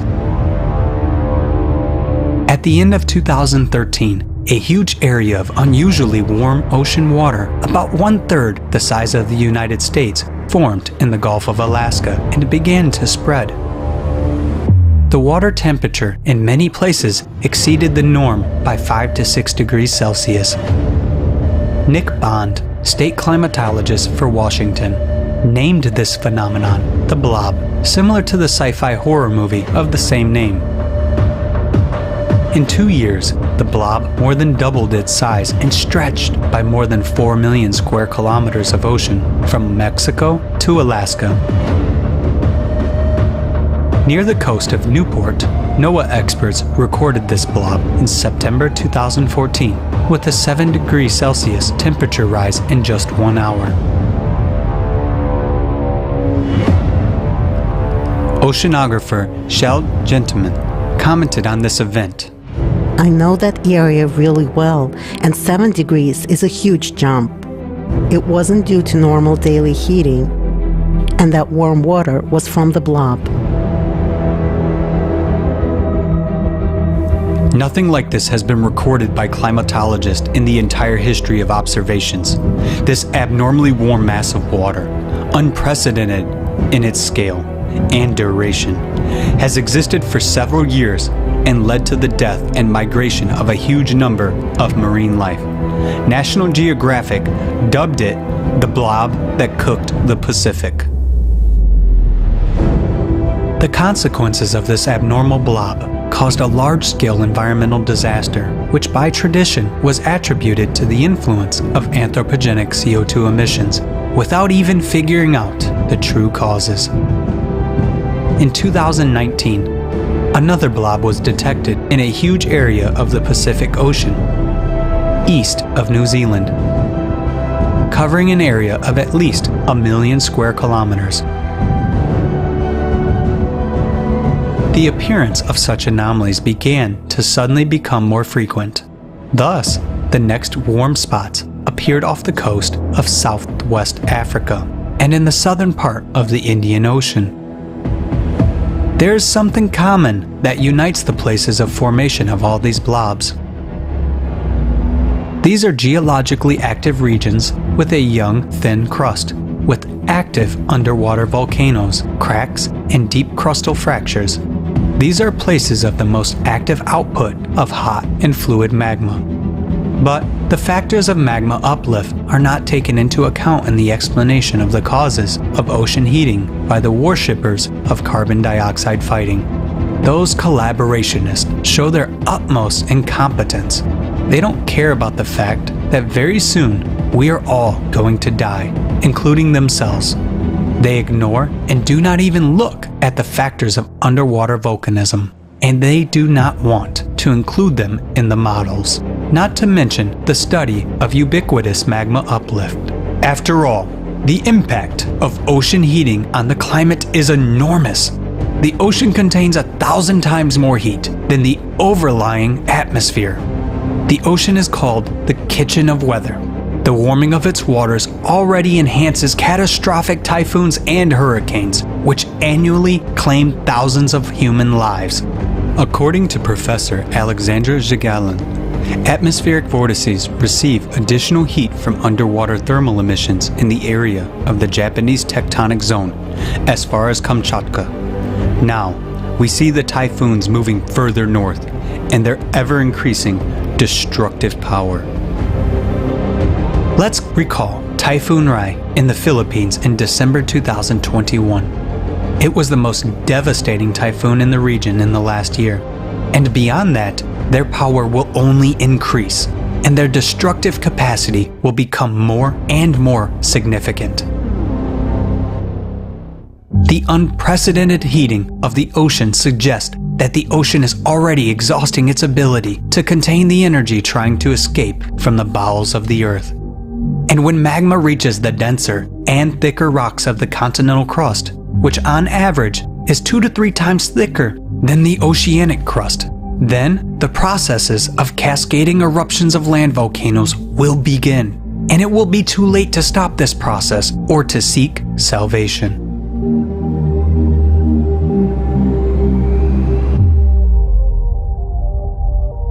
Now, the last war of humanity is underway. The danger level is red. Alarms are sounding all over the world, but most people on the planet are not aware of that. Are we going to continue to waste time and wait for the magma to rise and wipe us off the face of the earth? Or will we act right now? The catastrophe is rapidly unfolding. While the world science does nothing at all to deal with the problem.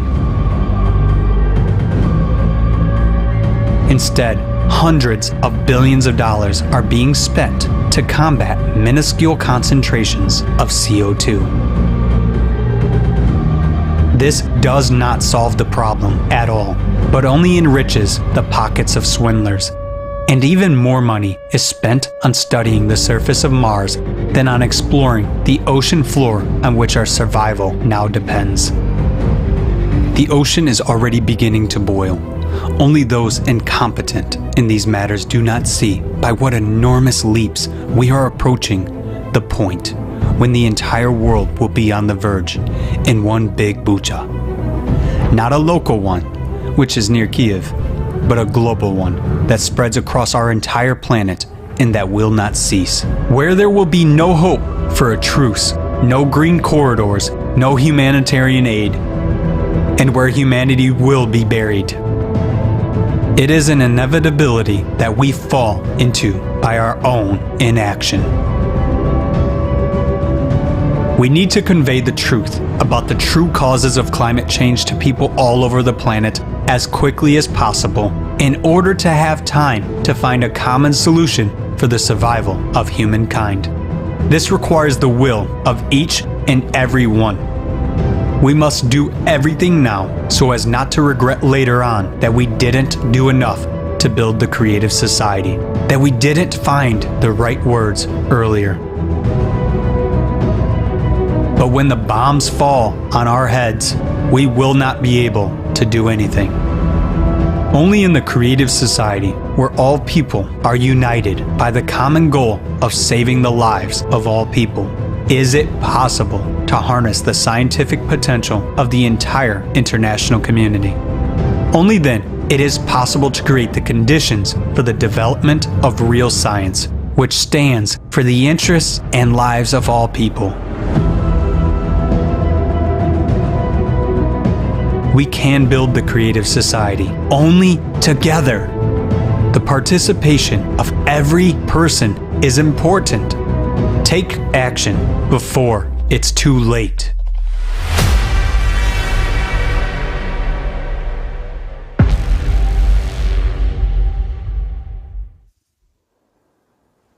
Obviously, we will not be able to cool the ocean, especially by stopping human emissions of carbon dioxide.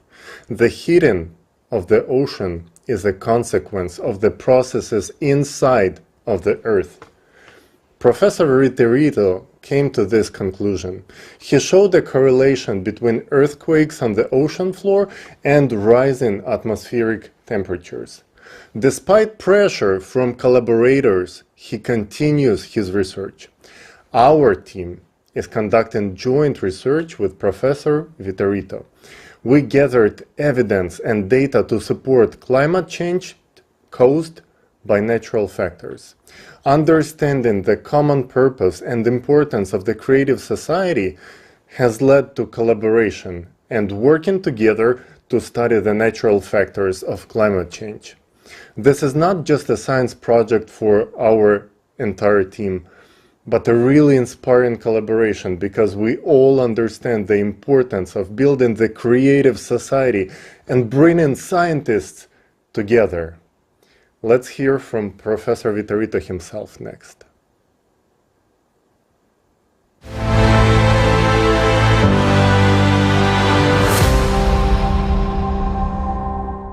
Welcome to the forum here on May 7th.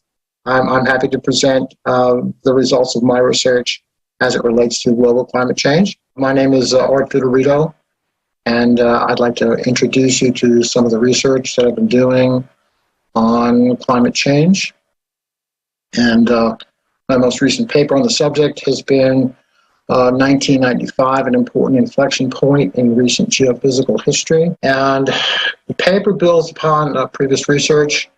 I've done linking changes in underwater seismic activity and global temperatures in a 2016 paper titled The Correlation of Seismic Activity and Recent Global Warming. I established a link between seismic activity along what are called the mid-ocean ridges and global temperatures. The rationale is that more earthquakes equals more geothermal heat release. This is well established in the literature. And what this does is the release of geothermal heat from the ocean bottom intensifies what is referred to as the thermal haline circulation. The net effect is to transport more heat into the Arctic, and what this does is it kicks off a sequence of events that amplifies the warming in the Arctic. And we call this the Arctic amplification, and this intensification has been a hallmark feature of the global warming that we have seen recently. And the cascading effects lead us to conclude that much of the recent warming is caused by this thermal haline intensification. We saw a sudden jump in global temperatures in 1997, 2 years after there was a corresponding jump in mid-ocean seismic activity. We tie in the 1995 jump in mid-ocean seismic activity with a number of other geophysical processes. What we see here is a correlation, a graph that looks at this mid-ocean seismic activity with global temperatures. So the mid-ocean seismic activity is referred to as MOSIA, which stands for Mid-Ocean Spreading Zone Seismic Activity, and GT is the global temperatures. And we can see, going back to 1979, that the curves have matched up very, very nicely. They have a very, very high correlation. The correlation is 0.7, and this is statistically significant. And this tells us that there is a link between these two phenomena. In putting this together, there was a review of literature from a variety of geophysical specialties to include seismology, marine geology. We saw a rapid shift in what is called the AMO, which is called the Atlantic Multidecadal Oscillator. This tracks sea surface temperatures in the North Atlantic, and we saw that there was an almost instantaneous shift from negative to positive. That is, North Atlantic temperatures suddenly warmed up in 1995. We also saw a rapid increase in North Atlantic hurricane activity and the accumulated energy from these North Atlantic hurricanes. This is called the North Atlantic ACE.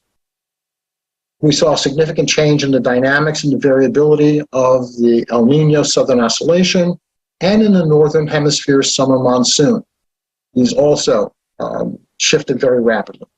We saw sudden changes in the spring and fall Arctic temperatures, followed by a large jump in winter temperatures.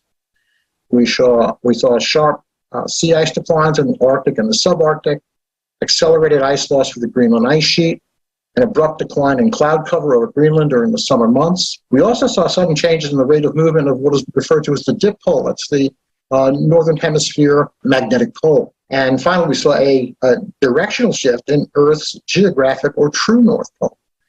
Now, if we look at this graphically, Arctic temperatures, we see here that the Arctic temperatures suddenly jumped up. This looks at the summer and winter means, and we see that the winter mean jumped up in 1995. I'm sorry, this one was a little lagged. This was in 1997, but we see that the annual means jumped up, the black line. We see that in spring and fall, we see again this rapid change commencing in 1995. And we also saw a decline in Northern Hemisphere sea ice area.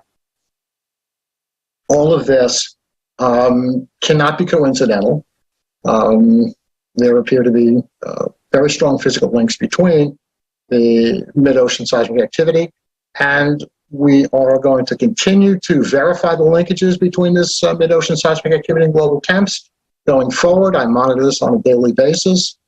We need to build more data on ocean temperatures at depth. Ultimately, the goal of all of this work is to arrive at the truth as to what is happening with global change. I believe that there is a lot of misinformation and disinformation about this. The latest report from the IPCC, the Intergovernmental Panel on Climatic Change, I think has done a very, very poor job representing this and ultimately understanding the truth. For future plans, I am doing some collaborative work with the Creative Society. We're currently working on database construction. There are a number of databases that need to be constructed and assessed. We ultimately strive to get to the truth of things. That is, the truth is always the best disinfectant, as they say. And this is what we need to find out. We have to continue to, as a society, you need to continue to have these forums. You need to continue to bring together people who have alternate points of view. You have to make those points of view public. That's the best that we can do. And now we really do want the truth.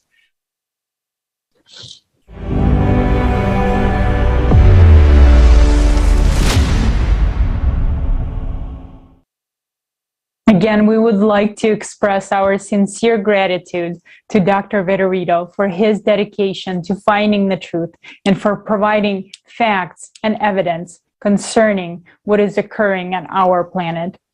And we will be releasing a full interview with Dr. Vitorino after this forum. And now I would like to remind our viewers that an independent platform has been launched by volunteers of the Creative Society Project from 180 countries with the support of scientists, researchers, professionals, and experts in order to unite the scientific potential with a single goal of identifying the true causes of climate change that are not related to human activity and providing these facts to the general public.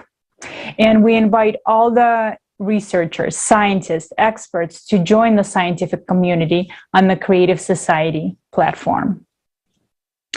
And now I would like to pass the word to independent researchers who have created their own channel that's called Grand Solar Minimum. And now let's hear from Jake and Mary.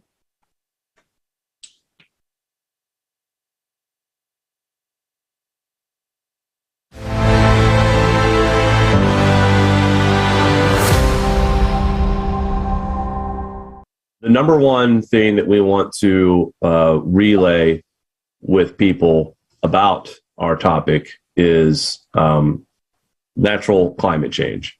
And a lot of people don't see these kinds of graphs and charts posted around anywhere, Twitter, Facebook, because the mainstream media bores us and fills us with that hockey stick temperature graph and how we're having runaway global warming. I believe that we have just experienced a brief modern warming period. And I think since 2016, just based on how we have correlated things with solar activity, we feel like that we are indeed cooling. This is a graph of the last 400 years of sunspot activity. You can see on the left side, the Maunder minimum, which was a deep grand solar minimum. Now, so our thinking is that we are going to see a Maunder minimum type grand solar minimum here in the next 3 to 5 decades because of, you can see clearly here on this scale, where we are in the next solar cycles. And it's obvious that the declination forecast. Right. It's a forecast. Now, what does that mean? Sunspots, low and high. It's being correlated that when we see lower solar activity, lower sunspots, usually we can correlate empirical data and show you higher cosmic radiation dosage rates that lead to cloud nucleation that combine with other particulates in the atmosphere, water vapor, and the cosmic rays, the highly charged particles are considered like steroids for the water vapor. The reason why it's such a big deal and it's such an important part to the research of solar forcing is that of the cloud theory. Heinrich Finsmark, Jasper Kirksby have done lots of peer-reviewed work that involves cosmic radiation and cloud nucleation. So that's why we see these big rain events where we get 24 hours of, like a month's worth of rain in 24 hours or 22 feet of snow that Japan has seen. That is because of how much cosmic radiation is in our atmosphere. Due to the sun being weaker, that also weakens our magnetic field and allows more cosmic radiation to come into our atmosphere. So when we see all these headlines about these flooding events and the big snows and everybody's blaming man-made climate change on this, it insults me. I feel like that mainstream media is hijacking something that is absolutely happening, but it's happening because of the sun. And the sun also, we also believed in this research that the sun does have a lot of correlation with seismic activity. The lower the solar activity appears to be when we see the strongest seismic activity. Our sun is still weak. And with the weak sun also means a weak magnetic field, allowing more particles to bombard the atmosphere. And cosmic rays, as you know, penetrates to the core of Earth, which I believe therefore triggers the volcanoes and the earthquakes, which emit the most CO2 than anything on this planet. I think the magnetosphere is going to continue to get even weaker as we get into 2030 and 2040, which we'll definitely see more of an uptick in earthquake activity, volcanic activity, because of cosmic radiation coming in because of our weak magnetosphere. And that's my biggest concern too, is when we see the cooling in the 2030s and all these Green New Deal policies that these governments are trying to implement on trying to save the planet, by the time we get to the 2030s, we will be cooler globally. We will see more ice. We will see more snow. And the world governments are going to celebrate, we did it. We stopped global warming. Our laws and taxes and increased pricing and telling you what to do change the climate. And that's going to open the door for anything the government wants to do to its world population. Governments want to stick out their chests and say, I'm going to save you all from disaster and climate change. And it's time we wake these people up, because we're going to get resources taken away from us when we need them the most. When it comes to heating your home or getting yourself power, or even just the ability to drive a car anymore. I'm a mother. I have kids. And the messaging, like in the school systems, the indoctrination that it's CO2, it's your fault, and the kids don't really conceptually grasp that. And they're not presented natural cycles, which just boggles my mind. Or natural cycles aren't a consideration of big climate change. It's all, one perspective of man-made. And, I would love to see these school systems sort of have a broader, universal view. So we're not terrorizing our children. What I've seen kids online, they're terrorized. Like, it's like, what future do I have anyway? It's like a hopeless situation we're narrating to our children, and we're not inspiring them to innovate. And I feel like that our school systems are indoctrinating our children into scaring us into making us believe that we're causing this and we can do something to stop it. We can't stop it, but we sure can thrive in it. We can find ways to do that better. We have to get the message out. And the powers that be don't like putting out messages like ours with natural climates. We were actually demonetized from Google for sharing harmful and dangerous content, is what they said, because we talked about natural cycles. We talked about volcanic and earthquakes being all associated with the sun, and we were labeled as dangerous and harmful. Well, they said specifically, they sent me a letter that we've been demonetized off our website and our videos because we go against the authoritative consensus. So and we're talking about the sun and natural cycles. It just seems insane and totally disconnected from human reality. It goes to, by discussing it like we're doing right now in forums and topics, they're going to hear it. And if they keep hearing it, it's going to sink in. So you're right. The best way to get the message out is continuing to have these forums that you guys host, and just continuing to put out as much content as much as possible on platforms. I mean, you guys volunteer, we're volunteering too. And it's, again, it's not for notoriety. It's not for famous. It's not for income.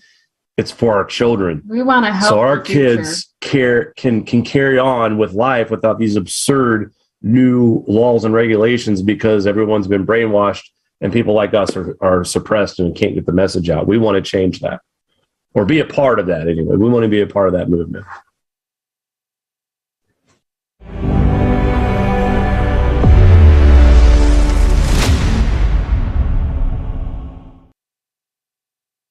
Thank you, Jake. Thank you, Mary. Thank you for coming on this forum. We really appreciate having you here with us. And so the sun is at its minimum, which means that the planets of the solar system are not protected and are much more exposed to cosmic radiation. It is at this time that a flow of energy causing cataclysms is directed right at our planet. So our planet is pretty much a bullseye of the energy flow. Do you see the danger here?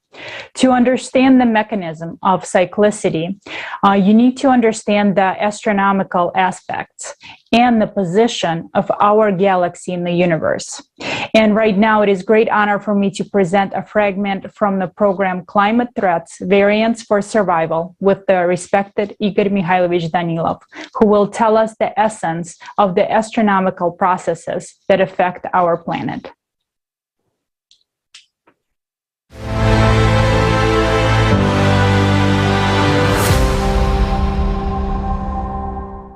Igor Mikhailovich, you said that we're entering the 24,000-year cycle, and the consequences of entering this phase are much more complicated than in the case if humanity would enter a 12,000-year cycle. They're certainly worse. In what way? What explains this? Well, we actually explained it more than once, but let's explain one more time. Let's try to explain in a simple and understandable way. Well, let's try to explain in an abstract way. Just imagine, let's say, a clock dial. This clock dial is our galaxy. Above it, there is the entire universe, a major part of it. Well, below, there are already galaxies. Well, they're towards the edge of the universe, so to say. And there is 12 o'clock and 6 o'clock on the dial. 12 o'clock is located towards the universe, whereas 6 o'clock is located towards the edge of the universe. What is a cycle? And here there should be an understanding. A cycle is when our galaxy, during its rotation, while it constantly rotates, so the cycle of its rotation is exactly 24,000 years. Thus, it is exposed to radiation twice, in other words, from outer space, from the universe, from galaxies. There is, let's say, such a ray of light, like a laser, just to make it clear, which simply shines. It shines not just on our galaxy, but on other galaxies as well. Aggregation and addition take place. And it's a very harsh interaction. It's not the light, it is something a little bit different. Energy. Right, it's a flow of energy that is formed by means of two lenses. Never mind, let's not delve into this. It's not an astrophysics class now. Yet, this hard radiation, when we get into a gravitational interaction, into a strongly pronounced interaction with the universe, with masses of galaxies along one line, let's say, we get onto this line twice during the period of rotation. When we get to the point of 6 o'clock, it's a 12,000-year cycle. Then, our entire galaxy is above us. And numerous planets take this hit. But when we get into this radiation, and at that time we are at 12 o'clock, it turns out that we are on the front line. After all, our planet is in the Sophora arm, well, in the arm of our galaxy. The planet is situated nearly at the edge of the arm. So it turns out that nothing protects us. And just like many other solar systems, we are actually a shield for our galaxy, for all planets and systems located below.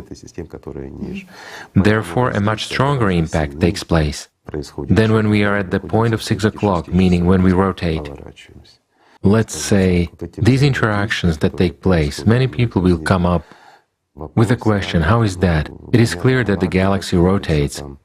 Does it constantly occur or what? Well, the galaxy doesn't just rotate on its own, but there is also spiral movement of the galaxy itself in space, not only on its axis, but additionally. And so, getting into this cycle, when all this is combined, here we are exposed to this kind of process of interaction, so to say. Why is it not so dangerous at the other time? Because at other moments during 12,000 years, this impact occurs along a tangent line, meaning along a slanting line. There is no direct line, meaning along a slanting line. There is no direct rate. This reason, it is sort of warm, but not very warm. That's the kind of impact. Or even better, you know, this is for a totally simplified understanding. Let's imagine a bullet that flies out of a gun is flying strictly horizontally, and there is a target that is located strictly vertically, so the bullet hits it precisely. And here, naturally, if the material is not quite solid, the speed is sufficient and the hardness of the bullet is sufficient, then it breaks through this material. But it's enough to only change the angle of our target, for the bullet to deflect upon contact. In other words, the target is no longer placed strictly vertically but at an angle. So when hitting the target, the bullet will be deflected.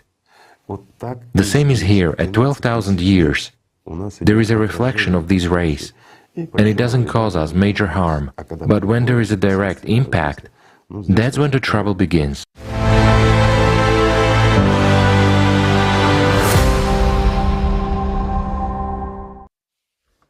The influence of galaxy ray flux in past cycles has left imprints on our planet that have not been erased by time, even after hundreds of thousands of years. A team of Creative Society researchers has pieced them together and provided evidence of climate change triggered by the cyclical process. Next, let's watch the continuation of film on cyclicity.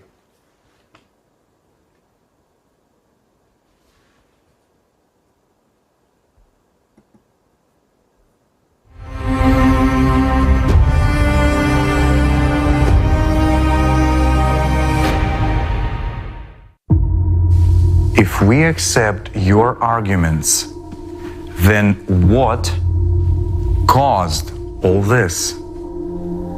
The climate has always been changing, but the planet's geodynamics has suddenly changed only in the last 30 years. These global changes are caused by processes inside the Earth. These facts are well known and recorded in satellite data. In 1998, scientists detected a sharp leap-like shift in the core by observing the center of Earth's mass via satellites. As a result of the leap, the core shifted sharply northward towards the Taimyr Peninsula. At the same time, scientists at the Medicina station in Italy recorded a gravity leap. Simultaneously with it, there happened a sharp change in the Earth's shape, measured by means of a laser ranging system from US satellites. The planet began to abnormally expand in the area of the equator, although earlier the trend was the opposite. Now, asymmetric crystallization of the core and unexplained phenomena in its very center are observed. Due to displacement of the core, the planet's rotation accelerates and its centrifugal force is growing. For this reason, magma sources in the mantle began to sharply rise to the surface, undermining and heating the lithosphere from the inside. Consequently, magma rising in the area of lower pressure expands in volume and boils up.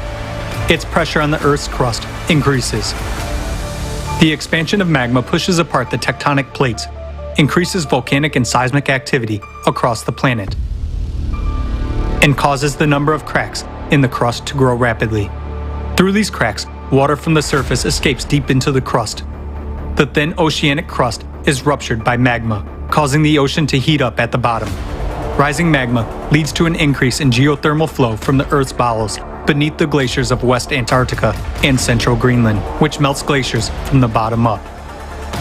Numerous facts of increasing geothermal anomalies, cases of water boiling in wells, permafrost melting at great depths, and methane explosions have been recorded. Further prediction of the trends of rapid geodynamic and climatic changes indicates that in the coming decades, due to the rise of magma, a massive melting of glaciers will begin along with a rise in sea level, increasing the number and the power of disastrous earthquakes, typhoons, and hurricane winds. Stratovolcanoes will erupt, which will lead to a long volcanic winter and disappearance of most life forms, including humans. Based on objective forecasts, we have only 5 or 10 years at most. There you go again, scaremongering us. Why do you say it will be catastrophe? And why in such a short time? Changes similar to what we now see occurred before the peak of the crushing disaster just about 12,000 years ago. Those events are called the Alared Oscillation and the Younger Dryas glaciation that followed. 12,800 years ago, global temperatures rose as much as 15 degrees Celsius within just a few years. Most of the ice sheet suddenly melted, and the Earth emerged from a full ice age. At that time, there were extreme floods and other natural disasters, along with an intense sea level rise. The Gulf Stream stopped at that time, just as it is happening nowadays. Scientists from the University of Kansas have proven that about 12,800 years ago, there was a giant fire on Earth that covered 1/10 of the entire planet's surface. Other researchers have also found that large fires raged in Siberia 12,000 years ago. Similarly, nowadays there are more and more large-scale fires that cannot be extinguished. Based on an analysis of satellite images, scientists have discovered that 10 to 13,000 years ago, the largest known dunes formed in the Sahara Desert and other regions, indicating the enormous strength of winds during the Younger Dryas. A short-term intensification of winds during that period has also been documented from Greenland ice cores data and research in Alaska. Nowadays, the same phenomena are happening on Earth as during the Younger Dryas. We see winds, hurricanes, typhoons, and tornadoes intensifying and destroying entire cities, razing them to the ground. Right at the cycle change 12,000 years ago, there was a very intensive seismic activity. This is indicated by radiocarbon data as well as paleographic reconstructions of the Younger Dryas. During the same time period, more than 12,000 years ago, as well as now, there was a drastic weakening of the magnetic field and a pole shift, which was called the Gothenburg excursion. The reason for all these abrupt changes was an abnormal magmatic activity caused by changes in the core. This was expressed in large-scale volcanic eruptions that scientists recorded in the Younger Dryas by dust and traces of acid rains and glacial cores. Analysis of sediments found in Hall's Cave points to volcanic eruptions that caused a volcanic winter about 13,000 years ago and glaciation across the globe. After the sudden warming in the Younger Dryas, an equally abrupt cooling occurred. This event caused a mass extinction of megafauna. Thousands of frozen mammoths and other mammals were found in the ice on the northern slopes of Siberia. There happened a drastic decline in the human population, including extinction of the Cro-Magnon. All of those catastrophic events occurred within just a few decades. But why do you say that what happened 12,000 years ago should happen again now? Maybe it was an accidental event, and it was caused by other reasons. The same catastrophic events occurred on the planet not only 12,000 years ago, but also earlier. Taking into account errors in dating, this cycle is very well traced in the geological data. Catastrophists among scientists wrote about it independently of each other in their books and works. Vladimir Bubnenkov, Vitaly Bushyev, Alexander Baturin, Igor Kopolov, Nikolai Petrov, Maynard White, Douglas Vogt, and many other scientists have come to understand the cyclicity of global cataclysms on Earth with a period of approximately 12,000 years. In geology, paleontology, and archaeology, there is numerous evidence of past disasters of this cycle. Each of these catastrophic events was characterized not only by abrupt changes in the climate situation, but also by complete geodynamic restructuring, weakening and excursion of the magnetic field, widespread disastrous volcanic eruptions, tectonic restructuring, atmospheric temperature variations by 10 to 15 degrees, and changes in the world's ocean levels by 20 to 50 meters, followed by large-scale glaciations.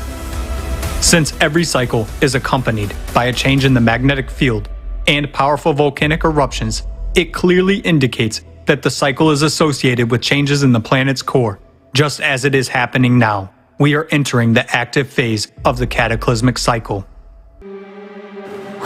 But what causes this cycle? What makes the core shift?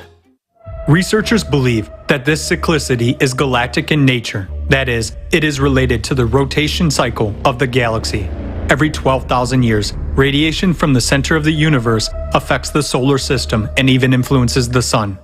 In 1998, not only was the Earth's core recorded jumping, but also those of the moon, the sun, and other planets. In recent decades, scientists began to record drastic climate changes on all planets and satellites of the solar system.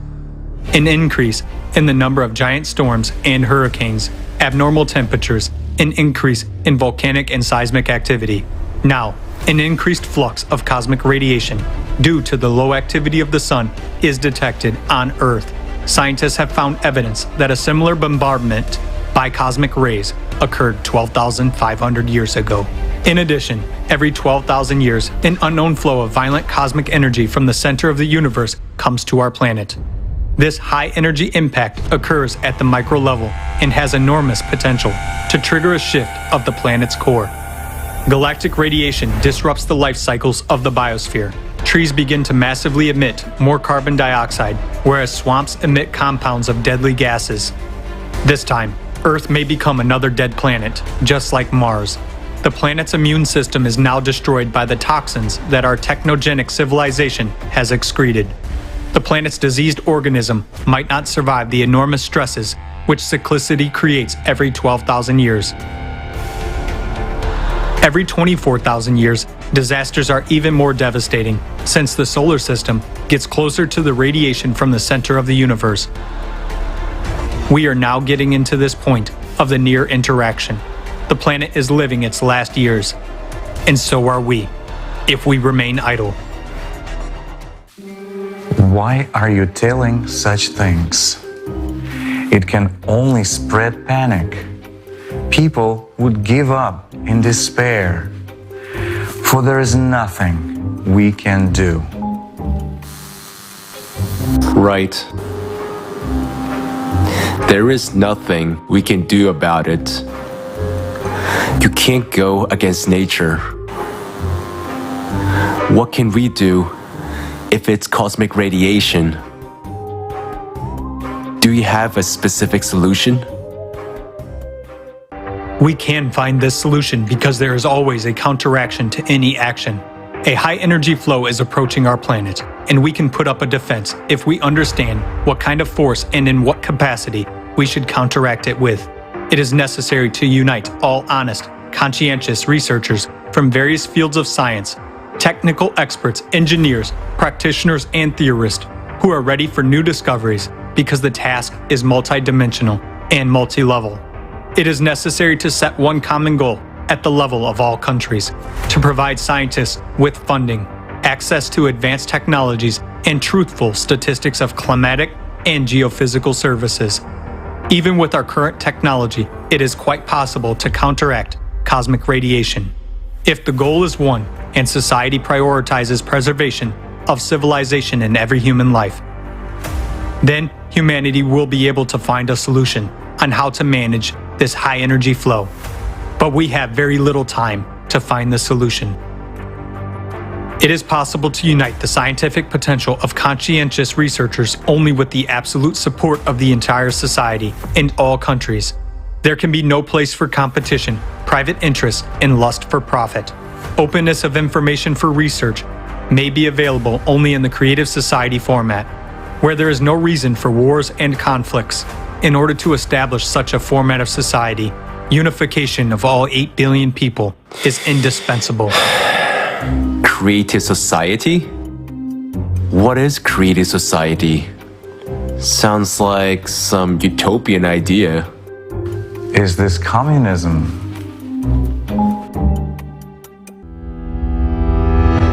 Creative society is a format of society where, not on paper, but in practice, the highest values are every person's life, freedom, safety, and well-being.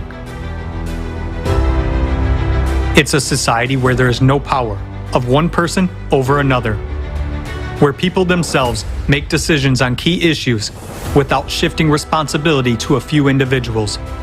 All conditions are created for the development of one's personal potential for the benefit of all people, and the whole society takes care of every person. It's a world without wars, poverty, violence, or power. Such a society is beneficial to everyone. Unlike communism, the creative format cannot be built by force or via a revolution.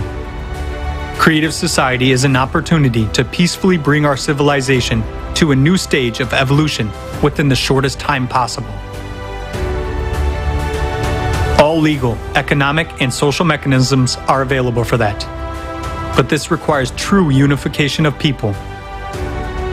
This doesn't mean uniting our wallets or refrigerators, but uniting based on the values of humaneness, kindness, mutual help, and respect. We are 99% of the planet's population. We want to live as human beings. People all over the world are already uniting and acting to build the creative society. What can we do right now? What can I do?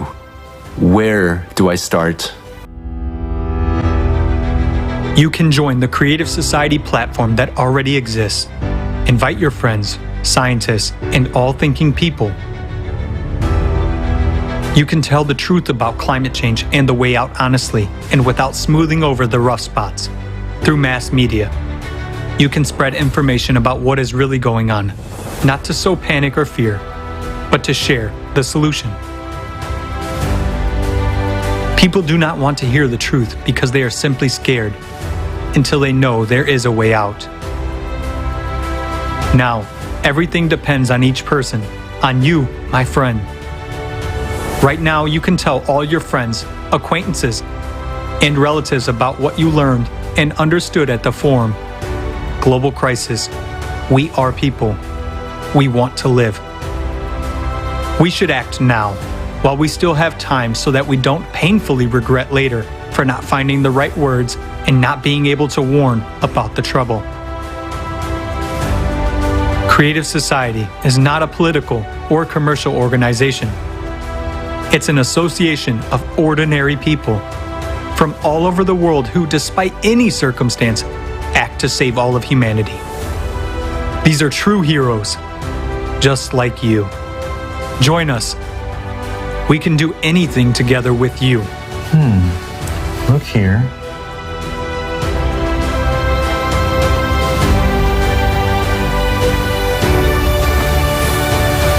Now, look here.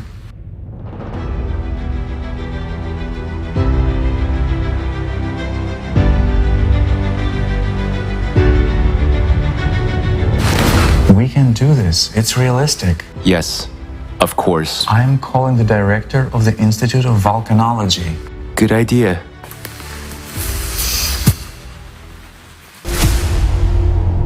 If even these people have understood, why don't you understand, my friend?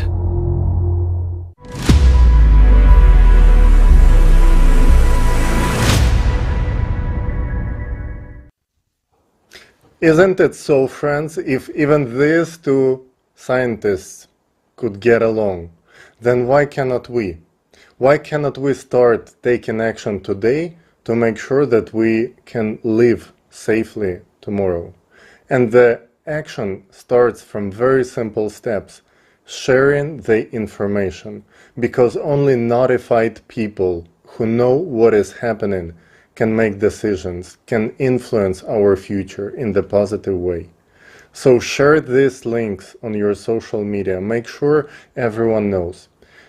Make your own video with understandings and send it to us on our website, creativesociety.com, on our email, and also post it on your Instagram, TikTok, Facebook, Twitter. That's the best thing you can do. And of course, join the Creative Society. Join volunteers who make this research, getting to know scientists from so many different fields and bringing together all the pieces of the puzzle of this picture of what is going on our Earth. And those who have been doing this already understand, and hopefully you too, that there are some very serious cataclysms ahead of us. And there is very little time left to prepare. Even now, it is necessary to understand in detail the cosmic impact, to know what are we dealing with and how can we counteract it. Jan Cora will tell us about the effects of intergalactic rays on our planet and what fundamental changes we are already seeing today. Jan will tell us about the danger of cosmic rays and the effect that they have on our planet. Please go ahead, Jan.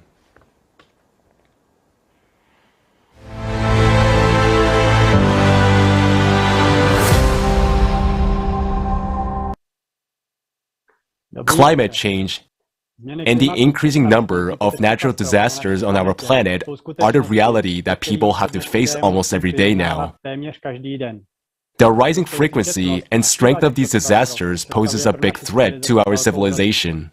And now, I want to provide the facts pointing to an influence that comes from outside of our solar system and triggers cyclical cataclysms every 12,000 years. The first fact is that in 1998, the satellite observation showed that there was a sudden change of movement of the Earth's center of mass towards the Taimyr Peninsula, resulting in observed significant changes in the Earth's rotational axis movement. This appears to be the consequence of the movement of the Earth's core. On the screen, you can see the speed of movement of the center of mass and its sudden change in 1998.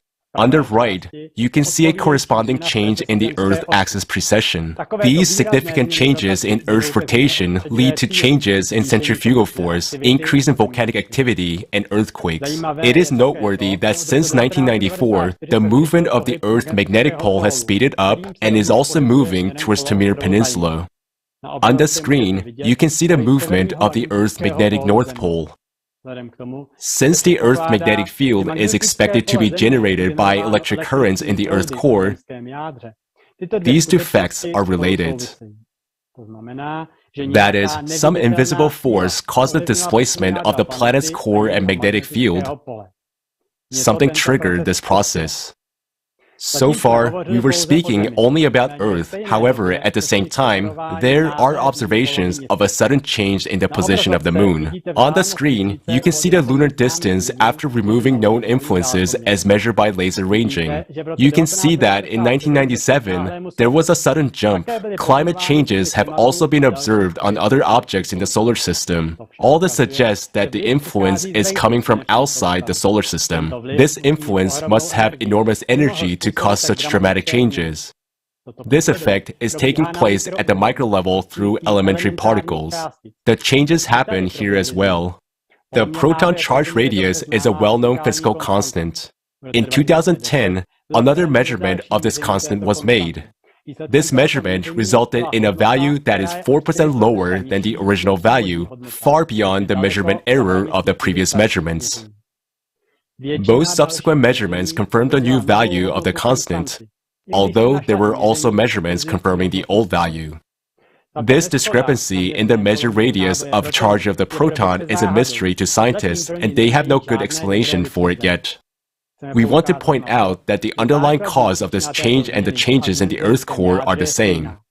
As insignificant as a 4% change in the radius of a charge of a proton may seem, imagine if the sun shrunk by 4%. The consequences for life on Earth would be catastrophic. The same goes for the proton charge radius. This constant affects the fundamental properties of atoms, such as the energy levels of electron orbitals, and as a result, the chemical properties of atoms. Thus, even a small change in this constant would affect the properties of hydrogen, which is one of the building blocks of life, and thus disrupt fine-tuned chemical processes within organisms. In the last 2 decades, various observatories have detected a variety of high-energy particles whose origin is not entirely clear. We believe that this is also a sign that the solar system has entered a cosmic ray jet of some kind. This radiation affects elementary particles and thus triggers destructive processes at the macro level, such as changes in the Earth's core. The response of plants to these changed conditions may be that CO2 production in the Brazilian rainforest is steadily increasing, while CO2 absorption is decreasing. That's why since 2013, these forests have become net producers of CO2.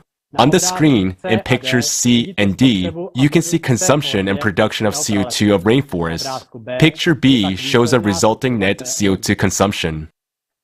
We have presented the facts that point to an outside influence that is triggering the processes that threaten our survival on this planet. But we still need to fill in a lot of gaps to fully understand the nature of this influence. We need to bring together the potential scientists from many fields to research these processes so that we can counter them.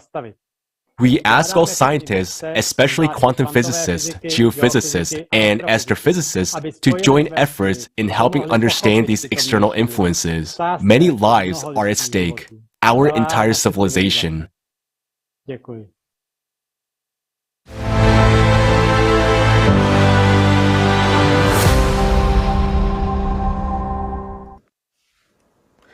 Thank you so much, Jan. Indeed, galactic radiation is a serious and yet unexplored problem for humankind. We have a lot of smart, inventive people, and we are quite capable of solving this problem. We suggest that you watch a fragment of a program with the esteemed Igor Mikhailovich Danilov about what opportunities do we have as a civilization.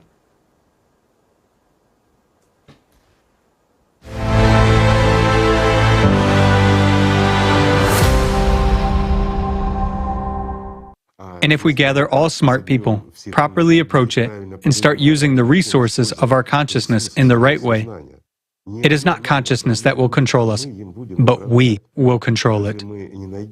Won't we? Find a solution to protect our planet. Yet, these are, pardon me, merely cycles. It is merely energy. Yes, the cycles are destructive, but guys, it is energy. We can accumulate and redirect it. We can direct that which destroys us to creation. Isn't that right? After all, it is power. It doesn't matter what kind of power it is. It is uncontrollable. Therefore, it is chaotic. Chaotic, uncontrolled energy can destroy. But if we use this energy, we can create instead of destroying. Isn't that so? It is. If we understand the basics of energy redistribution among these particles, or their quantum entanglement, interconnection, not the interaction of two particles, but what forces them and what they control. While these particles control this very energy, this particular force, they perceive and transmit a signal. If we are able to perceive and transmit a signal, tremendous opportunities will open up for us, at least in the field of communication. But if we understand this mechanism, we will be able to control other particles as well. And if we go even further, we will be able to control various kinds of radiation and extract energy from them.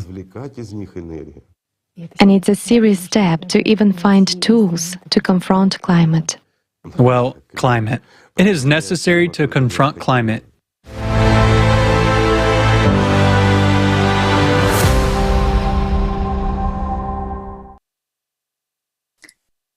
Спасибо огромное, уважаемому Игорю Михайловичу Данилову, за озвученную бесценную информацию. Huge thanks to esteemed Igor Mikhailovich Danilov for this precious information. Dear friends, you have many times heard today that the salvation against imminent catastrophe during 12,000-year cycle is unification of scientific potential. But this is possible only in a creative society. You might have a thought, how would this help at all? Is this solution? Why is it only possible to unite scientists in a creative society? You could just give a grant to solve this issue, but leave the consumer format. I will now explain in the clear terms why we can only find a solution in the creative society and why in the consumeristic format only death awaits us. Look at our world today. Countries are disunited, fighting and trying to hurt each other as much as possible. The most advanced laboratories and research are owned by military and therefore classified. The smartest people in the world are busy creating bombs and supersonic missiles to destroy us. Us, humanity, on the other side of the planet, more qualitatively. Satellites, instead of monitoring the climate, control the bomb flights. All countries hide from each other. What are the real situation of climate change on their territories? And this happens at the time when in every country the earth is cracking under people's feet and magma is erupting, trying now to resolve the information about where there are supposedly stable, safe territories and where a supervolcano is about to burst. For the pseudo-safe territories, there will immediately be a war with we are managing to kill each other several times better than the climate. and soon there will be no safe territories on Earth at all. And what are doing those whom we used to call scientists? At this time, we have shifted the responsibility to them to think instead of us. Some people create bombs, others solve, showed the crap about the anthropogenic factor into us, while others judge the megalomania, sticking to the narrow territories. Science is now killed by the consumeristic format. It is maximally fragmented to a multitude of unrelated areas, flooded by bureaucracy and smoothed by false dogmas. A multitude of the smartest people do piffing jobs, hiding confidential data from each other and competing with each other. And now imagine that in this format we need to conduct in the shortest possible time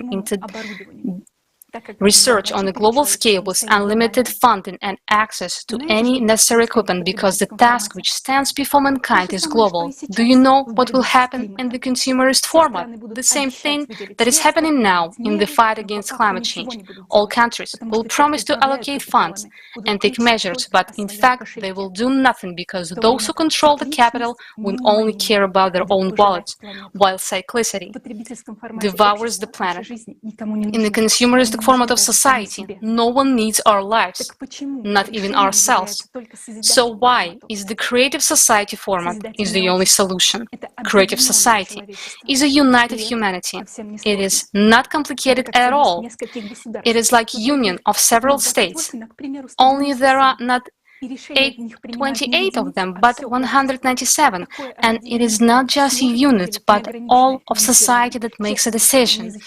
Will such a union of countries be able to provide unlimited funds for honest scientists to study the cycle? Yes, it will. Can it provide access to laboratories, advanced technology, satellite data, and equipment? It can. Why? Because we are people and we want to live. We are interested in life on Earth because it is our life and love of our children, each and every one of us. We need to set our one common goal for honest scientists from different countries. This goal is to understand the processes and influence that from cyclical planetary cataclysms, to find adaptation mechanisms and to prevent the global disaster, to save billions of human lives. It should be as interdisciplinary research as possible. An international team of conscientious scientists from different fields of science, engineers, practitioners, and theorists, united by a single potential, amplified many times by each participant. Those who doubt will only get in the way, so we need only conscientious, honest, and responsible specialists, within climatologists and meteorologists, to study the real processes that are now rapidly changing the atmosphere beyond the rays of negligible concentrations of CO2. We need oceanologists, volcanologists, and seismologists to assess the realities of magma rates, volcano activation, and earthquakes. We need geophysicists, geologists, earth physicists who study the subsurface, the magnetic field, the core, the rotation of the planet, who can model all the processes. We need astrophysicists, paleontologists, solar physicists to understand where the radiation comes from, how it works. We need quantum physicists, elementary particle physicists who study changes in the micro world to assess the strength of the impact of high energy radiation, its properties, its nature, to understand what force must be countered, and a lot of other directions and specialists should be united into one potential. Then we will be able to stop cyclic cataclysms occurring on our planet every 12,000 years. After all, there will be always counteraction to any action. With our level of even today's technology, it is possible to resist cosmic radiation. We need collective brainstorming. If we understand what this cycle is and what impact this radiation has, then we can understand how to counteract it. The first thing that will happen during the transition to a creative society is support for science, support for real scientists, not those who spend billions on obscure things. We need to act And we can't waste time because these are human lives. That's why scientists will be on the front lines in the creative society. This will be the main front.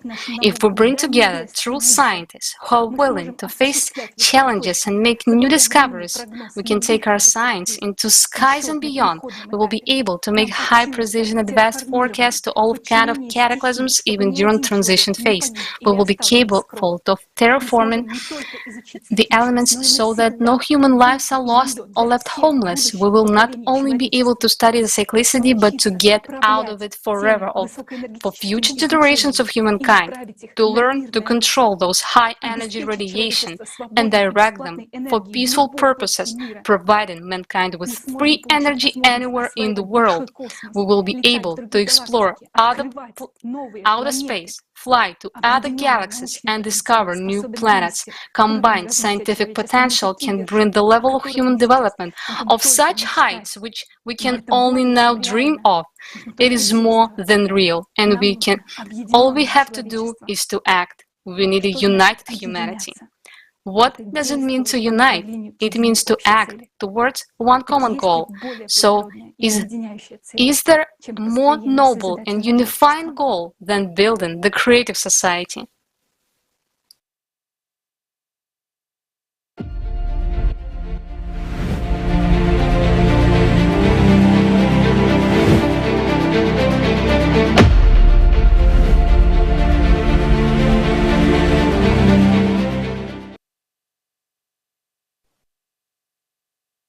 What you see now on your screens is the creative society in action. It would take a long time to list all the things that have been done by the participants and the ones which will be done by the participants of the project for its implementation. Let me just remind you once again that what matters in creative society is each person and their participation in the common cause. Today, we will see what people are capable of when they are united by one goal, the goal to live.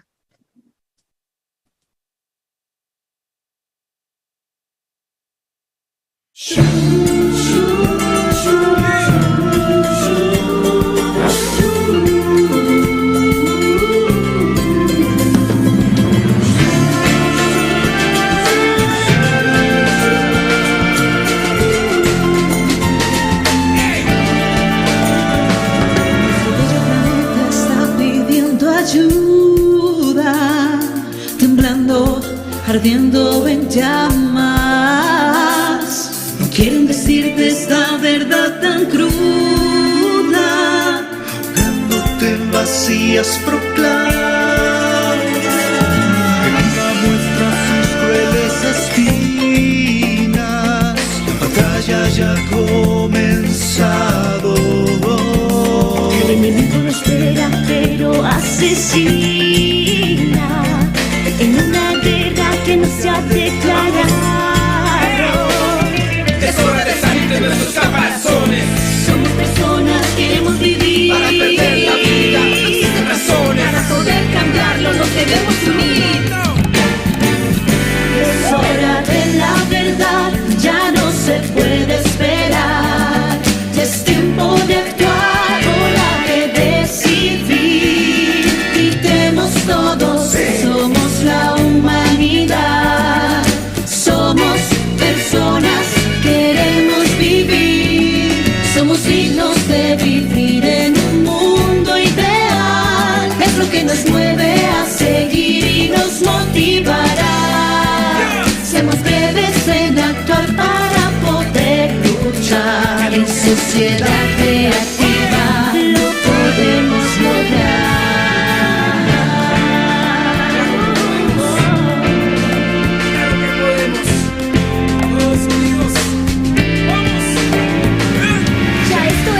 No se puede esperar darle ventaja al que nos pueda matar. Lo que vale es tu opinión, no seas carne de cañón. Nuestra fuerza es la amistad, nuestra fuerza es la unión. El clima está matando a nuestro único enemigo, eso podemos superarlo y lo haremos contigo. Con la fuerza de tu mano muestra al mundo tu actitud, vamos por esa victoria. El héroe eres tú y no podemos salvar esto. Al final tenemos la oportunidad de unir nuestro potencial. Es hora de ser parte de una nueva sociedad. Todos unidos venceremos por toda la humanidad. Si yo veo tengas nunca me llorar tu vida. Si no es nuestro enemigo, si nos quiere destruir. Y yo unido por lo mismo tuyo, sabe lo que te digo. Si formamos el destino tuyo del mismo camino. Es hora de la verdad, ya no se puede esperar. Es tiempo de actuar, hora de decidir. Gritemos todos, somos la humanidad. Somos personas, queremos vivir. Somos dignos de vivir en un mundo ideal. Es lo que nos mueve a seguir y nos motivará. Somos breves en actuar para poder luchar en sociedad creativa.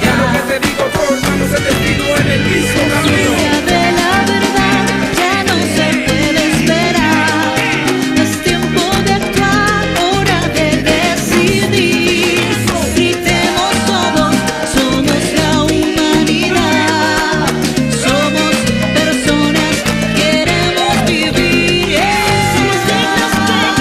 Somos dignos de vivir en un mundo ideal. Es lo que nos mueve a seguir y nos motivará.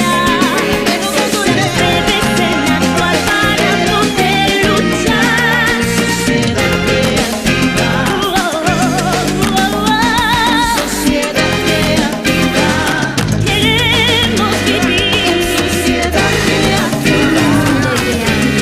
No podemos sonar.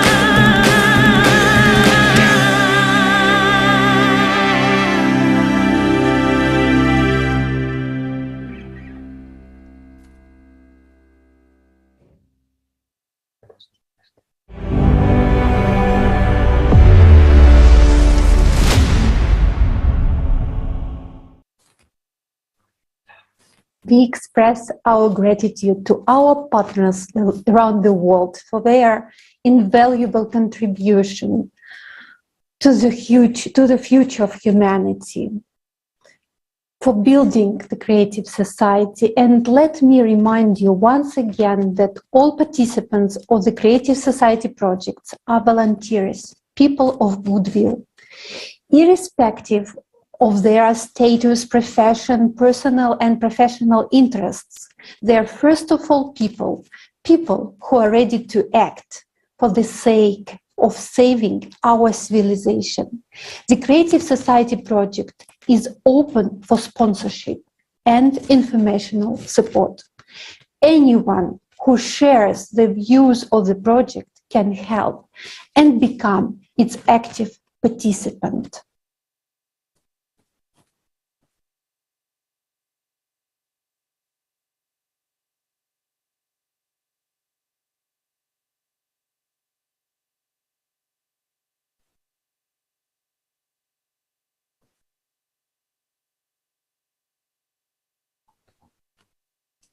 Do you see now how much people all around the world want to live? They know that 99% of people want to live in the creative society. And in order to share this information with you, volunteers are doing everything possible and impossible, including their talents, to create songs, such as the one we listened to. The basis of the Creative Society are the 8 foundations, 8 pillars. They should be implemented in every state. Our next speaker, Almira Nailova, an attorney from Kazakhstan, will go deeper into this topic.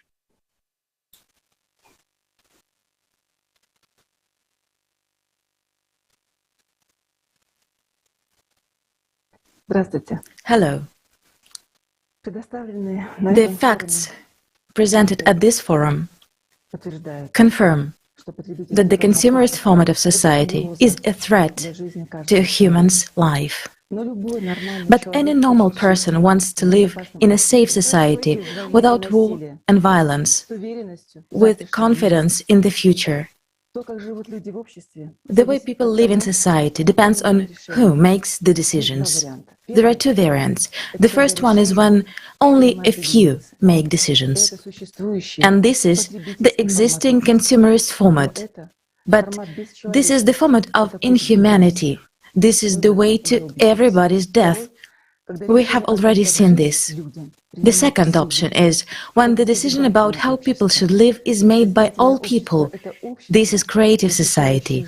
The creative society is a society which protects everyone's life, where power really belongs to the people. According to legal science, an integral part of any state is people. Without people, respectively, there is no state. So, the state is we, people. Society is we, people. If we look at the laws of any country, we see that in one form or another, power belongs to the people.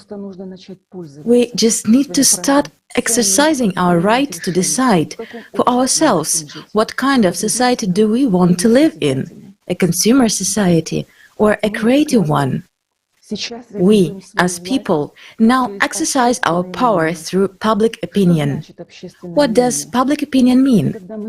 It is when all or most of us declare what we want or don't want. For example, when in 1999 in Bolivia, a few people in power decided that people should pay not only for water, but even for rain, the majority of people disagreed, and the decision was overturned. Another example, in 2009, a referendum was held in Iceland under the pressure of public opinion, where the people of Iceland refused to pay the debts of bankrupt banks. As we can see, the will of the people is a huge force in determining what kind of life you and I will have, and we all want a creative society. If we want something, we need to start actively expressing our opinion, thereby shaping public opinion. We need to form an electoral demand for building the creative society.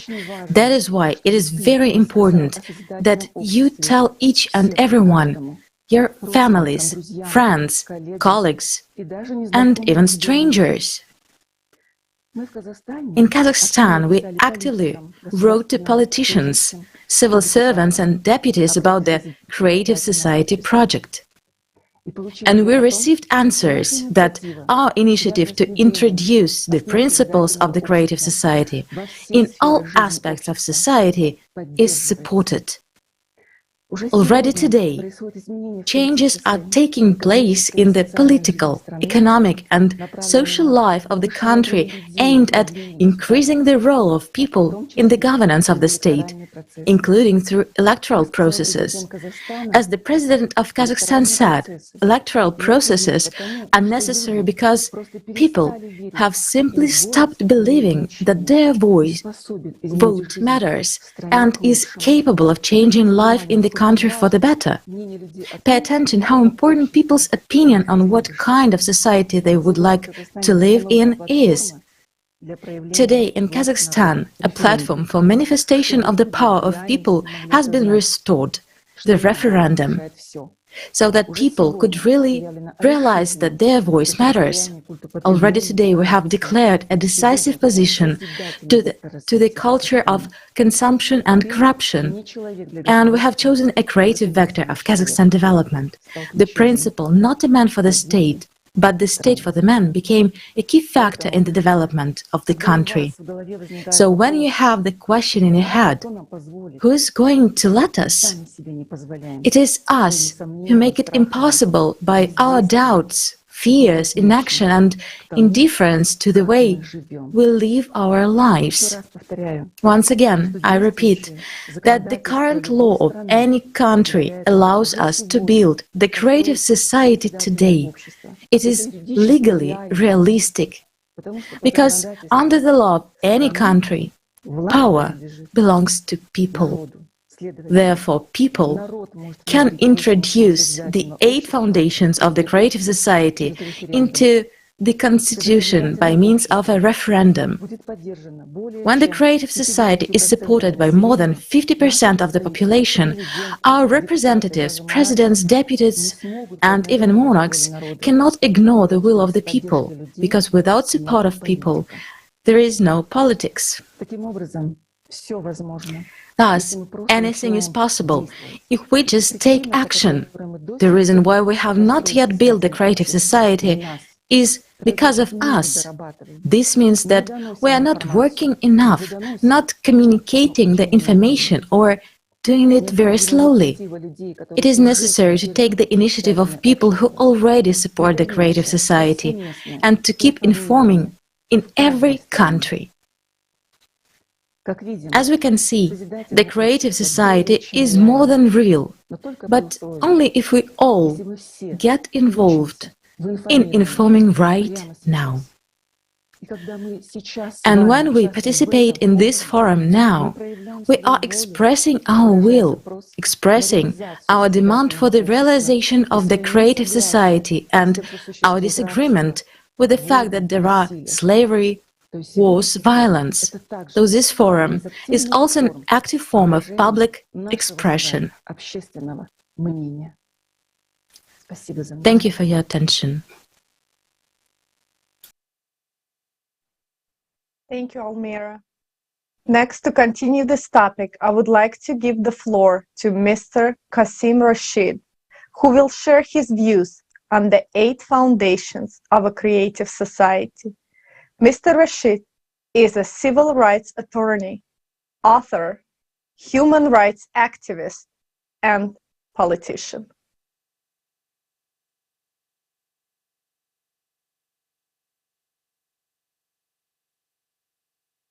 I'm a human rights lawyer. I'm practicing here in the United States, and my work focuses on civil rights. We talk about human life, human freedom, human safety. Those are the core of any government's responsibility. Transparency and openness of information. The creative ideology, innovation is the the lifeline of human progress, of building new technologies and new medicines. And then obviously development of personality, justice and equality, and self-governing society. It speaks to these elements of ensuring that we have governments powered by people, as opposed to by autocrats or dictators or fascists or anything of that nature. So no, I think those principles, these 8 foundations, really well integrate to legal precedent and to what the law should require. Now it's just a question of making sure that governments and those in power are held accountable to the people, as opposed to ruling over the people with an iron fist. If we want a government that truly reflects the will of the people, then the people need to create that by being involved and engaged. And because at the end of the day, if we have a government by, of, and for the people, that's not, that empty statement remains an empty statement unless we act upon it. It becomes an active statement when we implement it in our daily lives. And every change we've seen throughout American history, throughout world history, began with somebody saying, this is wrong, and we deserve better. So do you think that the creative society where human life is the highest value is possible to build? I don't think it's only possible. I think it's necessary. I mean, it's not just a matter of possibility. It's a matter of this is a necessity. If we don't prioritize human life, we're facing existential crises. There's a potential for world war breaking out any day now. There's a potential for another pandemic if we don't get this one under control. There's the all but certainty of climate catastrophe coming, and if people are worried about the number of migrants right now, I think the number is 80 million now worldwide of refugees. I'm sorry. Once the climate crises become even more severe, that's going to get into the billions. So it's not a question of is it possible or not.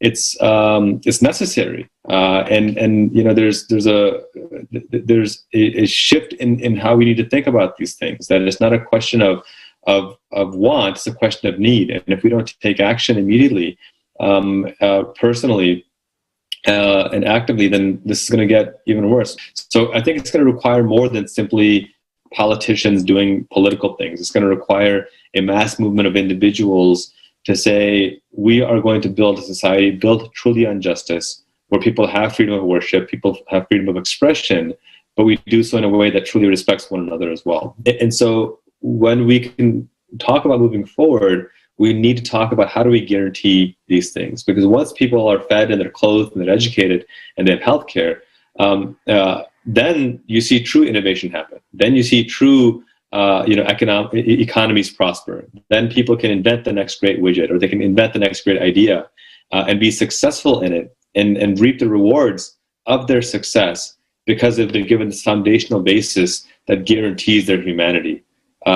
That's, in my view, the real path forward, where we can guarantee the humanity of people and allow them to flourish and be who they truly are. Thank you very much, Mr. Rashid. Thank you. And creative society is absolutely necessary. I would like to next introduce Mr. Seren Akminyan, President of Armenian Creation Council, NGO member of the Prosperous Armenia Party, who will share more about the creative society. Սրտանց ողջունում եմ գլոբալ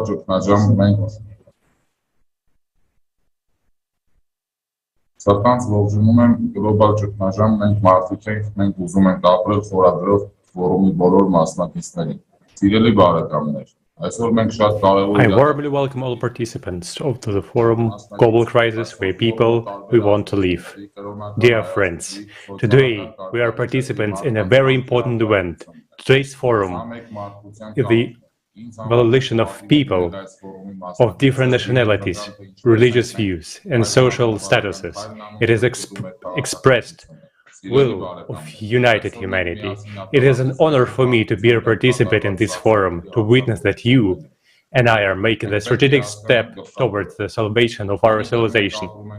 Dear friends, today, together, we have seen the terrible crimes against humanity.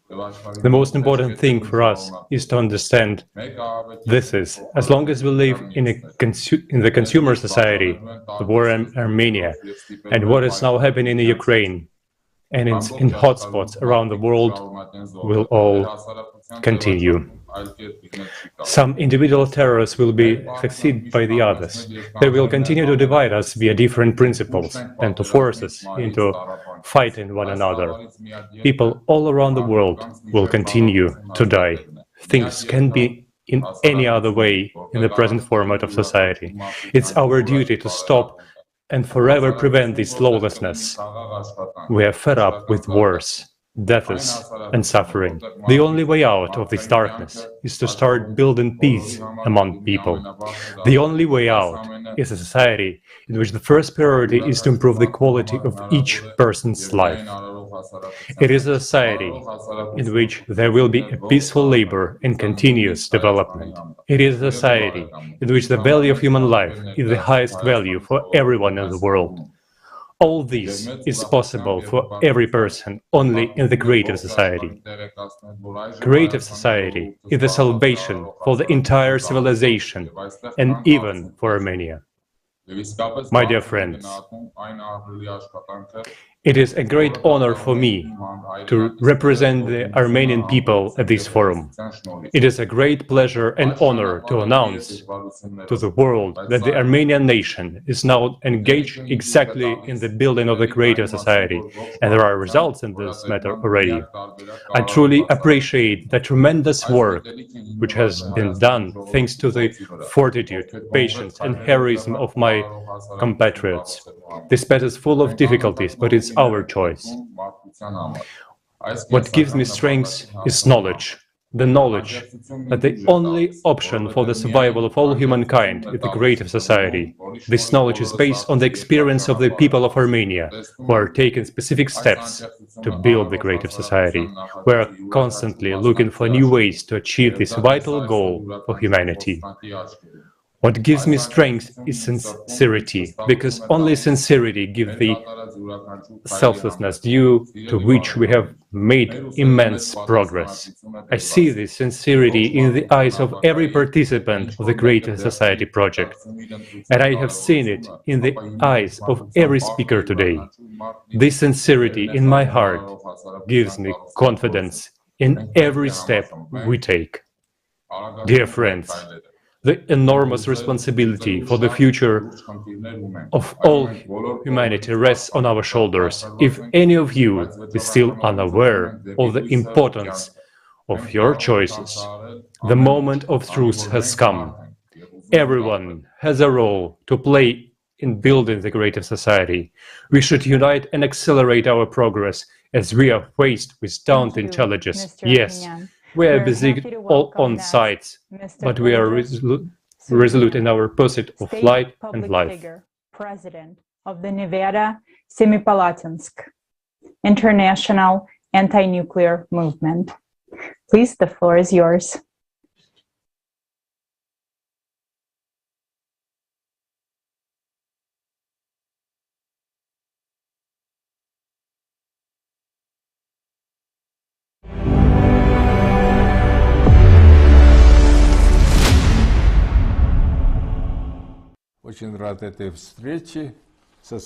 I am very glad to have this meeting with my colleagues and like-minded people at the International Forum Global Crisis.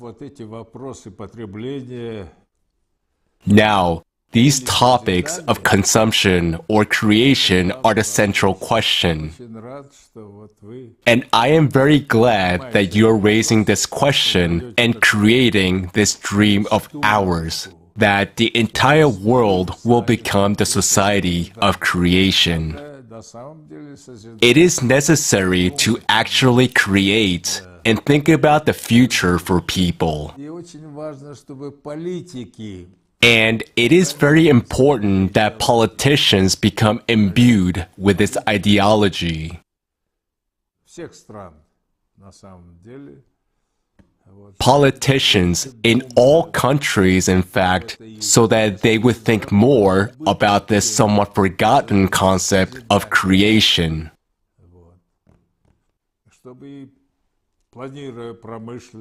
While planning industry, culture, and so on, when planning ecology, struggle for ecology,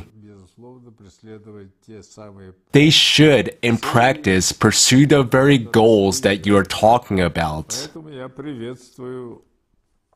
So I welcome this initiative and hope that it will spread not only in Almaty, let's say, but all over the world. The idea of equality and brotherhood is included in these very foundations, right?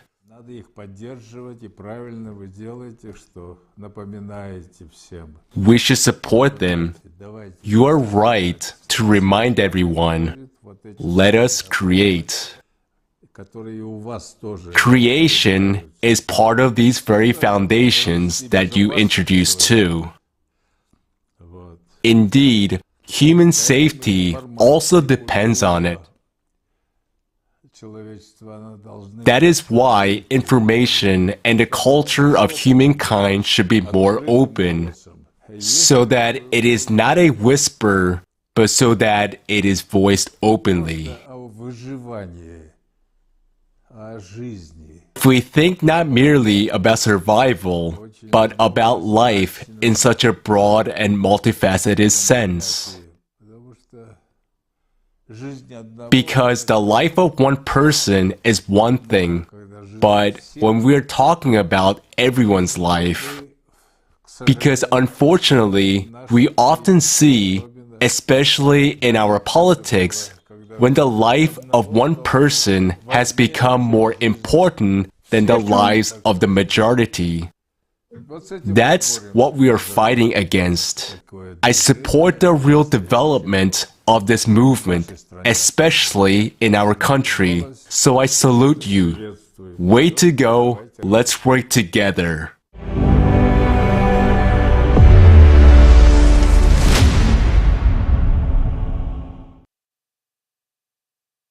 Thank you, Mr. Suleimanov. The next speaker is Baket Jamal Aspanova, Director of the National Library of the Republic of Kazakhstan and President of the Library Association of Cultural Workers. In 2021, she was awarded a special medal, the Best Woman of Kazakhstan.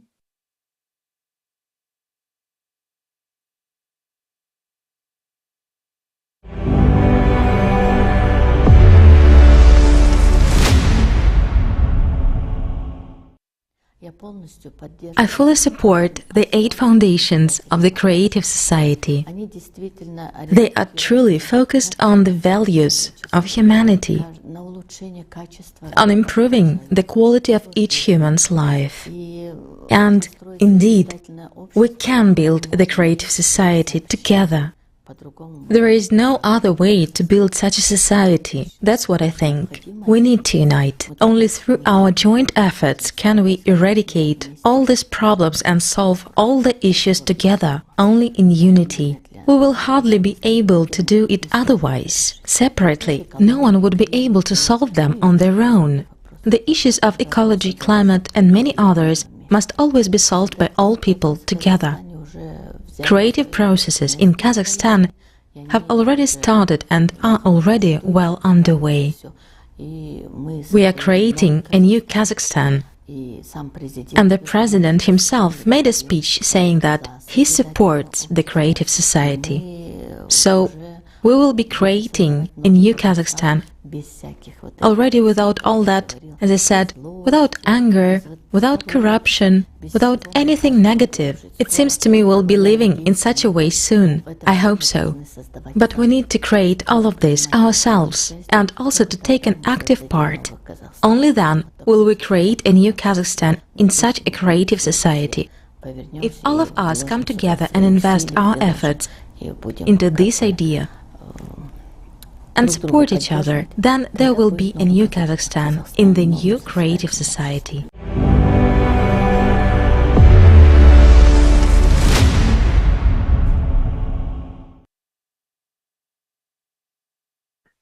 Я благодарю всех.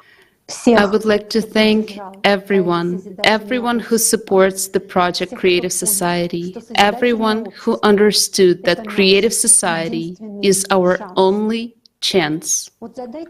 Ask yourself the question, if there is no more of the project Creative Society, if there are no more people of goodwill who do not stop building the Creative Society, even being in extremely difficult conditions, what does the future have in store for humanity? Let's take an honest look into this future. We can do it, because our present determines our future. And we saw that today, that without the Creative Society project, we will quietly and uncomplainingly wait until we are destroyed by tyrants, maniacs, famine, disease, and whipped off the face of the earth by climate. Until then, we will all slave away in the slavery of an inhumane consumerist format. We will understand how it will end, but we will continue to lie to ourselves and brace ourselves. We will remain constrained by fear. We will betray our children over and over, and loved ones again and again with our silence, until the X hour comes. But is that why we give birth to children, care of them, educate them, build homes in cities, so that they can die with us like stray dogs? Is this our future? This is our future without the Creative Society. And for many people, this is their present. And I want to tell you that without the participants of the Creative Society project all over the world, we wouldn't have a single chance to change it. Because only people can make a difference. And every little action of the participants of the Creative Society project is a heroic contribution to our common victory. They are the real heroes who overcame the fears in their heads and became an example themselves that one person can do a lot if he is a human being. Who are the real heroes of our wartime? In times like these, when everything is silenced and the truth is hidden, the heroes are those who step over the prescribed rules of the game and tell the truth. By denouncing consumer society, they care about the future of humanity. They are the first to support the creative society. Today's hero is every one of you, friends. Every one of you who now supports this broadcast, who broadcasts it in their social networks in 100 languages, who has sent it out to his friends and family. Building a creative society means fighting for every life. It is not easy, because often our calls to unite are not even understood even by our own dear and beloved ones. After all, they are also people living in a consumer society, and they are too afraid to look in the truth in their eyes. That is why your example is so important. Knowing what awaits us all for the sake of people you love and for the sake of all people, you are not silent. Every day you devote your free time to bring in the truth to people. You simply act no matter what. In the most adverse circumstances, you don't give up. You live as a creative society. Your faith in victory, your faith in unity, your faith in the creative society and people is our only chance. Without all of you, we would have no future. There would be no future for my children, our children. Thank you for everything. You know, we have no time to sit and hesitate. We only have time to act. What you are doing is priceless for humanity. The real heroes of today are not the ones we see in the movies. It is not the one who destroys, but the one who builds. A real hero does not act in the name of fame or fortune, not on someone's orders, but on the call of the heart. True patriotism is to fight not against someone, but to fight for the life of every person. Among us today are those who continue to act under the blast of bombs, those who believe in the human and in us, humanity, even seeing with their own eyes what atrocities human beings are capable of in a consumerist format. But they did not give up. They did not stop building the creative society. This film is about them, about real heroes.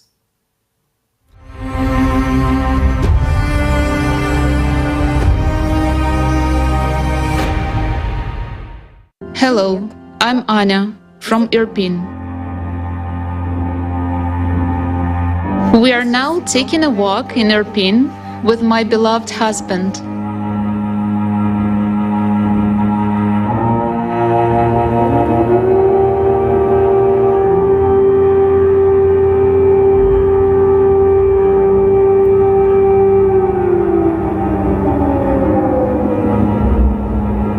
And this is the second war I'm facing in my life, from which I'm running away along with my entire family. Tell me, who needs all this? What is it all for? In this world, everything is arranged in such a way that nobody cares about human life at all, and it is far from being a priority. As long as we live in consumer society, we don't have a single safe place on the planet.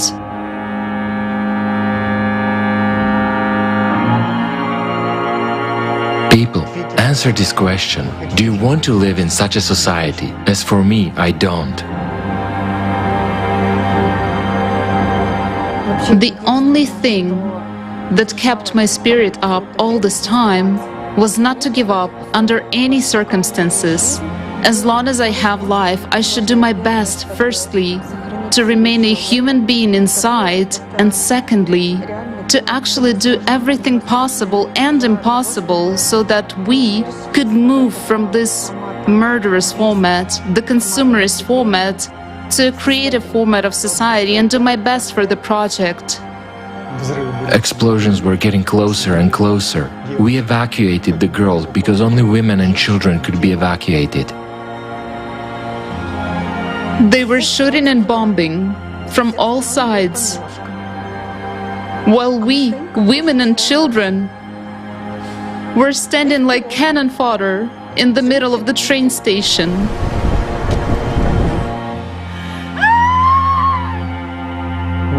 We passed through the area that was under fire at our own risk.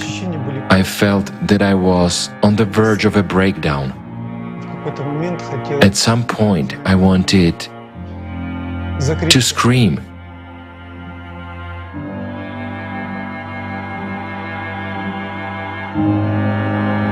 The fact that right at this moment, my parents are under bombs, air bombs, gunfire, whatever, all the modern weaponry.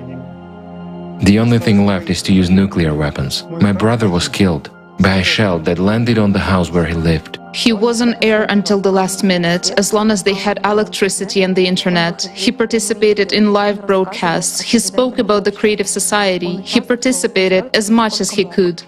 We will build the creative society, and we will have peace, order, wealth, and prosperity. As long as we have even the slightest, even 0.001%, even a tiny, even a small chance to change everything, we should take this chance. We simply must. Corpses can no longer do anything. Only people that are alive can change something. And we are people. We just want to live. I'm not a cannon fodder. I'm a human being. And if I'm a human being, I must do everything I can to change the current situation. People, I want to live in the creative society. I want to appeal to you, people from all over the world. I believe in us. As long as we have each other, as long as we are people, we can change everything.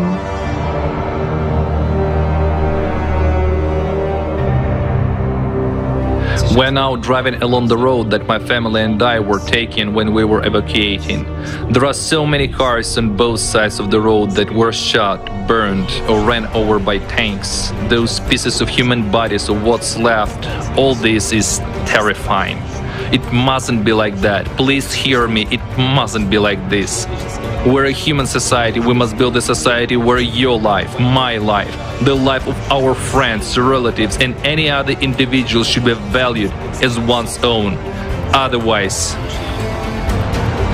we are not a society, truly. Believe me. Human life is the most important. All this can be rebuilt and repaired. Human life cannot be restored. When it was announced that there was an opportunity to evacuate, the first thing we said was yes. When we were driving, everywhere around there were shelled cars. A woman and a man whose children were sitting in another car fell on their knees, folded their hands and said, "Please take us." We had 2 vacant seats left in our car.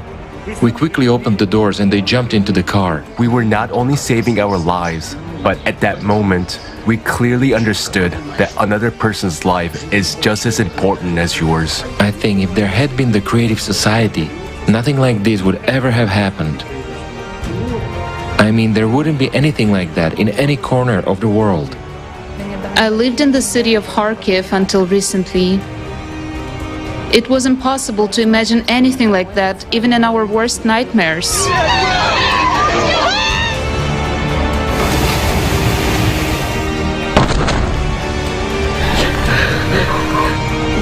But this is the price we pay for our inaction and silence in building the creative society. Are we really so indifferent to other people's trouble? Have we lost our empathy? Are we so bogged down in this consumerism that some pieces of paper motivate us to kill people? I'm taking part in the preparations for the International Forum on May 7, 2022, because I understand that building the creative society is the only chance for us, and it's the only chance for us to experience what it means to live in a prosperous society. Let's preserve the life of every person on the planet. I'm originally from Russia, but it's already been 10 years since I've been living in Ukraine, in the city of Irpin. I was unaware that everything I knew, my entire habitual way of life would vanish. And I don't know if I will ever be able to return to this city. I cannot go back to Russia either, because I have ties with Ukraine. Why did I, as a volunteer of the Creative Society project, continue to act despite the fact that explosions were rumbling outside my window and shells were exploding? To be honest, I had no idea whether I would survive or not, because explosions were very close by. I mean, Grad missiles were blasting in groups of 5, rocking the house violently. The sound hitting my eardrums, my head hurt terribly from all that noise, and when the internet was still on, I joined in translations. Even in such conditions, even just a little, but I would do something more. I still had a chance to do more. Why are we doing this? I will say right away that I'm not a hero. I'm an ordinary person, a participant of the Creative Society project, and together with all people of goodwill, we will do everything to preserve this world, even at risk of our own lives. We carry on. My workplace looks like this right now. Unfortunately, it's temporary. I think we'll have to go back to the hallway again soon, because it's really scary when you see a missile being shot down over your house, and when 2 neighboring houses on that street were hit by Grad missiles.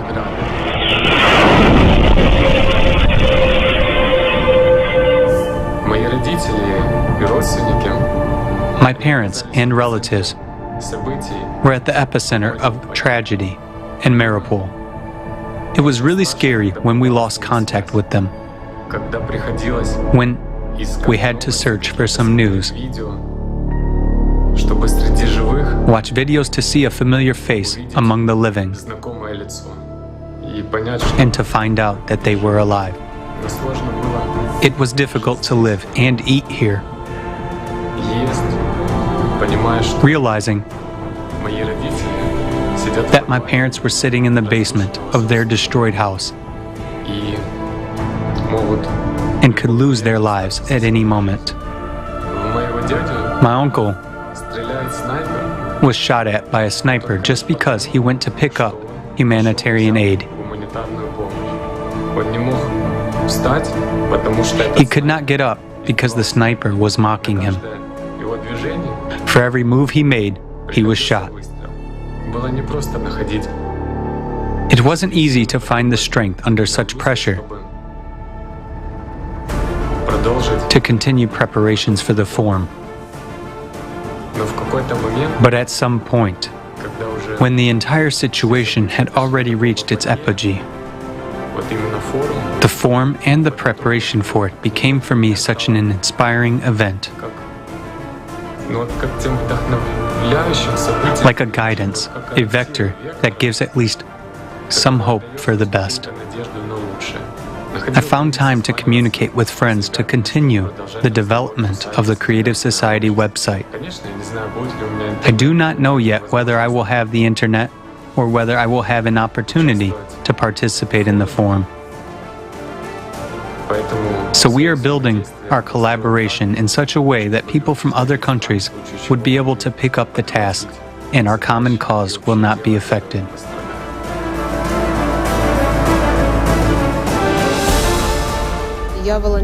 I am a volunteer of the International Project Creative Society from Ukraine. Unfortunately, 2 weeks ago, I had to leave my home because of the war in my country. What helped me to cope with this storm of emotions, with fear and panic that overwhelmed me at those difficult moments, what helped me to overcome everything was my participation in the preparations for the forum. I realized that the actions of each of us, of every person who now participates in the Creative Society project, save not only us personally, but they help all of humanity.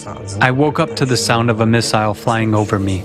My girlfriend and I stayed in the bathroom for the next 10 days. When you're sitting in the bathroom, you don't know if you're going to have enough food and water tomorrow. The Creative Society is needed so that all this does not happen, so that there is safety, so that people live with love for each other. That's why I'm actively participating together with other guys, preparing for the forum, recording interviews with eyewitnesses and scientists, and everyone is saying that we need the Creative Society. Why do I keep preparing for the forum? Because I'm not alone. I'm not the only one who wants to live. I'm not the only one who wants to bring good, creative, positive things into the world. I'm not the only one who wants to bring the value of life into the world. I wanted to spread this information and truth to the whole world. I looked out the window and saw a huge missile free-falling 500 meters from us. To be honest, I really said goodbye to my life. I realized that I'm the luckiest person in the world because I remained alive. The horrible, ugly face of the consumerist format that we now see in the world is what motivates us to build a creative society. It motivates me even if there is a war outside to sit down and edit a video for the conference, to help with whatever I can right now. To help with whatever I can. War didn't become... It was a huge shock for me. But it didn't become something that would stop me. Because war is the concentration of all the violence that exists every day on this planet. So for me, the best thing was to devote every second I still have, because I didn't know if there would be a next one, to preparing for the forum. Because the forum is the only way to stop this madness.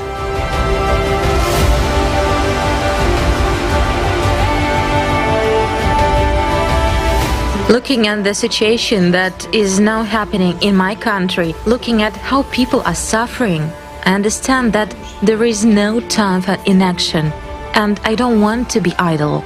That's why I continue to take part in the preparation for the forum.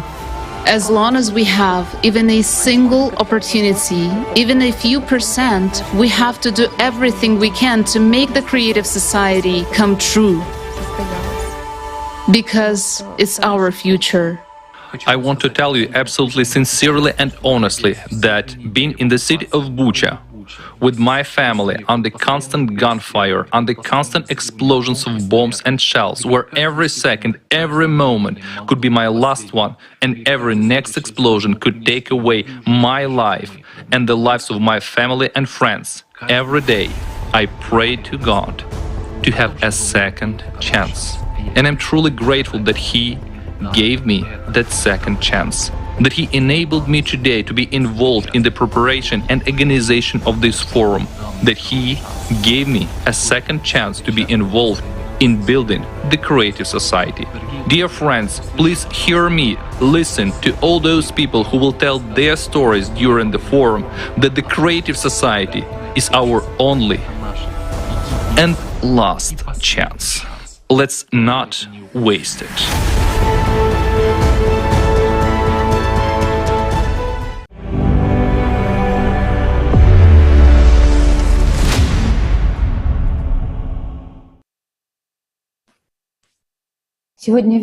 Today the whole world is afraid of a nuclear bomb, a nuclear holocaust. But the worst bomb is a callous heart that doesn't care about other people's lives. How many more human destinies are left behind? How many we have already lost on the fronts of consumer society? It is so painful and difficult to realize how many beautiful people we will never get back.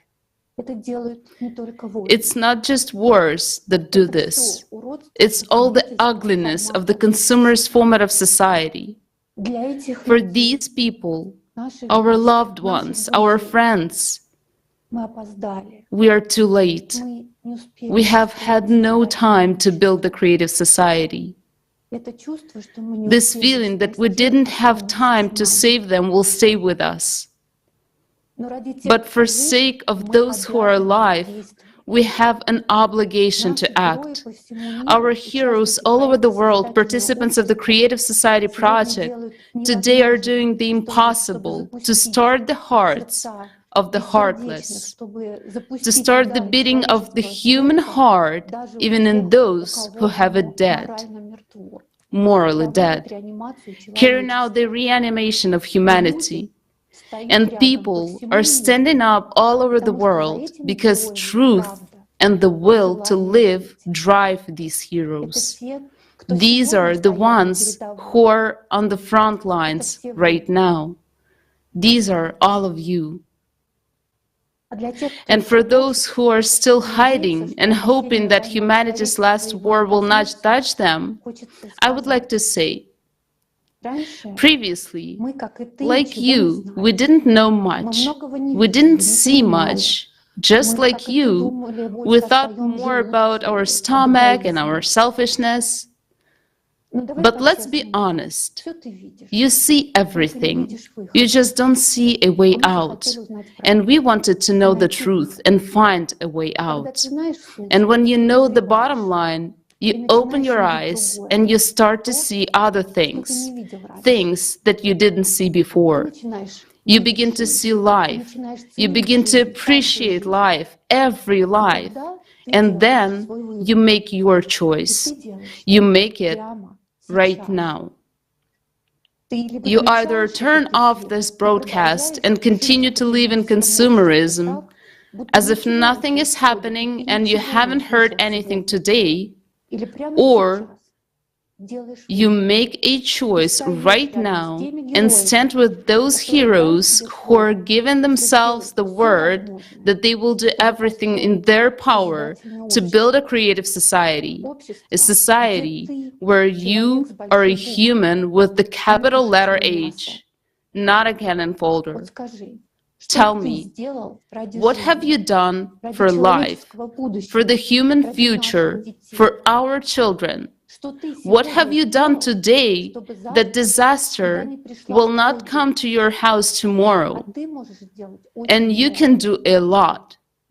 Because when we are together, when we are for life, we understand that not a single chance must be missed. We act, and every action brings us closer to the creative society. When life is at stake, the most pressing question is, what have I done for us to survive? I remember a quote by Martin Luther King Jr. Everybody can be great, because anybody can serve. You don't have to have a college degree to serve. You don't have to make your subject and verb agree to serve. You only need a heart full of grace, a soul generated by love.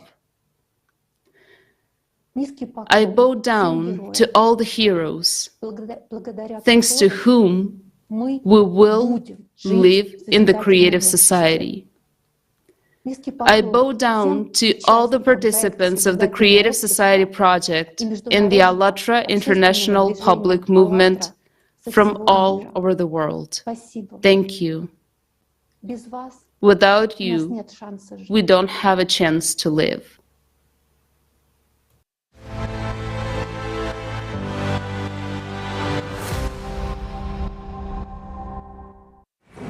Today, we have seen with our own eyes the facts and evidence of brutal crimes against humanity and numerous human sufferings in the consumerist format of our society. There is no justification for violence in society. There is no justification for murders. It's a shame that all of us, the majority, allow that. Until now, with our own hands and our own choices. We support the animal conditions of existence imposed on us by the consumerist format. We do not express our inner vital need as a clear position and ultimatum. We are people, and we want to live. We are for the creative society. I want to address each of you. I want to address you, my friend. I want us all to remember that every day of our inaction is a loss of someone's life. Every day when we are inactive in building the creative society, people die. If we all together do not take action right now, tomorrow the consumerist format will take the lives of you and me and our loved ones. Some are dying of hunger and thirst right now. At this very moment, some are suffering from brutality and violence, while others are caught in the middle of a war and have lost everything overnight: their jobs, homes, and families. Yet, even yesterday, these people had no idea that today they would find themselves in such inhumane conditions of existence that today they would be killed. Are you sure this won't happen to you and your family tomorrow? Look, this is Ukraine.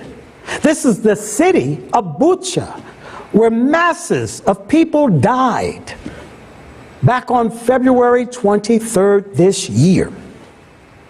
They were making life plans and building prospects. But on February 24th, early in the morning, a war came to them. Are you sure that tomorrow a war will not come to you, to your home, and take the lives of your family and friends? Are you sure a war won't take your life too? Are you sure of that in our consumer society where human life is not worth anything?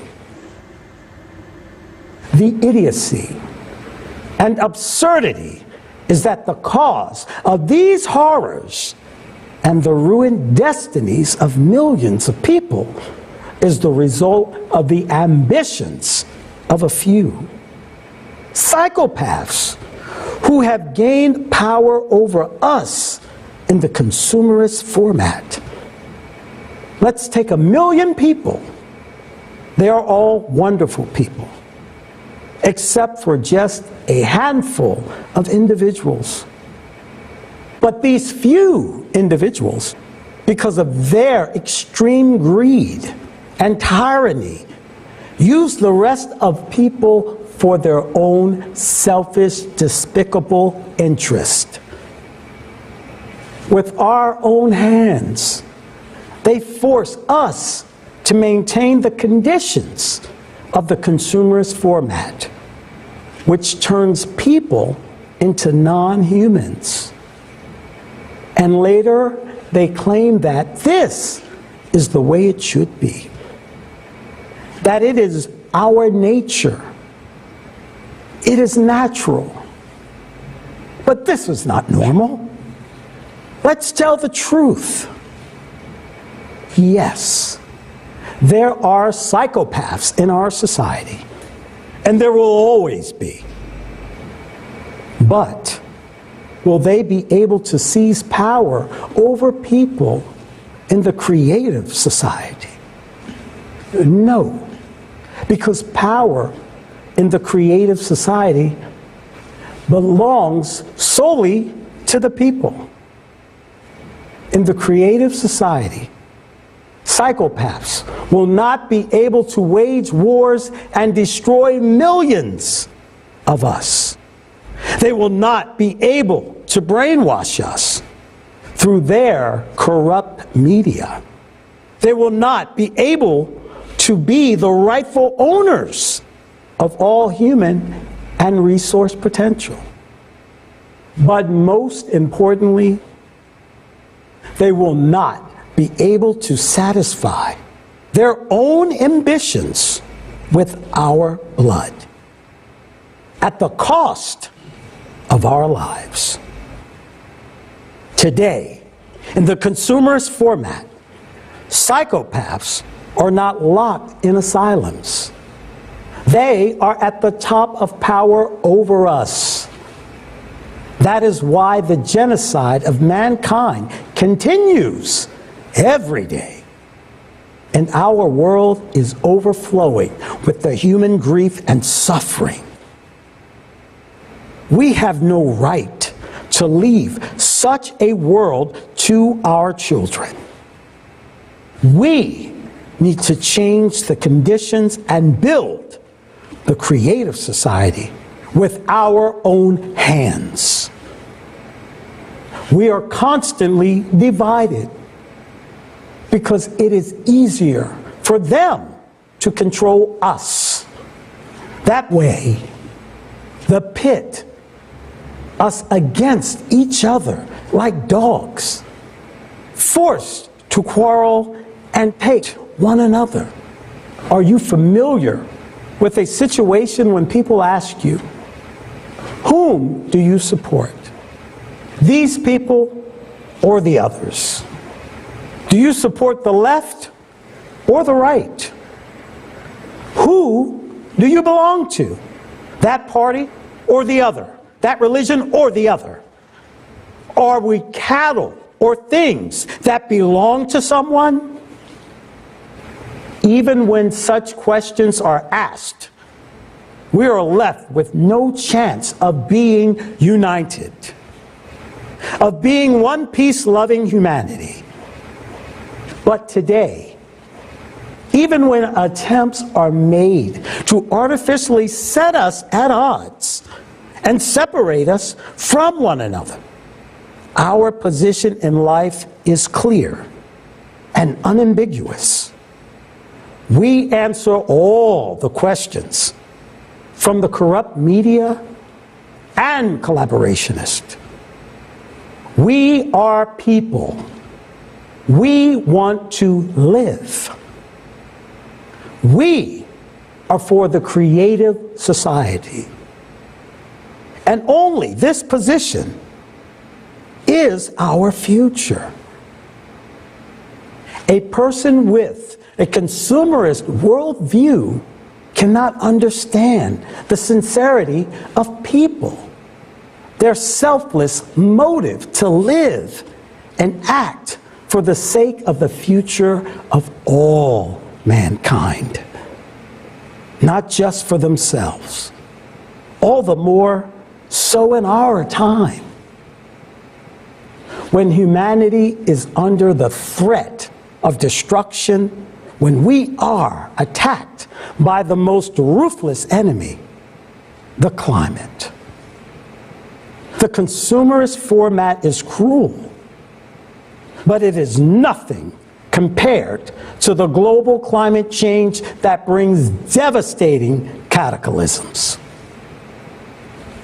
There are heroes who see the global threat and the entire absurdity of the consumerist format. And they are not silent. They are active. After all, we all understand The world is a big place. And although it is difficult to inform everyone, it is possible. We understand that the world mass media are now working for the collaborationist. Everything is in private hands. The corrupt media will do nothing to alert people to the global threat of an undeclared climate war and the need to save people through unification and building the creative society. It can only be done by us, people themselves, who realize the importance of this moment and the importance of informing everyone right now, while we still have some time. You see, no one but us. These heroes are ordinary people. True heroes are those who, despite the fact that their own lives are in real danger of death, despite all fears and risks, they continue to act, to take care of others, to knock on other people's doors, even to those who are heartless, because they are also people. The heroes act for the sake of all humanity, knowing that every second may be their last. Participants of the Creative Society Project, the people of Alatra, are the true heroes. They, like all of us, are scared. They are scared to sit under bombardments in basements. But they act. They inform. They are scared for their lives, of their near and dear ones. But they act. They are afraid of what will happen to them in a minute. War, famine, crisis. But they inform, because they have the meaning of life, to save people's lives, to save the future of humanity, because they have a higher goal that prevails over their own fear. These are the true heroes, and we are proud that we have such people in the world. People who are worthy of the title of a real human. A human with the capital letter H. A human of peace. A hero is the one who is able to overcome his own fear and act for the sake of the future of all humankind. You may ask, what motivates them? I'll tell you, life. Here in the Creative Society Project, people value every human life. They are driven by the love for humanity and true altruism. Alatra is what is saving the lives of millions of people today instead of taking them. Alatra creates conditions for becoming a true free human, not a slave of the consumerist format or a soulless creature, a puppet in someone's hands. To be able to preserve one's humanness and love for people. Being on the verge of life and death, and at the same time to light the fire of faith and hope in others. Isn't it heroism? Many of our participants, having escaped the horrors of war, came out grateful for everything they had endured because they didn't give up. They helped everyone around them and continued participating in the Creative Society project as best as they could.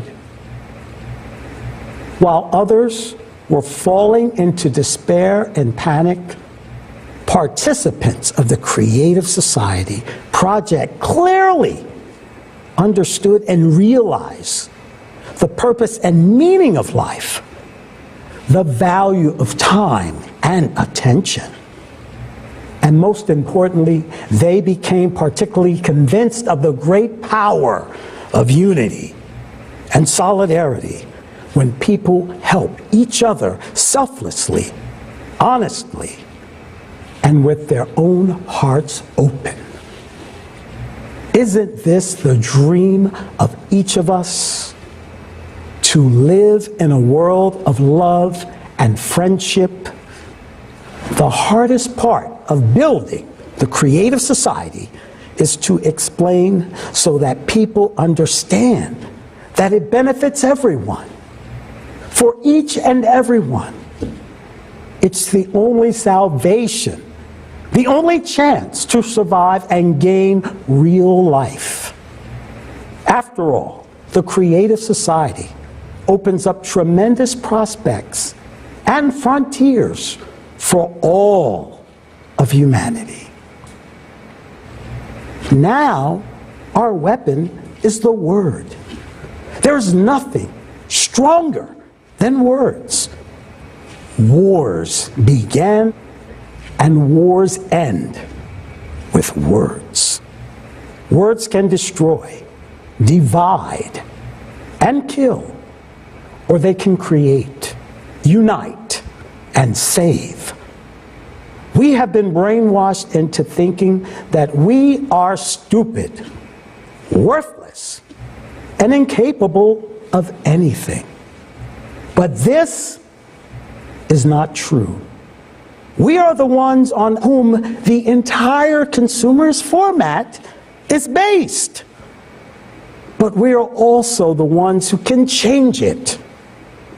We are the ones who can get together, build the Creative Society, and create a better future for humanity. We must realize that if the climate catches us in this consumerist, selfish format, all of us will perish. Those who have already faced the hits of climate, to them, this understanding is absolute truth. But soon everyone will be personally convinced of that. We are already suffering casualties in the global climate war because we are divided, because we now listen to the corrupt media and collaborationists and do everything we can to lose this war. Think about it.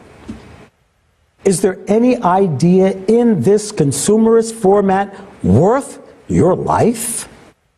Is there anything more valuable than human life? If we continue existing in the darkness of hatred and hostility, we will not survive. If we do not meet each other halfway and do not unite, we will not survive.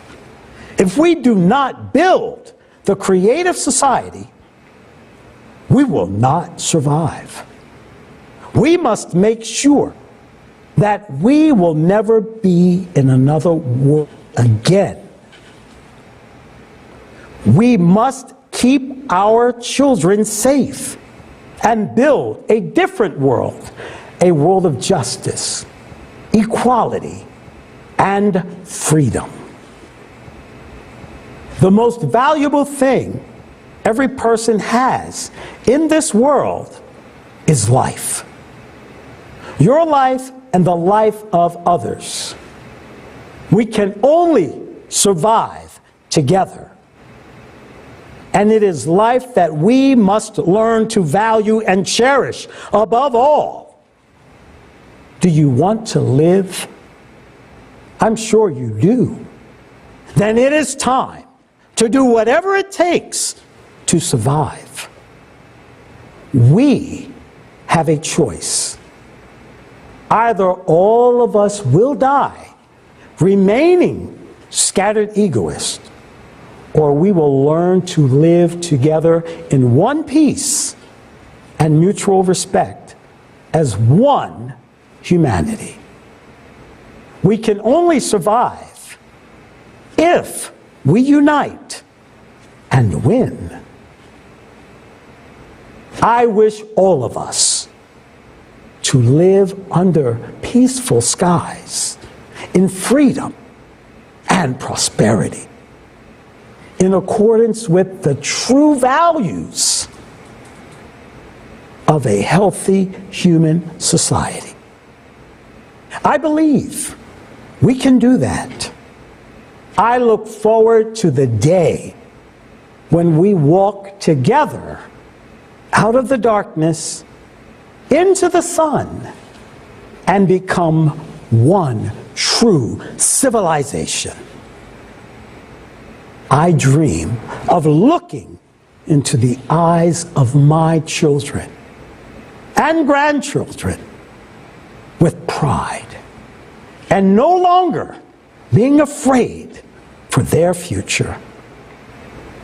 I know we can only do this together because we are people and we want to live.